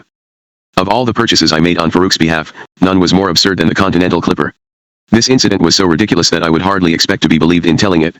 Fortunately, the whole story is recorded in a book called The 14-Karat Trailer by Myron Zobel, the creator of the Clipper, and skeptics can check the record in his pages. Myron Zobel was a man possessed of a vision. Where other men on the verge of retirement dream of ocean-going yachts or sleepy farms on which to spend their declining years, Zobel, a former advertising executive, was obsessed with plans for a land yacht, a trailer to end all trailers, in which he and his wife could travel majestically across America. Zobel's fevered imagination ran riot on his plans. He conceived of a palace on wheels which would be drawn by a truck, driven by a uniformed crew. Zobel would communicate with the crew by intercom from the flying bridge of his Clipper. He also intended to be in contact with the whole world by shortwave radio. The trailer was to have accommodations like a suite in a luxury hotel, master bedroom with bathroom, lounge, galley, bar with wine cellar. No luxury was to be spared. Zobel originally committed $2,500 to a draftsman's rendition of his dream. By the time the blueprints were finished, he had already spent $6,500. The final cost would have been $200,000 in today's money, and he had created a monster. It was 46 feet long, and it weighed more than 15,000 pounds. Standing at the curbside before any passengers entered, the Continental Clipper was the spruce goose of the road, a disaster. Its array of tires overheated and exploded as soon as the contraption was in motion. The vast demands of the electrical circuits drained the batteries in minutes. Lights blew. The shortwave radio never worked well enough for Zobel to communicate with his drivers in the truck, let alone with the rest of the world. Whenever the Clipper took a bend, bottles and glasses in the bar would be smashed to smithereens. The plumbing system sprang more leaks than the Pentagon. After some years of exhausting and expensive efforts, Zobel decided to throw in the towel and sell his dream machine, which had become his personal nightmare. The trouble was finding a purchaser who would be dope enough to take it on. The only people who answered Zobel's advertisements in Fortune magazine were cranks and rubberneckers curious to see one of the great follies of the modern world. One dignified elderly gentleman who was obviously very rich did seem like a serious prospect, but when he inspected the Clipper, he shook his head. Young man, he told Zobel, I have a fishing lodge in Maine, a shooting box in Scotland, and an island of my own in the Florida Keys. But I'll be damned if I can afford this thing. Zobel became reconciled to his loss and left the Clipper to rot on a vacant parking lot in Manhattan. However, he had not reckoned with the 5 months that were to elapse before his advertisements reached Cairo and came beneath the all-devouring eye of Farouk. The king scoured the editorial pages and advertisements of sheaves of American publications in search of novelties, and he sprang into action as soon as he saw Zobel's advertisement and its illustration of the land yacht. He decided that he had to have the Clipper as a mobile palace in which he could flee Cairo if Rommel succeeded in breaking down the British Eighth Army and entered Egypt. I received a curt instruction to acquire the Clipper at the advertised price. I will now hand the story over to Myron Zobel. Zobel says that he was sitting in his office when his secretary came on the line with a surprise message. Call on line 2 for you, Mr. Zobel. It's a man who says he wants to buy the Clipper. Are you the man who advertised the trailer for sale in Fortune last May? Yes. Still available. So many false alarms had been sounded that I had given up hope. I might as well play hard to get. I have a couple of good offers I am considering. Better call me the end of the week. I have to see it right away. The urgency in his voice commanded my interest. I thought fast. The Clipper had been sitting in an open car lot for nearly a year. It surely would be a mess. Probably there was no air in the tires. Perhaps no tires. Well, when I began. This afternoon, the voice stated firmly. All right. Meet me at the parking lot at 91st and Broadway at 6 o'clock. I glanced at my watch. It would be dark by 6. The Clipper would look better in the dark. My prayers were answered. It grew dark outside, but the gleaming lights from within made the Clipper look like a nighttime Pullman diner, vibrant, exotic, and alluring. A bottle of bonded bourbon stood on the bar. The ice cubes came forth like magic. I turned on the automatic record player and sweet music filled the Clipper. No siren of the silent movies ever sprayed her lair with more seduction. Surveying the scene, I felt again that old urge to hit the highway. My prospect arrived on the dot of 6. He was a small, intense man, with movements that were quick and bird-like. His keen, flashing eyes took in the whole interior at a glance. Waving aside my proffered old-fashioned without comment, he started, at a jog trot, on a running tour of the Clipper. I couldn't keep up with him. The bath door banged, the galley door slid open and shut, but he moved quicker than the eye could follow. I heard him testing the water pressure in the galley, inspecting the cupboards and slamming the refrigerator door. Then he flashed past me and up to the flying bridge to check the instruments. The whole inspection tour took 2 minutes. I'll buy it, he announced. They were his first words to me. My reaction was one of annoyance. The man must be mad. Maybe he thought he was Napoleon Bonaparte. You haven't even looked at the truck. My client doesn't care what the truck looks like. Then you're not buying it for yourself. No. Does your client know how much it costs? He probably saw the price in your ad. But, he added grandly, that's quite unimportant. Now I was convinced he was a phony. $14,000 not important. I suggested, with some heat, that his client take a look for himself. That is impossible. He is out of town. When will he be back? Never. He lives abroad. In fact, he's never been to the US. And never intends to come. The enormity of the situation was too much. Was I supposed to believe that a man wanted to buy our Clipper and never expected to come here to use it? I will ship the Clipper to my client, the mysterious little man explained. He's a foreign ship owner, then. He smiled. In a way. I decided to end this pointless game of 20 questions. How about a deposit to bind your purchase? Say, $2,000. My baffling prospect whipped out his checkbook and wrote a check for that amount. Before the ink was dry, he delivered his instructions. The air-conditioned wine cellar and bar come out. I was convinced that the man was mad and his check was rubber, so I only fought half-heartedly against this heresy. Everybody wants a bar, I explained patiently. I am sure your client will want one too. My client does not drink. Some of his friends may want a snort now and then. His face twitched at the suggestion. My client does not drink and his friends won't want a snort, either. Must have pretty dull parties, I thought to myself. My prospect issued further orders. The two-way radio is to be reinstalled. Why? Is your client a ham? Not exactly, he smiled. It doesn't matter. I couldn't put it back anyway. I took it out when we entered the war. All amateur transmissions are prohibited. Who prohibits them? The Federal Communications Commission. I breathed those 4 words in the hushed tones hams reserve for this awesome body. The little man waved the prohibition aside with a disdainful gesture. The transmitter goes back in. My client has his own Federal Communications Commission. Thereafter, offered no further opposition to his suggestions, no matter how much they jarred me. It was obvious that this man who said his name was Hammer was perfectly crazy. Why argue, since his check was certainly going to bounce? I presented it next morning, with apologies, to the vice president of my bank. Undoubtedly phony, I said. Brought it in to save you the trouble of sending it back. He looked at the signature. Good as gold, he assured me. Hammer owns the Hammer Galleries. Sold the treasures of the Russian Tsar. This check's on a special fund some customer set up for him. Even with 3 more zeros we'd honor it. The following weeks were busy. Hammer called daily to order extensive and expensive alterations. The new owner had cabled that he wanted the bathroom fixtures gold-plated. In place of the bar and wine cellar, a safe must be installed. Then came an order for a larger motor in the truck. Next was a call for complete reupholstering in silk damask, refinishing of all interior woodwork, exterior repainting, 2 new sets of balloon tires and 20 new and bigger batteries. To cover these directives came a rain of checks, all cheerfully accepted by my bank. But our efforts to pump Hammer for information failed utterly. He could have made Calvin Coolidge sound like a chatterbox. The last cable demanded that I dictate complete details covering the operation of everything to be shipped via air mail, together with all instruction manuals. The Clipper itself was to follow by fast boat, with metal grease to prevent corrosion and interior padded with cotton wool. The entire truck and trailer were ordered packed in specially constructed wooden crates. Put it in a box, sang my wife, tie it with a ribbon and throw it in the deep blue sea. Can you think of anything else? I asked Hammer's secretary when I finished the required 2 solid hours of dictation. I caught her off guard. How in heck are they going to get those enormous crates from the dock in Alexandria to the Abdin Palace in Cairo? Shades of King Tut? We'd sold our Clipper to King Farouk of Egypt. Fortunately, the Clipper was never called upon to give active service in time of war, and Farouk's neck was saved when Field Marshal Bernard Montgomery's 8th Army threw Rommel back at the Battle of El Alamein. After the war, the king tried to make use of the trailer for romantic excursions, and it worked for him about as well as it had worked for Zobel. Every time he took it out on the road for a grand seduction scene, it blew all its tires and the driver had to radio the palace for a car to come and rescue the king and his companion. He soon tired of it and it was relegated to a garage, along with other discarded toys. Our sales to Farouk ran into many millions over the years and ended only when Egypt's Society of Free Officers, led by Nasser, forced Farouk's abdication in July 1952. Before that, however, he had sent us two final and completely typical commands. The first was in the form of a cablegram which read simply, "Buy me a Bakelite factory." The second came in an airmail letter, enclosing a clipping from a movie magazine and a handwritten note. The note said, "Send me Lana Turner."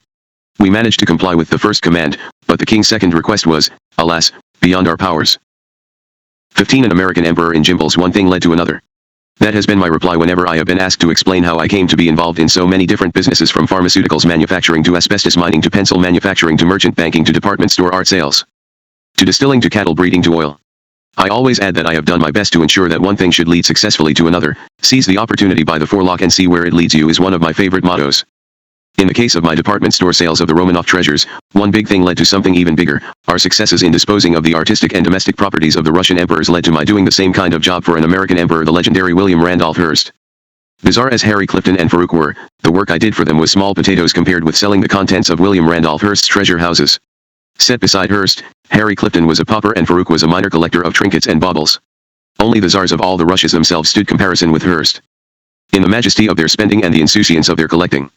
Heir to a great American fortune, and himself the creator of one of the country's mightiest and wealthiest publishing empires, William Randolph Hearst had amassed a haul of the world's art treasures which ranked with the state properties of some former empires. However, whereas the British Empire had provided the contents of London museums over hundreds of years, Hearst had assembled his gigantic collection in a single lifetime, and, whereas the museums of Paris still bulge with the booty captured by Napoleon's grand armies, Hearst had pillaged the artistic world with nothing more than a persuasive and ever-open checkbook. Beginning as a boy, it had been Hearst's regular habit, every year, to spend at least $1 million, and, frequently, multiples thereof, in the auction houses and art rooms of the world, buying anything and everything which took his fancy. By the end of the 30s it was estimated that he had spent at least $50 million on his collection, close to $1 billion in today's values. His personal fortune was then figured to be approximately $220 million, about $4.5 billion today. It should be remembered, too, that most of Hearst's purchases were made when the art market was deeply depressed. During the early part of the century, when Hearst was at his most active in the market, $1 million would buy quantities and qualities of work which are beyond dreams today. My own collections of art are estimated to be worth at least $100 million. Hearst's was worth $50 million nearly half a century ago. He was the opposite of the discriminating epicure. He was an all-consuming, all-devouring jackdaw. Agents and dealers all over the world knew that they had to do little more to win their commission than find and nominate antiquities or works of art that struck Hearst's fancy, and the cash would roll in. He bought everything, from the archaeological sweepings of ancient societies, the equivalent of salt and pepper shakers, to its greatest and most glorious masterpieces. Such was the scale of Hearst's spending that he had, literally, no idea what he owned. Shiploads of treasure would arrive in America to be deposited, uncrated, in his Bronx warehouse or to be dispatched to his castle in San Simeon on the California coast, where they would frequently be consigned to the cellars, unexamined and unidentified. Some years after I became involved with selling the Hearst collection, I was staying in San Simeon, sleeping in a Tudor four-poster bed in a room stuffed with European antiques. Looking for something to read and opening the drawer of my bedside table, I found a photograph of a fine tapestry, across which Hearst himself had scribbled, in thick crayon, "Do I own this? Or is it being offered to me?" In the mid-30s Hearst hit a major cash crisis. It was as unimaginable that Hearst might ever be hard up for cash as that the Titanic might hit an iceberg and sink. Both events occurred and both titans were holed. During the later years of the decade, it steadily became apparent that the Hearst empire was a shambles. The details of its disorder are not my concern here. Suffice it to say that by the end of the 30s the wolves were baying at the doors of San Simeon itself, and were about to break down the gates. The banks were pressing him for umpteen millions in cash. Several groups of injured stockholders had carried their complaints to court, demanding a receivership. What may have been Hearst's gloomiest hour came when he learned that his principal California rival in newspaper publishing, Harry Chandler, publisher/owner of the Los Angeles Times and grandfather of the present publisher Otis Chandler, was actually the holder of the mortgage on his beloved San Simeon. Chandler extended the loan on the castle, but other creditors were not so kind. Hearst's executive, Richard Berlin, had to dive and weave like a dolphin to protect his employer when a Canadian newsprint cartel made a concerted bid to shut down Hearst's newspapers and magazines. Berlin also blocked Joseph P. Kennedy's self-serving offer to help Hearst by taking all his magazines off his hands for $8 million, a fraction of their worth. When former Undersecretary of the Treasury John W. Haynes was called in by Hearst directors to save the sinking ship, he learned that 94 separate Hearst corporations were grouped together under the single leaking umbrella, and many of them owed each other mountainous sums of money. Some transactions between these corporations had been curious, to say the least. For instance, American newspapers, owned by Hearst, had sold their Baltimore, Atlanta, and San Antonio papers to Hearst Consolidated for $8 million in 1935, when those three newspapers were losing a total of $550,000 a year. Apart from his vast holdings in real estate, he owned 3 estate homes in California, ranches in Mexico, St. Donat's Castle in Wales, and 4 major hotels in New York, to name but a fraction of the sum. Hearst's most liquid disposable asset was his art collection. The members of his board pleaded frantically and persistently with him to dispose of some large part of it, to ease their difficulties. Hearst, equally persistently, refused for some years. Then the moment came when he had to stump up $11 million or face the certainty of losing his publishing empire, the fruit of his life's work, altogether. In 1938, grudgingly, he agreed to let about half of his collection be sold. Hearst insisted that his treasures should be disposed of with decorum. He was very anxious not to give the impression that he was acting out of desperation, and he wanted nothing to do with the garage sale of his effects. The International Studio Art Corporation, a Hearst holding company, was charged with conducting the sale, and, in November of 1938, part of the collection went on public display for the first time at New York's Parrish Watson Galleries, where a 4-part auction was held. In the same month, the Park Burnett Gallery staged an auction of Hearst's notable collection of historical literary autographs of manuscripts, early American furniture, and blue Staffordshire china. The sales were a flop. The international dealers who had filled their coffers with Hearst's cash for decades either spurned his sales or ganged up on him, rigging their prices and driving them down to absurd levels. Then the executives of the International Studio Art Corporation tried to turn their hands to some discreet sales in department stores, emulating my own efforts with the Romanoff treasures. They held a trial exercise at Marshall Fields in Chicago. It also bombed.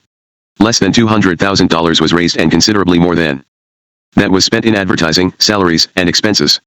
It would have been cheaper to give it away, grumbled Judge Clarence Shern, chairman of the Hearst trustees. Finally, Hearst's executives turned to me. On the board of directors of the Hearst Corporation was a friend of mine named Charles B. McCabe, who had been the publisher of the Daily Mirror in New York before he joined the board of the parent company. Before that, he had been United Press bureau chief in Chicago and had witnessed my successful marketing of the Romanoff art objects at Marshall Fields. Not only was he a brilliant journalist, but he had one of the best analytical business brains I ever came across. There's only one man who can unload this art, Charles McCabe told Martin Huberth, the head of Hearst's real estate division who was overseeing the attempted disposal, and that's Armand Hammer. Mr. Huberth was a very solid businessman, and, when he called me, he knew that it would be futile to conceal the desperation of their position. He was very frank in saying that they had to raise $11 million immediately. He said that he had heard of my success in department stores with bizarrest art treasures, and he was willing to let me handle the Hearst collection on my own terms. I told him I wanted a free hand and 10% of the gross as our compensation. He agreed without reservation, and an agreement was drawn up immediately. As soon as the ink was dry, I telephoned Beardsley Rummel, chairman of the board of Macy's and of the Federal Reserve Bank in New York. Beardsley, I said, I've got the greatest department store promotion that's ever been pulled off for you. How would you like to merchandise $50 million worth of art over the counter? You know the success I had with the Romanoff treasures. This will eclipse it.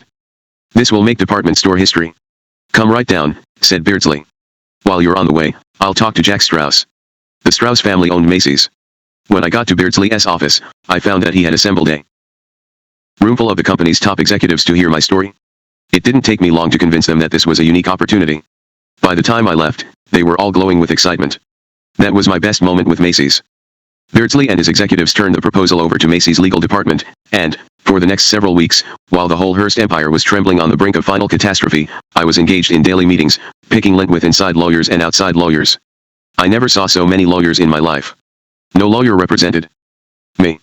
I didn't need one. I had power of attorney and a free hand from the Hearst Corporation, and only had to consult them just before the final agreement was ready for signature.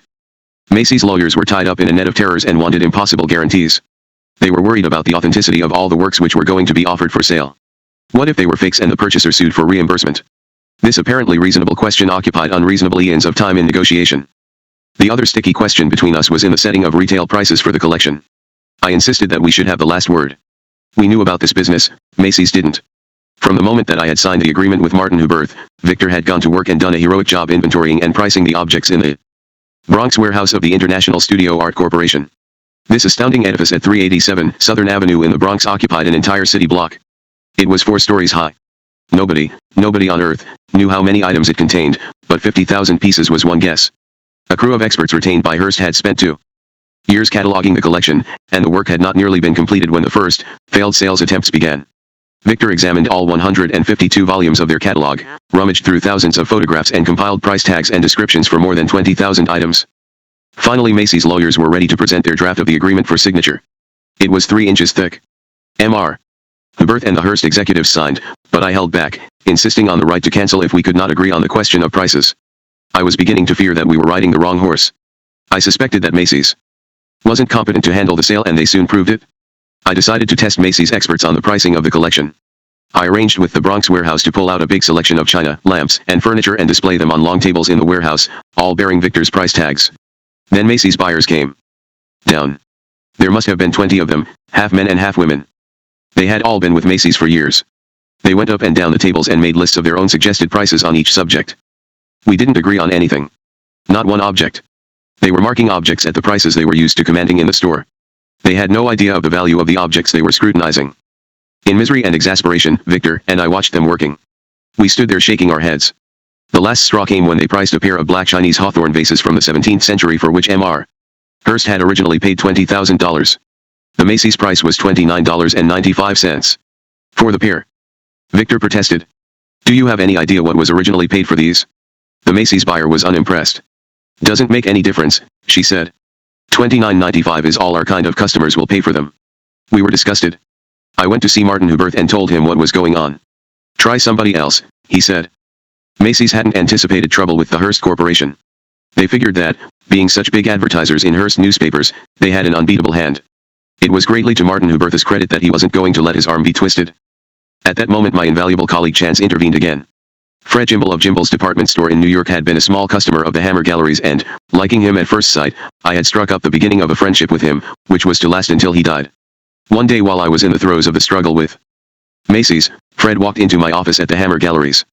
He said that he had heard about my difficulties with Macy's and asked, would you consider Jimble's? The idea sounded preposterous.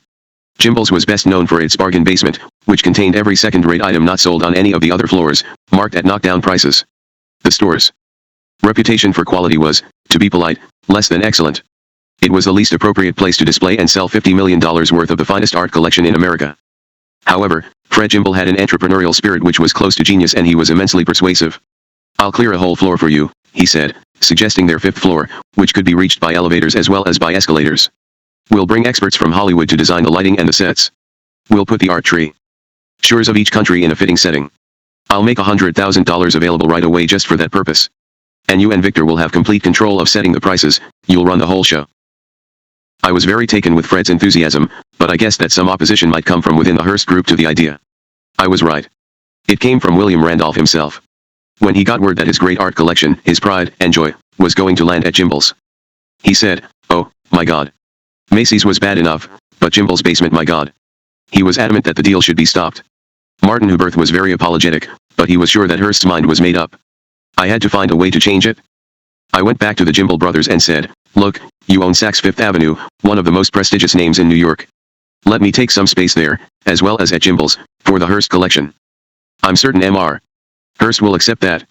At first they resisted. They said that there was no spare space at Saks, and, more importantly, they had always made sure that the names of Jimble's and Saks were kept completely separate so that the fancy customers at Saks should not feel that their shopping was tainted with the Jimble's connection. I persuaded them. I only wanted a small space at Saks.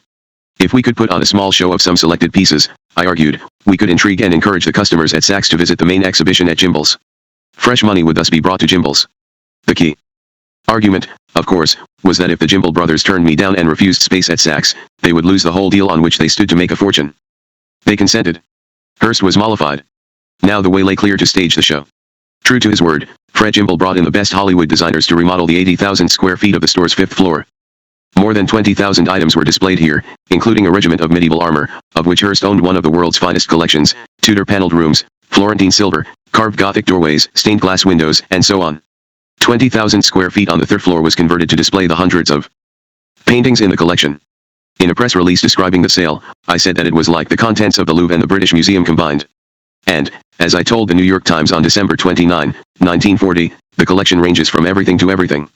Just imagine walking into the Metropolitan Museum of Art and finding price tags on every piece. That's the only way I can describe it. The prices will be quite reasonable. Everybody will be able to afford to buy something from the Hearst collection.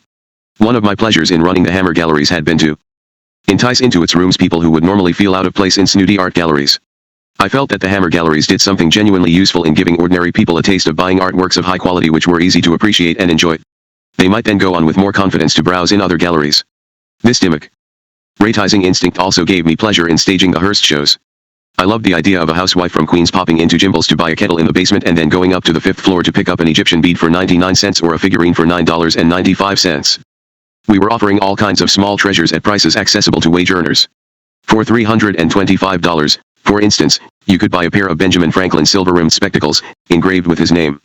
Or you might choose a waistcoat worn by George Washington or a small purse once owned by Martha Washington. We were also offering unprecedented bargains to the most serious and discerning art collectors, pictures by Vestiaire and Boucher, an agate bowl, adorned with mountings of gold and precious stones, attributed to Benvenuto Cellini, Andrea del Sarto's painting of the Holy Family. Victor put a tag of $12,998 on a picture of the Madonna and Child with the infant John the Baptist and two angels by Raffaellino del Garbo, a fraction of the price paid by Hearst. For a Flemish painting by David Teniers the Younger of a village dancing scene, Victor decided that $998 would be fair. Both those works would be worth at least 25 times as much today. Victor was also in charge of hiring the staff to sell the collection. He assembled an extraordinary crew of art enthusiasts, museum curators, students, and professional salespeople to man the counters and advise the customers, and he gave them crash courses of instruction in the provenance and particular interest of the works. It was my job to bring in the customers. After all my time on the road with the Romanoff treasures, I knew that work like the back of my hand. Robert Lehman, head of the banking firm of Lehman Brothers, and one of Gimbel's directors, wanted to spend $100,000 hiring the best public relations company in the country to publicize the event. I told the board that they would be wasting their money. If Mr. Bernard Gimbel will take me around to meet the publishers of the New York papers, we won't need to hire anybody. We've got the best story in town here, and I know how to sell it. Somewhat doubtingly, Bernard took me to see Arthur Sulzberger of the New York Times, MRS. Helen Reed of the Tribune, Roy Howard of the World Telegram and Dorothy Schiff of the Post. I took with me a specially prepared album showing photographs of some of the outstanding Hearst pieces and I gave them the story of each item. The result was a storm of front-page pieces that preceded the opening of the exhibition. Bernard Gimbel had bet Fred $10 that it would be impossible to get any free publicity for the exhibition. Seeing the mass of newspaper stories, he was very glad to pay up, and Bernard said of my efforts, if we had paid Steve Hannigan, a well-known publicist, $100,000 to run the publicity, he couldn't have done a better job. Our satisfaction was short-lived. The day after the first newspaper stories appeared, Martin Huberth telephoned me and the Gimbels to say, with unmistakable anger, please see that no more releases are given out without our approval. He was a very frightened and angry man. He was afraid that his boss's well-known wrath was about to explode all over him. The cause of Mr. Huberth's distress lay in the press release which I had written. Referring to the works for sale as part of Mr.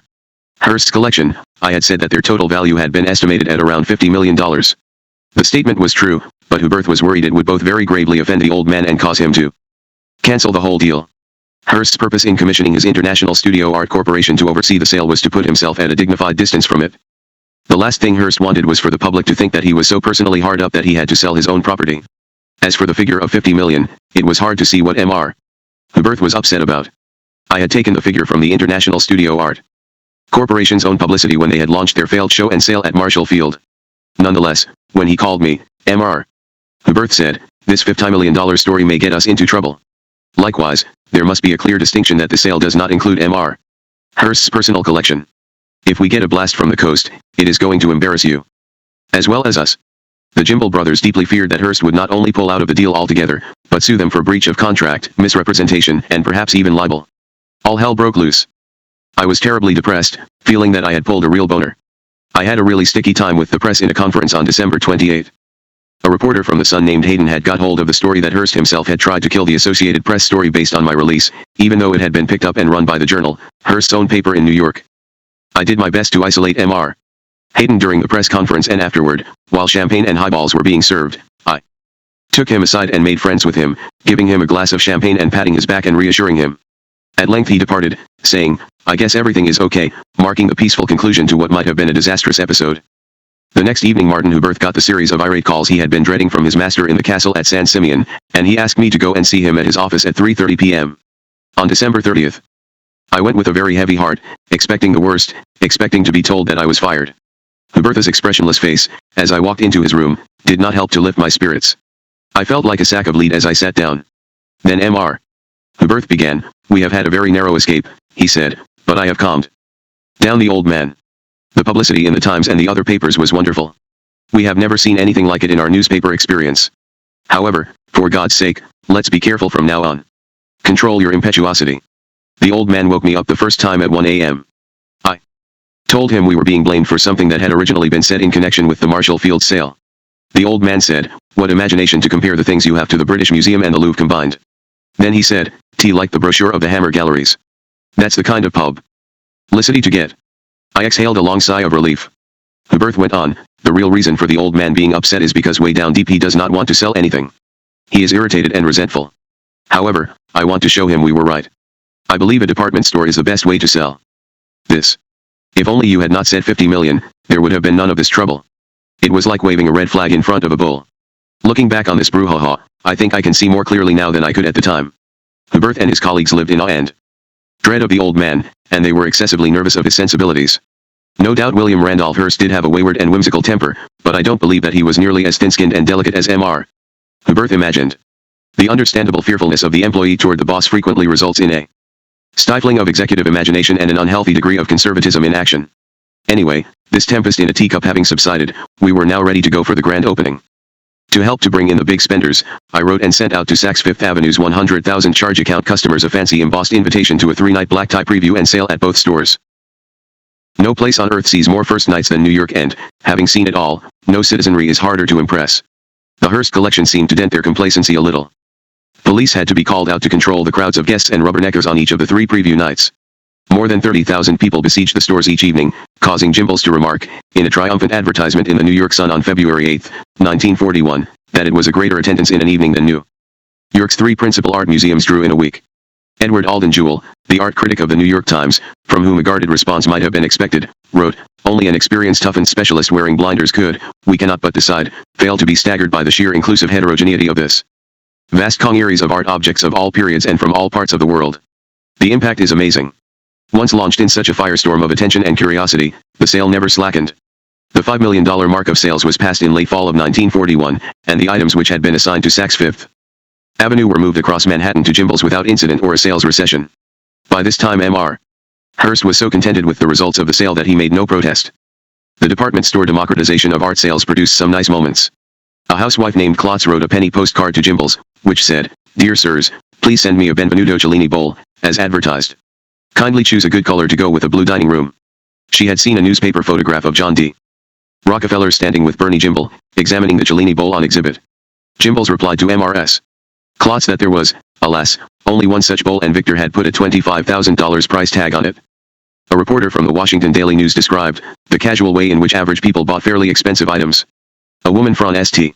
Louis, who was visiting in New York with her son, a lad of about 11, boarded the escalator on the street floor, intending to get off on the 6th and buy him a suit. In changing at the 5th, the pair fell victim to a natural curiosity and began wandering through the Hearst display. In the American section, the boy went into a kind of trance before a case which contained a score or more of Abraham Lincoln autographs. The one the boy fancied was scrawled on a rough slip of paper at the end of a message to a Union general requesting the release of a Confederate prisoner. The note was written on the day Lincoln was assassinated and was quite possibly the last thing he wrote that is still extant. Some of the autographs were priced as low as $40, but the boy wanted this particular one and his mother bought it for him for $304. A dark, chesty fellow from Brooklyn, who seemed to be in a hurry, asked to see some paintings, any paintings at all, he said. A clerk showed him one marked at $800. Not enough, said the man, hardly looking at the canvas. He was shown one at $1,200. He frowned, saying reprovingly, "I can go higher than that, pal." The clerk led him to a painting for which $1,500 was asked. "Sold," said the customer, paying in cash. "Send it to this address. And leave the price tag on. I want to show some of my smart neighbors I can pay a higher price for Hearst stuff than they can." One of the most perplexing and comic of our transactions was the attempt to sell a complete Spanish Cistercian monastery of the 12th century, which bowed the floors of the Bronx warehouse in 10,700 crates. During his 1928 tour of Spain, Hearst's acquisitive eye had fallen on this building, which had stood for almost 1,000 years. It had originally been built in 1114 by Alfonso VII, King of Castile. Hearst paid the mystified monks $500,000 for their retreat and, to compensate them even more copiously for their loss, he built them a completely new monastery, which cost him more than the original. He then engaged a team of American architects and engineers to dismantle the entire building, stone by stone, numbering every stone and packing it separately. A 3-mile narrow-gauge railroad had to be constructed to move the load to the nearest standard railroad spur. When the cargo arrived in New York, it was seized by agents of the Department of Agriculture looking for hoof and mouth disease in the straw padding wrapped around the stones to prevent them from chip. Ping en route. Hearst had to pay $53,500 to have the crates opened and inspected. They were all clean. Victor's first price tag for the monastery, which, naturally, we could display at Gimbel's only in an array of photographs, was $100,000. Don't ask me why. No takers. So he knocked it down to $50,000, and it was bought by the proprietors of a Florida cemetery who thought it would grace their grounds, and there it is to this day. Victor and I were never slow to reassess a price if an item in the collection stubbornly stuck to its plinth or plaque. The Van Dyck portrait of Queen Henrietta Maria with her dwarf attracted no takers at our original valuation of $175,000, so we cut it to $124,998. Then it sold. It now belongs to the National Gallery in Washington, the gift of the Kress Foundation. If it came up for auction today, I dare say it would fetch a few $1,000,000. As with our sales of the Romanov treasures, we were constantly feeling our way with the sale of the Hearst collection, adjusting the prices in response to demand on the shop floor. It was a hand-to-hand and improvised business, and some of the results are unfathomable to this day. Who can make sense, for instance, of a price of $17.50 successfully asked for a powder horn used on Nelson's Victory? Or the $1,995 we demanded for 2 suits of 16th century Maximilian armor, for which M.R. Hearst had originally paid $4,000. A woman from Philadelphia bought for $1,895 a high-case clock which had originally belonged to Benjamin Franklin, while 2 pairs of his spectacles were bought by a Madison Avenue physician for $500 each. A New York building contractor paid $2,185 Victor's asking price for George Washington's hot water urn. We sold 70. The figure gives me pause even today. 70 paneled rooms, including one called Albin's Room, from a 17th century manor house in Essex, England. It came complete with James I oak paneling and a great ornamental carved chimney piece, as well as the original plaster ceiling, the whole room measuring 100 feet in length and 22 feet in width. There was also a Tudor room from King's Lodging in England, which had been occupied by King Henry VIII and his daughter, Queen Elizabeth I. For $5,985 we sold a room from the ancestral estate in Lancashire, England, of Miles Standish, defender of the Mayflower Pilgrims and runner-up for the hand of Priscilla Mullins. A California oilman breezed onto Gimbel's 5th floor one day and decided that a council chamber of a 16th century Venetian doge, with wall frescoes by Bernardino Parentino depicting the life of Scipio Africanus, was pretty. He took it for $9,495 and went on to spend a further $90,000 in the store in a single day. A New York lawyer dropped by one day and picked up 3 13th century stained glass windows and sent them off to the Simple Frame Church in rural Wyoming where his father had been an itinerant preacher. Among my efforts to draw attention to the sale, I published an elegant monthly art magazine called The Complete Collector, whose articles gave prominent attention to the items on sale at Gimbel's. The editor of this magazine was named Brazet Marto and he contributed many articles. Another frequent contributor was Dina Marema. My readers who know French will readily be able to translate Brazet Marto as arm and hammer, while those who know only English should try reversing the letters of the second name. Both translations produce the same result. And so it went on, this random dispersal to the domestic homes of Middle America of the civilized world's antiquities, originally garnered by one of the New World's most stupendous plutocrats. I guess that this wonderful carnival will never be matched or equaled only if the unlikely day ever dawns when the Norton Simon collection is put up for sale at your neighborhood Neiman Marcus or J. C. Penney. Before the end of 1941, less than a year after we had opened, we hit the designated mark of $11 million in sales for M.R. Hearst. The contract was completed and the carnival wrapped its tents for keeps. I was taken out for the biggest celebratory dinner which New York could provide, not by William Randolph Hearst, by his bankers. Art over-the-counter Romanov or Hearst wasn't the only business on my hands during the 30s and 40s. One thing had also led to another in quite a different direction, from coopering beer barrels to distilling spirits. One thing led to another so comprehensively, in fact, that by the end of the 40s I was operating one of the largest distilling operations in the United States. As usual with the largest undertakings in my life, this development had a modest beginning. I was simply trying to fill a small gap I had spotted. One of the first bills to which Franklin Roosevelt signed his name after taking office in 1933 was the repeal of the Volstead Act. For 14 years, the country had been legally and nominally teetotal while, in fact, it had been awash in illegal hooch. FDR eliminated the conflict between the law and common practice simply by sweeping aside the humbug and acknowledging that people who wanted to drink would drink. Will Rogers gave perfect expression to FDR's attitude. Just 3 words, that's all he FDR said, let 'em drink, that's all he said. And he collected $10 million in the first 2 weeks. And if NHVE had good beer, he'd paid the national debt by now. Good beer was not the only commodity in short supply after the repeal of Prohibition. Even if the brewers could get into production fast enough to meet the nation's demand, they had no barrels for the beer. Not only had all the country's barrel manufacturers gone out of business, so too had all the manufacturers of barrel staves. The staves had to be made of white oak and, Being an inch thick, they had to be air-dried for at least 2 years. Naturally, none were to be had in the whole of the United States. The Soviet Union, however, produced a huge crop of staves every year, nearly all of which went to the German brewers. I knew that because I had had a hand in exporting Russian staves to Germany through my Moscow trading company. Therefore, when a friend of my brother Harry asked, "Can you get me some Russian staves?" I answered that we probably could. I sent a telegram to the Foreign Trade Ministry in Moscow inquiring about supplies, and got the reply that yes, they were just about to complete negotiations with the Germans for that year's crop of staves. But the Germans were hesitating about the increased price the Russians were demanding. When the Russians named the price, I quickly calculated that I could produce barrels at approximately $5 each. I immediately replied that I would meet their price for the whole year's crop. I went to Anheuser-Busch and told them that I could supply their needs. They gave me a check for $100,000 and an order for 10,000 barrels at $10 apiece. When other brewers heard that I had cornered the Russian staves, they came to me with equally large orders. I figured I was sitting pretty.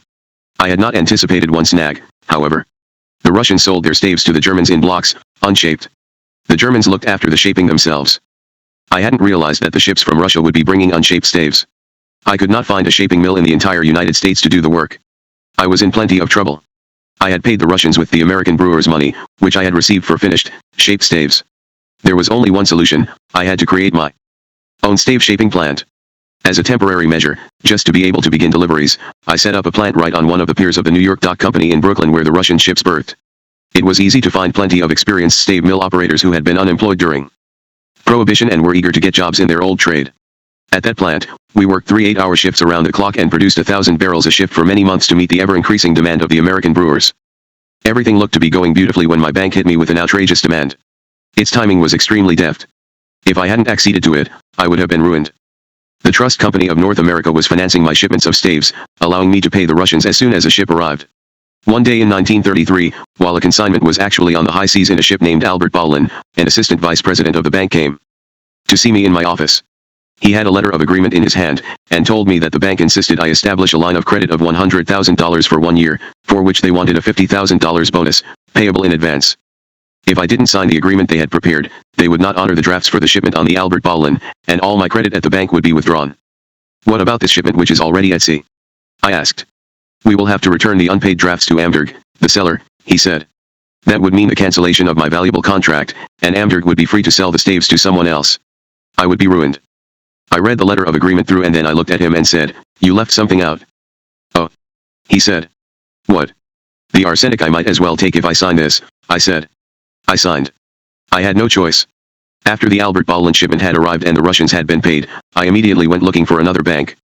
And I refused to make payment to the Trust Company of North America on the grounds that their letter of agreement had been obtained under duress. They sued. They wanted $230,000. One resisted. At first the victory was ours, as the New York State Supreme Court in Brooklyn threw their case out entirely. Then the victory was partially theirs, as a Manhattan judge granted them a partial verdict. It was all a lot of nonsense, but it came about in the first place because they recognized how promising the barrel business was going to become. Simply by answering the call of necessity, I had run into a tremendous opportunity. I was in a better position than anybody else to shape staves and make barrels even when the domestic American white oak product became available. I moved into cooperage full steam. Between 1933 and 1934 I built a full-scale, 20,000 square foot modern barrel factory in Milltown, New Jersey, called the A. Hammer Cooperage Company.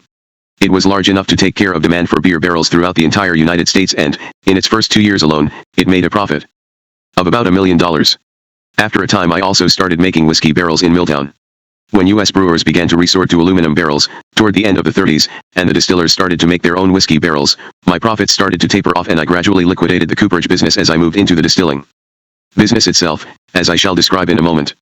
The cooperage business produced a sideline which is itself a little footnote in American social history.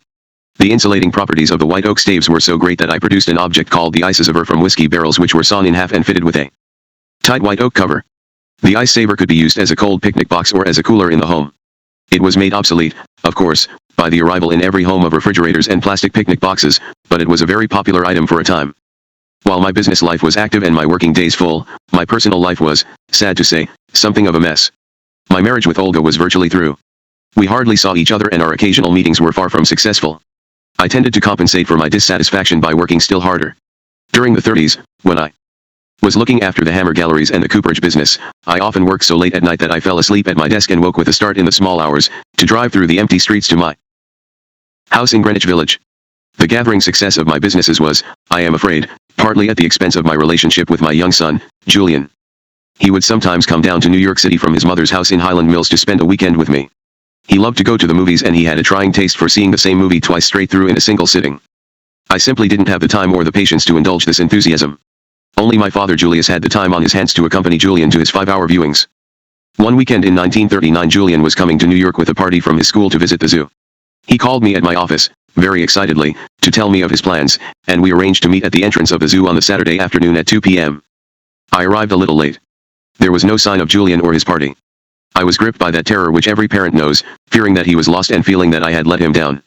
I asked the clerk at the ticket office if she had seen a group of children waiting. No help. I dashed into the zoo and ran around the site, in a lather of anxiety, from one caterwauling cage to another. Finally, I found Julian and his friends calmly moving around the monkey house. He was thrilled to see me, very proud that I was the only parent who had joined the group. We had a lovely afternoon, visiting all the exhibits, buying souvenirs, and hot dogs. We held hands all the time and, in some ways, we were never closer.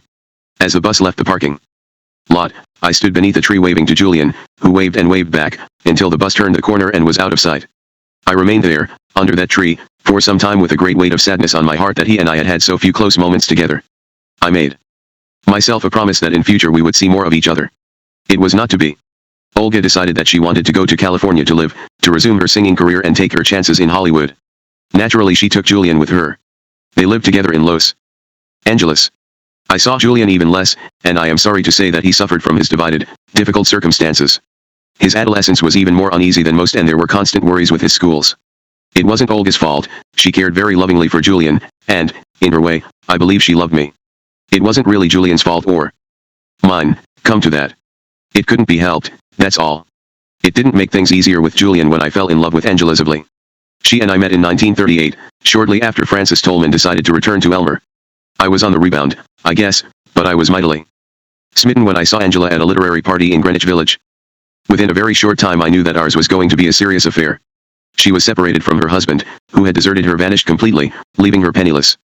Tremendously glamorous, witty, and dashing, she was a true socialite, loved parties, dinners, theater trips, and horsey society.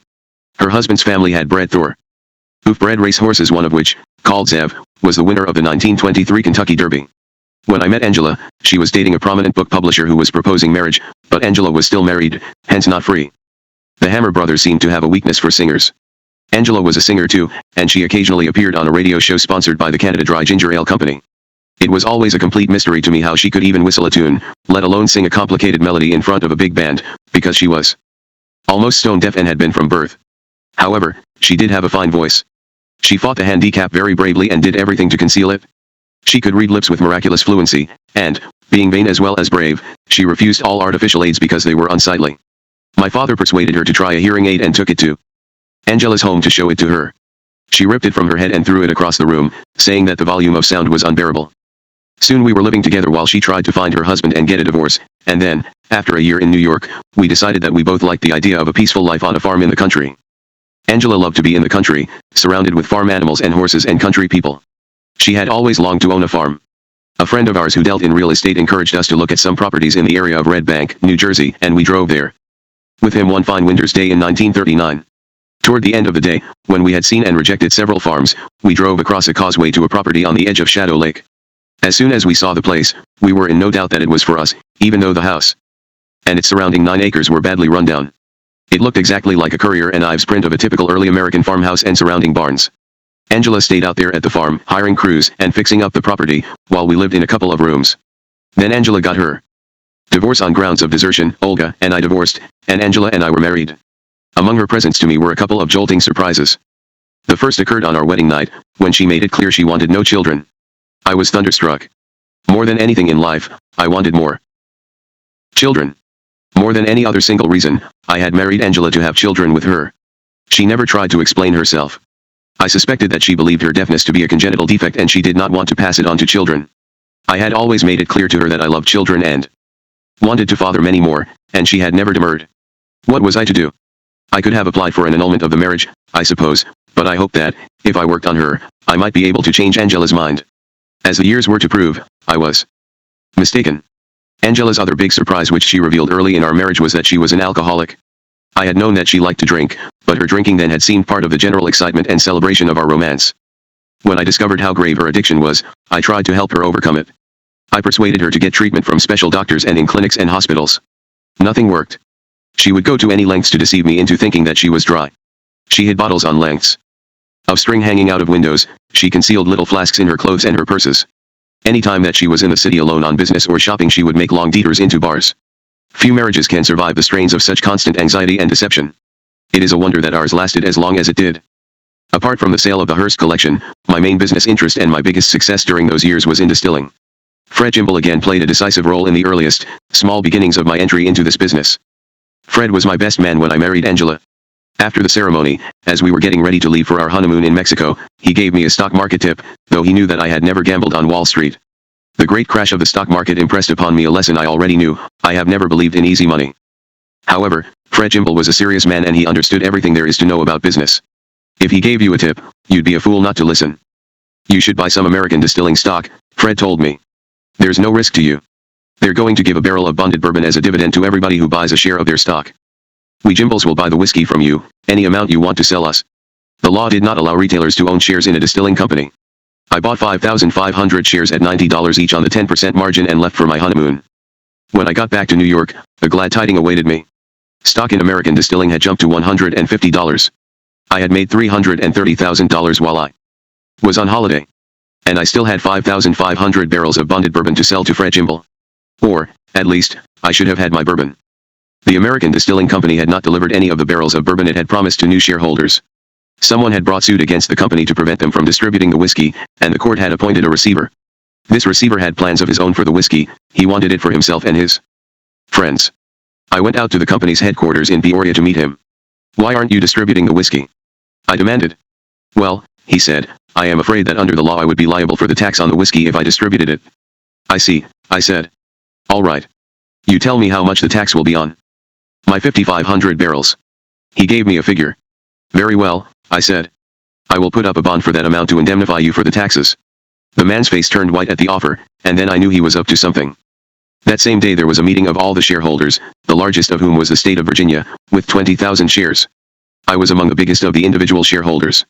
I proposed a strategy to pry our whiskey out of the hands of the receiver, and we all agreed on it. I hired the firm of the former Attorney General of the state as our lawyer.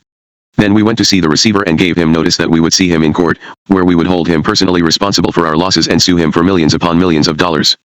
Frightened the hell out of him. He collapsed completely. We got our whiskey. I commissioned the American Distilling Company to bottle about 2,500 barrels of my stock, put up in fifths, 86 proof, and labeled Cooperage, after my barrel company in Milltown. Jimbles took full-page advertisements in the New York papers to promote my bourbon and, in a city which liked to drink and was finding it scarce because of the war, lines formed all around the block.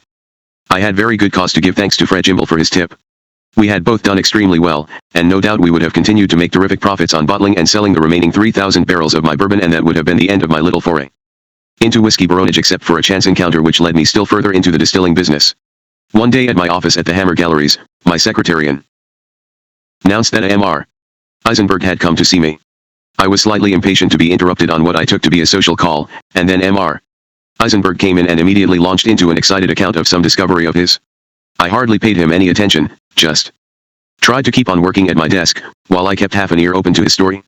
Suddenly I seemed to hear him saying, "And, by this means, of course you can stretch whiskey." Now he had my full attention. "What are you saying about stretching whiskey?" "Yes," he said. "You can make alcohol from potatoes just as good as grain alcohol, you can't tell the difference. Then you can blend it with straight whiskey. You could add up to 80% of neutral spirits to your bourbon and stretch your stock 5 times. 5 times. That would produce 15,000 barrels out of my remaining 3,000 barrels of bourbon, giving me 9,500 more barrels than I had bought in the first place. I'm very interested in what you're saying," I told Mr. Eisenberg. "Can you give me a demonstration?" He had come prepared. He had a sample of neutral spirits made from grain and another sample made from potatoes. I opened a bottle of Cooperage. Eisenberg poured some of my bourbon into 2 paper cups and added grain spirit to this and potato spirit to that. He invited me to taste. I couldn't tell the difference between the blends. More than that, I couldn't tell the difference between the blends and the real stuff. "All right," I said. "Where can I get a good supply of potato alcohol?" Eisenberg grinned victoriously. "I know where," he said. "There's an abandoned rum distillery in a place called Newmarket, New Hampshire, just over the border from Maine. The people who ran it defaulted on a loan from the Reconstruction Finance Corporation and the RFC has taken it back. They want to get rid of it. You could pick it up for very little money. At the same time, he went on, over the border in Maine there's a terrific glut of potatoes. The government keeps subsidizing the farmers who grow more and more and the market is overloaded. The warehouses are full of them. They're rotting and stinking to high heaven, and about the only thing they'd be good for is making alcohol. I was going to need some hefty support for this venture. The War Production Board had curtailed the production of alcohol for beverages because it was needed in so many other forms for the war effort. I went to Washington and sought out the senators from New Hampshire, Stiles Bridges and Maine. Owen Brewster both welcomed me with open arms, Bridges because he could see that I would be bringing employment to New Hampshire, and Brewster because he wanted to help the Maine farmers. They arranged for me to see Donald Nelson, head of the War Production Board. He agreed that the mountain of Maine potatoes was smelling up the countryside and he gave me a letter of approval permitting me to produce alcohol for beverage purposes. Now I was well set. I went to the offices of the Reconstruction Finance Corporation in Boston and asked the official in charge of the Newmarket rum plant how much he wanted for it. He said $55,000, the amount of the bad debt for which they had repossessed the distillery. I whipped out my checkbook and wrote a check. The official smiled. "Well, Dr. Hammer," he said, "you're now the owner of a distillery. It's a good thing you acted so promptly because only yesterday Mr. Joseph Kennedy was in here expressing an interest in this plant. He asked if we would put it on hold for him and we asked for a deposit. He said that he would be in today with a deposit. You've just beaten him to it." My experience of running my Moscow pencil factory was invaluable now. Just as I had gone to Nuremberg and to Birmingham, England, to hire the best craftsmen in pen and pencil manufacturing, I now went to American distilleries and hired their top chemist, a German named Hans Meister, who was perhaps the country's leading expert in distilling, and above all had experience in distilling alcohol from potatoes in Germany. I gave him a free hand to hire his own technical staff. Then I went back to the government and bought thousands of tons of their surplus potatoes from them at the bargain price of 10 cents for each 100-pound sack. The potatoes were loaded into the warehouses of the Newmarket distillery. I shut down all bottlings of cooperage at the American distillery in Peoria and transferred my barrels of bourbon to their bottling lines, where they cut it in the proportion of 20% bourbon to 80% potato alcohol. Never has the Ioli spud been more completely transmuted into pure gold. Fred Jimble called my new product Gold Coin when he began to sell it in Jimble's, and, again, huge lines formed around the block despite the fact that every customer was rationed to 2 bottles of Gold Coin and they each had to buy a bottle of Cuban rum as well. Gold Coin did good business, but it was also the butt of many jokes and became known as Spud's Whiskey, which did nothing to help its reputation. I decided that it needed a less humble nomenclature. Potatoes are only vegetables, I thought, so if I can say that Gold Coin is made from vegetable spirits, I will remove the curse of the Spud from its name. Thinking further on these lines, I realized that I could take a leaf out of the manufacturing book of the blended whiskey distillers who extracted neutral spirits from grain.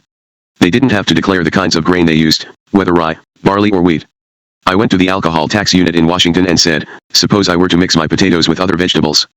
Would I be allowed to call the distillage vegetable spirits? Certainly, they said. I started taking a carload of potatoes and several bushels of carrots or turnips or other root vegetables, mixing them together, and turning out vegetable spirits. That put me in a tremendously strong position with the traditional distilleries, which had very large whiskey reserves. I offered them a straight swap. For instance, I did a trade with National Distillers of 4 barrels of my neutral vegetable spirits for 1 barrel of their 4-year-old straight whiskey. Then I stretched the whiskey according to the formula of good old Mr. Eisenberg, and Gold Coin poured in a torrent from the old rum plant in Newmarket. We got fantastic orders. I was set to clean up. Just when the business seemed to be glittering most promisingly, a big, black cloud lowered over it. I received a telegram from the War Department announcing the declaration of a grain holiday from August 1, 1944, until further notice, American distilleries were to be permitted to resume making alcohol for beverages from grain. When Fred Jimble heard about the grain holiday, he got straight on the telephone to me. He said, you might as well shut up shop and come home. Close up. Sell the potatoes. Sell the alcohol. You got anybody in mind to buy it? I asked testily. Search me, said Fred. It looked as if I was ruined. There I was, in Newmarket, up to my neck in rotting potatoes, and the cancelled orders for Gold Coin began to shower in like a blizzard. The roof was falling in on me. I called a council of war with Hans Meister and his technical people. Most of them favored throwing in the towel. I decided to ignore them. We're going to keep making the alcohol, I said. We'll fill up all our storage tanks, and when they're full we'll build some more. The potatoes are useless to us as rotten garbage, but, as alcohol, at least we've got a commodity we can store. Somebody will want it, someday. A tense time began. I was running a large operation with no sales. Gambling that the accumulated reserves would find a market somewhere. I hate to gamble on blind faith. The proper exercise of business should be an intelligent calculation based upon known factors and leavened with imagination and foresight. The best kinds of business decisions combine a conservative sense of certainty with the thrill of an imaginative leap. Blind faith is a straight road to catastrophe. In the case of the potato distillery, however, blind faith paid off. Within a month I received another telegram announcing that the grain holiday was to be terminated forthwith. The orders for gold coin instantly began to roar down the telephone lines again and bulge the mailman's sack. We were back in business, bigger than before. I decided that I would never again allow myself to be threatened with such a complete collapse of my market. I would move into conventional distilleries using grain, so that another grain holiday if one was declared would be a nice holiday for me as well, instead of giving me such a dousing that I might almost lose my shirt. I figured that when the government prohibited the use of grain, I could increase production of vegetable spirits, and when the bans on grain were lifted, my distilleries could produce straight whiskeys for aging as well as neutral spirits. I started buying idle grain distilleries, beginning with the Bluegrass Distillery, later called Dant and Head, in Gethsemane, Kentucky. I also got another distillery there, which had a family connection called J.W. Dant. Then I bought a huge former molasses processing alcohol plant in Gretna, Louisiana, from National Distillers. This plant could be converted to use grain, entitling me to a larger grain quota whenever there was a grain holiday. When the grain holiday ended, it could switch back to molasses.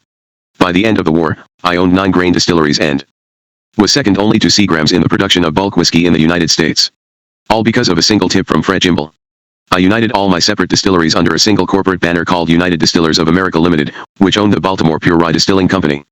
Ultimately, United Distillers employed about 2,000 people and produced some $50 million a year in sales. It was a private company, jointly owned by me and my brother Harry. We never had to issue a single public share or report.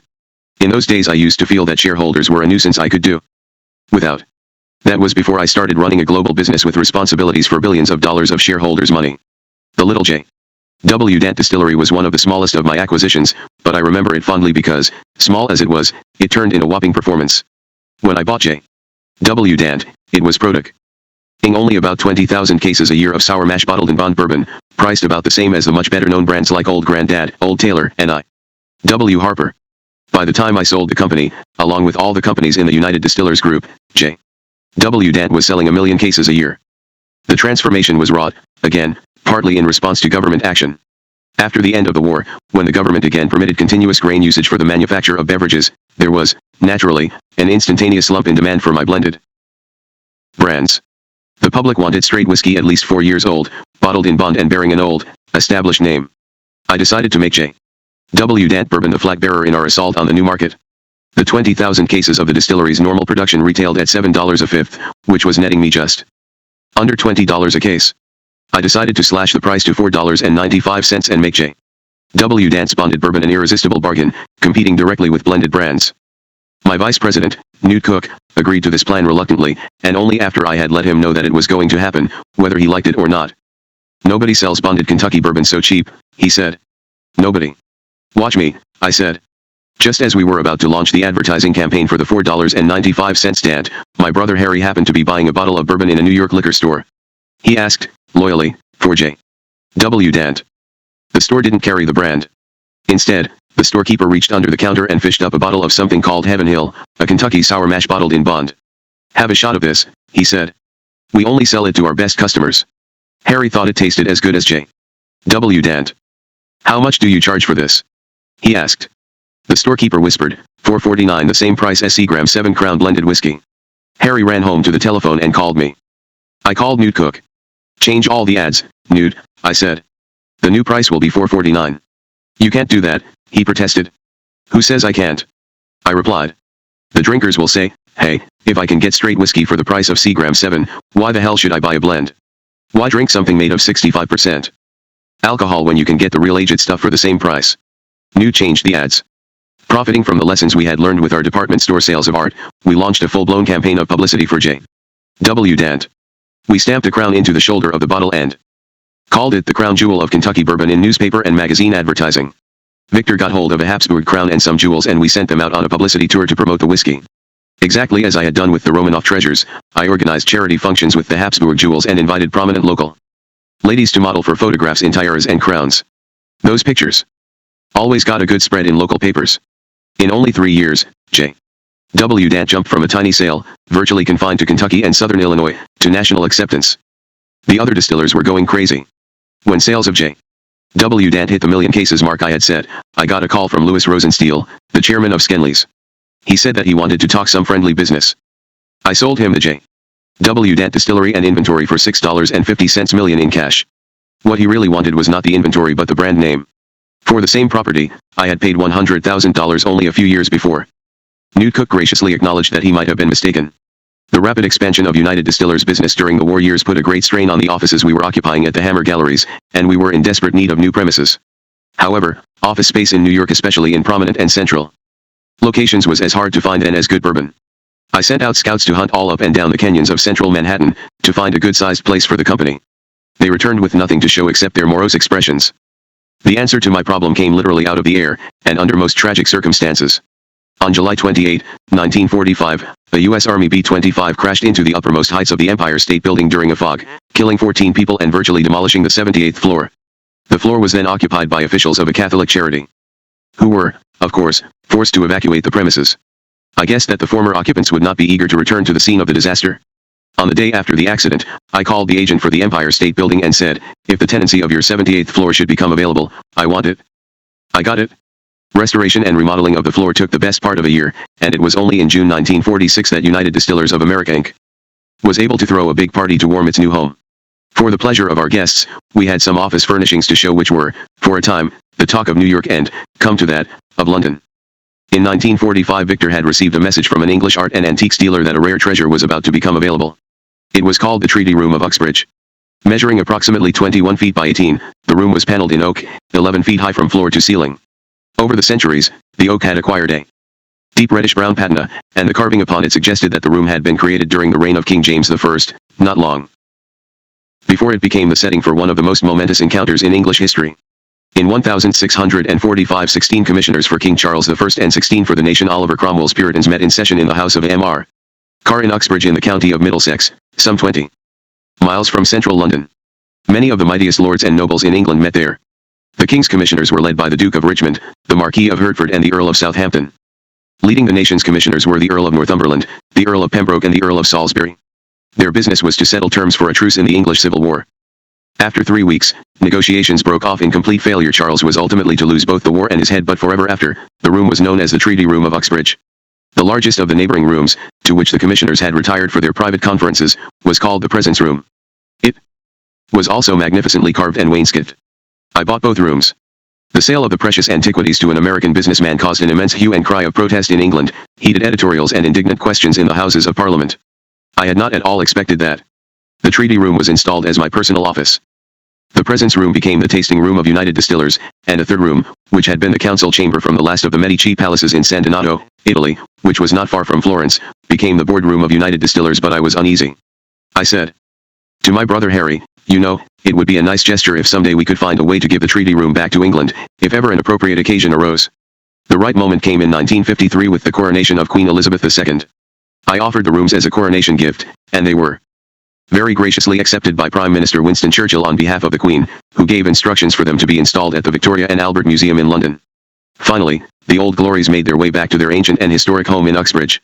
The Queen agreed to put them on permanent loan in their original setting.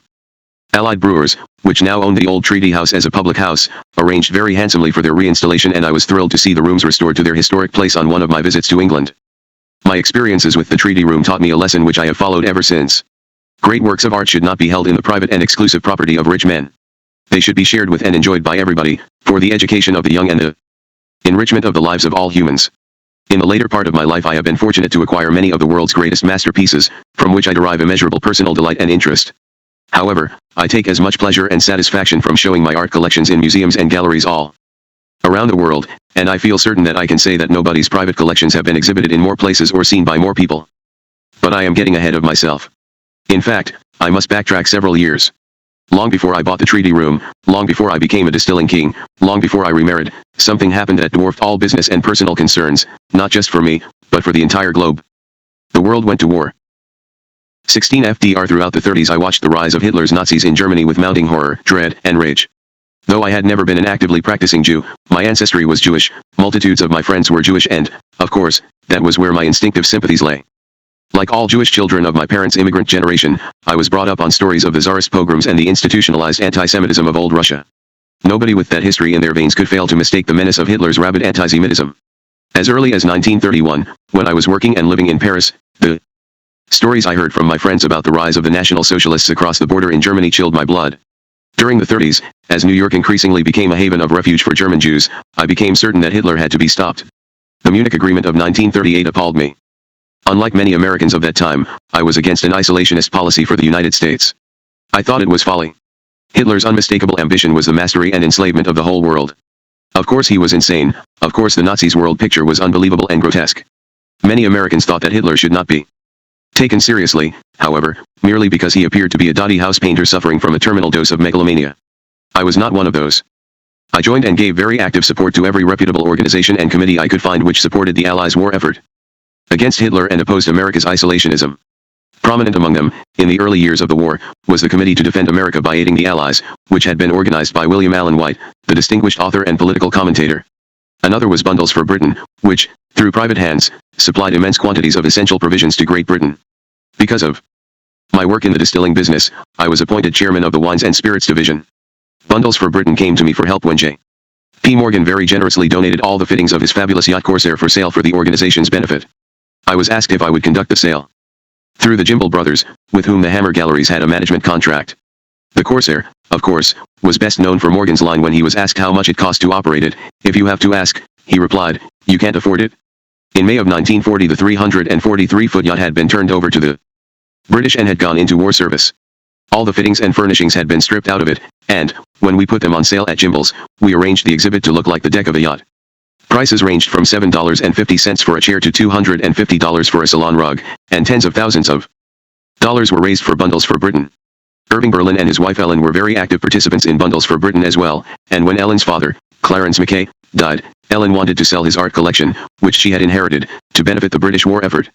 Berlin, whom I had known since the 20s, asked me if I could arrange the sale through Jimble's too, and over $1 million more was raised for the British. Bundles for Britain did good work and certainly helped to keep the British fighting, starved as they were of essential supplies. Britain's plight was so desperate, however, that our effort was little more than that of a finger in a leaky dike. To hold back Rommel's panzer divisions and Goering's Luftwaffe, to break the encirclement of Doenet's U-boat squadrons which were plundering British shipping carrying supplies across the Atlantic, the active involvement of the United States government was essential. Apart from the isolationist instincts of some of the people, the main obstacles to American aid for Britain were legislative and political. FDR had said that the United States would help Britain in every way short of war itself, but his hands were tied by the Neutrality Act of 1939 and by the 1934 Johnson Act to prohibit financial transactions with any foreign government in default on its obligations to the United States. In 1925 Great Britain's debt to the United States from the First World War stood at over $5 billion. Between 1925 and 1940, nearly $1.50 billion was repaid, leaving a debtor balance of over $3.5 billion. The provisions of the Neutrality and Johnson Acts, put together, meant that Britain would have to hand over $3.50 billion in cash before any financial and material aid could be sent to her from America to aid her in her fight against America's future enemies. By a cruel paradox, Britain's war debt had not been favored with the same treatment which had been applied in 1925 to Italy's war debt. Easy terms had nearly halved Italy's original war debt of more than $2 billion. Thus America had provided generous economic aid to one of the Axis nations which was now threatening the liberty of the world, while similar aid had been denied to the only country left in Europe which was still fighting the fascist dictators. FDR's political difficulty in providing aid to Britain in 1940 arose because of his tough election fight that year. In that long ago age before the science of opinion measurement had become as advanced as it is today, nobody could know for sure what the American electorate would feel about financing another war in Europe. On that question, one man's guess was literally as good as another's. It was understandable, therefore, that FDR should have trodden quietly on this question before the election. He needed the help of his friends and supporters to boost public opinion in favor of aid and to come up with a solution to the statutory impediments. I had a solution.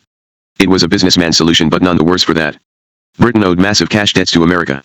Britain also had possession of capital assets, in the form of colonial territories in the Western Hemisphere, which could be useful to the United States. The disposal of those assets could eliminate the cash debt and allow the President legally and constitutionally to supply some of Britain's war needs. In particular, the British were desperate for destroyers for the protection of Atlantic convoys. In the summer of 1940 William Allen White's Committee to Defend America by Aiding the Allies had launched a campaign named Destroyers Today or Destruction Tomorrow, which called upon the government to make available to Britain about 60 of the 162 destroyers then on the Navy's list as overage, meaning more than 16 years old. Supporting that campaign, I came up with the idea of trading off Britain's territorial assets against her cash debt. The British colonial territories of potential interest to America were its islands in the Caribbean Sea, together with British Honduras, the Falkland Islands, British Guyana, and the French islands of St. Pierre and Miquelon off the coast of Newfoundland. When the proposal was originally put forth, it encompassed the French and Dutch possessions in the Western Hemisphere. Since then, France had been conquered and a plan for joint trusteeship of those possessions was adopted at the Pan-American meeting in Havana on July 20, 1940. It had been suggested that the British sell their territories to the Americans in settlement of the outstanding war debt, but that was an impractical proposition. The British government regarded the territories as a trust, and would have considered it morally repugnant to surrender sovereignty over any part of that trust, however dire the material needs of the mother country. My idea was marginally, but crucially, different. I proposed that the British lease the islands to the United States for air and naval bases, negotiating joint sovereignty with the U.S. government and the government of Canada. Raymond Graham Swing, my old fellow sufferer of the miseries of the Moscow Savoy, by now a very well-known radio commentator on foreign affairs, was enthusiastic about the proposal and offered to help me with its drafting and editing so that it could be circulated in Washington. I got straight to work analyzing the overall extent of Britain's outstanding war debt and the value of the territories which could be leased. First of all, I proposed, the same terms should be applied to the British debt as had been granted to the Italians. That discounting move alone would reduce the British debt to $311 million. If 13 island bases were leased for 99 years at $25 million each, the debt would be eradicated. With Raymond Graham Swing's invaluable help, the document was rapidly prepared for the printer. It had one of the snappiest titles in the history of creative writing, a proposal for the immediate leasing of military bases in certain territories of Great Britain in the Western Hemisphere, payment for which is to be applied in full settlement of the war debts and any balance to be placed at the disposal of England for purchases in this country. It might not have rolled off the tongue, but it stated its business. On July 1, one sent Raymond a telegram, saying, "If there is one chance in 100 of getting an immediate loan for the Allies out of this, don't you think it's worth trying?" Then I got to work to promote the proposal. It was my first effort ever to influence public affairs, and I found it fascinating, enthralling, and exhausting, as I have ever since. To see the proposal given effect, I needed to get the backing of a lobby in Washington and of the British themselves. William Allen White's committee was the most influential organized group of Americans in favor of aid to Britain, and in that connection I met him many times and we exchanged a lot of letters. A typical letter from my side of this correspondence was written on July 10, 1940. I wrote, "Your words keep ringing in my ears. Something ought to be done to place funds at the disposal of Great Britain. I feel so helpless as day after day goes by and nothing is being done to give England substantial financial assistance.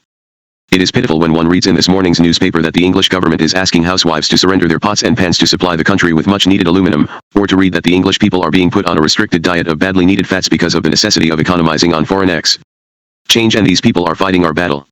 Every day that is lost in supplying them with funds and necessities makes their situation, and incidentally our own, just that much more precarious.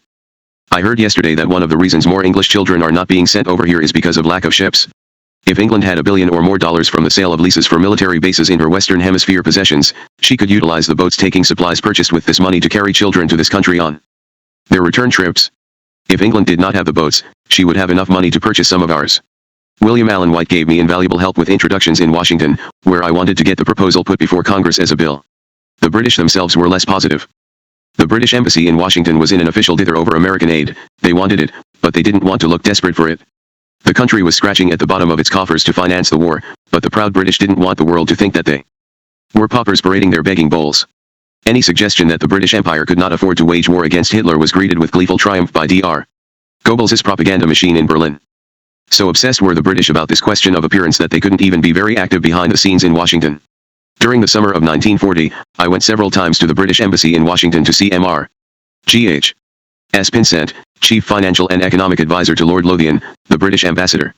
He provided me with essential data in support of my proposal and, generally, gave me discreet encouragement, but his position for the formal record was something else.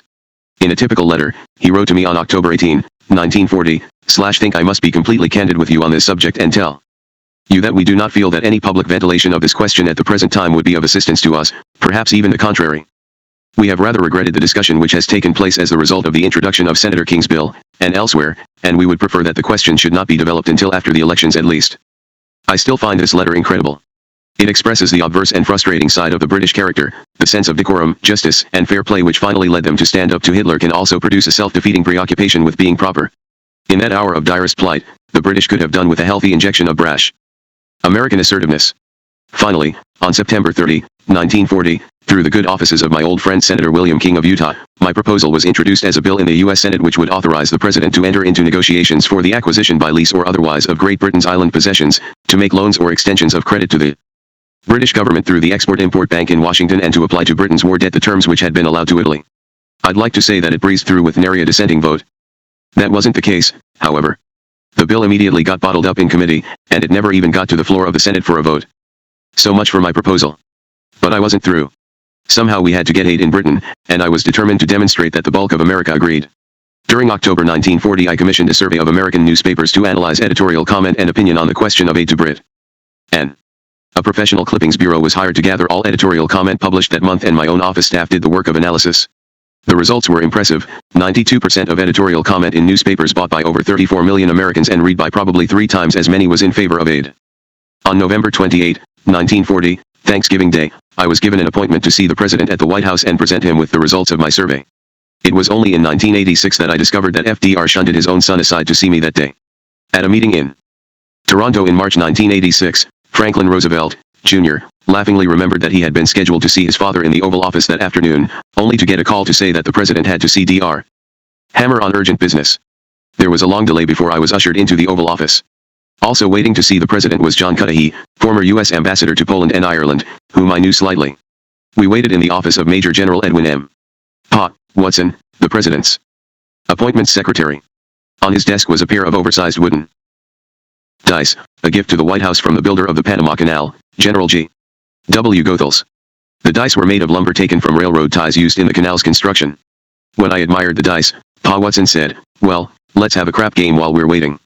We got down on the rug, pulled out our money and started rolling. After about half an hour, by which time I had won about $300, the President's visitors emerged from the Oval Office and Pa Watson led me in. Mr. President, he said to FDR, "You should listen carefully to this man. He's really lucky. John Cudahy and I just played craps with him for half an hour and he took us to the cleaners." FDR threw his head back and let go one of those peeling laughs which were his trademark and said, "Well, I hope he didn't clean you out completely." The President's magnetism was irresistible. He listened so keenly to what I had to say, his responses were so incisive and illuminating. The force of his personality drew me immediately into and under his influence. That superb intelligence, allied with vivacious charm and uproarious humor, captivated me completely. I had been a devoted fan. Before I met him, I was all his once I had been with him in the Oval Office. I presented my volume of clippings, which he received with great interest. The next day he even brought them with him to a White House press conference. He knew about me and was well aware of my ideas and intentions. On the question of the destroyers for bases idea, he pointed out to me a number of serious difficulties, but made it clear that, overall, he was in favor of some such plan and that he wanted me to help to work one out. He felt, however, that England had not yet exhausted its own extensive financial resources and that the question of active aid should wait until this had happened. I said, "Well, Mr. President, do you think Hitler will wait?" He smiled wryly and, after a moment's thought, he replied, "Everything in Germany can be bombed. Everything in England can be bombed. But England has something that can't be bombed: the United States." I pointed out that this was a short-term advantage. If Germany conquered Britain and obtained possession of her Caribbean islands, then Germany would get bases from which they would be able to bomb the eastern seaboard of the United States. The President did not contest the point. He said that my friend Beardsley Rumell had discussed my scheme with Harry Hopkins, the Secretary of Commerce, who was about to be appointed head of the Lend-Lease administration. FDR said that Harry Hopkins and I should put our heads together and see if we couldn't come up with a joint plan. In the next few months Hopkins came several times to my office at the Hammer Galleries. Ultimately, a version of my proposal was adopted and Britain did receive the 50 surplus destroyers which played a decisive role in keeping her in the war during 1941, while the United States had yet to enter the conflict. I know I was only a very small player in the process that helped provide those vital destroyers, but I am proud of the part I played. I also did what I could to help FDR's re-election in 1940. Besides donating money, I became involved with an organization called the Writers for Roosevelt Committee, which, under the chairmanship of Robert Sherwood, had created a radio program to dramatize the social benefits of the New Deal. The program, written and directed by the playwright-producer Mark Connolly, presented actual case records derived from the Social Security Board, and the actors were the real recipients of the old age pensions, unemployment insurance and other benefits which were being illustrated. We had to fight tooth and nail to get the program transmitted. The major radio chains refused to broadcast a dramatization of a political nature, but when it finally ran on War in New York, paid for by Ellen Berlin and myself, the New York Post called it exceptionally novel and interesting, and Eleanor Roosevelt wrote to me from the White House to say, "What a grand thing you did to help the president." I still treasure that letter today, as much as I treasure Mrs. Roosevelt's words on another occasion, 18 years later. In 1958, the Internal Revenue Service was demanding $750,000 of me in connection with a tax assessment of the whiskey businesses which I had sold some 5 years before. I offered to settle for 50%, the IRS insisted on at least 75%, and we went to court. My lawyer and friend, Arthur Groman, determined that the outcome of the case would turn upon the question of my credibility. He asked me to come up with the best character witness I could name. I said, "Well, who do you want?" And he, apparently thinking he would stump me, said, "I'd like Eleanor Roosevelt best, but I don't suppose you could get her." Next morning at 9 o'clock he was interviewing Eleanor Roosevelt. On the stand, Mrs.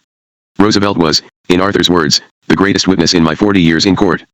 Under his examination, she testified that she knew me socially and in a business way, that her husband knew me and her children knew me and that I had been a guest in their home. She stated that she was familiar with my reputation in the community in which I lived for truth, veracity, and honesty, and she said that it is a most excellent reputation. I won the case hands down. During his terms of office I sent FDR a number of presents as tokens of my esteem. His fondness for ship models was very well known and, through my business with the Hammer Galleries, several unusual models came my way, one of which, a Dutch war vessel, I sent him for Christmas 1940, and which, he wrote me, he received with delight. Another ship model, however, not given by me but sold by the Hammer Galleries, caused a piquant incident at the White House. Early in FDR's first term, a well-known Midwestern entrepreneur in the greeting card business named Bigelow was sentenced to federal prison for tax evasion.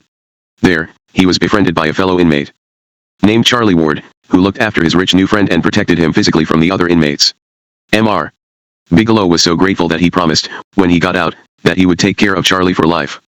In time, Roosevelt pardoned both men for their separate offenses and Charlie Ward became his rich friend's partner. When Bigelow died, Ward became the sole owner of the business. Feeling beholden to FDR, and wishing to commemorate his generous friend, Charlie searched for a suitable gift for the president's birthday in 1943. He found it at the Hammer Galleries. It was a 24-inch model of a Volga steamboat. Made of silver, platinum, and gold, it had been created in 1913 by Karl Faberge as a present to the Tsarevich Alexis to mark the 300th anniversary of the Romanov dynasty. We had bought it from a Moscow commission house in the late 20s and it had been part of the collection at our Brown house. Victor estimated that the original price received by Faberge was about $50,000, but we asked $10,000, as we had purchased it for half that amount, its value in gold and silver, and had owned it for some time and had never had any offers. Victor told Charlie, "This is the most expensive toy in the world." Charlie was delighted with his purchase, and arrangements were made for a formal presentation to FDR at the White House. The president was very taken with the gift, and invited Maxim Litvinov, the first Soviet ambassador to the United States, to attend a small ceremony in the Oval Office. Showing the ambassador his new toy, the president touched the button which turned on the Volga boat's music box. A delicate tinkling melody began, instantly recognizable to everybody in the room and especially to Litvinov, whose features paled. The tune was God Save the Tsar, the anthem of the Romanovs, whom Litvinov's Bolsheviks had executed. As always, FDR saw the funny side of the scene and roared with laughter. A hint of color returned to Litvinov's cheeks and he laughed too, albeit mutedly. By this time, of course, we were deep into our own military involvement in the war. Early on, I became convinced that to complicate the Nazis' efforts on the Russian front, Germany had to be attacked in Europe from the west. Since it was inevitable that the preparations for a mass landing on the mainland of Europe would take years, the only way to get at Hitler directly and immediately was by air. All my life I have been against war, but since we were in it, and Hitler had to be stopped, I looked for any way to accomplish the job in the shortest possible time and with the least loss of American and Allied lives. The way to do it, it seemed obvious to me, was to bomb the engines of fascism out of the industrial heart of Germany. Self-evident though it seemed to me, however, there was deep dissent about the matter in America. It always happens, when war breaks out, that a large body of public and military opinion supposes that the new war will be waged like the last war. Because the American experience of war in Europe came from the Great War of 1914 to 1918, it was generally assumed that the war against Hitler would again be fought in the bloody trenches of Flanders. This assumption took no account of the massive technological leap which had been made in the intervening 20 years. The airplanes of the First World War had been little more than weavings of string and balsa, glued together by the young pilot's intrepidness. By 1940 the aviation industry had made such strides that the new war was bound to be fought in the air, and won and lost there. Some pioneers of military thought, such as General Billy Mitchell, had been telling America for nearly 20 years that its future security lay in the skies. After Billy Mitchell's death in 1936, the standard of his ideas was taken up by Major Alexander P. de Seversky and editor-publisher William B. Ziff. The wisdom of these men, spurned during the peacetime decades, was ignored during the first months of America's engagement in the war. I decided to throw whatever weight I could muster behind them. During the spring and summer of 1942, I put my name and money to a campaign called Knock Out Germany Now by Air. Bill Ziff was an active participant, as were numerous prominent Americans, including my old friend Senator King. The guiding principles of the campaign were expressed in its first publication, a short pamphlet, which I edited. This war can be won quickly. It can be won by knocking Germany out by air. Overwhelming air attack can destroy Germany's communication and industrial system. The war is fundamentally a matter of factory output and superior industrial economy. The great masses are not in the front line but at their production machines behind it. Therefore, to strike at key industrial centers and communication systems, in sufficient force, will mortally wound our enemies. It will constitute a second front. On May 29, 1942, I wrote to Joe Laurie, my friend from the old days of the Romanov exhibition at Scruggs Vandervoort Barney in St. Louis, /hope that your surmise is correct and there is a chance of the war being over much sooner than the general public thinks. However, I think it would be a mistake to underestimate our enemies. It may be part of their strategy to let us think this while they are preparing something in the nature of a surprise. We are dealing with desperate people who feel they have nothing to lose by taking a chance. I would feel a lot better if we had permission from Russia to use the Siberian bases so that we could bomb Japanese cities and especially their factories. I also think that Colonel Lord's plan to use England as a land aircraft carrier and limit England to the production of fighters while we produce all the bombers sending them over to Germany in waves of 1,000, each carrying 20 tons per bomber would quickly reduce German cities and transportation lines to rubble. It looks as though our military authorities are going to try something like that, although at present they may be going off half-cocked, without sufficient numbers of the heavy type of bombers Colonel Lord had in mind. Later in the year, on September 26, 1942, I wrote to Joe Laurie again, in response to questions of his, regarding the chance that Germany will be on the road to defeat before the end of 1943, I think it all depends on the use we make of our industrial facilities to construct bombers and cargo planes. Unless Germany's factories and transportation are reduced to a pulp by more intensive combined bombing by America and Great Britain, a second front would probably end in a terrific slaughter and defeat. This might not only set back the date of the ultimate victory but also mean the loss of our air base, namely Great Britain. Once Great Britain was lost, there would be the danger of Germany doing to us what we want to do to her, that is build fleets of big bombers to destroy our industries. If the Germans join hands with Japan they will probably use the Aleutian Islands as a base unless we have driven them out by that time.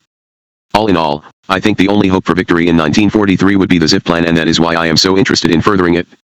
The Committee to Destroy Germany by Air begot the Committee for a Second Front by Air, which prosecuted identical principles through 1942 to 1943, until the Allied landings in Sicily and Italy carried the war onto the European mainland.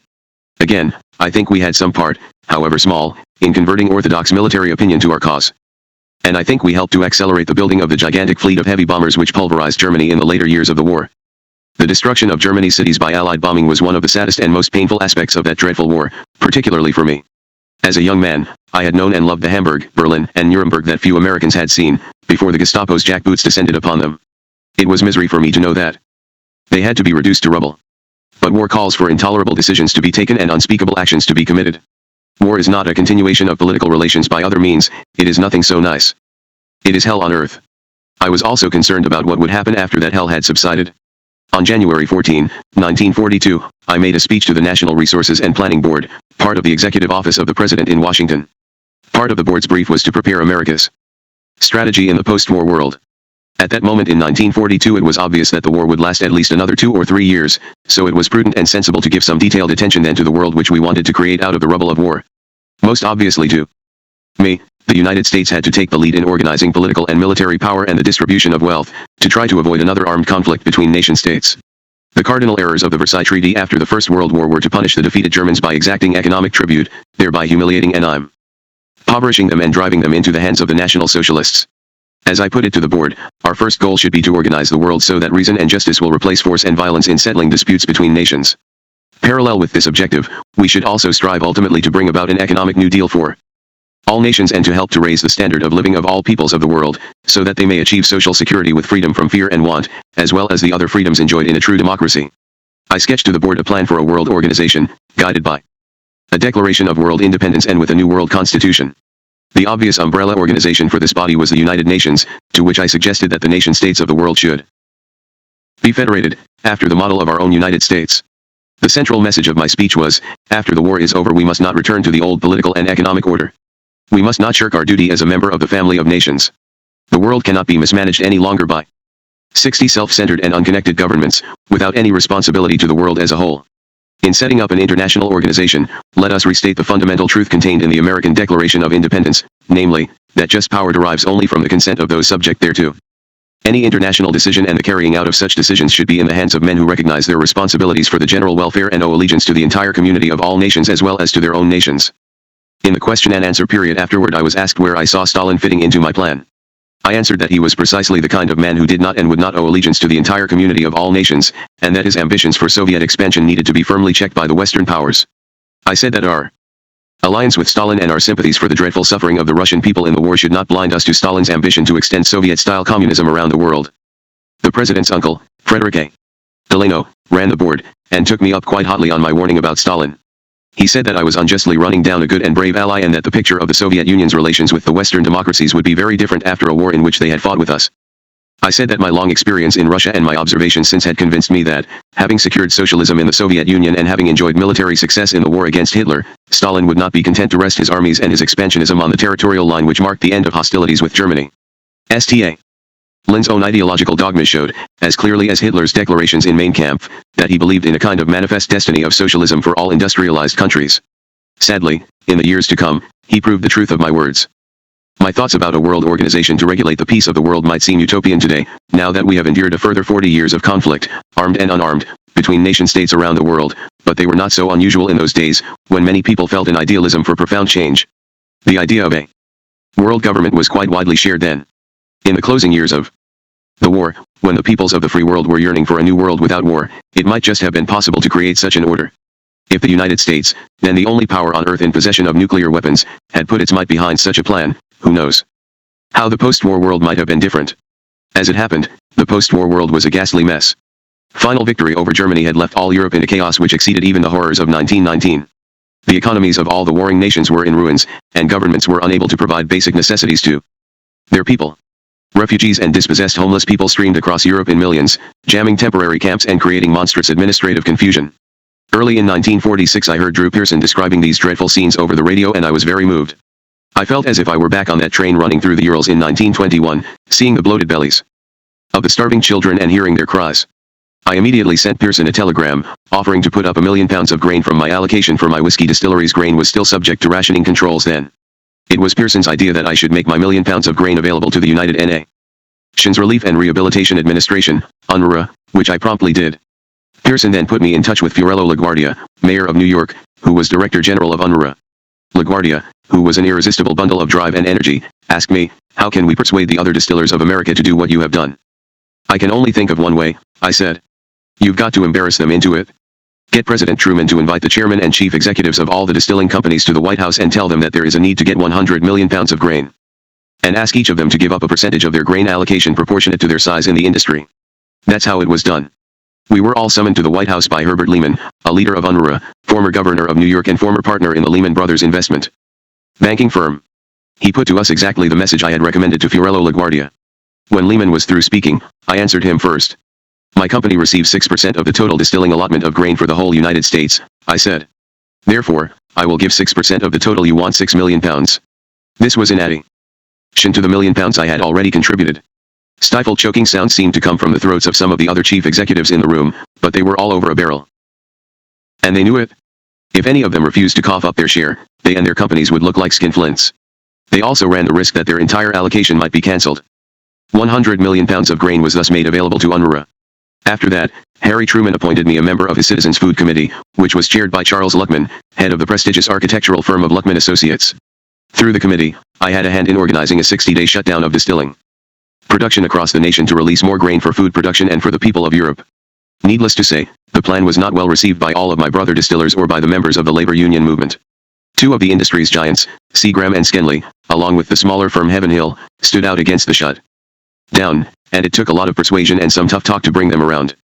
But come around they did. FDR's death did not mark the end of my connection with him and his family. In the years after the war, the president's son, Elliot, took some of his father's personal effects to Victor for sale in the Hammer galleries. We also sold a collection of books bearing Eleanor Roosevelt's bookplate. We bought a number of items ourselves and returned some of them to the Roosevelt residence at Campobello after I had acquired and restored that house. FDR's summer holiday home on Campobello Island was as well known to the world, during his lifetime, as the Kennedy compound at Hyannisport or the Reagan Ranch at Santa Barbara were to become. Lying in the mouth of the Passamaquoddy River off the coast of Maine, the island is actually part of the province of New Brunswick. The 34-room mansion, set in 20 acres of grounds, had been in the Roosevelt family since FDR's boyhood. It was there that he suffered the attack of polio which nearly destroyed his political life in 1921. There he had spent his honeymoon with Eleanor, and it was there that their son Franklin Delano, Jr., was born in 1914. The house formed the backdrop for a stage and screenplay by Dory Sherry called Sunrise at Campobello, starring Ralph Bellamy and Greer Garson. In other words, Campobello was a kind of national shrine to FDR. That, at least, was how I felt about it. In 1952 Elliot Roosevelt decided to sell the house and grounds. By that time the property had been neglected for 8 years and was in a very poor state. Hundreds of thousands of dollars needed to be spent to repair the place. As it stood, the property was worth very little, but I bought Campobello from him.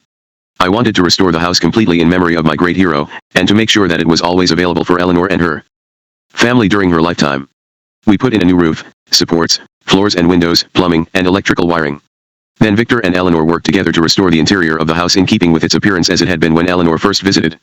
We restored to the house many of the personal effects which Elliot and Eleanor had offered to us for sale through the Hammer Galleries, and Victor dug up many more objects of memorabilia from FDR's youth such as the rowing oars he had used at Harvard. Bit by bit, inch by inch, Campobello became again my beloved island, as the late president had called it. Soon after we had completed the major work of restoration, a syndicate which wanted to commercialize the place offered me $500,000 for the property. I turned them down without a second thought. The Hammer and Roosevelt families spent many happy summers at Campobello in the 50s. Until I moved to California, in the mid-50s, I visited the island occasionally for weekends and holidays. My mother, Victor, Harry, and their wives always took their holidays there. Eleanor Roosevelt and her son stayed frequently. Eleanor's feelings about the house and the island are vividly recorded in a little note she wrote to Victor on August 19, 1962. Dear Victor, on this my last day at Campobello, I want to thank you again for your great kindness in letting me stay in the cottage and for arranging everything for my comfort. I had a most delightful time, topped off today with one of the most beautiful days the island could produce and ending in a glorious sunset. I am leaving much stronger than I came, and I attribute the renewal of my strength to the peace and quiet I have found here. Words cannot express my gratitude to you and Irene, Victor's wife, but I do hope you realize that it is deep and warm. Looking forward to seeing you both very soon, and hoping you will come to visit at Hyde Park before long. Affectionately, Eleanor Roosevelt. P.S. Your couple are wonderful.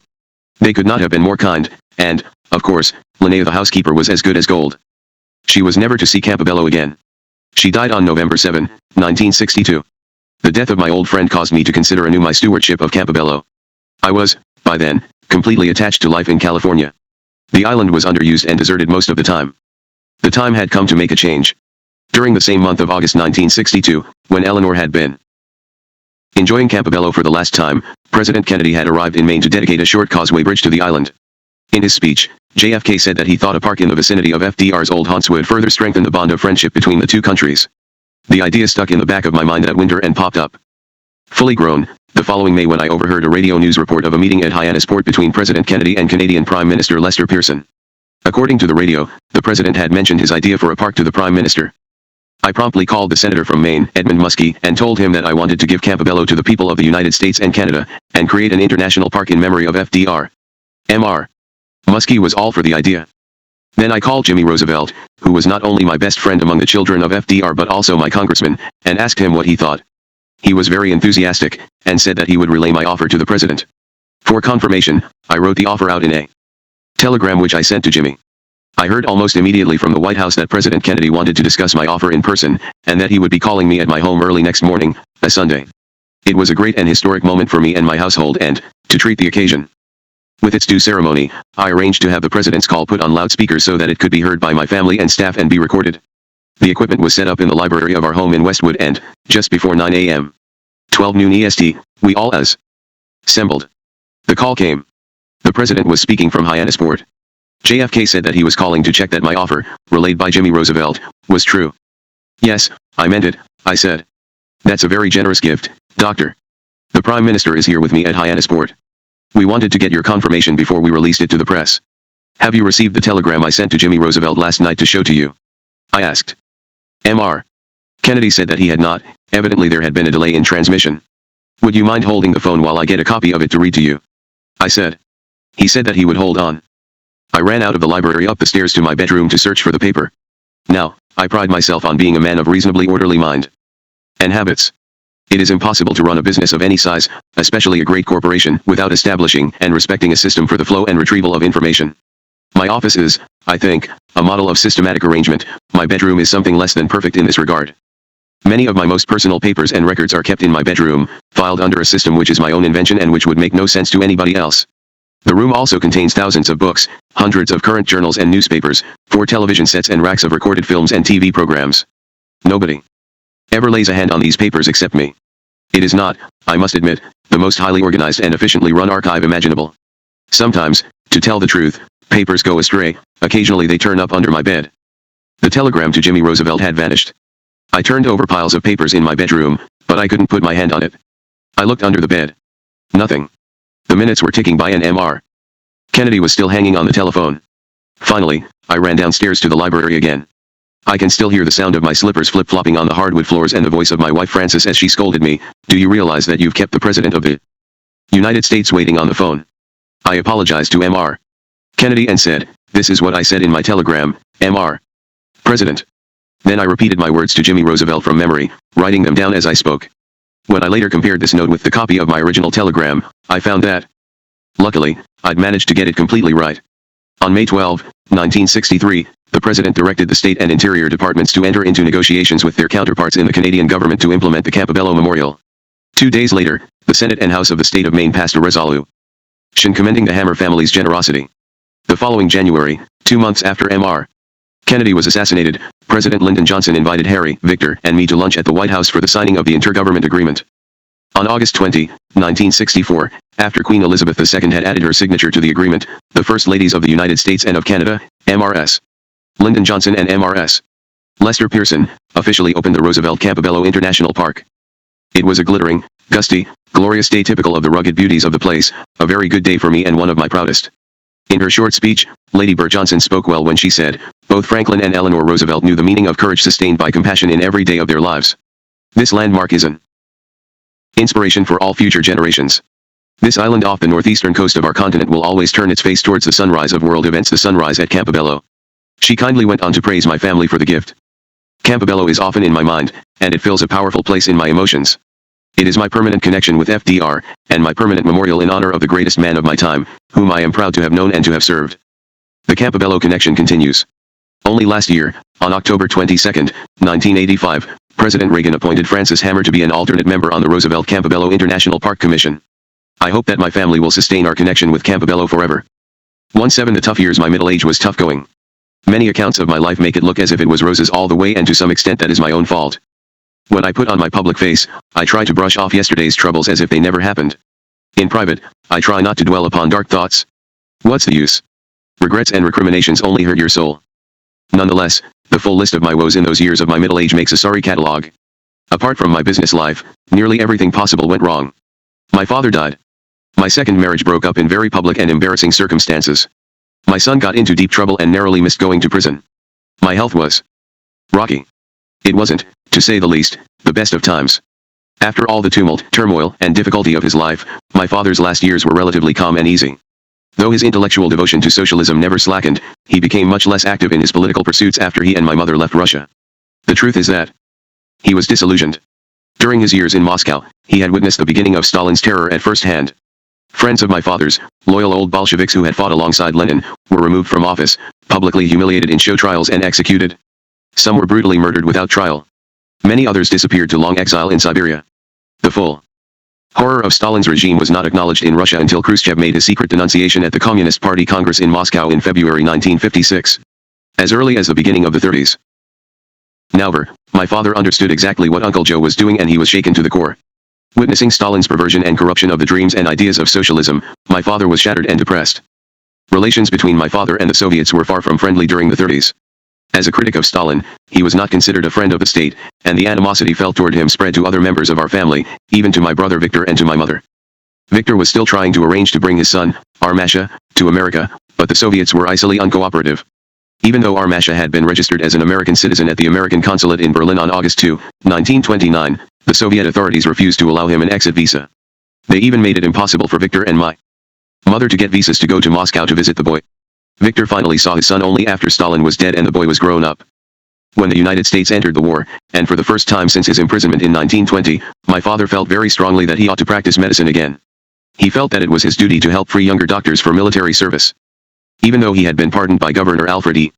Smith of New York in 1924, my father had never applied for the restoration of his license to practice.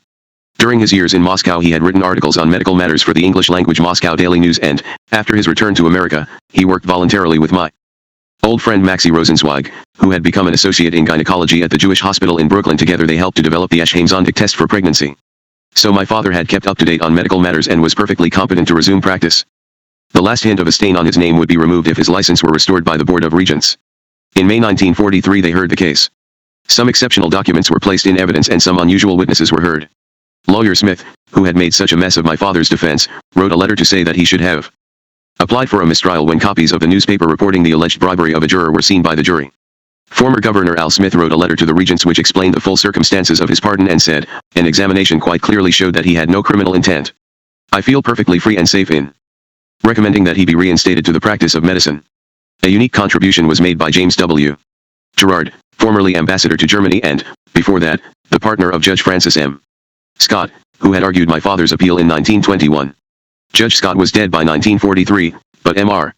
Gerard remembered that, when Judge Scott had been retained to argue this appeal, I happened to ask him why he had taken up this case which, as it was a criminal case, was not in our line of general practice. He told me that he had done so because, after examining the case, he felt that there had been no guilty intent on the part of Dr. Hammer, the defendant, and that he felt that an innocent man had been convicted. He asked me to look over the papers, which I did, and came to the same conclusion. The restoration of Dr. Hammer to practice would be of great benefit at this time when there is such a need of skilled medical work, he concluded. I myself appeared before the Board of Regents to testify to the quality of my father's work and his compassion. By the time the hearings were over, the decision was plain: my father's license to practice medicine was restored to him. He established an office in the Wellington Hotel on West 54th Street in Manhattan and became a general practitioner, like an old country doctor. He once calculated that he had delivered more than 5,000 babies during his medical career. On October 17, 1948, he died. He was operated on for a prostate condition, which disturbed his long-standing heart complaint. Then, after leaving the hospital, he contracted pneumonia, which further weakened him. While reading a newspaper in the apartment he and my mother had taken at the Barbizon Plaza, he slid off his chair unconscious and died of a cerebral hemorrhage. My diary, with its patchy and inadequate entries, records nothing of my feelings then.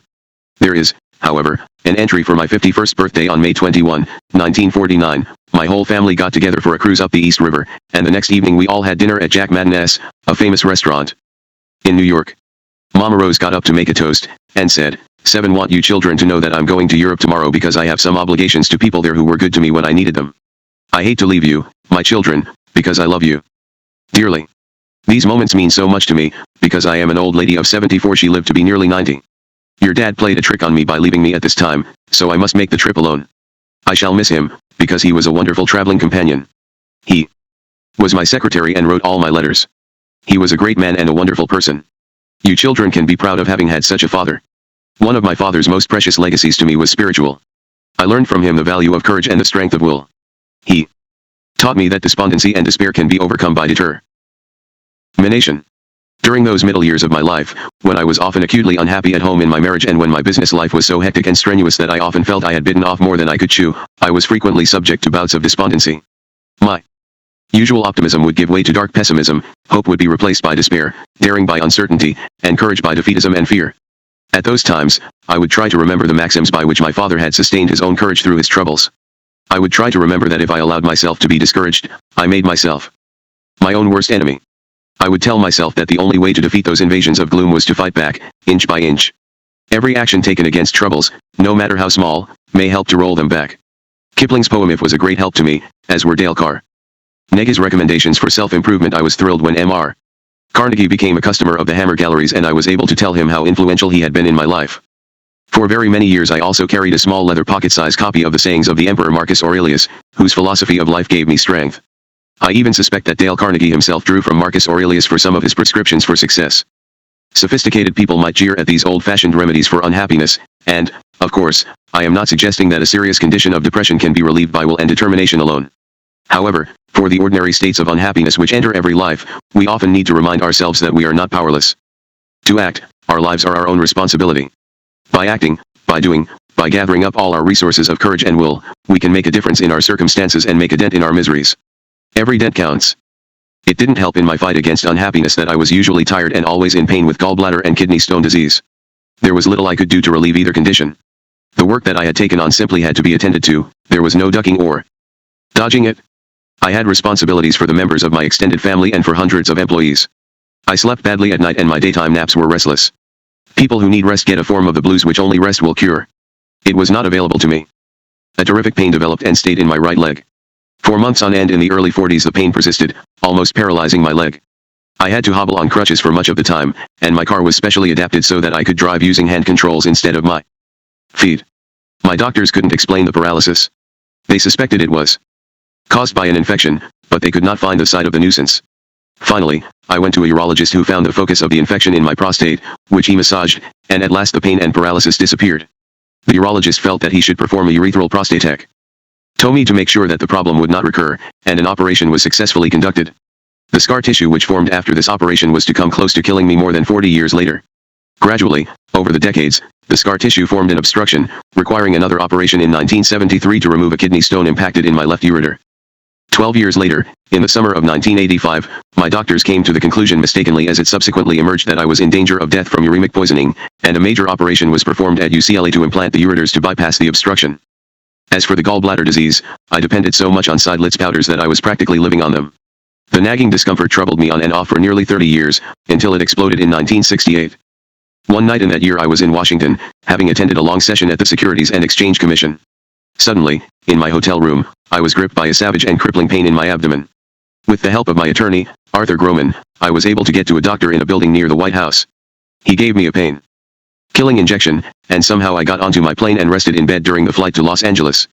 Next day the pain had disappeared, but, nonetheless, I went to see Dr. William Longmire, past president of the American College of Surgeons, at the UCLA Medical School. The X-rays Dr. Longmire took revealed nothing, but even so he felt that he should conduct an exploratory operation. He left the decision up to me. I said, "Go ahead. Let's see what's there." In a 5-hour operation, Dr.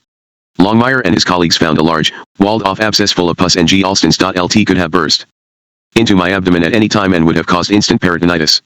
The pains in my kidneys went on. In December 1970 Dr. Longmire operated again with Dr. Willard Goodwin, Uckless professor of urology. This time they discovered a huge stone, too big to pass, in the duct leading from my kidney to my bladder and a diverticulum in my bladder. This second operation took 6 hours. Once I had been sewed back together again, my torso was covered with crisscross scars like the frame for a game of tic-tac-toe. Other people's operations can be a very tedious subject for a reader or a listener, and I am not giving all these grisly details of my illnesses just to show off my scars. My point is that ill health and pain have to be faced and fought like despondency and despair. If you let them get you down, they will flatten you. Some pain has to be expected in every life. There is nothing unusual about it and there is nothing very interesting or rewarding about it. I've had my share and I know what I'm talking about. I also had my share of marital trouble and I know very well what misery a bad marriage can bring. On the whole, if I had to choose between a decade of ill health or a decade of marital infighting, I would choose the sickness. In the decade from the early 40s to the early 50s, I had them both. My life with Angela wasn't all bad all the time. She gave me a lot of encouragement when I was involved in wartime activities. She wrote me notes then, saying that she believed I could be a great man and make a real difference to the world if only I could believe in myself. When she was sober she was capable, intelligent, industrious, and a delightful companion. If she could have kept away from drink, I think our marriage would have survived, despite my disappointment about children. Unfortunately, that was never to be. She used to say that drinking kept her energies running, which was a sad travesty of the truth. In fact, she was a naturally energetic and highly strung woman who took alcohol, I think, as a kind of anesthetic to ease her nervousness and suppress her energies. She was a steady, day-long drinker, and by the end of the day, she would have drunk herself out of control, and in those hours she might say and do anything. I often caught the wrong side of Angela's tongue, especially when we were together in company. When we were with friends, it gave her a perverse pleasure to deride my origins and my family. When she was in the depths of her cups, it wasn't unusual for her to sneer at me and say that I was a filthy Jew. The time came when I realized that she would never stay sober and that I had the choice between saving some chance of happiness for myself or submitting to an endless misery. That understanding came slowly and, for the sake of our marriage, I suppressed it as long as I could. One night in 1953 it exploded. I had returned to our home in Red Bank after a long business trip to Florida. I was whipped with fatigue, looking forward to a homecoming and a nice dinner. Angela started in on me, drumming up the usual ritual frenzy of jeers. She added 1 or 2 new touches, accusing me of various infidelities and then letting go with a string of anti-Semitic insults. My patience snapped. I turned on my heel and left the house, and spent the night in one of the cottages on the farm. Next day I sent for some of my belongings from the house. I was to live in that cottage for nearly 2 years, until our divorce was finalized. Angela and I hardly ever saw or spoke to each other again. When the break came between us, it was complete and irrevocable. The break was clean, but the divorce was a grisly mess. I was ready to make a fair and generous settlement to provide for Angela as long as she lived, as long as it was effected as quickly and quietly as possible. Angela and her lawyers, however, had other ideas. She decided to go for broke and launched a huge and carefully orchestrated action against me claiming $10 million, to include interests in the Hammer Galleries and United Distillers. A $10 million divorce action was almost unprecedented at that time. The size of the figure and my own prominence made major news stories all over the country. Soon there were to be more headlines, when Angela filed a suit for temporary alimony while we were waiting for the divorce action to be heard. To support her in the manner to which she had become accustomed, Angela asked for $158,000 a year. Her motion included monthly sums of $2,500 for clothing, $1,000 for entertainment and $500 for her hobby of collecting antiques, a hobby of which I had, up to that time, been unaware. She wanted a total of $11,525 in cash each month and $20,000 annually for necessities.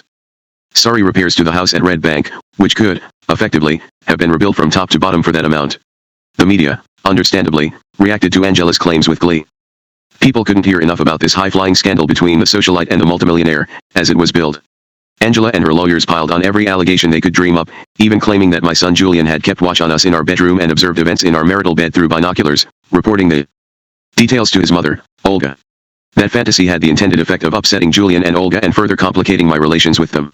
J. Paul Getty, who had as much experience of ex-wives as King Henry VIII of England, liked to repeat a rueful line about alimony which he had borrowed from John Barrymore, "I know you're supposed to pay the piper," Paul would say, "but I feel like I'm subsidizing a whole orchestra." During the divorce proceedings with Angela, I came to know how Paul felt. To get a crack at my business holdings in New York, Angela sought to have the case heard there. Even though I felt she had not the faintest whisper of a fair claim, the fortune I had worked to accumulate over 30 years was in real danger. It was then I had the great and abiding good luck to engage the legal services of Louis Nizar. By that time Louis Nizar was already one of the most famous trial lawyers in America, a fighter for rich and poor alike, and well on the way to becoming the doyen of American attorneys and one of the most admired men in the history of the American bar. I had first met him when he was the opposing attorney against me in a small business matter, and I immediately recognized his outstanding ability. My first consultation with him about my divorce was to form the basis for an enduring friendship and business association. Scarcely a week has elapsed in nearly 35 years that I have not profited from the wisdom of Louis's judgment and the profundity of his knowledge, always delivered with eloquence and conciseness. Louis had not studied my case for long when he came up with a remarkable suggestion. He said, "In view of the tortures and humiliations you have endured at your wife's hands, and the patience with which you have suffered her alcoholism, I believe that you could yourself file for divorce on the grounds of her cruelty." That recommendation was startling not only because it was a new idea, but because it was going to cost Louis a profitable case. The laws of New York did not provide for a husband to divorce his wife for cruelty, but the laws of New Jersey did, though no such action had ever been fought there. Louis's idea put the initiative back into my hands, put Angela's lawyers on the defensive and removed the case from New York, much to her chagrin. An interminable rigmarole of court hearings, stays and delays ensued, each attended with more publicity. Angela's lawyers were repeatedly unable to produce her in court because she was confined to bed with what they described as a fairly chronic liver disease, the onset of cirrhosis. Finally the papers declared, "It's all over." A compromise had been struck between my attorneys and Angela's. She agreed to settle for reasonable compensation and alimony and, in return, I dropped my own cruelty action. To avoid further heartache and agony, as I explained to the court, I agreed not to contest her suit for desertion. The explanation was truthful, but I also had other, urgent reasons to expedite my divorce from Angela. They came in the form of Mrs. Frances Tolman. Frances, from whom I had been divided for all the years since our first meeting in New York but whom I had never forgotten, re-entered my life during the long agony of my divorce from Angela. It was not, however, the divorce which was the first cause of our reuniting, it was an even more serious court action in California. My son, Julian, was charged with manslaughter. Julian's adolescence had been difficult. His mother, Olga, was deeply devoted to him, as was everybody in my family, but he suffered from the lack of a father's constant care, love, and discipline. The pleasures of California, where Olga and Julian were living, have turned many a young boy's head and, without having me to keep him in check, Julian enjoyed them all, perhaps too well. Whenever we were able to be together we had good times. We once had a great fishing trip to Canada together, canoeing the lakes and rivers and carrying the canoes on our backs overland, sleeping in tents, and cooking our catch.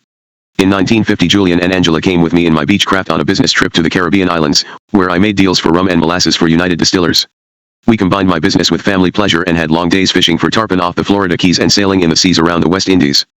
Julian even gave me valuable business assistance on that trip. When we arrived in the Dominican Republic, Julian called a close friend of his, a classmate who was the son of the Dominican dictator, Rafael Trujillo. We all got the red carpet treatment during our stay on the island, and it was quite a help in my negotiations that my son was the friend of the dictator's son. Julian wrote a long and frequently hilarious account of this trip called Caribbean Diary, being a factual account of the way a business trip should really be taken. The diary's dedication read, "To Dad and Angela, not only for making this trip possible, but for interspersing it with their peculiar brand of adventure and misadventure, which makes any trip with them a delightful experience not soon to be forgotten. The shame is that we could not share more delightful experiences together and that our adventures and misadventures were so rare." Julian went to Golden State University, was graduated in 1953, then joined the Army. During his Army years, we naturally saw very little of each other. After his discharge he went to live in California, where he met his wife, Sue, who soon became pregnant. He seemed to have settled down quietly when, suddenly, in early May of 1955, I got The terrible message from his mother that our son had been arrested for manslaughter. I took the first plane to the West Coast.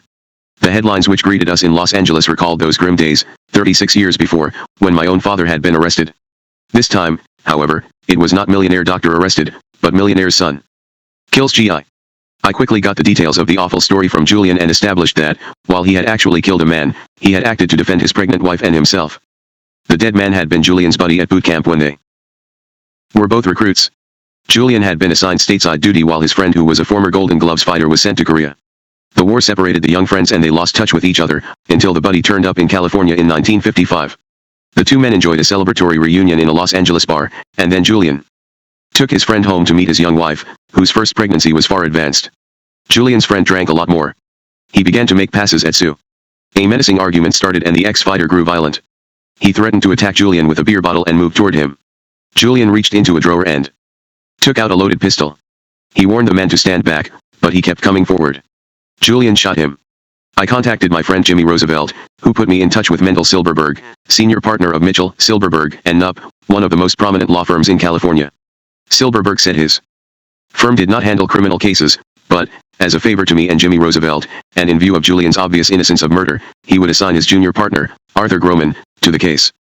Having just met Louis Nizar, I now met a second attorney whose counsel and friendship I have depended upon ever since. Both men were to become directors on the board of Occidental Petroleum and, as with Louis, the wisdom I found in Arthur Groman was to be a vital asset in the years to come. Arthur disposed of Julian's case with startling speed and efficiency. Julian's wife fully corroborated his story. An autopsy report showed an extremely high level of alcohol in the dead man's blood. Arthur showed that the prosecutor had used Julian as his witness, contravening two rulings of the Supreme Court of California that the prosecutor cannot impeach his own witness. The case was dismissed without trial. Julian was set free. Between that and the divorce case, however, the hairs of the press had kept running, and my name was being bandied about in headlines from coast to coast. The Police Gazette carried one especially lurid story, but from the publication of that unpleasant article came one of the most fortunate twists of fate in my life. Sitting in a Los Angeles beauty parlor, a wealthy widow was idly turning the pages of the Police Gazette while her hair was drying. Suddenly she came to the story about my divorce case, sat bolt upright and began reading with electric concentration. Later, she picked up the Los Angeles papers and read about Julian's arrest. The woman was Frances Tolman. She had been living alone for years since the death of her husband, Elmer. She was lonely, she was free, and she had never forgotten me. The article in the Police Gazette and the story about Julian galvanized her. Rushing home, she quickly composed a telegram which she sent to me at the Hammer Galleries. She said that she was sorry to hear about my troubles and offered to help me if there was anything she could do. Reading this telegram in New York, I chuckled and said to myself, "Yes, Frances, there is something you could do, you could marry me." The telegram did not give her telephone number. There was nothing for me to do but to go and see her. Next morning Frances looked out her study window onto the lush and sunny gardens of her Los Angeles home and saw me running up the steps to her front door. Ever since that morning, we have always been together, and her home in California has been mine also. At last, nearly 20 years after our first meeting, there was no impediment between us. Frances was single. I was in the throes of my divorce from Angela. Frances was childless, and my only child, Julian, was grown. I was more than ready to liquidate my business interests on the East Coast and retire to the eternal spring of California to be with Frances. In fact, I couldn't wait. I had just turned 57 years of age, 4 years more than Frances when we were reunited. I was ready to ease up in my business life. Elmer Tolman had left Frances with a substantial fortune and, together with my millions, we had far more money than we would ever need or want to spend. The distilling business had been good to me, but it had really ceased to hold my interest. I was ready to quit. There was nothing to keep me on the East Coast, as I had decided to sell my Aberdeen Angus herd. For the past 7 years, I had developed yet another sideline, very lucrative and extremely satisfying, which was the breeding of Aberdeen Angus cattle. I had become genuinely fascinated by my new occupation. It was a challenge both to my business acumen and my intellect. The study of bloodlines and the task of keeping the animals healthy or curing them when they fell ill reawakened a division of my mind which had lain fallow for nearly 30 years, since my medical days. It began this way. Toward the end of the war one day, I took a fancy for a steak. Nothing very exceptional in that, but this was a time of shortages, and a good hunk of prime steak was as hard to come by as a 2-pound tin of the best beluga caviar. Henry, our man at the farm, suggested that I should buy a steer for slaughtering and he would store the cuts in a freezing locker. I told him to go ahead. Next weekend I found an Aberdeen Black Angus tethered in the yard. I couldn't find a steer, Henry said, so I bought this cow instead. "That's fine by me," I said. "When do we eat?" He looked embarrassed and coughed nervously. "She's been bred, Doc," he said. "She's going to have a calf pretty soon." "Good God," I said, "I can't kill a cow that's going to have a calf. I don't need a steak that bad." "Don't kill her." Let her stay here on the farm and we'll treat her nice and see what happens. A calf happened, a good, strong, handsome female creature to whom I grew attached, as I had to the mother, who soon calved again. The three of them might have remained on the farm as superannuated pets if I hadn't had a business brainwave. A small but highly profitable byproduct of my distilling businesses was in the nutritious residue of the mash. Cattle breeders bought all of the residue from my distilleries to feed their herds. We had never made much of this business, being very pleased simply to get any kind of price for what we considered as little more than the garbage left at the end of the distilling process. One day I realized that this so-called dross might be transmuted, if not into gold, then into its dollar equivalent. It was in 1947. One of Angela's friends, an authority on Black Angus, invited us to go with him to an exhibition, competition, and sale. A cow from the herd of Seymour Knox of Buffalo won the top ribbon that day and was offered at auction. The bidding was stuck at around $500 when I began raising my hand. The animal was gavelled down to me at $1,000. Knox's manager, M.R. Baker, came over to see me after the sale and said, "I don't seem to recognize you. Have you got a big herd?" I burst out laughing and told him about my 3 pets at home. He was very puzzled. "Well," he said, "what are you doing buying a champion animal?" I told him about our residue mash feed, and then said, "I think I'm going to raise the best purebred herd in this country to show how good our feed is." This idea must have been germinating in a dark room at the back of my mind for some time, but I had been unaware of it until that afternoon, when it seemed to burst into full bloom in my consciousness. I could see exactly where I wanted to go and how I should proceed. Baker seemed to be intrigued by my idea. He asked me a string of questions. I was impressed by his curiosity. "Would you like to come and work for me?" I said. He thought for a moment. Then he said, "M.R. Knox really isn't that interested in my work. He didn't show up to see me win the championship. If you're really sincere about wanting to go to the top, I'll do my best to help you get there. How do you want to go about it? Fast or slow?" "Fast." "Well, then," he said, "you're just going to have to buy the best bull in the country. As it happens, he's coming up for sale in a few weeks at Chillicothe, Missouri. His name is Prince Eric. If you can get him, I'll create the best herd in the country for you." "How high do you think I'll have to go?" I asked cheerfully. "How high do you want to go?" "Well, what do you say to 15,000? He didn't say anything. He just gave me a wide-eyed stare and sucked in his breath in a whistle over his gums. I didn't know if he thought the sum was far too much or far too little, and I was too much on my dignity to ask. I soon found out. The bidding for Prince Eric reached $15,000 before I was able to get my hand up. When Prince Eric was let into the ring, the opening bid was more than $5,000 and it roared up to $30,000 in $1,000 jumps. At that stage only 2 contenders were left in the competition, a Chicago hosiery manufacturer named Leslie L. O'Brien and me. The bids had now slowed to raises of $100, but I was sweating. I was risking a huge sum of cash in a venture in which I was a complete novice, which went against all my instincts and my business experience. I had always learned a new business from the bottom up. Slowly, cautiously, and conservatively, taking the next risky step only when I was sure of the foundations I had built. Here I was risking a very hefty pile of cash to enter a business at the top with no foundation of experience. Worse than that, just before going to the sale at Chillicothe, I had completed negotiations with the ultra-conservative Chase Manhattan Bank for a loan of $10 million to finance some expansions of my whiskey business. It made me very uneasy to imagine the face of Bill Dubois, executive vice president of the bank, as he perused the morning newspaper next day and read that his customer Dr. Armand Hammer, who knew nothing about the cattle business, had purchased the most expensive Black Angus bull on earth.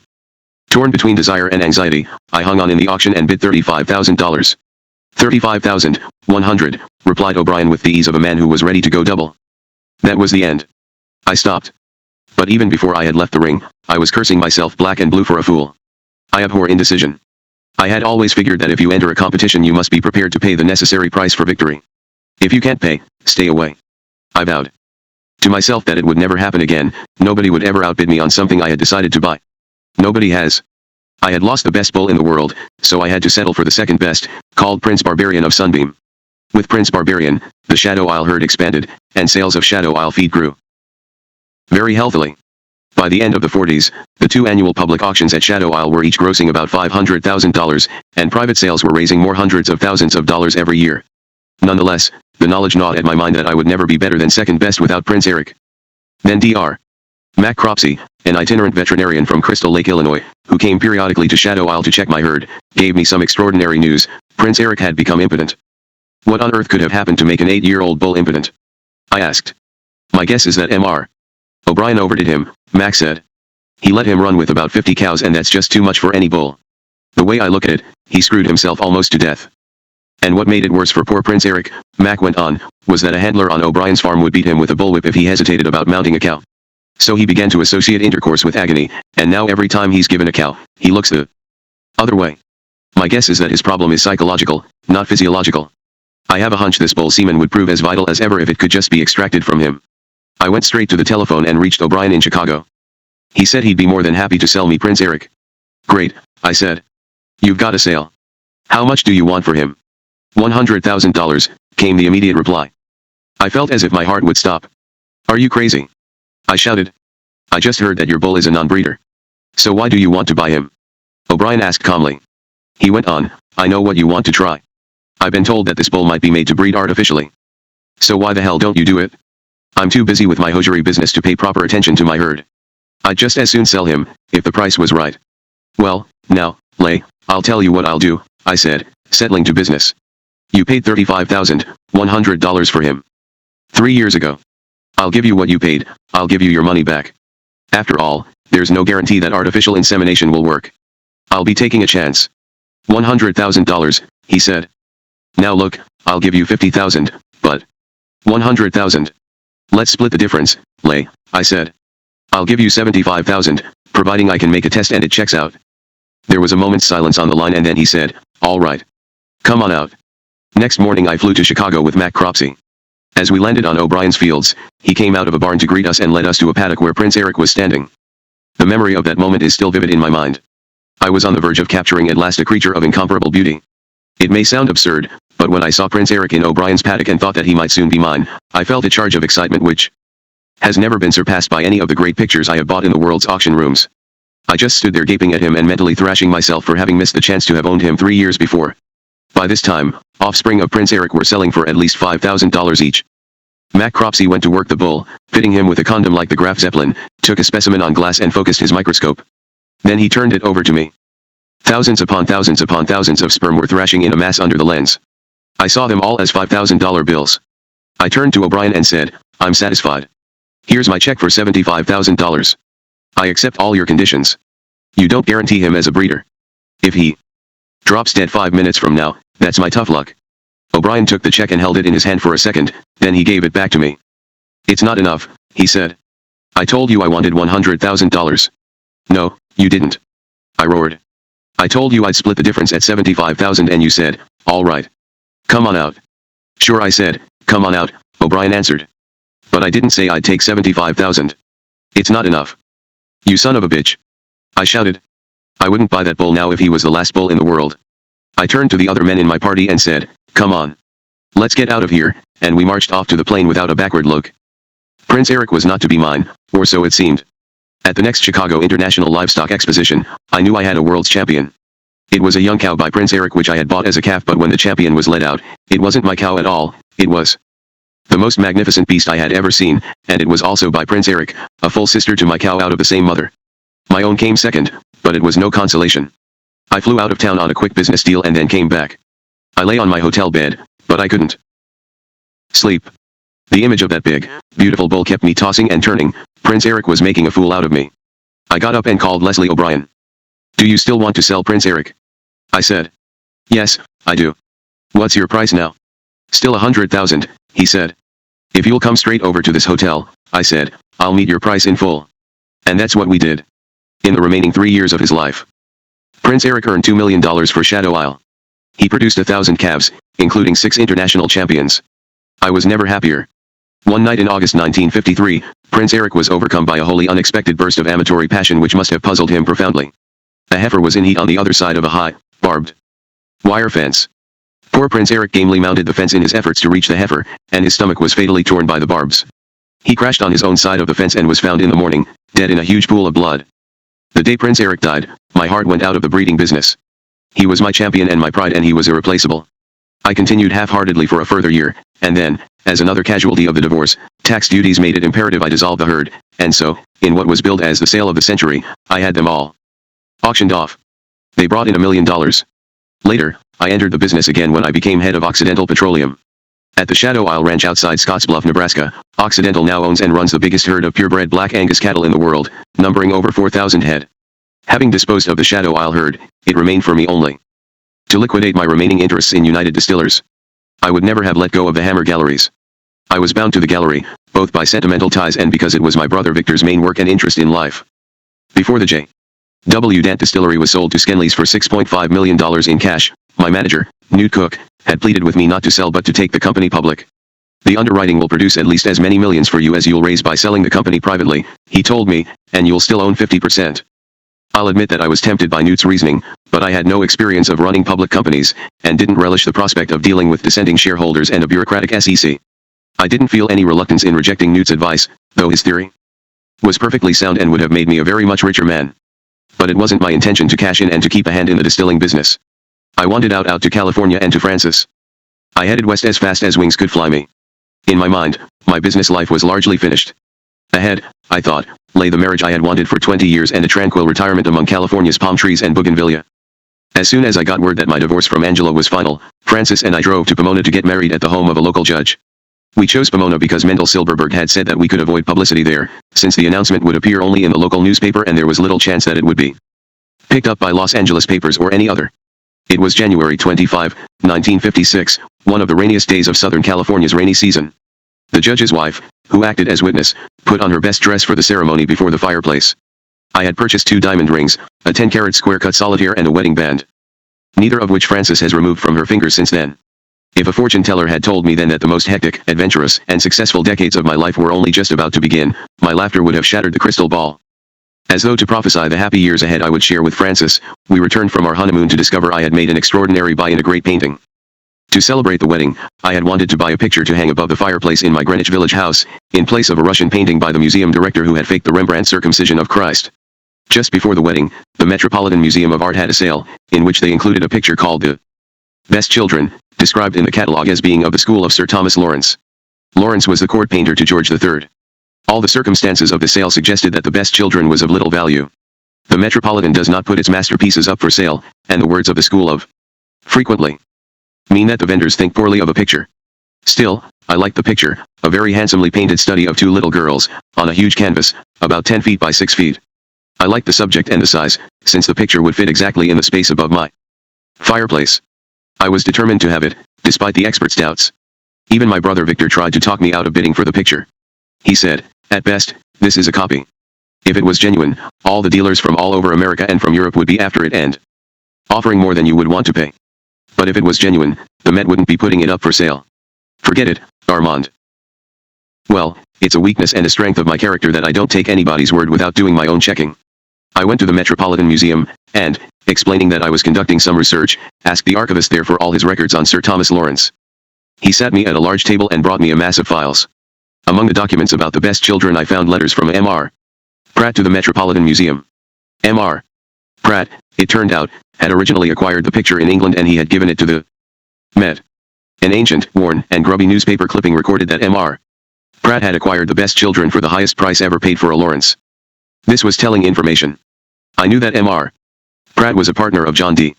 Rockefeller's, a millionaire in his own right, a serious collector of pictures and nobody's fool.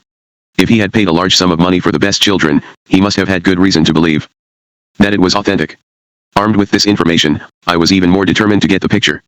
I went to the auction with a dealer and we sat side by side, high in the balcony. I didn't want anybody to know that I was bidding or that he was representing me. I simply tapped his foot with mine to raise my bid. The picture was gavelled down to my agent for a ridiculous $2,100. Then somebody protested that the auctioneer had not taken his bid and the sale resumed. This time it was gavelled down to us at $2,700. I was very pleased. I didn't even care if it was a copy, because it was a good colorful picture and I looked forward to seeing it in my living room. I arranged for the picture to be delivered to Victor so that he could supervise its cleaning. Victor met Francis and me upon our return. Our spirits were soaring, and Victor's news only put the icing on the cake. Congratulations, he said. You bought one of the best of all Lawrence's pictures. When the picture was cleaned, a third figure, a small boy sitting on a step and dressed in a velvet suit and a high hat, was revealed. Checking into the mystery on a visit to England, Victor had contacted descendants of the Best family and been told that the boy was painted out of the picture after his premature death. His grieving parents could not bear to see his image and had called in a painter of Lawrence's school to paint a pillow in the boy's place. That was why the painting looked badly proportioned and was presumed to be a copy. Above my fireplace, where I had hung the work of the Rembrandt faker, I now hung my genuine Lawrence. It is still there today. The fake Rembrandt had issued a silent message counseling caution in the tricky world of art sales. The Best Children also emits a powerful message, which I have always kept in my mind: the experts aren't always right. 1-8 A little company called Occidental. I should have known myself better than to think I could retire. All my friends knew better. When I told them that I was going to put my feet up and take it easy in California, they all said, "It will never work, Armand, but you will." I had been working hard for 40 years. Business meant much more to me than the creation of wealth. Making money for its own sake was never my main purpose. I cared about business for its challenge and difficulty and drama.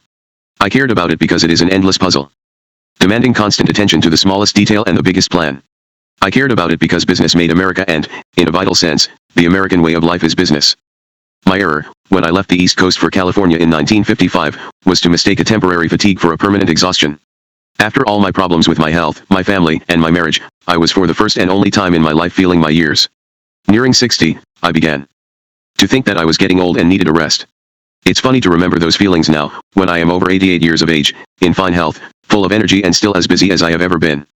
I spent most of the fall of 1955 in California, with interruptions for forays into the divorce battlefield in New Jersey, and the winding up of my business affairs in New York. Francis and I took a long, leisurely honeymoon. We spent our days quietly together. We looked after our stocks and shares, laid plans for the house and garden, and pored over travel catalogs, planning trips and vacations around the world. We lived just exactly the way retired people are supposed to. Within a few months I was bored to death. I began to dread each new day with nothing to do, no place of work to go to, no appointments to keep, no decisions to make. For 40 years I had been used to a daily schedule in which tasks, meetings, calls and trips were tightly jammed in against each other. I had lived, 7 days a week, with all the personnel and administrative problems of running big concerns. My adrenaline was hooked to the telephone and I was used to picking it up, night and day, to receive news and give instructions. Now the telephone rang infrequently in our house and the day's mail might only be a handful of letters instead of the hundreds I was used to receiving. I became restless and depressed. Despite my happiness with Frances, I knew that I had made a serious mistake. I told her, "Unless I can find something to do out here, I think we'll have to go back east. I can't stay here if I'm going to be idle. I'll go crazy." Frances was very concerned and very encouraging. She didn't want to prevent me from working, but I knew that she didn't want to live on the East Coast again. After all her winters in Chicago and Mundelein, she was happily addicted to the Southern California sunshine. It looked as if we were in trouble, when we had only just begun together. Then I happened to meet Sam Shapiro and my life changed. Again. My life changed in 1921, when I had the idea of going to Russia to help in the famine. It changed again the same year when I offered grain to the Ekaterinburg Soviet and Lenin took notice of me. The change, which followed my meeting with Sam Shapiro, was as big as either of those. Sam was a distant relative, and a well-known accountant in Los Angeles. We met one evening at a cocktail party and, as accountants will, he started probing me about my tax arrangements, a subject in which I had a painful interest, Frances and I being inextricably stuck in the highest bracket. "Why don't you take advantage of oil shelters?" asked Sam. I didn't know what he was talking about. He explained. "Investment in oil drilling provided a very neat tax deduction," he said. "All money invested in dry wells could be written off against tax. Meanwhile, of course, if a well came in, an investor had better go looking for another tax shelter fast." He had my full attention as he went on and said that he knew of a little company which would be an ideal candidate for such investment. It was called Occidental Petroleum, a California corporation which had been struggling since its birth in the early 1920s. Sam knew a small group of people who had joined up to take over Occidental and he offered to put me in touch with them. Their names were Dave Harris, Roy Roberts, and John Sullivan. The company's outstanding 600,000 shares were then trading at 18 cents a share on the Los Angeles Stock Exchange. The takeover group offered to sell me a further 600,000 shares at 20 cents a share, to put $120,000 in their treasury and give me 50% of the company. I looked at their balance sheet and quickly determined that the shares weren't even worth 18 cents. The company had total assets of only $78,000, including $14,000 cash at the bank. It was trading at a loss, its income from all sources was just over $50,000 and its expenses were $93,000. I calculated that the true worth of the company was actually only $34,000. I said, "Judging from this balance sheet, the stock isn't worth its market value. I think it'll have to go into bankruptcy." I turned down the offer of the 600,000 shares. Then they said, "Well, we have 2 leases where we think there may be oil, and we want to explore. If you will lend us the money to drill, we'll give you a half interest in the wells." On July 30, 1956, petroleum engineers had advised Occidental that there might be an oil and gas accumulation covering approximately 1,300 acres on those 2 leases, and estimated a gross recovery of oil from the acreage to be in excess of 7 million barrels. The first of the leases was in Burrell, in Fresno County, about 200 miles north of Los Angeles. The other was in Mountain View, near Bakersfield in Kern County, California. The group wanted a total of $100,000 to drill the 2 leases. Thinking that we had nothing to lose except tax dollars, Francis and I each lent Occidental $50,000. Both wells came in. The Burrell well, called Burrell number 1, brought in a field with production of about 250 barrels per day. Francis and I had struck a puddle of black gold at our first attempt. Many people never have such luck in a lifetime of investment with independent oil companies. Neither of us knew anything at all about the oil business. Neither of us had ever even seen a modern oil well close up. Francis was so excited about our finds that she even thought of buying a mobile home, in which we could go and sleep on our field, among the nodding donkeys and the pumps. I didn't want to go quite that far, but I was thrilled, too. Francis and I put more of our cash into the company toward the end of 1956 to purchase and renovate an antiquated property called the Amber Lease in the McKittrick Field, west of Bakersfield, California. There were 13 producing wells in this lease, but most of them were producing only 2 or 3 barrels a day of low-gravity oil. Some of the wells had been drilled during World War I and the production setup mainly dated from the 1920s. On the other hand, it had been estimated that the reserves on this lease ran into hundreds of millions of barrels. Francis and I again put up $100,000, and a full remedial program was undertaken. We drilled some new wells, cleaned out the best of the old wells and installed bottom hole heaters, a new technology of the time which heated the very heavy oil in place and made it flow more easily. 28 years later, in 1984, Francis and I, together with Occidental, sold our holdings in the Amber Lease. She received $6.2 million and I received $5.30 million, all from an original investment of $100,000. Fired up by these acquisitions and finds, I wanted to press on with Occidental and encourage the company's expansion. In those days there was no shortage of leases and fields being offered to us by experienced oilmen who thought we were an easy touch. The only shortage was of cash in Occidental's coffers. It was up to me to fill that deficiency. In November 1956 I again agreed to partner Occidental in joint financing to buy another small field. The vendor was J. K. Wadley. J.K., as he was always called, was a very famous old-time wildcatter and speculator from Texarkana, Arkansas, where he was also a noted philanthropist. He owned a small field with 9 wells, producing an average of 1,000 barrels a day each, and several undrilled locations in Dominguez, a suburb of Los Angeles. In November 1956, J.K. wanted to raise $1.25 million and he offered the Dominguez field for sale. Occidental and I went for it. With Arthur Groman, I rushed over to J.K.'s hotel, the Beverly Hilton in Beverly Hills. The deal was done in the hotel lobby. Arthur picked up a piece of hotel stationery and scribbled out a note of agreement with J.K. and I signed. He was to receive $1 million in cash and a 3-year Occidental note with interest for $250,000. I offered him Occidental stock instead of the note, but he turned me down. 15 years later I reminded him that if he had taken the shares they would then be worth over $4 million. But I didn't blame him at the time. The stock wasn't even worth the $4 we were getting. The day after J.K. and I signed our deal, I picked up Arthur Groman again and we drove out to Dominguez to look at the field. On the way, I suddenly stopped the car at a drugstore, telling Arthur that I wanted to buy a Polaroid camera. Why? He asked. Because I've never seen a modern producing field close up and I want to get some snaps for Francis of our new wells. I was beginning to get hooked on the oil business. It was simply more exciting, more interesting, more complex, riskier and more rewarding than any other business I had encountered. After the company's first successes at Burrell and Mountain View, Occidental stock jumped to $1 a share, and I started buying it on the open market until I became the largest stockholder.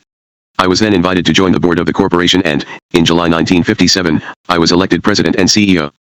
However, I was not yet ready to commit myself to the business or to Occidental. The company was a frail and sickly infant whose growth could easily be snuffed out by the mildest sneeze. I wasn't going to put all my eggs into that basket. In any case, some of my eggs were in an entirely different basket back east, broadcasting. I had just taken control of the Mutual Broadcasting System, the largest radio network in the United States. Throughout 1957, I commuted between New York and California, watching over my new interests and undecided whether I wanted to be an oil man or a media tycoon. Mutual had come my way as a result of the happy law that one good turn deserves another. It was suggested to me by a lady called Frida Hennick, who felt that she owed me a favor. I had known Frida in New York for some years.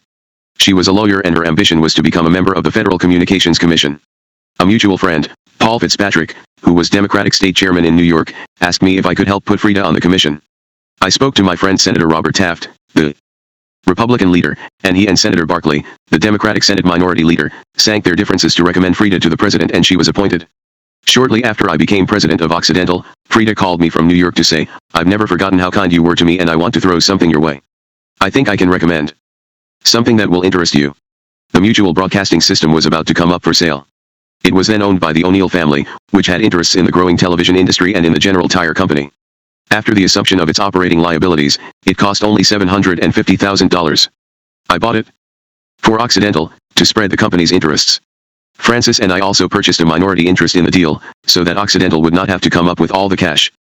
MB's was cheap because it was in plenty of trouble. It supplied program material to hundreds of radio stations throughout the country, but it owned not a single station in its own right. The growth of television had punched a hole in demand for its products like a shell from a Sherman tank. Meanwhile, the costs of the operation were excruciating. All of MBS's output was transmitted to its client stations over the telephone wires. The company's telephone bill ran into millions of dollars. And a goodly slab of its revenues was going straight into the pockets of its president. This man was making secret deals with the company's advertisers, quoting them cut prices for airtime and taking a personal bonus under the table. I discovered what was going on when an advertiser turned down his offer and reported it to me. As soon as I found out, I had myself elected president and called a meeting of the directors. He was not invited. We all went into his office at night and searched through his desk. Sheaves of letters in the drawers incontestably incriminated him. When he appeared in his office next morning, he found a couple of Burns detectives waiting for him. They brought him to me. I gave him a choice: he could resign quietly or face prosecution. He resigned. Now I set to work to reorganize the company. The big job was to adapt and modernize its output in harmony with the changing times. The radio audience was no longer the families of America gathered by the hearth to spend an evening together listening to comedy shows and big band concerts. Instead, it was fast becoming an audience of housewives and motorists, cocking half an ear at the radio for music and the latest news. MBs needed hard news and big names. So I signed up. Walter Winchell and Kate Smith. In June 1986, while this book was being written, Kate Smith died. Though she had been out of the public eye for many years, her passing made the front page of the New York Times, in an article which accurately recaptured the scale of her popularity. Everything about Kate Smith was outsized, including Miss Smith herself. She recorded almost 3,000 songs, more than any other popular performer. She introduced more songs than any other performer, over 1,000, of which 600 or more made the hit parade. President Roosevelt once introduced her to King George VI of England, saying, "This is Kate Smith. Miss Smith is America." If Kate Smith was the singing voice of America, Walter Winchell was its spoken voice. Winchell was one of the great pioneer figures of American broadcasting and journalism, a character straight from the pages of Damon Runyon's Broadway Menagerie and one of the most recognizable voices of the American mid-century. He could inject an urgent, cliffhanging suspense into a reading of the stock market report. Every tidbit of news was a treat for Walter to devour, and he was insatiable for more. I have sometimes been asked whether it wasn't strange for me to be dealing with artistically and journalistically creative people at MBS instead of with the business executives to whom I was accustomed. My answer has always been that I really found no difference. The challenge for the chief executive of any enterprise is always the same: you have to find out what people want from their work and then you have to find a way to give it to them. Walter Winchell, for instance, was not solely interested in money. What he cared about was to be known to the biggest possible audience and to have a major influence on the news. The offer I made him, apart from giving him much more money, was tailor-made to suit his ambitions, and he found it irresistible, as I intended. I gave him the prime Sunday evening spot, which had the ears of all America. The fortunes of MBS revived very sharply during the year of 1957 to 1958. During that time we revolutionized the network radio field by introducing advertiser time buying. We realized that the traditional concept of network radio spectacular shows and razzle-dazzle promotions and exploitations were a thing of the past. The television set had captured the living room and, to a marked degree, the entertainment field. Radiomen began writing off radio and did so too soon. The viewers themselves knew the limitations of the TV screen. They still listened to the radio for news of the moment, special events, sports programs, and good music. We were fully aware of that situation and set ourselves to one basic goal: to provide the kind of network service that would be most compatible with our affiliates' local programming requirements and to provide that service in such a way as to enhance affiliates' positions in their marketing areas. The new concept did just that. We provided news programs on the hour and half hour, plus sports, special events, good music, and specialized features. They provided pre-cleared time periods that served national advertisers' needs. Sound familiar? Well, it wasn't then. I don't claim to have been a revolutionary innovator of a media style. I was simply responding to a visibly changing market by supplying its new essential needs, but I can certainly claim to have been among the first to recognize those new needs. Running mutual broadcasting was a lot of fun, but in the end it wasn't right for me. I didn't want to be in New York, especially in winter. I wanted to be warm and tanned in Los Angeles with Francis. Moreover, I was much more excited about Occidental and the potential of the oil business than I was about radio and media enterprises. When the time came in 1958 to make a choice, there really was no contest. It was Francis, L.A. and Oxy for me. I sold Mutual for a profit of $1.30 million. Before I left New York, however, I had a job to do. My friend for 37 years, Mike Brignole, who had delivered groceries from his father's store next door and had looked after my Greenwich Village house, was in a jam. His life was being threatened by gangsters. Mike's father had died in the early 50s, and Mike and his sisters each inherited a tidy amount of money. A distant relative immediately fastened onto him and lured him into investing his inheritance in the over-the-counter stock of a company which was building diners. Mike was told that the company was growing quickly, that it was about to become very important, and that Mike, with all his stock holdings, could become an executive in this company and would be able to retire from his grocery business. Sure enough, shortly after Mike bought the stock, the price started to move up on the over-the-counter exchange, and it looked as if Mike were in for good profits. But the relative who had introduced him to the principals told Mike that he mustn't sell unless they did. The stock kept moving up, and pretty soon Mike's $50,000 investment was worth $150,000. He wanted to sell. He was very firmly told not to. In fact, he was told that if he got out of line, his partners would make him a present of a nice concrete coffin in a good site at the bottom of the East River. To say the least, this threat alerted Mike's suspicions. Obviously the stock was being rigged. He came to me and asked my advice. I drew a report on the company and discovered to my surprise that one of the directors was a partner in a law firm which I was using. Headed by Congressman Emanuel Seller, whose New York partner was a very reputable attorney and a friend of mine. I invited him to lunch and began, gently, to quiz him about the company, saying that a close friend of mine had bought a big block of stock and was concerned about the character of the company. The attorney butted in. Was my friend an Italian? He asked. I replied that he was. I know all about this company, he said. As a matter of fact, I have resigned from it. Your friend is quite right. These people are criminals, they're dangerous and, with any luck, they'll wind up in jail pretty soon. Well, that's all very well, I said. But what is my friend supposed to do? The $50,000 he has invested is his life's fortune. It's a huge amount of money to him. We drew up a plan to save Mike. He should start to sell his shares. $1,000 worth at a time. The crooks would be watching every sale, and they would know where the selling was coming from. They would then threaten Mike again and he should say, listen, I've written up a full account of this entire transaction and it's in my safe deposit box. A member of my family has the key. If anything happens to me, I have instructed my relative to open the box, take the letter to the district attorney and tell him the whole story. Mike followed this plan to the letter. When he sold his first slice of $1,000 worth of stock, he got $3,000. He was elated. He was trebling his money. Then he got his expected visit from the gang, who came to Mike's store on my street and invited him to take a little ride with them in their big car. Mike was scared, but he stood his ground. I know what you intend to do, he said, but you'd better be careful. He then repeated exactly the lines we had rehearsed. Crestfallen and angry, the gangsters got back in their car and drove away. After a while they came around again and said to Mike, now let's settle this thing. We'll give you back the balance of the $50,000 you've invested. Again, Mike was ready for them. As we had planned, he told them, I want full market value or nothing. He got it. They paid him $150,000. All that happened at about the time that I first got involved with Occidental Petroleum Corporation, which was then struggling to survive. As a mark of faith in me, and by way of thanks, Mike invested $30,000 in Occidental stock. In January 1968, when Occidental shares were selling at $150, the stock was split 3-for-1 and Mike's shares were worth more than $3 million. At that point I suggested that he sell off $1 million worth of his stock, put it in a bank at good interest and live happily ever after. He refused. He said, if you're not selling your stock, why should I? I'm with you all the way. As he was from 1931 to February 5, 1987, when sadly he died of a heart attack. Not since I took over my father's good laboratories had I been involved with such a two-bit, one-horse company as Occidental was in the early days. I felt like a kid again. At least I could no longer complain of having nothing to do. There was everything to do. I moved Occidental into a suite of offices at 8255 Beverly Boulevard in Los Angeles. I recruited a staff of 3. Paul Hebner was the secretary. He is still the secretary of Occidental Petroleum today. Gladys Loudon, since deceased, was the bookkeeper and Dorothy Prell was my secretary. Frank Barton was our attorney, but he had his own office downtown. Our office furniture was rented. The landlord of the building refused to give me a lease on more than a month-to-month basis because, he said, I've had too much experience with fly-by-night companies and I've no reason to think that you will last any longer than the others. I don't know if that man is still alive, but, if he is, he owes himself a kick or two.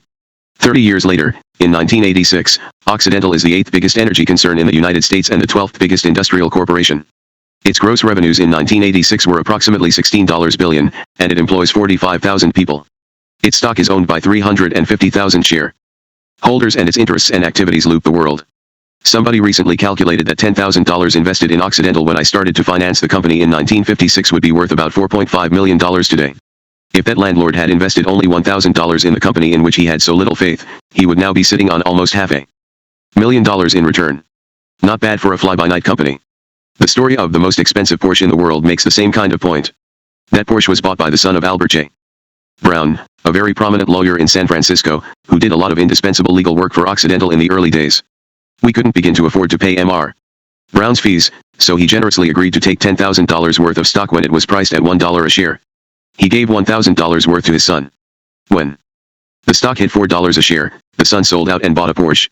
Forever after, especially when the stock went as high as $150 a share before it was split 3-for-1, Albert would look at that car and say to his son, "I hope you're pleased with yourself, boy. You own the most expensive Porsche in the world." Nobody could have blamed the boy or our landlord for their lack of confidence, however.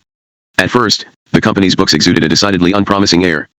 Occidental did make a profit in 1957, my first year as president. The profit was $36,000. One had sometimes made nearly as much as that in a single day when I was running Allied Drug and Chemical nearly 40 years before. For several years, I worked as Occidental CEO without a salary or expense account. To this very day, I pay most of my own expenses. You will not be surprised to learn that Occidental did not declare a dividend in 1957. In fact, Paul Hebner didn't know the procedure for issuing a dividend in those days, and he didn't need to find out for a few years to come. The first annual meeting of my presidency was held in our office corridor, as there was no room large enough for the few dozen shareholders who attended. We weren't eager to see many of our shareholders at our annual meetings, so, in subsequent years, we made it as difficult as we could for them to attend.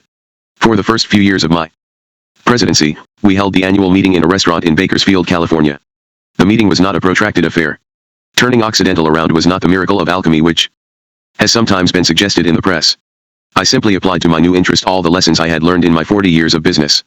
To make any business succeed, you need to find out what the competition is doing and beat them to it. You need to get the best men and women in the business to join you and share their skill and experience. And you need the help of friends. Many of my friends invested in Occidental when I took over. The New York builder Louis Abrams took half of the 50% investment which Francis and I had staked in the Dominguez Field. Mr. and MRS. Randolph Hearst, Mr. Maury Moss, Dr. Myron Prince-Metal, the famous cardiologist, and his assistant, Dr. Rex Kennemer, all joined with me and Francis in investments in our oil drilling leases. J. Paul Getty, who took 10,000 shares, was among a legion of friends, and friends of friends, who bought hundreds of thousands of shares to help me fund new exploration and development. Friends also joined the board of directors, including Arthur Groman and Fred Jimble. Through Francis I gained another friend and another director of the board, Professor Neil Jacoby, then Dean of the Graduate School of Business Administration at UCLA. My friends at the Chase Manhattan Bank in New York introduced me to the Bank of America in Los Angeles, and, through them, I met and made friends with Professor Nico Van Wingen, Professor of Petroleum Engineering at the University of Southern California. He was a former Shell engineer and one of the best brains in the oil business. Having been elected to the board, he introduced me to the engineer who undoubtedly made the biggest single difference to Occidental in the early days. That man was Gene Reed. When I joined Occidental, I found that the company's chief drilling engineer, a part-time employee, was a hopeless drunk.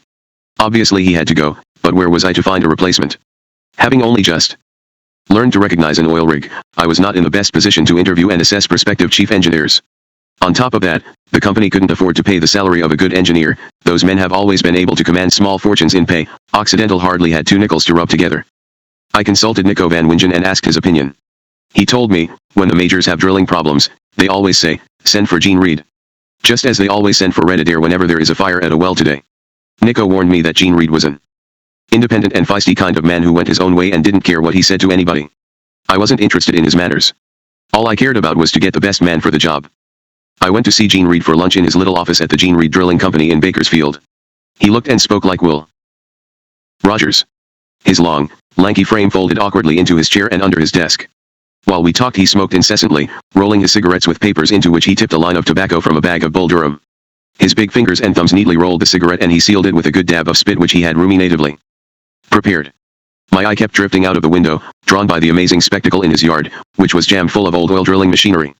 There must have been about 13 full rigs scattered in a million pieces around the place. All these rigs were for sale because Gene needed money, was near broke, having bought out a former partner with borrowed money. Selling his rigs was the only way that Gene could stave off bankruptcy, and he had gained a few inches of breathing space by selling a portable rig to J. Paul Getty. Gene's big trouble was that, despite being one of the best and highest paid drillers in the oil business, he was a terrible judge of an oil field. He would take the huge fees he earned from the majors for drilling and sink them in his own drillings, on his own account.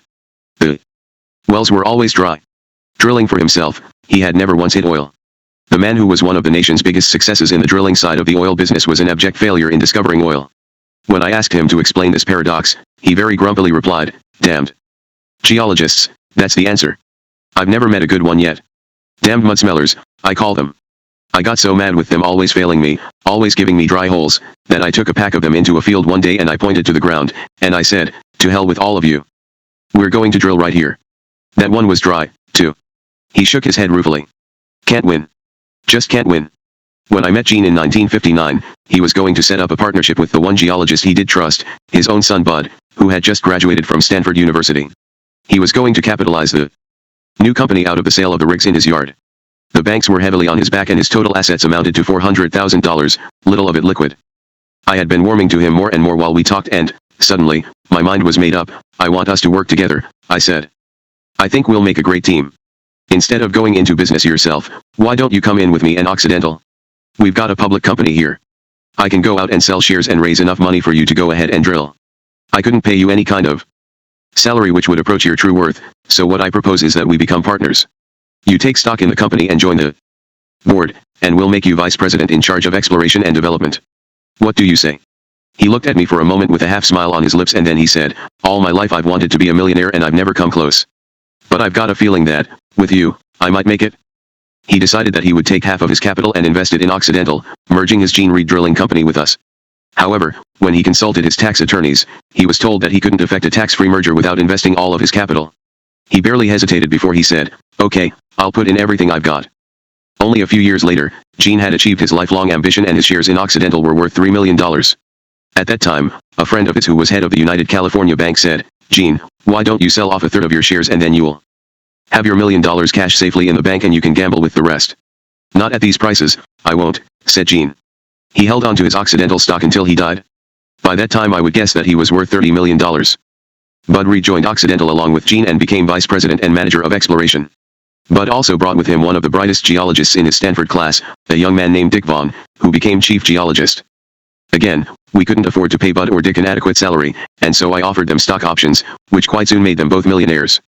Another young geologist who joined us about that time was David R. Martin. 25 years later, he is now executive vice president of Occidental Petroleum Corporation and president of Occidental Oil and Gas Corporation, chiefly responsible for the company's global drilling operations. When Dave Martin joined us, the geological and engineering departments were working out of a tiny building in Bakersfield which would not accommodate the janitors in our undertakings there today. These days he spends his time zooming from Bakersfield to the farthest flung oil fields in our interests, one day Pakistan, the next Peru or Colombia. Occidental's exploration program for 1961 was just about exhausted when our geologists convinced Gene Reed and me that we should drill a lease called Lathrop in the Sacramento Valley, east of San Francisco.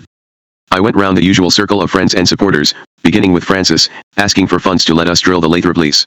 To raise $320,000 for a half interest, I offered to sell 10 units at $32,000 apiece. I bought half a unit myself. Francis bought one, Maury Moss bought 3, and so on. The company was so strapped for cash then that we couldn't even borrow money from the banks at fair interest. Shortly after we started drilling at Lathrop, Paul Hebner went to a bank in New York to try to borrow $400,000 for the program. The bank insisted that Paul borrow $440,000, the additional $40,000 to remain on deposit. In other words, we were going to have to pay interest on $440,000 in order to borrow $400,000. Paul was very anxious when he called me to relay those terms. I told him to forget all about the deal, come home, and quit worrying. We'll be all right, I said. They'll soon be sorry they weren't more accommodating. I don't know if my whistling in the dark made Paul feel better, but I wasn't fooling myself. We were in trouble. Texaco had quit-claimed the Lathrop lease when the last well drilled was still dry at 5,600 feet. A geologist friend of Dick Vaughn's, Bob Tiedsworth, left Amarata and agreed to join us if we would pick up this lease and drill about 600 feet away from that last Texaco well and to be prepared to go a lot deeper. Every foot of drilling then felt like a dentist's drill on Occidental's nerves. We sat in Los Angeles, desperate for news from Lathrop, knowing that failure there would almost certainly knock a big hole in the value of the company's shares. When Gene called to say that he had drilled below 8,000 feet and the well was still dry, I began to feel decidedly edgy. We bit the bullet till our teeth were clenched. At 8,600 feet, a full 3,000 feet deeper than Texaco had gone, Gene Reed's bit punctured the second largest gas field ever discovered in the history of California, a $200 million load. Occidental stock jumped like a jack-in-the-box from about $4 a share to $7. Offers of $1 million each were made for the $32,000 units I had sold in the Lathrop exploration. I went home and told Frances she could get $1 million for her unit, and at first she didn't believe me. Next morning I asked her whether or not she had decided to sell, and she said that she had called Maury Moss overnight to find out what he intended to do. Maury had said, I'm not selling. I think they're worth a lot more than that. So Frances said, I've decided that I'm not going to sell either. A few years ago we all decided to sell. By that time, however, the units were worth several $1 million each, and we had received very substantial dividends in the meantime. Nobody was ever smarter than Maury Moss, and nobody ever went far wrong by following his advice. A few months after Gene Reed brought in the Lathrop field, he hit another gas bonanza in the Brentwood field nearby. With these immense finds of gas, I went confidently to see executives of the Pacific Gas and Electric Company, prepared, in my own mind at least, to sign 20-year contracts to supply them with gas. They rapidly deflated my optimism, saying, in effect, we have no need of your gas. They had just gone to the heavy expense of building a pipeline from Alberta, Canada, to the San Francisco Bay Area. They thought they had the territory locked up. I was crestfallen for a moment. Then I went to the city of Los Angeles and declared that Oxy would build a pipeline from Lathrop to L.A. and undercut Pacific Gas, or any other bidder, to supply the city's needs. Hearing that, Pacific Gas immediately caved in and signed long-term contracts to buy our gas. We had hit the jackpot. Now the company was secure. Now it could start paying dividends. Now I could go looking for still richer fields and bigger targets on equal terms with the serious principal oil companies. Now I might even be able to ruffle the petticoats of the Seven Sisters themselves. 19 Mr. K and Mr. JFK. Just as Oxy was getting set to expand into the national and international oil business, I myself took on a new role in the world. For the first time in 31 years, I went back to Moscow, at the request of the President of the United States. I first met John Kennedy in Washington, while he was still Senator from Massachusetts. We were introduced by our mutual friend Senator Albert Gore, Sr. JFK had just finished a committee meeting and we all three stood together in a corridor chatting for about 20 minutes. He was intrigued when Albert Gore told him that I had been the first American concessionaire in the Soviet Union, and he said that he would look for an opportunity to hear about my experiences there. When he was campaigning for the presidency, Francis and I attended a fundraising dinner in Los Angeles, during which he came to sit beside me for 10 minutes as he was table hopping. We were not to get the chance for a proper conversation, however, until the winter of 1960, after he had been elected. The young president-elect was taking a few days in the Palm Beach sunshine to recharge his batteries after the campaign and prepare himself for the rigors of his new job. He was relaxing on the deck of his boat, the Honey Fitz, when my 78-foot yacht came knifing through the waters at close to 30 knots, and set the Honey Fitz tossing and jouncing all over the place. He jumped up to watch us pass and called out to his captain, who the was that? That evening he asked his host, Colonel Michael Paul, if he knew the owner of an extraordinarily powerful yacht called Shadow Isle. Colonel Paul and I had known each other for many years and he was a large shareholder in Occidental. He offered to bring Mr. Kennedy aboard Shadow Isle before lunchtime the next day. As the visit was arranged with no notice, my steward George had no time to prepare, and he was thrown into confusion by the prospect of entertaining the man who was in the eye of the whole world at that moment. I had heard that Mr. Kennedy liked to drink Bloody Marys, and told George to mix up a pitcher. Poor George's heart nearly gave out when he discovered that there wasn't a bottle of vodka on board. Mr. Kennedy was expected imminently. There wasn't time for George to go ashore. He jumped into a dinghy and rowed over to a neighboring boat to scrounge a bottle. The owners were more than ready to help when they learned who it was for. Even then, George was in a terrible state of nerves. Relax, I said. Just do the best you can. Sure enough, when I offered Mr. Kennedy a drink, he asked for a Bloody Mary. George was trembling so much when he brought the tray that he could hardly set it down. Mr. Kennedy took a sip of his drink, and his big eyes dilated. I think I'd better treat this with care, he said, and congratulated George. George was walking on air as he backed out of the salon. After I had shown him over Shadow Isle and answered all his questions about the engines and the boat's capacities, we had a long talk about the work of the administration he was forming. He returned to the topic of my years in Moscow and quizzed me closely for my opinions on dealing with the Soviets. He told me that he wanted to improve relations and get the negotiating process moving toward a summit conference, but he was aware that real and serious distrust existed on both sides and it was vital, he said, that he should not appear to be a weak president to the Russians. I told him that, from my experience and certain knowledge, the Russians respected and admired strength, that they were firm, tough, and smart in their negotiations, but they invariably honored their obligations and kept their word. Smoking one of his favorite Havana cigars and keeping his eyes trained on mine, Mr. Kennedy listened thoughtfully. He asked me about the Soviet leadership. I had never met Khrushchev, I said, but I had known Mikoyan pretty well, and said that I had never met a smarter man at any level of political office, anywhere. Khrushchev had met my brother Victor briefly, though, when he visited the United States in 1959 and went to see Eleanor Roosevelt at Hyde Park. Eleanor had kindly offered to speak to Khrushchev about Victor's son, Armasha, whom he had not seen for more than a quarter of a century. Khrushchev agreed to help get permission for Armasha to come to the U.S. to visit his father, and he kept his word. As he rose to go, Mr. Kennedy said that we should keep in touch. I, naturally, assured him that I would always be available to him if there was ever anything I could do to help. I next saw him at the inauguration in Washington on January 20, 1961.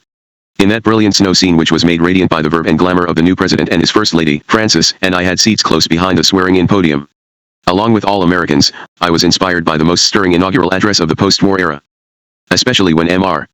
Kennedy told us, ask not what your country can do for you, ask what you can do for your country. Even when he declared that the torch has been passed to a new generation. Born in this century, I did not feel excluded from the new age of energy and hope which was being inaugurated. I told Albert Gore that I was eager to play my part. Shortly afterward, the Gores attended a small dinner party at the White House. The conversation turned to Russia, and President Kennedy mentioned the current charge that Russia was using slave labor in producing crab meat for export, which had resulted in a long-time ban on the product by the U.S., but which had been emphatically denied by the Soviets. Whereupon Gore suggested that I, a son of emigres from Russia, should go to the Soviet Union to ascertain its truth or falsehood. The president asked Gore to talk to Secretary of Commerce Luther Hodges about it. Hodges promptly got in touch with me, and the trip was set. I was then planning a round-the-world trip with Fran. CES anyway, and nothing could suit me better than a chance to revisit Moscow and show her some of the sights and scenes of my earlier life. If I could also do something to ease tensions between East and West, that would make it perfect. At the beginning of JFK's administration, relations between America and Russia were veering perilously toward confrontation. In the last months of the Eisenhower administration, Gary Powers had been shot down in his U-2 spy aircraft over Sverdlovsk. Khrushchev had angrily withdrawn from the scheduled four-power summit meeting in Paris and cancelled his invitation to Eisenhower to visit Moscow and address the Soviet people on radio and television. The new administration urgently needed to know whether Khrushchev would keep up his belligerent stance over the U-2 incident or be willing to make a fresh start with the new president. Luther Hodges also suggested that I should turn other stages of my coming trip to the government's advantage. He wanted me to investigate and report to him on means to improve trade, not only with the Soviet Union, but with many other of the countries which lay upon my intended route. I was to be traveling entirely as a private citizen, with no formal status as a representative of the U.S., and I would be paying all my own expenses. Nonetheless, Luther offered to draw up an itinerary for me and Francis and to arrange introductions at the highest levels for the countries we were to visit. He decided that I should take a look at the United Kingdom, France, West Germany, Italy, Libya, the Soviet Union, India, and Japan. Eleanor Roosevelt very kindly wrote letters to introduce me to Khrushchev and Indian Prime Minister Nehru. We left Los Angeles only days after the inauguration, swung quickly through Europe and touched down briefly in Libya, where I paid very close attention to the possibility of future business. My Libyan adventures come in the next chapter. On February 11, 1961, we arrived in Moscow. Driving from the airport, we passed through hilly woods of silver birch and tall firs where hundreds of young people were skating and skiing, their long student scarves flying behind them. Frances was instantly charmed by the colorful, jubilant spectacle, and she said, "Well, if this is Russia, I think I'm going to like it." Her cheerfulness was to be short-lived. The date of our arrival in Moscow was only 5 months shy of the 40th anniversary of my first visit there. Naturally, very much was new to my eyes, but it was even more surprising to me how much had remained the same. In place of the huddled masses of crumbling shacks which I had known stood great municipal housing developments in Moscow suburbs, their tower blocks ranged like huge dominoes to the horizon. Also new to me were the monumental wedding cake edifices of Stalin's efforts to rival New York skyscrapers, the absurdly colossal and clumsy hotels and government offices he had created. I had never seen the magnificent subway system, developed by Khrushchev himself in the 30s on Stalin's orders. Great strides had obviously been made in the development of heavy industries, and vast plants belched steam and smoke right in the heart of the city. The droshky, the horse-drawn sleighs of my earliest days in Moscow, had, of course, all vanished by 1961, but the cab drivers in their beat-up, Soviet-made vehicles remained as wily and cunning as their enterprising forebears. No children dressed in rags were running the streets, as they had been in 1921, nor were there adults to be seen with rags for shoes. However, the drab uniformity which had settled over Moscow during my last years there in the 20s was still present. Everybody now wore serviceable clothes, but the garments were, for the most part, lacking in variety and style, and the expressions on the faces of the people on the street were for the most part marked by hardship, as they had been when I left. They still had to wait hours in line to buy even the most basic foods and household necessities. A roll of smooth lavatory paper was still difficult to find in 1961, just as it had been in 1921, and the trifling contents of one's pockets of fountain pen, and automatic pencil were still invaluable as tips in restaurants and shops. We stayed in the Soviet's Kaya Hotel, formerly a lavish club. Legend said that, in the pre-revolutionary days, Rasputin, the mad monk of the Tsarist court, had entertained the many ladies of his fancy in there. I naturally wanted very much to revisit my old pencil factory and show it to Francis. The Soviet officials to whom I put this request were discouraging and said that it was undergoing repairs and not available to be visited. My first interview with senior Soviet officials did not go well. On February 14 I went to the Ministry of Trade to meet V.M. Vinogradov, Chief of the Administration of Trade with Western Countries, and M.N. Gribkov, Chief of the American Trade Section. Both of these gentlemen had been in knee pants when I left Moscow 31 years before. The magic of Lenin's name and my association with him was still powerful, even with these officials, but I was a remote and shadowy figure of history to them and they were cautious and circumspect toward me. I opened the meeting by describing my previous experiences in the Soviet Union and my American business activities during the past 30 years. In the course of those remarks it was emphasized that improvements in US-Soviet trade would take time, but that it would be helpful to make some small beginnings. Changes which require administrative action probably could be effected more easily than those requiring legislation. As a businessman, I studiously avoided political questions and sought only to explore areas which offered some promise for improved trade. I recognized a number of Soviet misstatements, propaganda points, and old arguments, but I felt it would be inappropriate in this kind of exploratory discussion to argue or belabor those points. Rather, I was seeking to find some areas of agreement which under appropriate political conditions might lead to an improvement in trade relations. The next day, when I was visiting the U.S. Embassy, I was shown a list of other Soviet officials with whom I might meet. As politely as I could, I pushed it aside. All these men were boys when I left here, I protested mildly. The moment had come to swing some of my clout. I want to see Mikoyan, I said. The embassy aide looked at me as if I had lost my mind. That's impossible, he said. Mikoyan is the deputy prime minister. I'm aware of that, I said. He doesn't see anybody, especially not American businessmen. You must be joking, Dr. Hammer. The aide's expression settled into a patronizing complacency. I spoke deliberately and carefully. I met Mr. Mikoyan in 1923, I said, the day I brought the Fordson tractors into Rostov. He was secretary of the local Soviet at the time. He was quite keen to meet me. I knew Lenin, he didn't. Later, in Moscow, I came to know him very well when he was Minister of Foreign Trade and handling the sale of pictures from the Hermitage Museum in Leningrad. I think he'll see me. I'm going to send him a note right now, tell him why I'm here in Moscow, and that I want to see him. I'd be grateful if you could arrange for the note to be delivered. That seemed to take some of the wind out of the aide's sails, but, even so, he took my note and arranged to send it with a barely concealed air of skepticism. He and his colleagues could not disguise their astonishment when, 2 hours later, Mikoyan's office called the embassy to say that it was sending a car immediately to collect me and bring me to see the deputy prime minister. A broad grin lit up Mikoyan's face when he embraced me. I never thought that I would see you again, he said. What have you been doing all these years? We had a long personal chat in which he was delightfully warm and relaxed. He looked much older, of course, his black hair liberally mixed with gray, but he was still very bright, very alert, and quick in his movements. Though an interpreter was present, our conversation was conducted almost entirely in Russian. He soon led it around to the subject of the U.S. ban on Russian crab meat and the question of slave labor. I quickly realized that I had been underestimating the importance of this matter. I had supposed that it was as inconsequential as it sounded. Crab meat exports to the U.S. had been worth about $7 million a year before they were banned. Anastas Mikoyan made it very clear that the Soviets were seriously vexed by the ban, which had been in existence for nearly 10 years. It was an affront to their dignity and, he felt, to common sense. Do you think we'd eat this crab meat ourselves if it were produced by slave or forced labor? He asked sardonically. That would be unsanitary and dangerous. Why don't the Americans ask their Japanese friends for the truth? Their vessels crab side by side with ours. They would surely know, and they would tell you if you were using forced labor. It was obvious to me that if he could settle this apparently futile quarrel, President Kennedy could make an easy political gain of goodwill and ease the Russians' feelings of affronted dignity. The conversation with Mikoyan turned to more general political and economic questions. He certainly welcomed the recent change in administration. He was critical of former acting Secretary of Commerce Strauss, who only wanted to discuss religious issues in the USSR, and of former Secretary Mueller.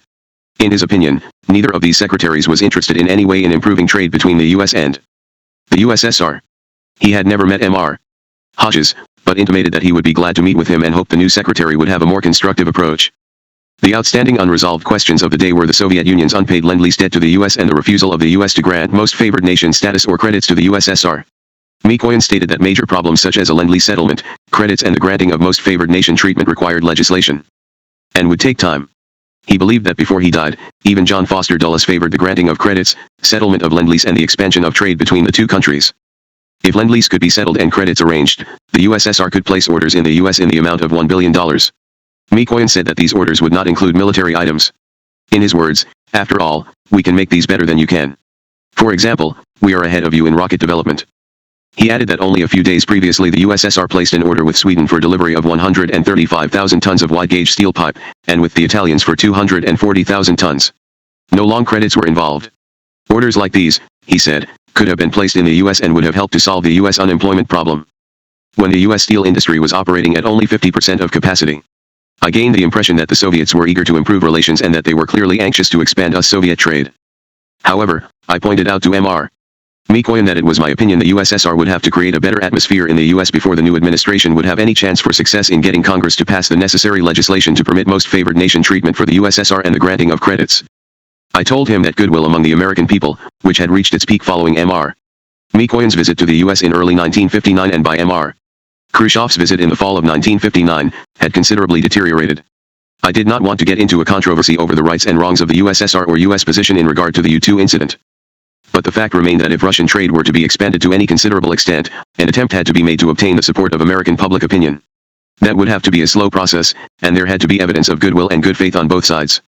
I pointed out that, in my opinion, settlement of the Lend-Lease debt would go a long way toward creating the proper atmosphere for changing the situation, and Mikoyan vowed that Khrushchev had given orders to settle the Lend-Lease debt when he was in Washington, but the Russians wanted the assurance they would be treated the same way as the English had been in that regard.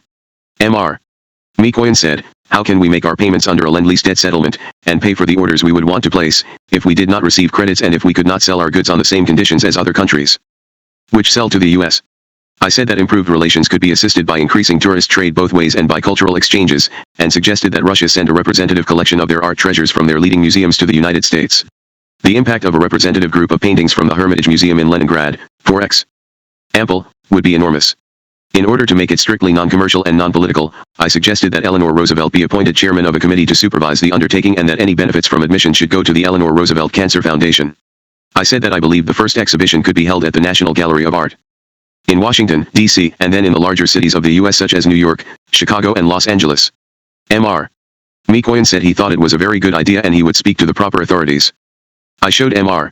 Mikoyan the sales catalog of my last cattle sale, which was the only Angus cattle sale that ever ran over $1 million.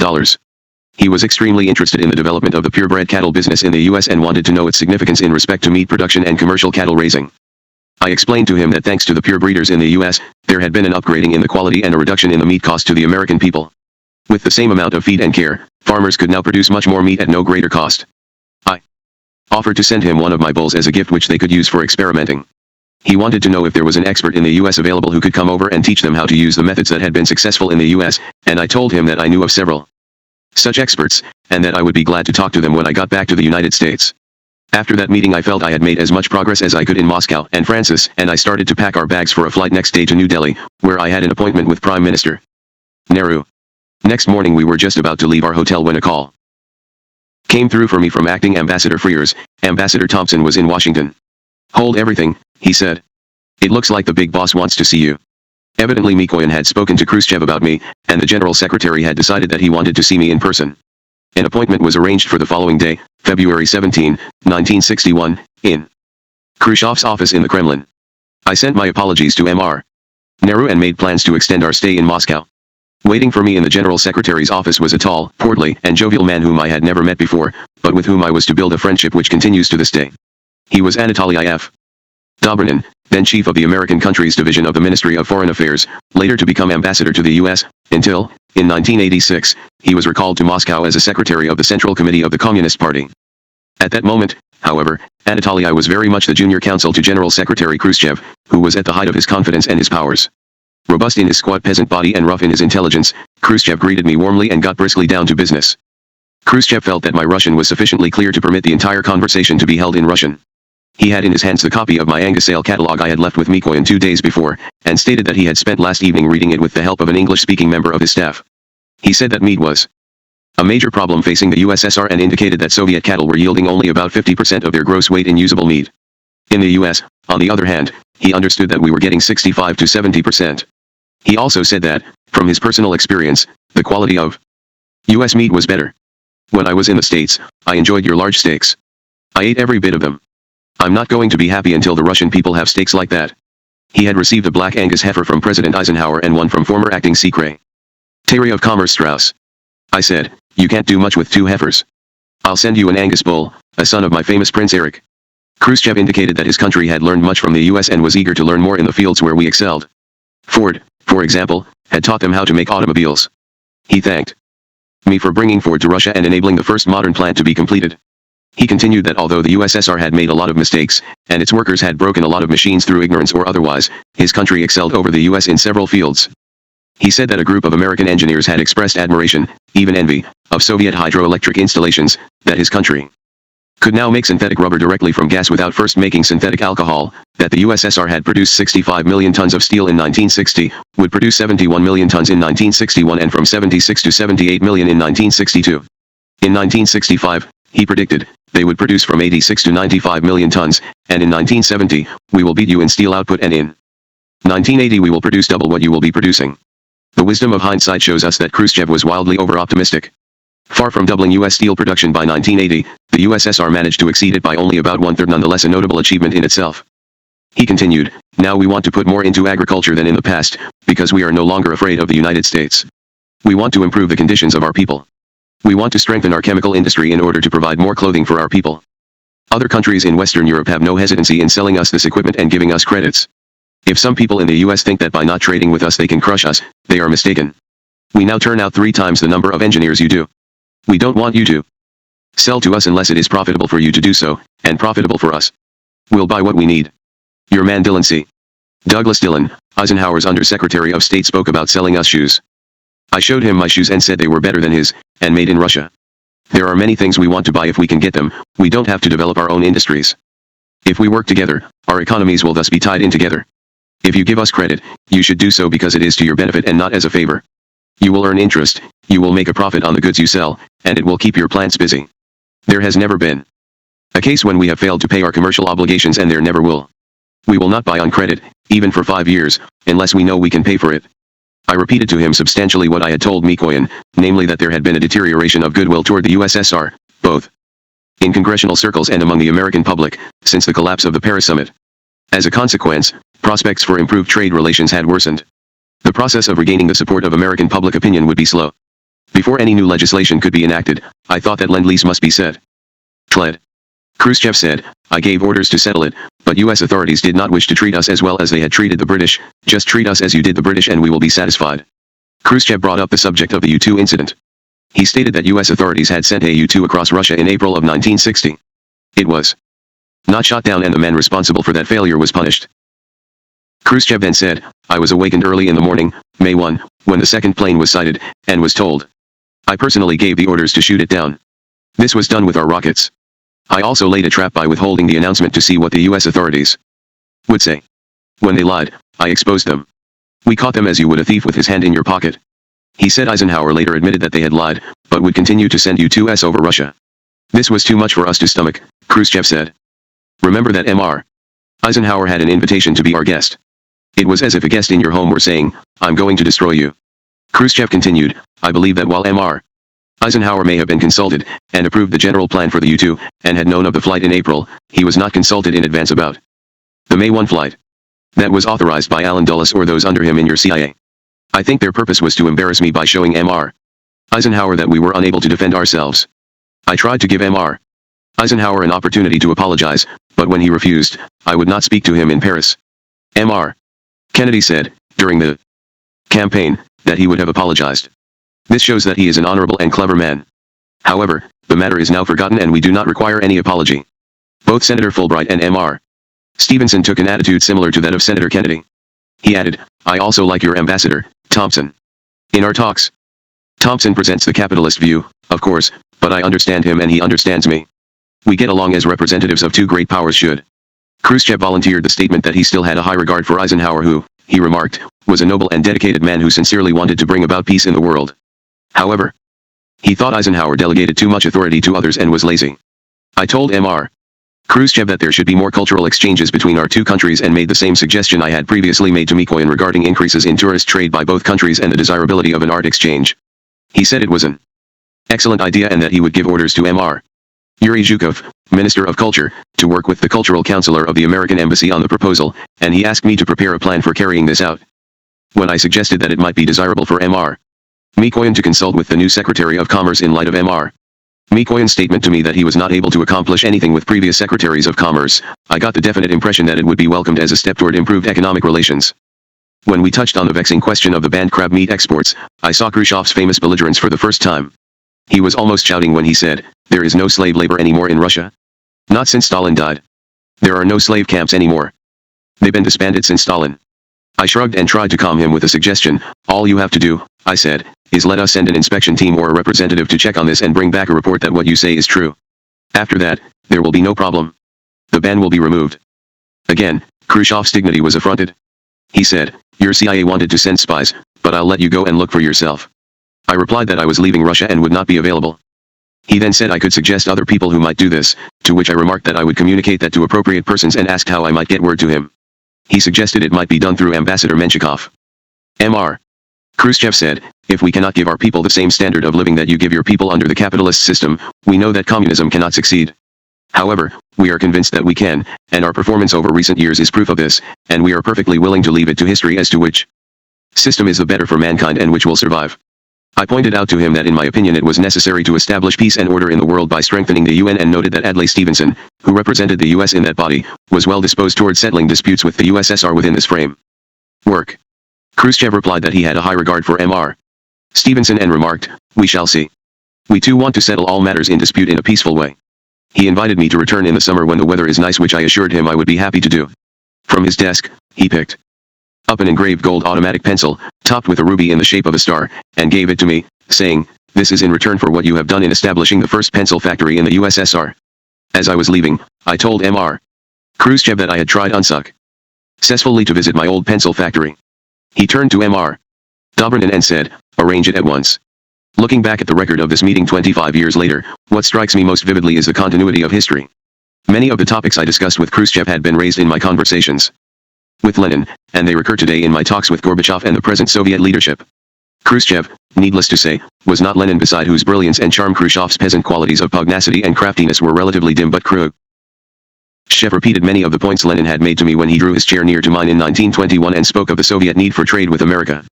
Like Lenin, Khrushchev admired American technology and our inventiveness.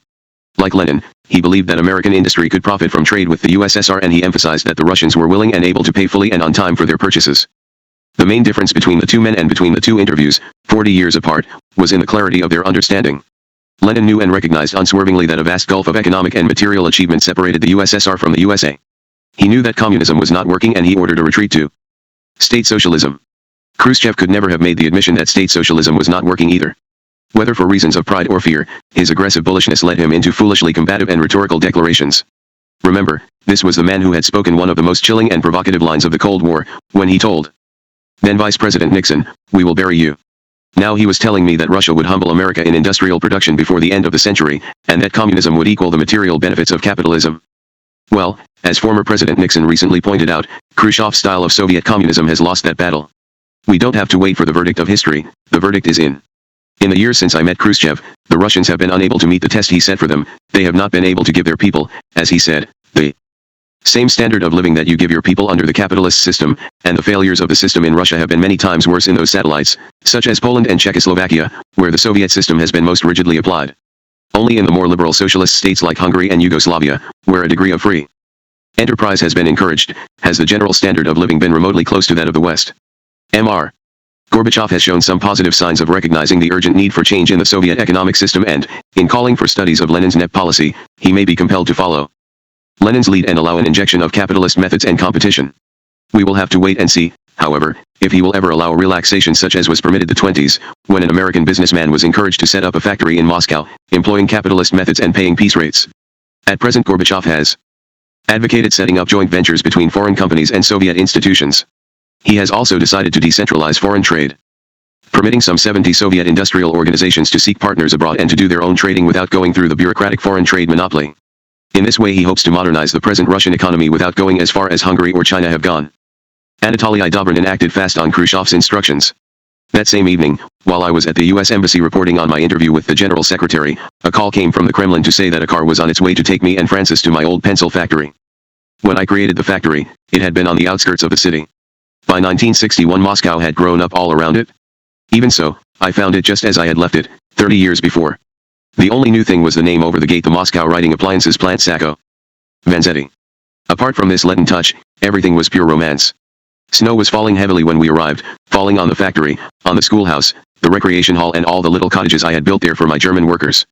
The white birches which had been saplings when I left had grown tall and thick. The whole scene was bathed in soft, glowing lights, the most romantic and stirring setting imaginable. I could hardly speak as we walked in. I held Francis's hand tight. We walked in on the night shift. All the smells and noises were freshly familiar to me. Except for several new machines, they were still using some of the machines I had picked up in Germany all those years before. The executives who met us led us through one division after the other, and I saw that the production process was almost unchanged. We toured the factory floor for almost an hour and came, finally, to the executives' offices. When I entered my old office, I could hardly believe that my desk was still in place, almost as if I had just risen from it to drive Will Rogers and Victor across Moscow. I was all choked up and all I could do was shake my head and say, I can't believe this, I just can't believe it. The boardroom had been all set up for a party, with caviar, champagne, vodka, the works. All the executives of the factory had been invited, and about half a dozen of the workers who had been there in my time. This was the most emotional moment of the evening. I had to look into those worn and lined faces for some time before the years fell away, and I saw and recognized them as the young men and women I had employed. One little old lady came up to me with tears in her eyes, sad because Francis and I had not been brought through her section of the plant. Armand Yulovich, she said, I am Anna Ivanovna. When your brother Viktor Yulovich came to work in this plant, I was the one who saw to it that he learned to operate every machine. Now I recognized her and we embraced and hugged each other. She stepped back and looked at me appraisingly and not altogether flatteringly. My, she said, but you've changed.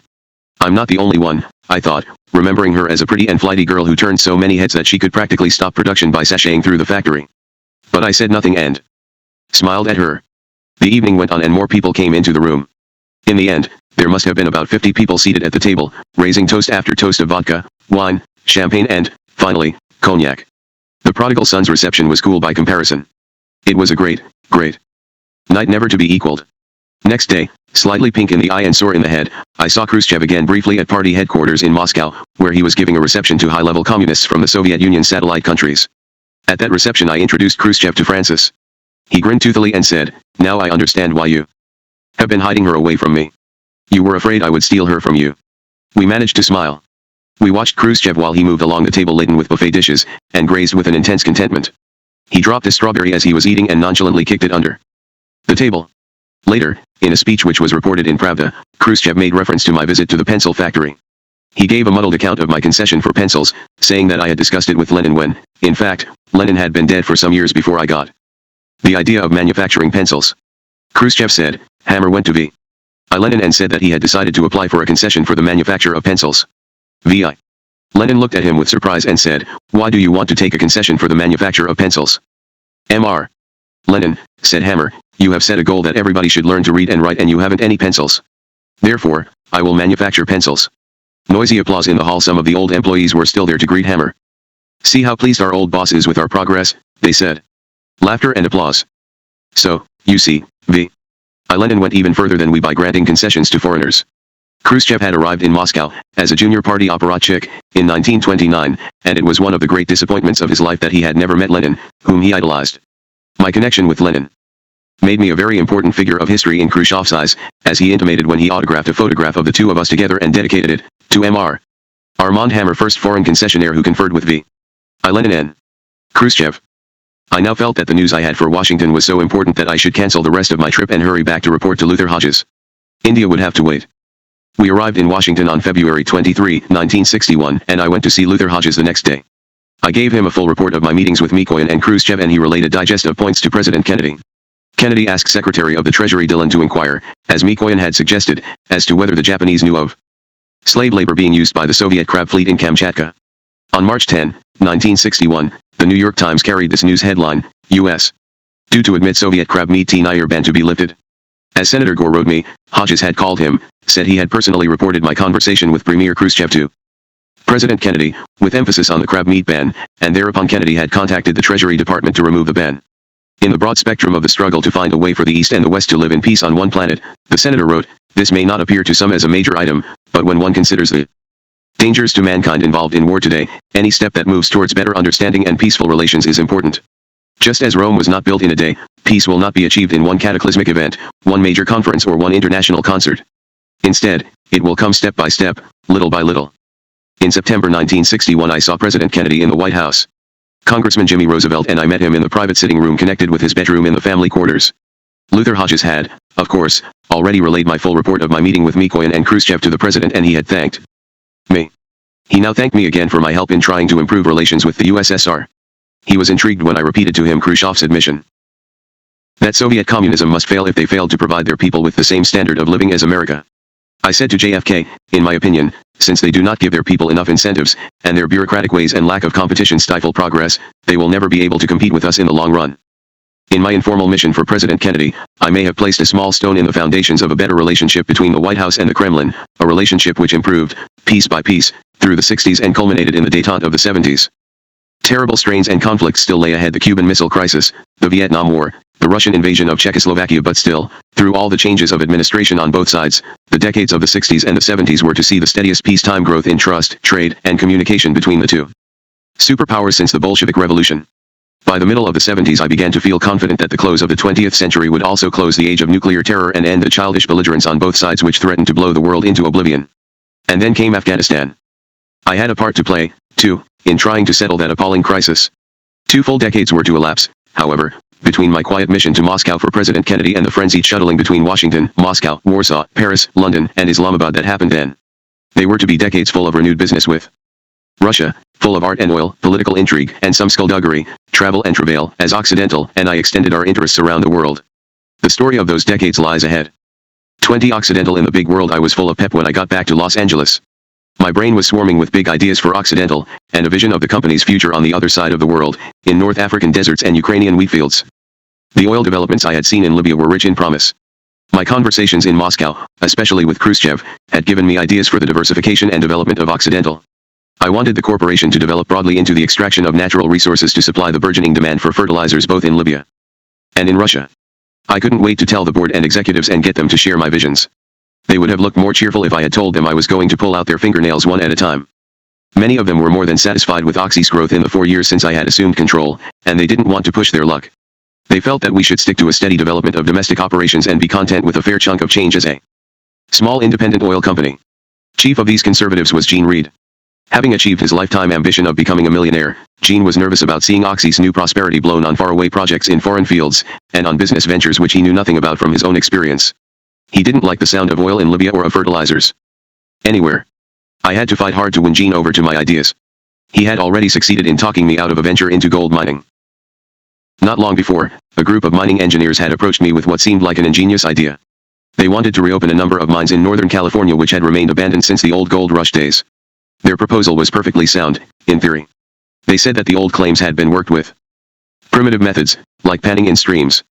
Modern methods and machinery, they figured, would expose a wealth of gold which the old prospectors had been unable to unearth. I got very excited about this idea. Something about gold mining touches a nerve of romance and daring, and I was not the first to succumb to gold fever. The engineers gave me a file of gold dust which they had extracted from their prospective workings, and I rushed off to New York to present it to a meeting of security analysts. Gene Reed came with me. He agreed that the mining idea was sound in theory, it was practice that worried him. I made an enthusiastic speech to the analysts, pulling out all the stops and waving the glittering file in front of their faces. Gene got up to speak after me. I've listened closely to what Dr. Hammer has told you, he said, and I just want to remind you and him that there's an awful lot of gravel between those specks of gold he's shown you. Gene's cold water doused my gold fever like a soggy match. And that was the end of that venture. I was willing to bow to Gene Reed's skepticism over gold mining, but I had to get him to see things my way over fertilizers, Libya, and Russia. In those fields, I knew more than he. I knew for sure that the Russian demand for fertilizers was going to be gigantic, and I was pretty sure that fertilizers would be the key to success in negotiations for oil contracts in Libya. Gene bowed to my greater experience and acumen, but he watched with apprehension and unease as I moved Occidental forward. Oxy's first major acquisition in that direction was the largest marketer of fertilizer in the world, the International Ore and Fertilizer Corporation, or Interor. With branches in 23 countries and operations in 59, Interor sales amounted to more than 50% of all U.S. exports of fertilizer. A white Rolls-Royce made all the difference. Without that car, I might not have got the company. Interor was owned and controlled by Henry Lear, an outstanding businessman. Once we had determined that we wanted to take over his company, I started working on the best means by which to approach Lear and win him over. I did some research, asked questions of some mutual friends and read the newspaper clippings about him. What emerged from these researches was that Lear was a terrific snob. I decided to find a way to play on it. Henry was spending the fall of 1962 in Montecatini, Italy's world-famous watering hole, where he was hobnobbing with European grandees and retired millionaires. I arranged an appointment to see him there and flew to London. As soon as I got to Claridge's in London, I walked the short distance to Berkeley Square and went into the showrooms of Jack Barclay, the most famous Rolls-Royce dealer in the world. I told the salesman that I wanted to see the most beautiful and desirable Rolls-Royce in the place. Jack Barclay didn't let me down. I was shown a magnificent white Rolls-Royce Silver Cloud Mark II convertible, a two-door coupe with red leather upholstery and coachwork custom built by Park Ward. I decided to buy it on the spot. I don't remember the price. I only know that it was the most expensive car in the showroom, and new Rolls-Royces are never cheap. Francis was with me and said, "I'm giving it to you as my gift." Then I hired a liveried driver and made arrangements for the car to be shipped to Paris to meet Francis and me. From Paris, we set off for Italy, taking our time and enjoying the car. We arrived in Montecatini just before lunchtime on a Friday. I had telegraphed ahead to Henry, who was waiting to give us lunch. The white Rolls-Royce caused such a sensation as we drew up in the forecourt of the hotel that one of the guests interrupted his pre-lunch drinks and came out to look at the car. It was Olav V, King of Norway. Arriving in such style and attracting the king's attention made my job with Henry Lear a lot easier.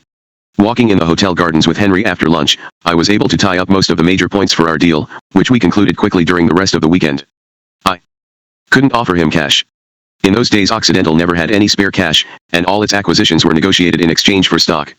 After we had agreed on the main elements of the deal, Henry and I had a leisurely chat, turning over some imaginary plans for Occidental's expansion.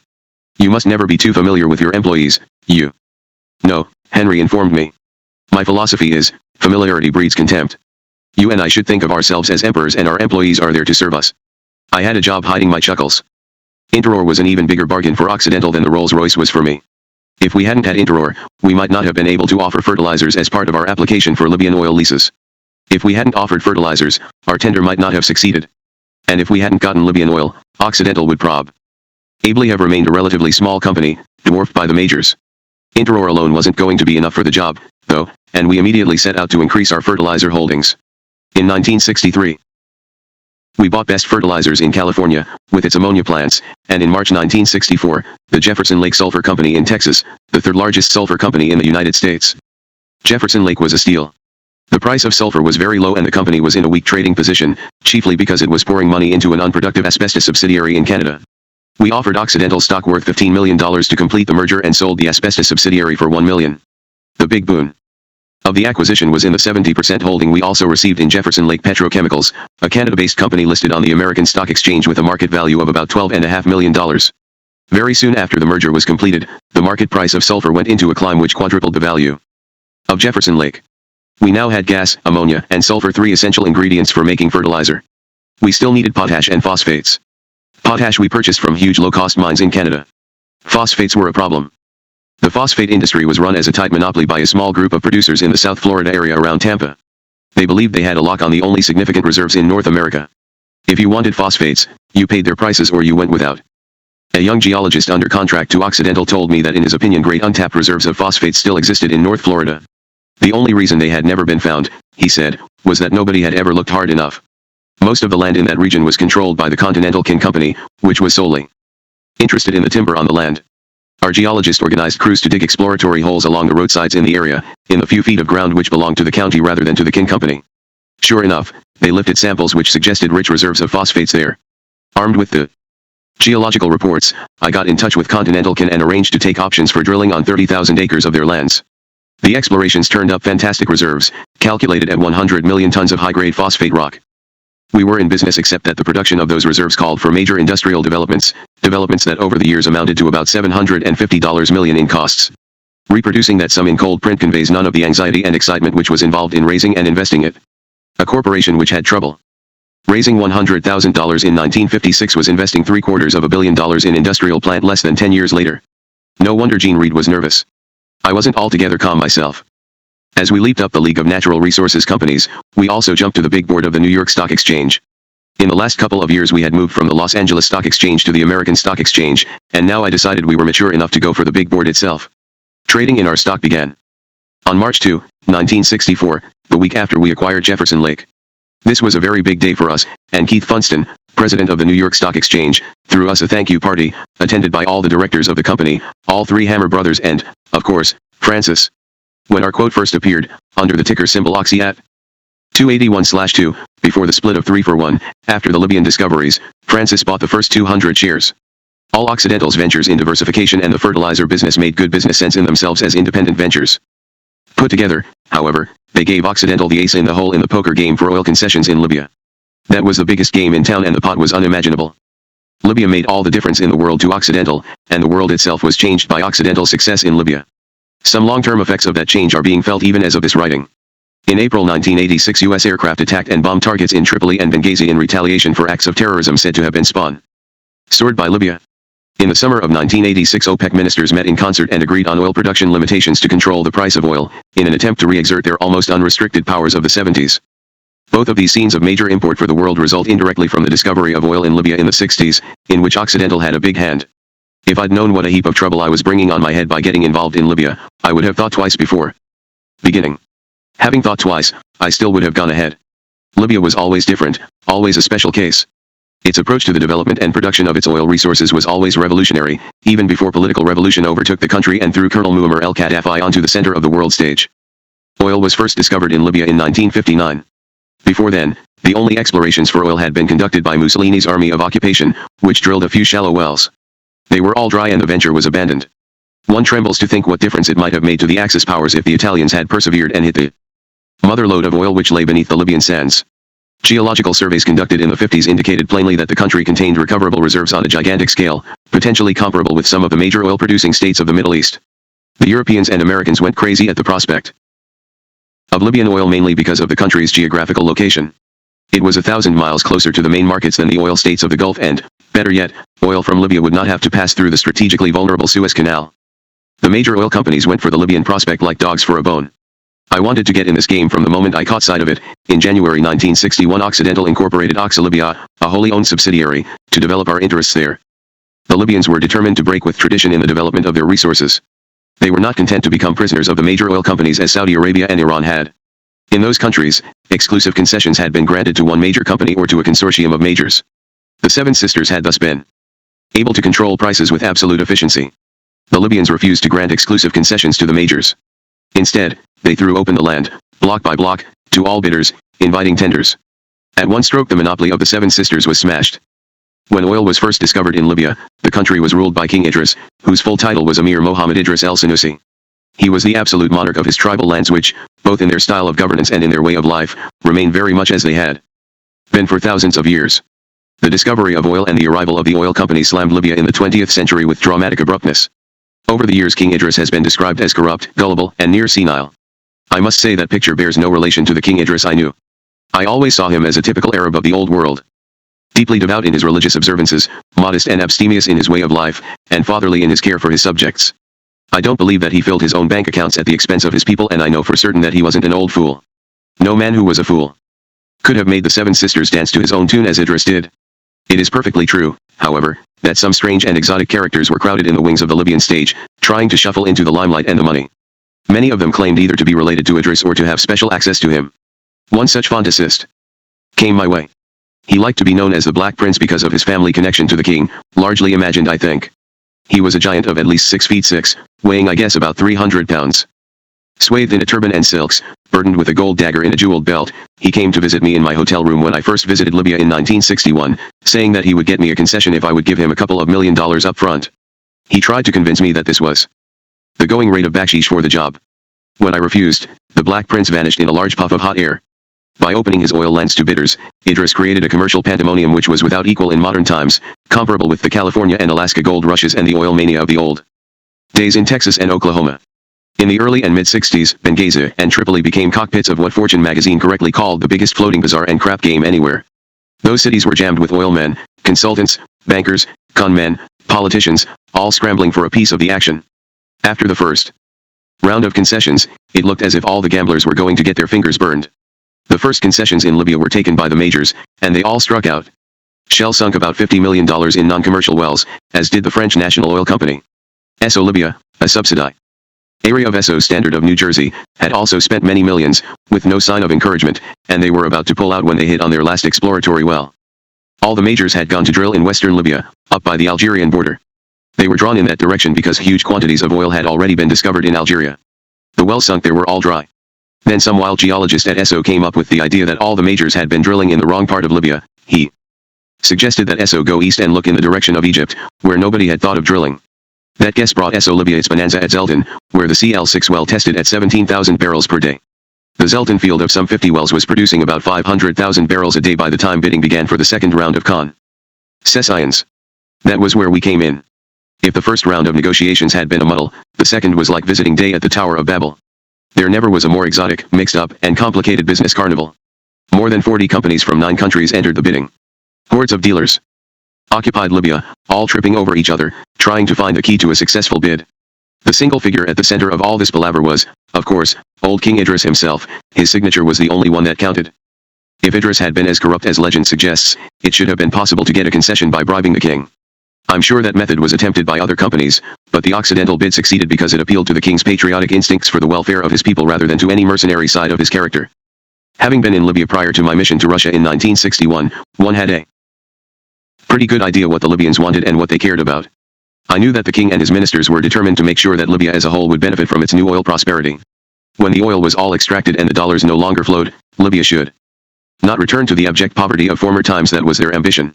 I personally supervised the preparation of our bid and went to Libya to lead the team which presented our tender. We flew in a Beatup converted A-26 bomber, our first overseas aircraft. In his outstanding book The Seven Sisters, Anthony Sampson gives a good account of the Libyan concessions and calls my bid one of exceptional generosity. He also refers to me personally as an extraordinary old walnut of a man who had a combination of imagination and ruthlessness that made him in some ways more disrupting to the sisters than Getty or Mattei. I don't know whether to feel flattered or aggrieved by this description. In any case, generosity is not, I think, the best word to use about our bid. I would prefer ingenuity. Our bidding documents were prepared in the traditional Arab way, on sheepskin manuscripts, rolled and bound with silk ribbons of red, black, and green, the Libyan national colors. The terms of the bid also differed dramatically from the conventional offers of the other companies. For instance, we offered to conduct a feasibility study for an ammonia plant in Libya and to build it jointly with the government if oil were struck. More importantly, we promised to search, without charge, for water. We offered to explore near the desert village of Kufr, the birthplace of the king and queen and the site of the king's father's tomb. The absence of water, more than the lack of oil or foreign exchange, had imprisoned Libya in its medieval poverty and condemned its people to nomadic lives. Idris undoubtedly cared as much that we might bring his country water as that we might find oil.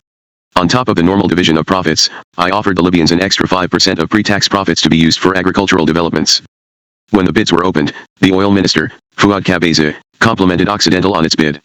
The head of one of the majors who was present turned to his local representative and was heard to whisper accusingly, "Why didn't we think of that?" In February 1966, Occidental was granted 2 concessions. Our major competitors were astonished and far from enchanted by our success. Anthony Sampson records a remark made by the American ambassador, David Newsom, which gives the major's response with marvelous understatement. "I think it's fair to say," said Ambassador Newsom, "that the advent of Occidental on the scene was not warmly welcomed by the other companies. One of our concessions had been given up as hopeless, after the first round, by a consortium consisting of Shell, Amerata, Marathon, and Continental. Oxy had been one of 17 bidders for this concession in the second round.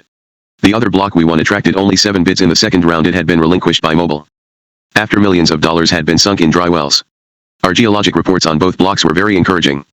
I believed that we just needed some luck, plenty of patience and a lot of nerve to commit ourselves to a full drilling program.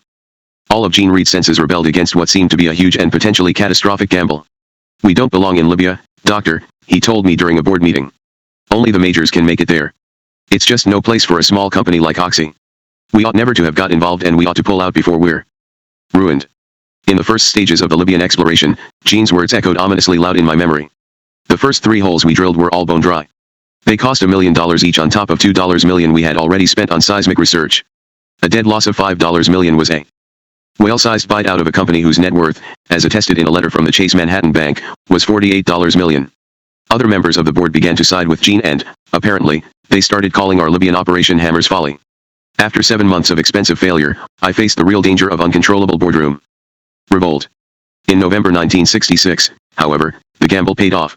We struck oil on the 610 square mile concession 102, with a well which tested at 14,860 barrels per day, making it the second largest discovery well in Libya's history.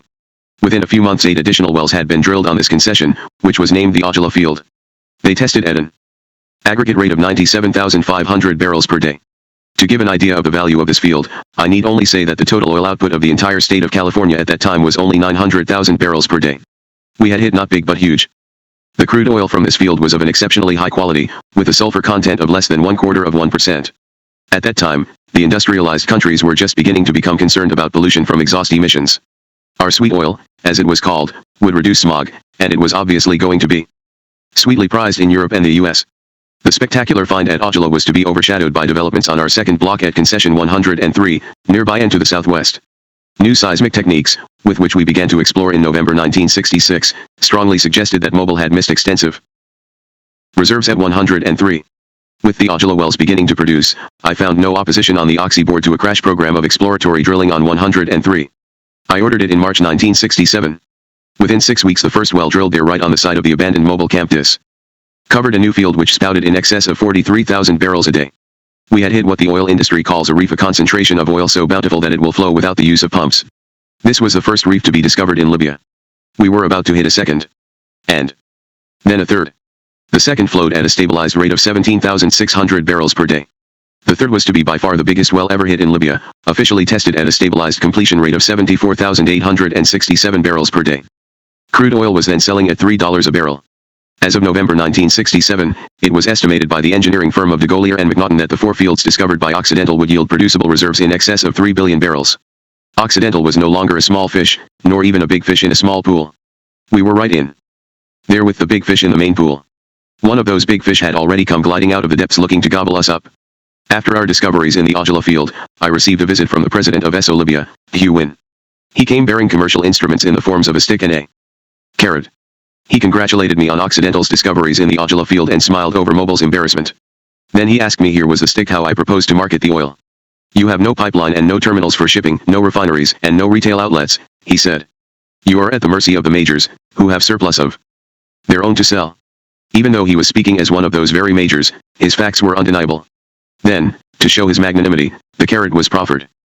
SO Libya would offer $100 million for half of Oxy's Libyan operation and take all of our production into their refining and retailing system. I was of two minds about this offer.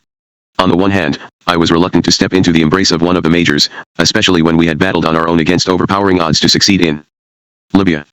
My instincts told me that we were better off to keep going it alone. On the other hand, $100 million in cash represented a mountainous profit for an independent company of Oxy's size, more than twice our total net worth at the time. I obviously had to refer this bid to my board. They were all for it, without reservation. Negotiations went ahead. The deal was done. Then it was undone. The president of SO Libya took the deal to the Board of Standard of New Jersey for the approval, which, he had told me, was a formality. Without discussion or apology, that board threw the deal out. I suspect that they wanted to teach the upstart little independent a lesson. They must have thought that they had us over a barrel or 3 billion barrels of unmarketable oil. It was reported to me that one of their executives said, "We tried to make a deal with Armand Hammer. The trouble was that he doesn't understand the oil business." The big fish sank again to the bottom of the pool. After our discoveries at the concession 103, it surfaced again for another bite. This time I received a visit from Ciro Vasquez, a director of the parent company, Standard of New Jersey, itself. He was not alone. He came out to Los Angeles with a full crew of executives and attorneys. Some 17 in all. They took a floor of the Hilton Hotel in Beverly Hills. I was, understandably, reluctant to take them seriously. Mr. Vasquez assured me that these negotiations would be different. He had the full authority and confidence of his board. Negotiations were extensive and arduous, consuming many a vat of midnight oil. The original offer for the Ajala operation having been $100 million, I was now demanding $200 million for 50% of Ajala plus the new Idris field. That sum was, at length, agreed upon. Everybody was very happy. The directors of Occidental were jubilant. The lawyers were relieved and exhausted. We had a long and rowdy party at the Hilton to celebrate. There was only one small hitch. As before, the deal had to be approved at a meeting of the full Board of Standard of New Jersey. "No problem, Dr. Hammer," said Ciro Vasquez. "Don't give it a thought. The deal will go through on the nod. My fellow directors on the board have never failed to approve my deals." He and his men went back east and I went home to my bed, counting Oxy's prospective hundreds of millions. Their board threw it out again. They must have figured, again, that we would have to go crawling to them and accept any terms they dictated, as long as we were without a pipeline and a marketing setup of our own. We had been left with no choice. We had to create or obtain that marketing organization. My original instinct, to shun the majors and go it alone in the distribution of our Libyan crude, now became, by force of circumstance, a necessity. I took the problem to my friend Steve Bechtel of the giant engineering group Bechtel of San Francisco. I told him that I had potential producible reserves of 3 billion barrels of crude in the ground and nowhere to take it. I said that I needed to build a pipeline system more than 130 miles long to the nearest suitable port, at Ziyatina on the Mediterranean coast, and build a terminal and port facility there. For the time being, however, I couldn't afford to pay for those developments, and I didn't yet have any customers for the crude even when it did reach the coast. I've always had a soft spot for Steve Bechtel because of the response he gave me that day. "We'll do the whole job for you on credit," he said. "I believe in you and I'm sure you'll find a way to market this oil." Sometimes big business decisions really are taken on the basis of personal trust and confidence. The human factor in business relations can sometimes be as significant as the dollars and cents in the profit and loss account. Steve Bechtel effectively granted me a $150 million credit that day because he trusted me. In later years, Steve's trust and confidence were to be rewarded more than 10 times over in business with Occidental, when we gave him the multibillion-dollar development of our North Sea discoveries.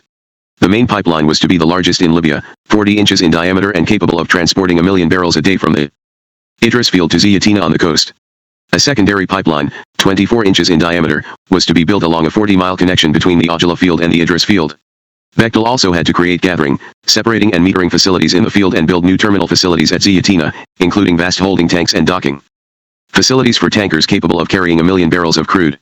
The total cost of all those developments was to be $300 million. The banks were willing to finance the development to the tune of $150 million once we started shipping oil. I went to the desert several times to oversee the construction workers in person and drive them on. The work went on through the most blistering days of heat, when the temperature often touched 120 degrees Fahrenheit, and it continued all night, too. I ordered a system of special lights, strung along poles set at 50-foot intervals in the desert, so that work could continue through every minute of every 24 hours. Field construction work began in August 1967. Oil began flowing into the pipeline on February 5, 1968, and arrived at the terminal on February 16. We gave it quite a welcome. King Idris himself was the guest of honor at the royal reception we threw in the desert. Fortune magazine reported, red, green and black national flags snapped in the breeze. Camel troops patrolled the dunes around the installation, scarlet-coated bandsmen stood in formation with their instruments shining in the midday sun, and the blood of sacrificial lambs stained the desert sand. Some 800 cabinet ministers, robed local chief tains, religious dignitaries, diplomats, a U.S. Senator Albert Gore and other assorted guests and attendants filled a splendid pavilion erected solely to house a half-hour ceremony. The party cost $1 million. I thought we all deserved a good celebration, but perhaps not that good. I looked into the books and found all kinds of financial weevils and grubs, including a virtual blank check handed over to the contractor for the celebration. I believe in charity, but not that kind. While the pipeline system was under construction, I had solved the problem of refining and marketing the oil. One morning at my home in Los Angeles, I read an item in Oil Daily, the industry's Bible, about Signal Oil, an international marketing organization with a huge European operation. They had oil tankers and terminals. They had an 85,000 barrels per day refinery located by deep water in Antwerp Harbor and a 15,000 barrels per day refinery on the Rhine-Herne Canal in the heart of the Ruhr Valley of West Germany. They had marketing outlets under the VIP brand in the UK and Belgium, and they had established sales to wholesale and industrial consumers right across Europe. Best of all, they were short of oil and thinking of selling out. I made some urgent inquiries and found out that the director in charge of Signal's entire marketing operation was a Frenchman named Claude Geismar, who was considered to be one of the smartest marketers of oil in the world. I got in touch with him and said, "Why don't you take our oil? We've got plenty. We can fill your terminals, tankers, refineries and retail outlets. We'll pay you a commission on every barrel of oil you sell." He said, directly, that he would be glad to recommend to the Signal board that they should act as agents for our oil. I then negotiated with Forrest Shumway, president of Signal. Negotiations went very smoothly and our arrangement was agreed upon when I surprised Forrest by saying, "I hear you put a price tag of $105 million on your whole marketing setup, to include all your refineries, tankers, terminals, and retail outlets. Well, I want you to give me an option to buy. I'll offer you half in preferred stock and half in 5-year notes." He said, "I will give you an option, on one condition: you'll have to exercise it on or before the day the first barrel of oil is loaded at Zyatina." I then got down to work with Claude Geismar, making sales contracts for our crude through the Signal network. By the middle of November 1967, Signal announced that it had already entered into sales contracts for Occidental crude in excess of 1 billion barrels over and above the 800 million barrels Signal needed for its own use.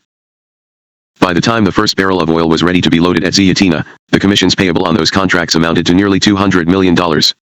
Of course, I then exercised Occidental's option, and we became overnight the owners of the whole Signal setup. I appointed Claude Geismar to run the operation for us, and he joined the Occidental board. Without investing a penny, we had acquired the means to refine and market our entire Libyan production, which, very soon after, was to edge close to 800,000 barrels a day. That acquisition didn't make us the eighth sister of the oil industry, but it legitimized us in the family, albeit as a black sheep, this, from somebody who didn't understand the oil business. Sometimes I wonder what might have happened if I had understood it. The majors got their revenge when they effectively prevented Occidental from building a refinery in Machiasport, Maine, to process 300,000 barrels of Libyan oil a day. New England was subject to one of the most idiotic restrictions of the oil import quota system of the time. Oil shipped from Africa and the Middle East to Portland, Maine, had to be piped to Canada, where it sold for 3 cents a gallon less than the oil from the Gulf, to which Maine was restricted. It made obvious sense to build a refinery in Maine for Libyan crude and supply New Englanders with cheap foreign oil. I asked Washington to establish a free trade zone for customs and trade purposes, in return for which I offered 10% cheaper oil for defense, gasoline, and home heating. As Robert Sherrill has commented in his book The Oil Follies of 1970 to 1980, that sort of free enterprise was highly objectionable to all the major oil companies and most of the independents. Almost as one man, they rose against the Machiasport proposition. Some of these honest gentlemen went so far as to accuse Hammer of trying to bribe his way to success. Permission was denied. Oil was not the only liquid which Occidental caused to flow from the sands of the Libyan desert. We also delivered on our promise to look for water. Professor Neil H. Jacoby of UCLA, member of the Occidental board, told this story well, It was about $1 million gamble, I'd say. We took a drilling rig and cruised 500 miles inland across the burning desert to Kufra, started the drilling and found an underground reservoir estimated to be as big as the flow of the Nile for 200 years. It was beautiful, clear spring water. The people couldn't believe it and I don't think we could either. We found it at only TV 150 feet below the surface. The doctor flew in some San Joaquin Valley farming experts, ordered miles of aluminum irrigation pipes, sprinklers, and chemical fertilizers, and we taught those people how to make the desert bloom. We planted alfalfa and it sprang up from the sand as if it had taken root in the richest soil on earth. King Idris was so delighted by our discovery that he said to me, "Allah sent you to Libya." He offered to rename his birthplace and call it Hammer. I told him this was too great an honor for me to accept. That was when I asked him if he would consent to a renaming of our field on concession 103, I wanted to call it the Idris Field. I had already discussed this idea with the Prime Minister, Mustafa Halim. Throwing up his hands in horror, he had warned me not, at any cost, to suggest it. The king is a holy man and he would never consent to this, the Prime Minister said. He will only ever agree and then, with reluctance, for his name to be given to a mosque or a university. But an oil field? Never. However, when Idris said that I had been sent by Allah, I thought to myself, well, if Allah sent me, then I ought to be able to ask the king to give his name to the oil field. I told the king what I wanted. Idris laughed and said, "What have I done to be honored in this way?" I said, "Because what you have done for Libya will make you immortal." "Not if Nasser gets his way," he answered. Those were prophetic words.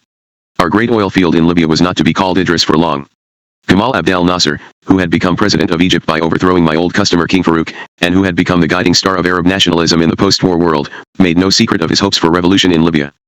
Nasser lived just long enough to see it happen. He died in 1970. Idris was overthrown on September 1, 1969. Paradoxically, Idris lived out his remaining years in Cairo, under the protection of Nasser's successor, Sadat. The coup against Idris was led by a young army officer who idolized Nasser and who was a proud disciple of Nasser's peculiar ideology which blended Arabism, socialism, and nationalism.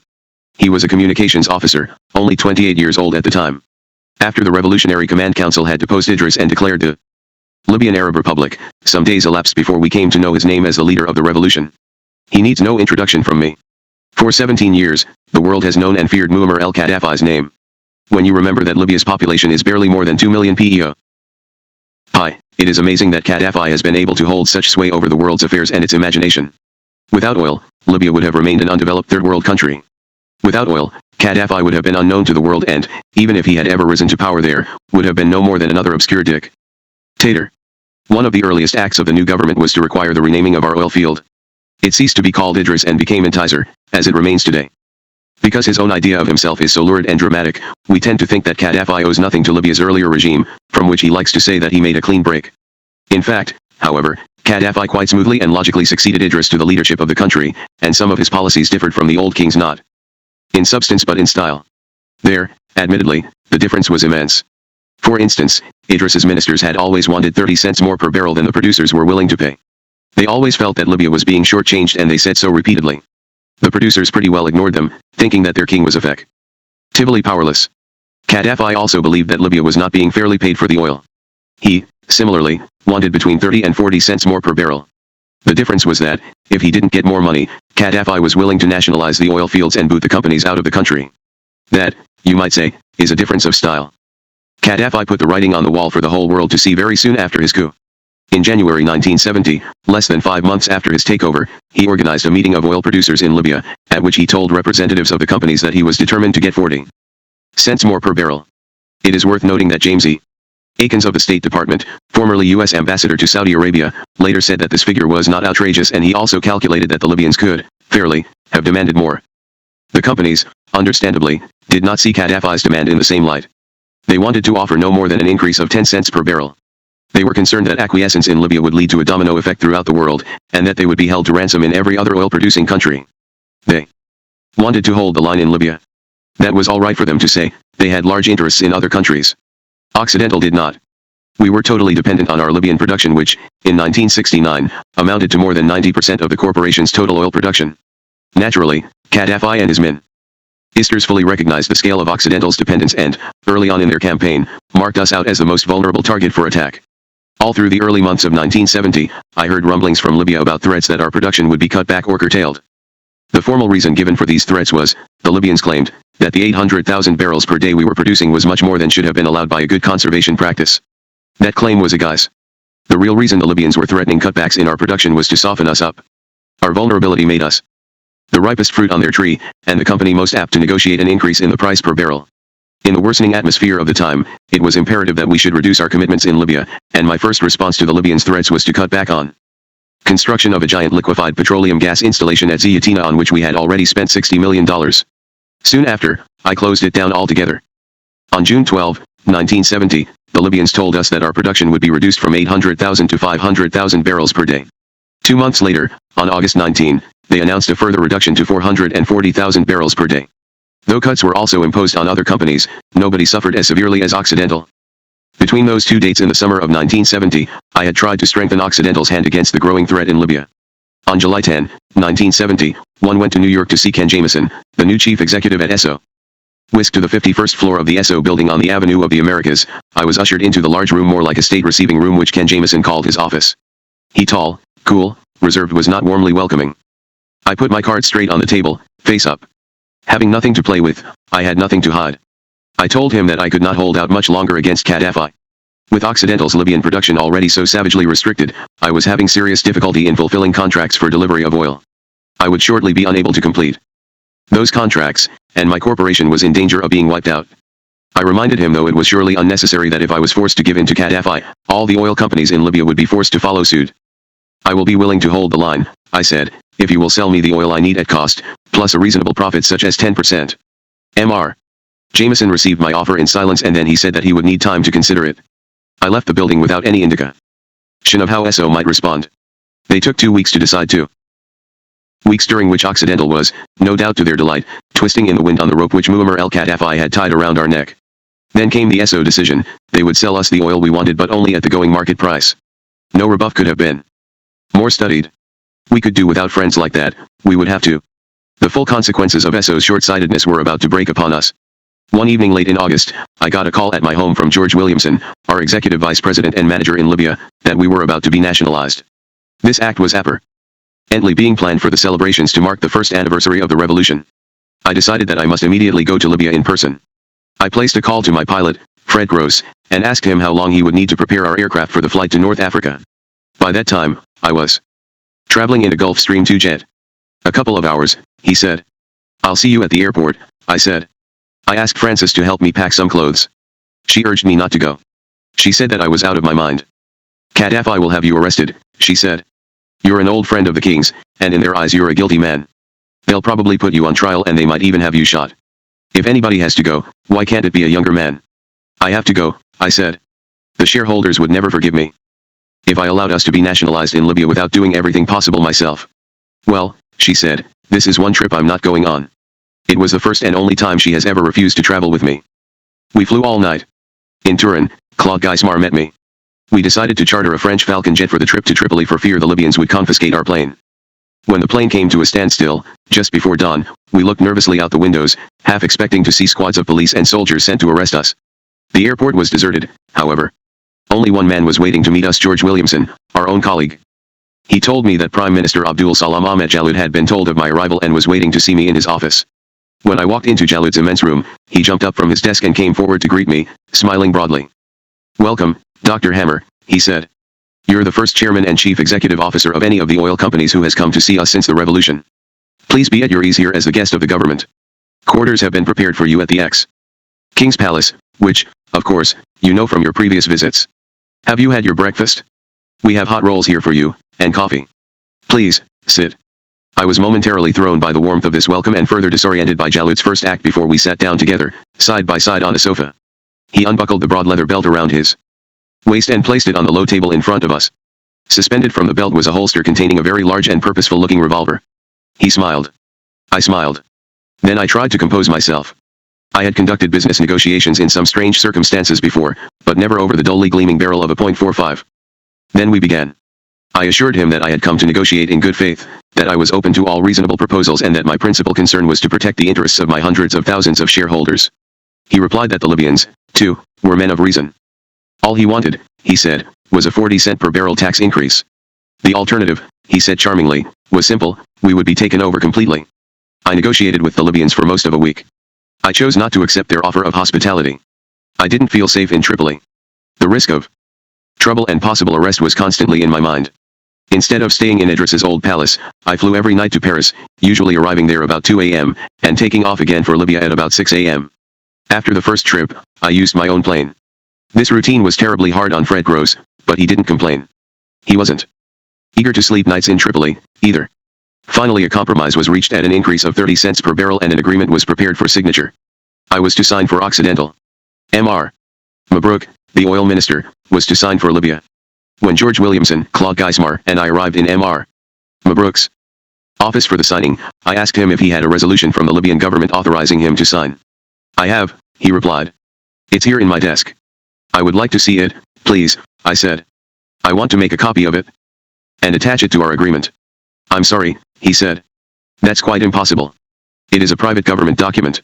That reply made me very uneasy. I suspected a trick. Without a formal resolution, any agreement I signed would be unenforceable, worthless. I told Mr. Mabrouk that I was unwilling to sign in those circumstances. I asked him to speak to Mr. Jalloud. He left the room, saying that he would call Jalloud from another office.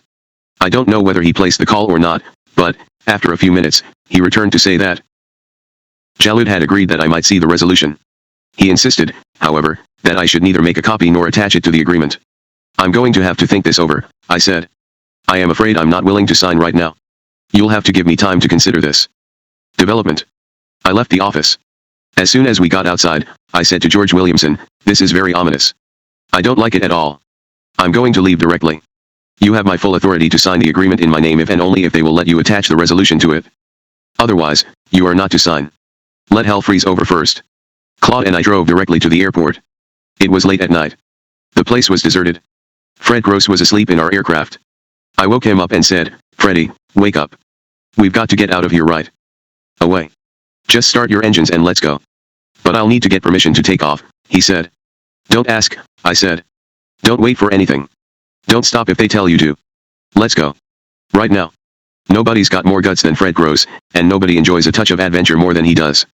He grinned and said, that's fine with me, doctor, but I've got to tell you the risk you're taking. They could start shooting the minute we begin to taxi.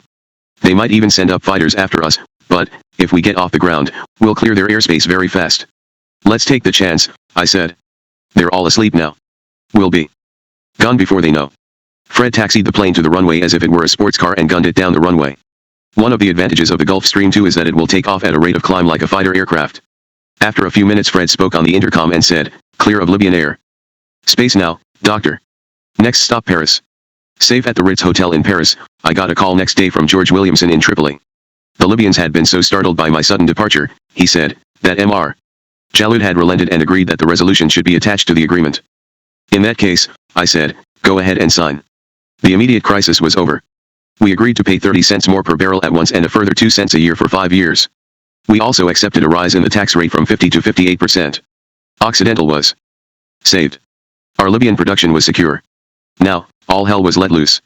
As soon as the details of our agreement in Libya were made public, the other oil companies with interests there went into paroxysms of rage, claiming that I had sold them out and betrayed them. From that point on, one Shell man was reported as saying, it was either a retreat or a rout. The very companies which had refused to come to Occidental's aid were now gnashing their teeth and wailing, knowing that they were next in line for the Tripoli treatment. Belatedly, the companies began to think of defending themselves. On September 7, 1970, John J. McCloy, counsel and spokesman for the majors, led a delegation of oil company chief executives to Washington for a conference with Secretary of State William Rogers, Under-Secretary Alexis Johnson and Mr. James Akins. It was agreed at this meeting that the situation in Libya was very serious, but no decision was made. The major British companies, Shell and BP, now tried to lead the organization of resistance. Their respective chairmen, Sir David Barron and Sir Eric Drake, visited all the majors in the US and called upon the Seven Sisters to stand together in Libya. However, SoCal and Texaco were not willing to face a fight, and they soon caved in to the Libyans on much the same terms that I had negotiated for Occidental. The dominoes now began to fall with a vengeance. As the companies fell into line in Libya, what the oilmen had always feared happened, the other producing countries followed Libya's lead. In quick succession, Iran, Algeria, Kuwait, and Iraq all demanded and got 55% increases in their tax rates. On December 9 the OPEC countries met in Caracas, Venezuela, and issued a series of saber-rattling statements, threatening to demand still further tax increases. On December 10 I was on the operating table at UCLA, having kidney stones removed. The very next day, December 11, when I was barely recovered from the anesthetic, a call came through to my hospital bed from Sir David Barron. Armand, he said, There's good reason to think that the Libyans are about to start all over again, and this time they'll go for a further $1 a barrel. It looks as if they'll pick on you again, because they think you are in the weakest position. I hope that you will resist them. Well, I said, it's very nice of you to call, but I'd like to know who's going to take care of my company if I do resist them, and they then turn around and nationalize us? Will you supply me with oil at cost so that I can complete my contracts and meet my commitments? I think that's a perfectly reasonable request, he said. Let me discuss it with the other companies and see what we might be able to come up with. Of course he meant that he would talk to the other sisters. Next day Sir David called again to say that he was ready to work out a deal. He asked me to send a representative to negotiate with him in London. I sent him John Tigrad, an American consultant whom I retained on contract. John dropped everything and flew immediately to London. During the days just before and after Christmas 1970, John and Sir David discussed a safety net proposal to protect companies in Libya. Sir David then wrote a New Year's letter to all the companies, proposing a meeting in New York. On January 11, 1971, all 23 of us met in John J. McCloy's offices in New York. The safety net was stitched together there. Essentially, we agreed that we would all support any company which was cut back or nationalized in Libya. Each company would supply oil to the victimized company in amounts according to its Libyan production. Companies operating in the Persian Gulf would make up the oil lost by Libyan companies which were supporting Gaddafi's victim. The big questions about this agreement were, will it work? And is it legal? John J. McCloy was quick to point out that our agreement constituted an apparently obvious breach of the antitrust laws. We asked him to approach the Justice Department to explain our dilemma and seek an assurance that we would not be subjected to antitrust action. The Department of Justice replied in typically ambiguous terms, saying that it did not intend action at that moment, but that it reserved the right to act on the same issue in future. Thanks a lot, men. At the same time that we were creating the safety net, the companies were also drawing up a Libyan producers agreement, which was an attempt to prevent the Libyans from splitting off any one company for attack. The agreement proposed that an all-embracing negotiation should be commenced between representatives of ourselves and OPEC, as representing all its member countries, under which an overall and durable settlement could be achieved. As to the question will it work, the answer is, it might have, if anybody had tried it. The producing countries, not surprisingly, were dead set against our proposals and they were determined not to bargain with us collectively. The Libyans saw clearly that they would lose all the advantages of their position by joint negotiation. For different reasons, the more moderate Iranians took the same position. In the face of this opposition, the major oil companies abandoned our agreed collective strategy and caved in again, accepting individual negotiations with the producing governments. The result of these vacillations was to bring nearer the threat of nationalization in Libya. It didn't happen overnight, we had plenty of time to prepare. Occidental's production in Libya was curtailed further to 423,000 barrels per day in 1972 and 354,000 in 1973. The writing was plainly on the wall in those years, and after the first restriction was imposed, I announced that we would henceforth reduce our Libyan operation considerably. The Libyans didn't have things all their own way. They were as tough as nuts over their general principles, but they left some slack in the fine mesh of our business operations. I was able to haul in some of the slack with a catch, on one occasion, of $500 million. In raising taxes and cutting our production, the Libyans were in open violation of our contracts. Of course we complained. Of course they took no notice. I decided that it would be prudent to make preparations to clear out of Libya altogether. As provided by our agreement, I wanted to take them to international arbitration in Paris, to recover at least our assets, then reckoned at $275 million, but I wanted to have a hold on some of their assets to give us leverage at that arbitration. A means was at hand. We were paying the Libyans for our crude on 60 days credit. We were collecting from our own customers on 30 days credit. We were piling up a huge credit balance. When the amount of cash we were holding equaled the assets we might lose in Libya, we wrote to the Libyans giving notice of our intention to go to arbitration and saying that we expected them to show up. The letter caused as much of a flurry in Tripoli as a fly landing on a rhinoceros. They didn't answer it. We went right on shipping oil and holding their money. The cash piled up until we were holding $550 million. Some of our directors started getting nervous, thinking that Gaddafi might send his hitmen after us and have us kidnapped and held until the money was released. Arthur Groman anxiously counseled me to wear a bulletproof vest, and our security people got a price for an armor-plated car for me. I wouldn't consent to either proposal. Once you let fears of that order get a hold, you're in danger of ending up like Howard Hughes, in living dread of every moment and every human being. Any would-be kidnappers reading this, however, should note that I do take sensible precautions to protect myself and my family. Finally the Libyans came to their senses. Jalud sent a delegation to see me in Los Angeles. Mr. Jalud hears that you are hot, the leader of the delegation told me. He suggests that you take a shower and cool off. We want to settle this dispute. I'm ready, I said. Well, then, you must give us our money back. I'm willing to give you back $275 million, I said, but I'm going to hold on to the other $275 million as an insurance against any further violation of our agreement or the threat of outright confiscation of our assets. Fair enough, they said. I was rather taken aback. I hadn't expected to be made a present of $275 million quite so easily. We kept their $275 million for a couple of years, enjoying the use of it without interest until, finally, Jalud sent for George Williamson in Tripoli and said, "Look, this is preposterous. Dr. Hammer has to give us back our $275 million. So we returned it, gradually, over a number of years, until our accumulated profits exceeded the $275 million of our assets. In the middle of this time, when my dealings with the Libyans were at their tensest, a stroke of mischance delivered me physically into their hands. I was flying overnight from Nigeria to Europe when a generator began to fail in my plane. We were over the Sahara. Fred Gross told me that he was going to have to put the plane down at the nearest strip that could take the plane. That was Tripoli. Oh, my God, I said. If the Libyans get word that we've landed, they'll put us all behind bars. I'm not their favorite man right now. With his previous experience of Tripoli airport, Fred thought that he could get in and out quietly, without the Libyans learning the identity of the plane and its passengers. We limped in and Fred parked the plane way out in the back reaches of the airport. Then we got in touch with our Libyan offices and had them send out their best mechanics on the double. Fred and his boys worked with the mechanics through the night to repair the engine. I lay hidden. Finally we were ready to go. For the second time, Fred took the plane screaming off the runway without clearance from the tower. The Libyans' present to me for my 75th birthday was the threat of outright nationalization. I celebrated that birthday in Malta in May of 1973, with John Tigert and George Williamson, working out a proposition for the Libyans which would allow us to keep producing there. John and I had jetted out to Malta as fast as we could go, once we heard from George that full-scale nationalization was immediately in the cards. The elaborate plans which had been made for my birthday celebrations in Los Angeles had to be postponed. If we lost Libya altogether, there wouldn't be much to celebrate. I believed I understood the Libyans. I said to John and George, I don't think the Libyans want to run the oil fields. I think they just want control. Even though they would have a 51% interest in the operation, we will still keep 49%, which will allow us to supply our contracts. That was the way we played it. The Libyans agreed to pay $136 million in cash for 51% of our operation. Other companies in Libya were then forced to follow suit, but I believe we were the only company to receive compensation in cash. The others were paid with their own oil. Some were not even that lucky. Bunker Hunt and others were nationalized outright.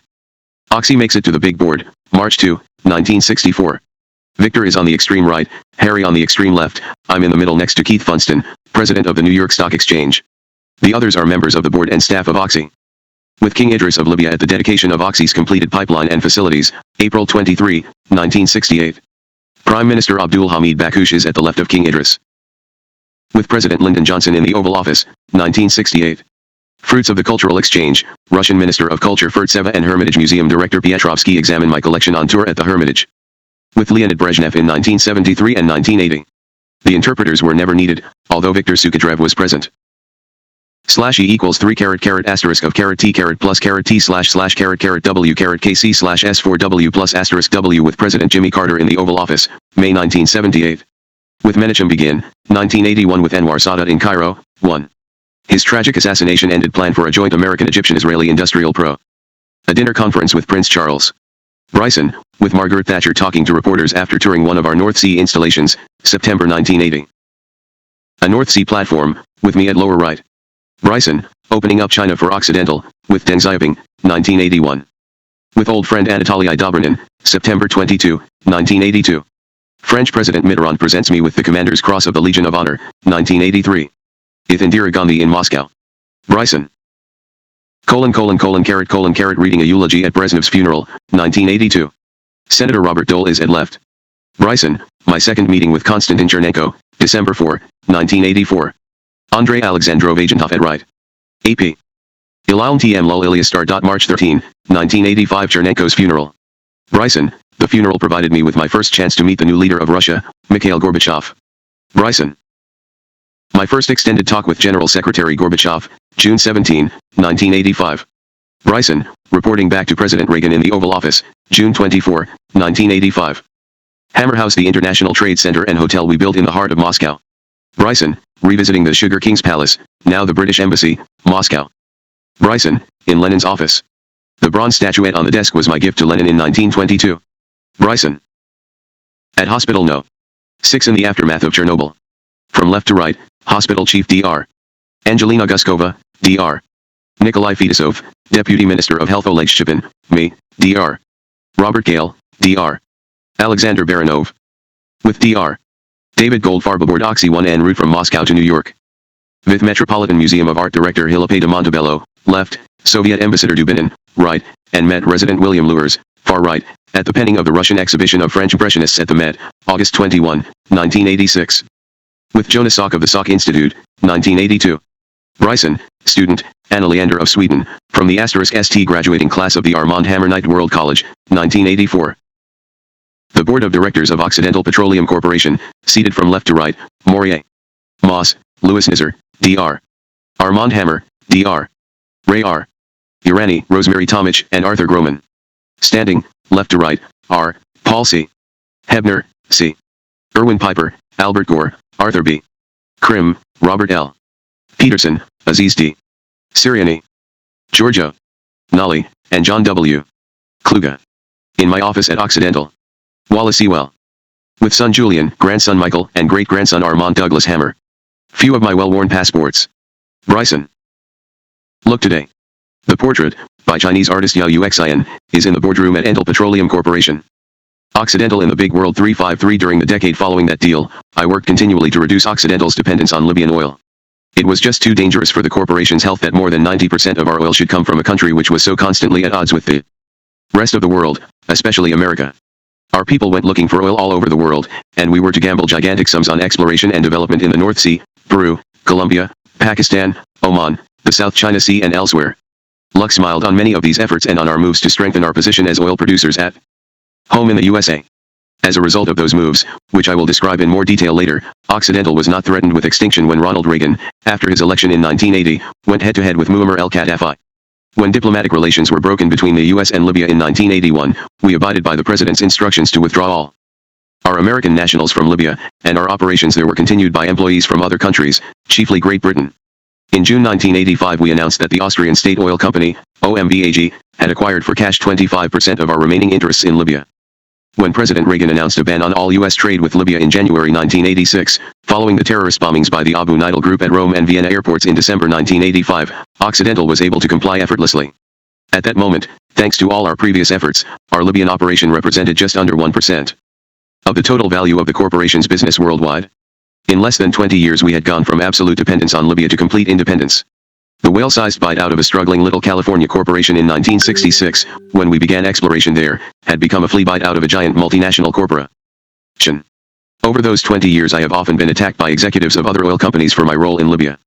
My answer to those critics is simple: I survived, they didn't.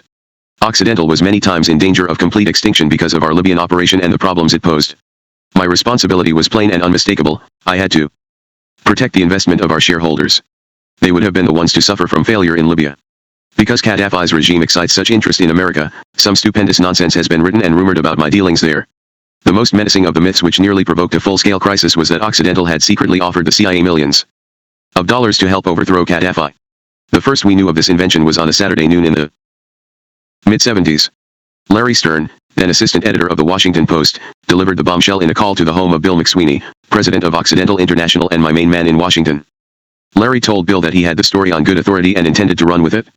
Apparently his source was a disgruntled former Occidental executive who had told the Los Angeles field agent of the CIA that $24 million, who knows where he got the sum, could be raised from the oil companies in Libya to help depose Gaddafi. Occidental was top of the list of supposed contributors. This story had been relayed to a reporter at the Washington Post. I was in the air en route to New York when Bill got the call from Larry Stern, who agreed to put the story on hold until I could respond. Bill McSweeney reached me with word of the story when my plane touched down in Newark. Using payphones at the airport, I tried to get to the bottom of the nonsense, while Bill McSweeney contacted William Colby, then head of the CIA. Colby issued a statement disowning the story and reducing it to a state which not even the Libyans could possibly take seriously. Thus we squeaked out of the vice. If the Libyans had been given reason to think we were trying to subvert their government, we would have been thrown out of the country like a used Kleenex. Not all the press was as responsible as the Post, however. One magazine even alleged that Gaddafi had granted me specially favorable treatment in Libya at the behest of the Soviets. The writer's only evidence for this nonsense was that the CIA had detected an increase in coded communications between Libya and Moscow during the week of my negotiations in Tripoli.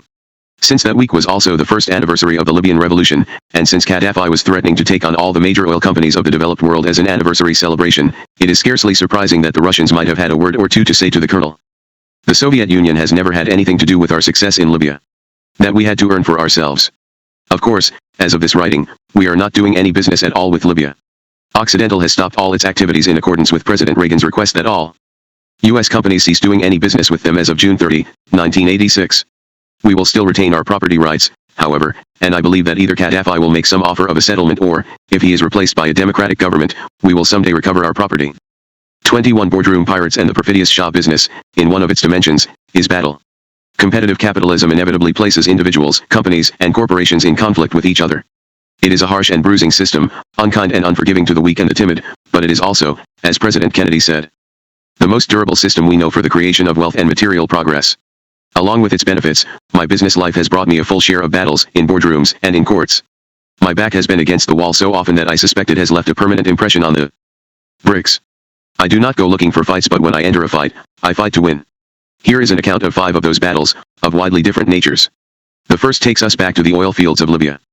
Occidental's venture into Libya brought many difficulties and conflicts, but one of them deserves to be described in detail. It was one of the most momentous litigation wars I ever entered, fought before 14 federal judges, and waged not only in America but in Italy, Switzerland, England, Germany, and Belgium. If the ultimate verdict had gone against Occidental, it would have cost us hundreds of millions of dollars, and I would also have lost my good name in the business world and on Wall Street. In this great clash I was fighting not only for business reasons but also for my honor. As Louis Nizar later wrote in Reflections Without Mirrors, the author of the Arabian Nights could not have provided a more engrossing scenario. We were engaged in a fascinating struggle, filled with mystery, intrigue, forged documents, and miracles, such as the disk of area of an ocean of water beneath the Libyan desert. Naturally, then, Hammer enjoyed the drama while hiding his anxiety, while I, as lawyer, shared the anxiety without appreciating the drama. The story begins in 1964 in England. The highly regarded Allen brothers, Charles and Herbert, heads of the Wall Street Investment Company which bears their name, suggested to me that a friend of theirs, one Ferdinand Gaelic, could be very helpful in obtaining oil concessions about to be granted in Libya. Gaelic was a Czech, married to an American woman and a well-known figure in Parisian society. He claimed to be a friend of a man called General de Rovin who, in his turn, was supposed to be in the good graces of King Idris's Libyan government. At that time I was still searching around for the most effective approach to the Libyans, and, if I gave some of my time to the Black Prince, I would certainly see men who were introduced and recommended by the aliens. A meeting was arranged at Claridge's Hotel in London. A draft of a letter agreement between Occidental and the aliens was drawn, granting them a 25% interest in any concession which Gaelic turned up. Costs and profits were to be shared in the same proportion. After the word costs, however, the aliens then inserted the phrase to be mutually agreed upon. They did not wish to subject themselves to costs which might run to millions of dollars and wind up with nothing but dry holes. This allowed them to be let out if they so chose. I accepted and, in signing, also took the burden for Occidental a loan of millions of dollars for seismograph and other expenses, and later enormous drilling costs, without assurance that there would be a barrel of oil. Then came the first melodramatic incident. A routine check by a firm of private detectives disclosed that General de Rovin was an imposter. He was no general. He was a notorious crook with a long criminal record. He had been a swindler in Paris, Berlin, Vienna, and elsewhere before World War II. He had had dealings with the Nazis during the war, for which a French court later sentenced him to death in absentia. In the post-war period he had traveled about South America and Canada passing bad checks. He had returned to France from Argentina under the phony name de Rovin, where he was employed by a firm whose assets he promptly squandered. He was not, in short, the kind of character you would welcome in your home or your boardroom. In the wake of this discovery, we also learned that Gaelic, too, had no real standing in Libya. By that time, in any case, I knew that the concessions were not to be granted by negotiation. They were to be awarded on sealed competitive bids. I decided to cut all links with these men and, early in July 1965, terminated their representation. Since Gaelic would therefore no longer be in the picture, he could not turn up any concessions, and the letter agreement with the aliens also fell. I so wrote them, and they never protested. Not until 18 months later, when one of the greatest oil gushers in the world's history flooded the sands and floated Occidental stock upward, did the aliens decide that they were 25% partners although they had not put up a cent of risk capital. The aliens could not resist the temptation to lay claim to some of Occidental's Libyan wealth, and brought suit in federal court in New York. At stake was a quarter interest in Occidental's Libyan operation. The damages sought against Occidental were in excess of $100 million and an accounting which might well increase the claim to $250 million. A defeat would have been a crippling blow to Occidental, but I refused to settle. I had, in effect, been accused of welshing on a written contract. All of Wall Street and the whole commercial world was watching this case. If I agreed to settle, it would have been tantamount to an admission of guilt, and my word and Occidental's probity would be so disfigured as to be worthless. I was determined to fight, to win, and to be vindicated. In all its ramifications and complexities, the case was to stretch from September 1967 to September 1974. In the beginning our position seemed invulnerable. The aliens had avoided the risk of investment. They had not protested Occidental's cancellation notice until a year and a half had elapsed, by which time we had made our tremendous discoveries in Libya. My cancellation of Our agreement had not been frivolous. Notorious crooks had been proposed as agents and I had had the right to get rid of them. All looked well for a victorious defense. But, as Louis Nizar wrote, was there ever a suit in which a surprise witness or document didn't suddenly appear to upset all calculations?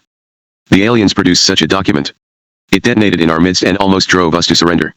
It was nothing less than a letter from King Idris's Minister of Petroleum Affairs, Fuad Kabeza, on the official stationery of the Libyan government, addressed to Ferdinand Gaelic, and indicating their intimate relationship and Kabeza's reliance on the aliens' financial ability.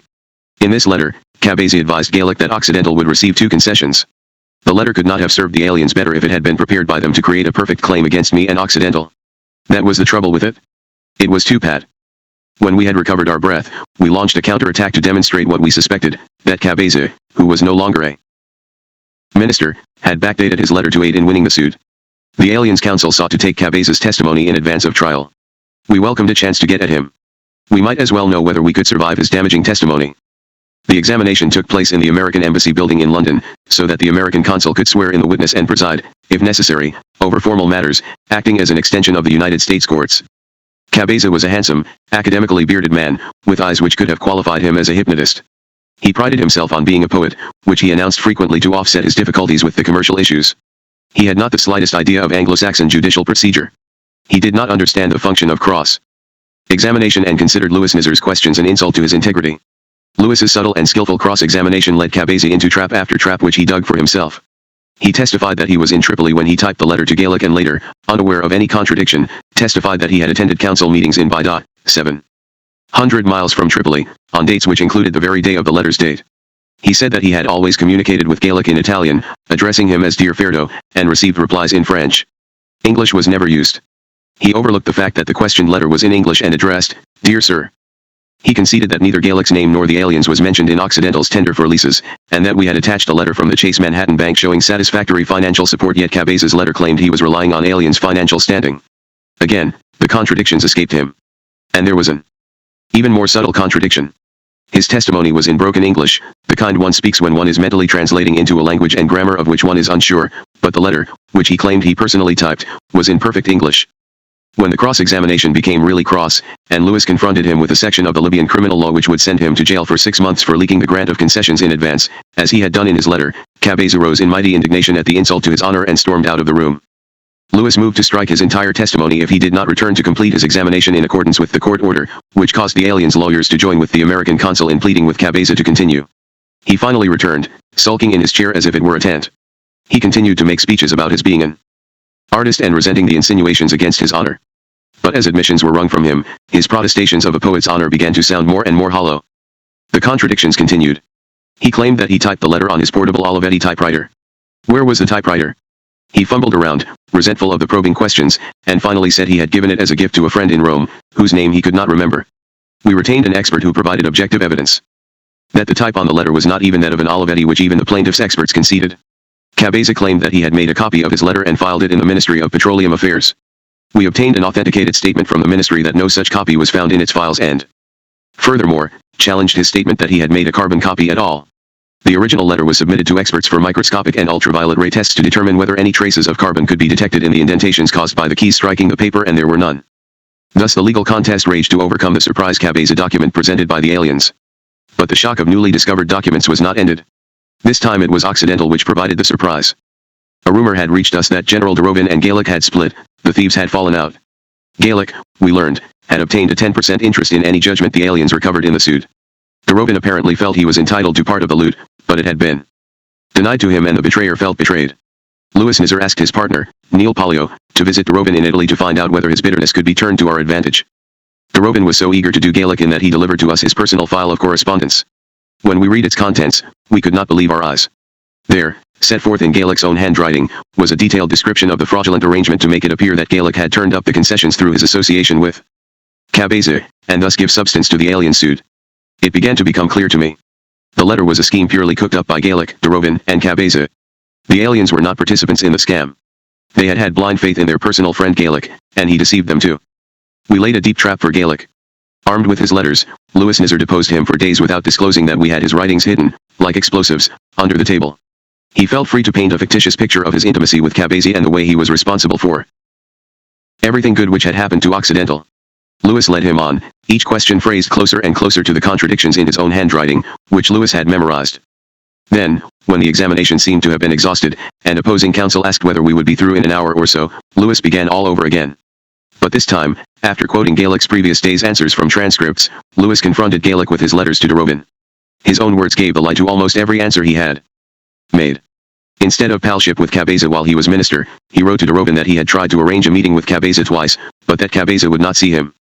Instead of learning in advance from Cabeza that concessions would be awarded to Occidental, he confessed knowing nothing and suggesting that perhaps someone else might find out for him. At one point he wrote ruefully, "I wanted to be the first to announce to Dr. Hammer, but I see he is informed before everybody. I do not know from where. He is always in advance of anybody." In another letter he said he had learned that Cabeza did nothing at all to obtain the concessions. The most embarrassing of all was Gaelick's letter to de Rovin, revealing the alien's predicament. Gaelick wrote, "I relied on your de Rovin statement that the concessions could be obtained by negotiation and then it was by tough bidding. This is what Mr. Alan Ree Crouched me yesterday. You could have avoided that. That will be the weak point in my lawsuit." As he was confronted with these devastating letters, Gaelick's face seemed to turn the colors of the Libyan flag. Then, in order to salvage his prior testimony, he condemned his own letters as lies, all lies. After a while he got tired of calling himself a liar and shifted to baloney. He stuttered and fumed as the contradictions in his own words struck him. More revealing than Gaelick's disintegration was the conduct of the alien's lawyer. He put a wood pencil in his mouth and, as the letters unfolded, he actually bit it in half. Meanwhile, as the devastating details emerged, Herbert Allen pushed his chair back, foot by foot, from the table where he had been sitting with Gaelick, as if to separate himself as far as possible from Gaelick's disgrace.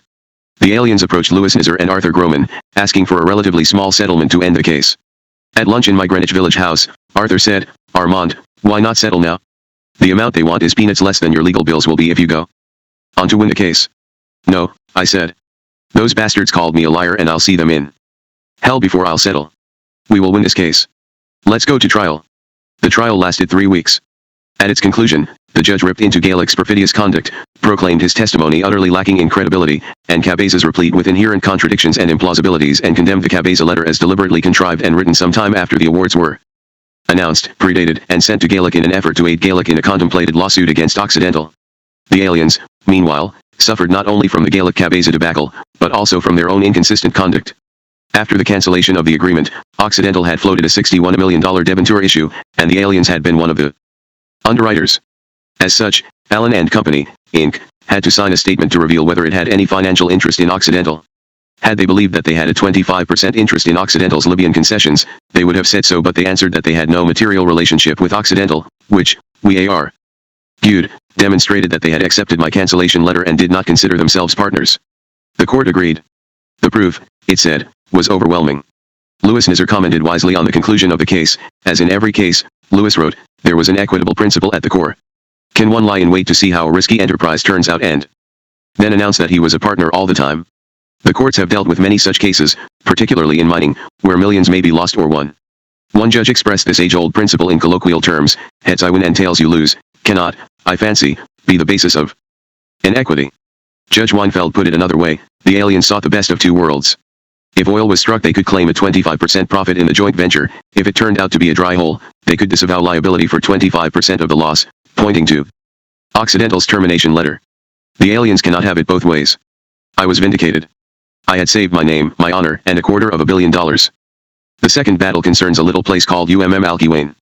When I die, the name of Alki-Wayne may be found stamped on my heart in indelible bruises.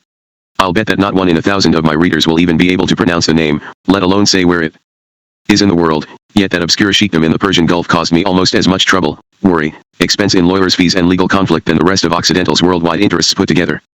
It was a thorn in my flesh for years on end. My good friend the late John Meckham introduced me to the idea of exploring for oil in Alki-Wayne. He thought that he was doing me a kindness.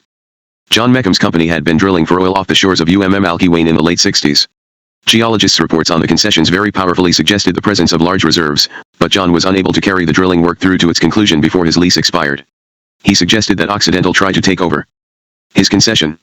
I got in touch with the Sheikh Sultan, the absolute ruler of Alki-Wayne, and arranged to meet his son, the Crown Prince, at Claridge's in 1969. The titles Sheikh Sultan and Crown Prince carry automatic associations in Western mines, especially since the explosive growth of Arab oil wealth in the last 20 years. They conjure images of cultivated and sophisticated Muslim potentates like the Saudi Arabian kings and princes, deftly managing the multi-billion-dollar interests of their countries in all the complexities of their dealings with the developed world. These images do not apply to the rulers of Al-Quwain. For more than a century, until it became one of the United Arab Emirates, Al-Quwain had been one of the trishul sheikdoms of the Persian Gulf under the protection of the United Kingdom. The British government was in charge of Al-Quwain's international relations, defense, and the jurisdiction of the territories, including territorial waters. Those responsibilities cannot have caused many sleepless nights for the Queen and her ministers. Administering Al-Quwain's affairs would have called for less effort than running a remote rural county. The territory stretched about 20 miles inland from a 15-mile coastland. The population of the sheikdom in the late 60s was about 4,000, nobody had ever counted every head. The total income of the state, before the discovery of oil, was estimated to be about $22,000 a year, mainly from the export of dry fish. There was one school and one paved road. Occasionally, a transient doctor would visit the place, but otherwise no healthcare facilities existed. In 1968 water and electricity arrived for the first time in the village which was called the capital of the sheikdom, but, by the end of that year, only 90 applications had been made for service connections. The royal household was the first to be connected. The royal household was not, however, housed in a palace or even much of a house. When John Meckham's people conducted their early negotiations for the offshore lease, they reported that they attended several meetings which took place in a building in the form of a glorified tent. The ruler of Al-Quwain was little more than the undisputed head of an extended family. He had all the power and nobody could or would oppose him. He had no cabinet, no independent civil service and no judiciary. All the revenues of the state were his to spend as he liked. When the sheikh sold concessions for oil exploration in his territory, the payment he received was his own personal property. As he chose, he could spend the money on schools, roads, and hospitals for his people, or he could stash it in bank accounts in Switzerland. The crown prince demanded $1 million for the sheikh sultan. We gave it to him. Sometime later the SEC wanted to know if the million wasn't really an under-the-table bribe by which we unfairly obtained favorable treatment. The answer was, it couldn't possibly be. You couldn't possibly bribe the sheikh to influence himself. He wasn't employed by anybody and he had no superior. Payments made to the sheikh through his son the crown prince were simply part of the payments for a concession. If any other oil company had offered a larger payment to the ruler, they could have received the concession. I often wish they had. On November 18, 1969, the crown prince and I signed a concession agreement by which Oxy was granted, for a period of 40 years, the exclusive rights to explore for and recover oil within all territorial and offshore waters of Al-Quwain. The British Foreign Office approved the concession agreement. Francis and I flew out to Al-Quwain to join the sheikh and his family in celebration of the contract. It was an unusual party. We sat on the floor of the sheikh's palatial tent and feasted from an array of delicacies offered by deeply attentive servants. Francis was curious about one of these treats, which she couldn't identify. She was sorry she asked, as a special mark of favor, she had been offered the sheep's eyes. Anyway, we left Al-Quwain feeling very happy and hoping that we might have similar success in the neighboring sheikdoms of Oman and Sharjah. One of our Bakersfield geologists quickly signed a concession agreement with the sheikh of Oman, but for some reason turned down a similar deal offered by the ruler of Sharjah. I never knew why, but that geologist is no longer at Occidental. Shortly thereafter the ruler of Sharjah announced that he had granted a concession to a small oil company from Bakersfield, California, called Buttes. I felt the Sharjah concession had been filched from under our noses, but we didn't cry. We got on with testing our concession area in the waters of Al-Quwain, and spent millions of dollars on seismic surveys. The tests indicated the prospect of oil and gas in very large quantities in strata wholly within our concession area, and we began drilling. Then it happened. Late in March 1970 Buttes announced that, operating under the terms of its Sharjah concession, it intended to commence drilling precisely on the spot where we had conducted our successful tests and had begun our drilling work. By this time I had been in the oil business for nearly 15 years, and I thought I had seen most of its wildest and wooliest behavior, but this was the most outrageous act I had ever witnessed. I assumed, however, that Buttes' action would be legally indefensible and that they would be shooed off our concession back where they belonged. I had a surprise in store. The ruler of Sharjah declared that on September 10, 1969, he had issued a decree extending the territorial waters of Sharjah from 3 to 12 miles, to include the island of Abu Musa off the coast of Al-Quwain. Conveniently for Buttes, this extension brought the exact spot where we were preparing to drill for oil within territorial waters claimed by Sharjah. Nobody had ever heard of this decree before then. On all the maps furnished to us by the British Foreign Office, on which we had based our negotiations with the Sheikh of Al-Quwain, the territorial limit of Sharjah's waters was plainly shown to be 3 miles. A distinctive odor hung over the whole affair. I made the obvious assumption that the ruler's decree had been backdated. When he was asked why he hadn't published the decree and where it might be, the ruler of Sharjah answered that he had put it in his pocket and forgotten all about it. I am not joking. That is what he said. It fell to the British government to try to make sense of this fantastic tangle. The Foreign Office, hoping to avoid conflict between the sheikdoms, instructed both Occidental and Buttes to stop drilling. I would not accept this instruction. We had acted honestly, we had made a very large investment and we were entitled to proceed. It took the presence of a Royal Navy frigate and Royal Air Force planes to stop us from sending our drilling barge into the waters. Faced with this display of force, we had no choice but to back off and await a fair adjudication by the British, but the British were in no hurry to give a ruling. Their responsibilities for the Trishul states were scheduled to expire on November 30, 1971, when the United Arab Emirates would come into being. If the British could hold the problem in abeyance until that date, it would be off their hands. A power vacuum was created. On the other side of the Persian Gulf, in Tehran, the Shah of Iran was poised to fill that vacuum. In May of 1970, Iran declared that the island of Abu Musa, far from belonging to Sharjah, was actually the property of Iran. The National Iranian Oil Company, on the Shah's behalf, claimed that ancient title established Iran's right to the island. Curiously enough, Iran had never bothered to make this claim before. Now, however, with the scent of oil in his nostrils, the Shah threatened to invade Sharjah to claim this dot of land which had suddenly become so vital to his imperial prestige.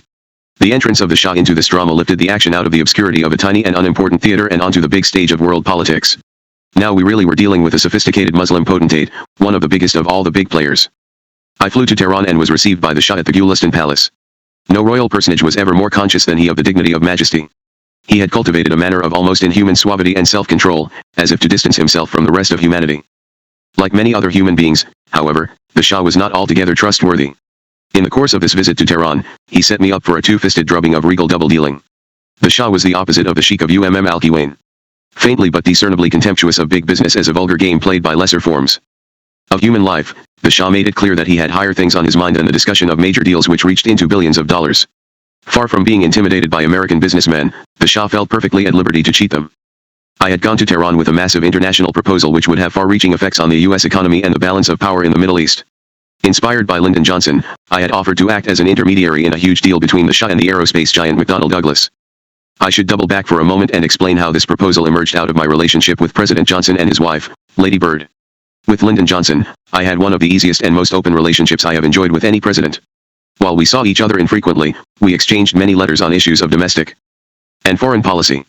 You could say anything you thought to Lyndon Johnson, for he relished candor, directness, and open argument. He appointed me a member of the Public Advisory Committee on U.S. Trade Policy, and I worked closely with him on his efforts to reduce the likelihood of nuclear war. During his term of office, he pulled off an historic coup in the signing of his Nuclear Non-Proliferation Treaty, which he called the most important international agreement in the field of disarmament since the nuclear age began. After the signing of this treaty, I received a letter from James Jones, LBJ's special assistant at the White House, dated July 25, 1968. He wrote, "He the President is grateful for your partnership in helping to achieve it and is proud to know that your leadership will assist this nation's efforts to move beyond this historical and hopeful hour." On May 22, 1970, Francis and I flew from New York to Washington in my plane to pick up LBJ and Lady Bird and take them onto a weekend at the LBJ Ranch. The Johnsons put on a movie show for us on the first evening. I was sitting between the President and James McDonnell, the boss of McDonnell Douglas. LBJ turned to me and said, "Mr. McDonnell has a proposal to make which I think might interest you." "What is it?" "Well," he said, "we have the chance to get a big order for fighter planes from the Shah, a couple of hundred planes worth several $100 million. "Congratulations," I said. "Yes, thank you, it's great, but there's a catch," he said. "The Shah wants to pay us in oil. I don't know what to do with oil. I was thinking maybe you would like to take the oil and pay us in cash." "I certainly would," I said. Oil supplies from the Shah might allow me to keep supplying Occidental's European customers while the Libyans were being so rough. Moreover, if I did the Shah a favor in this regard, he might be more inclined to act reasonably toward Occidental over the question of Al-Kiwain. My meeting with the Shah at the Gulistan Palace was meant to settle those 2 points.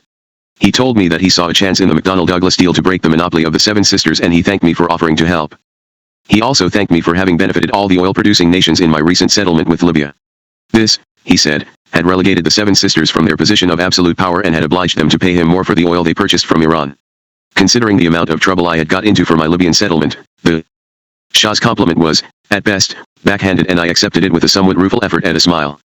The smile grew harder to maintain as the Shah went on and said, "So long as the world demand for oil keeps growing and you in America do not have a substitute, we shall continue to raise the price."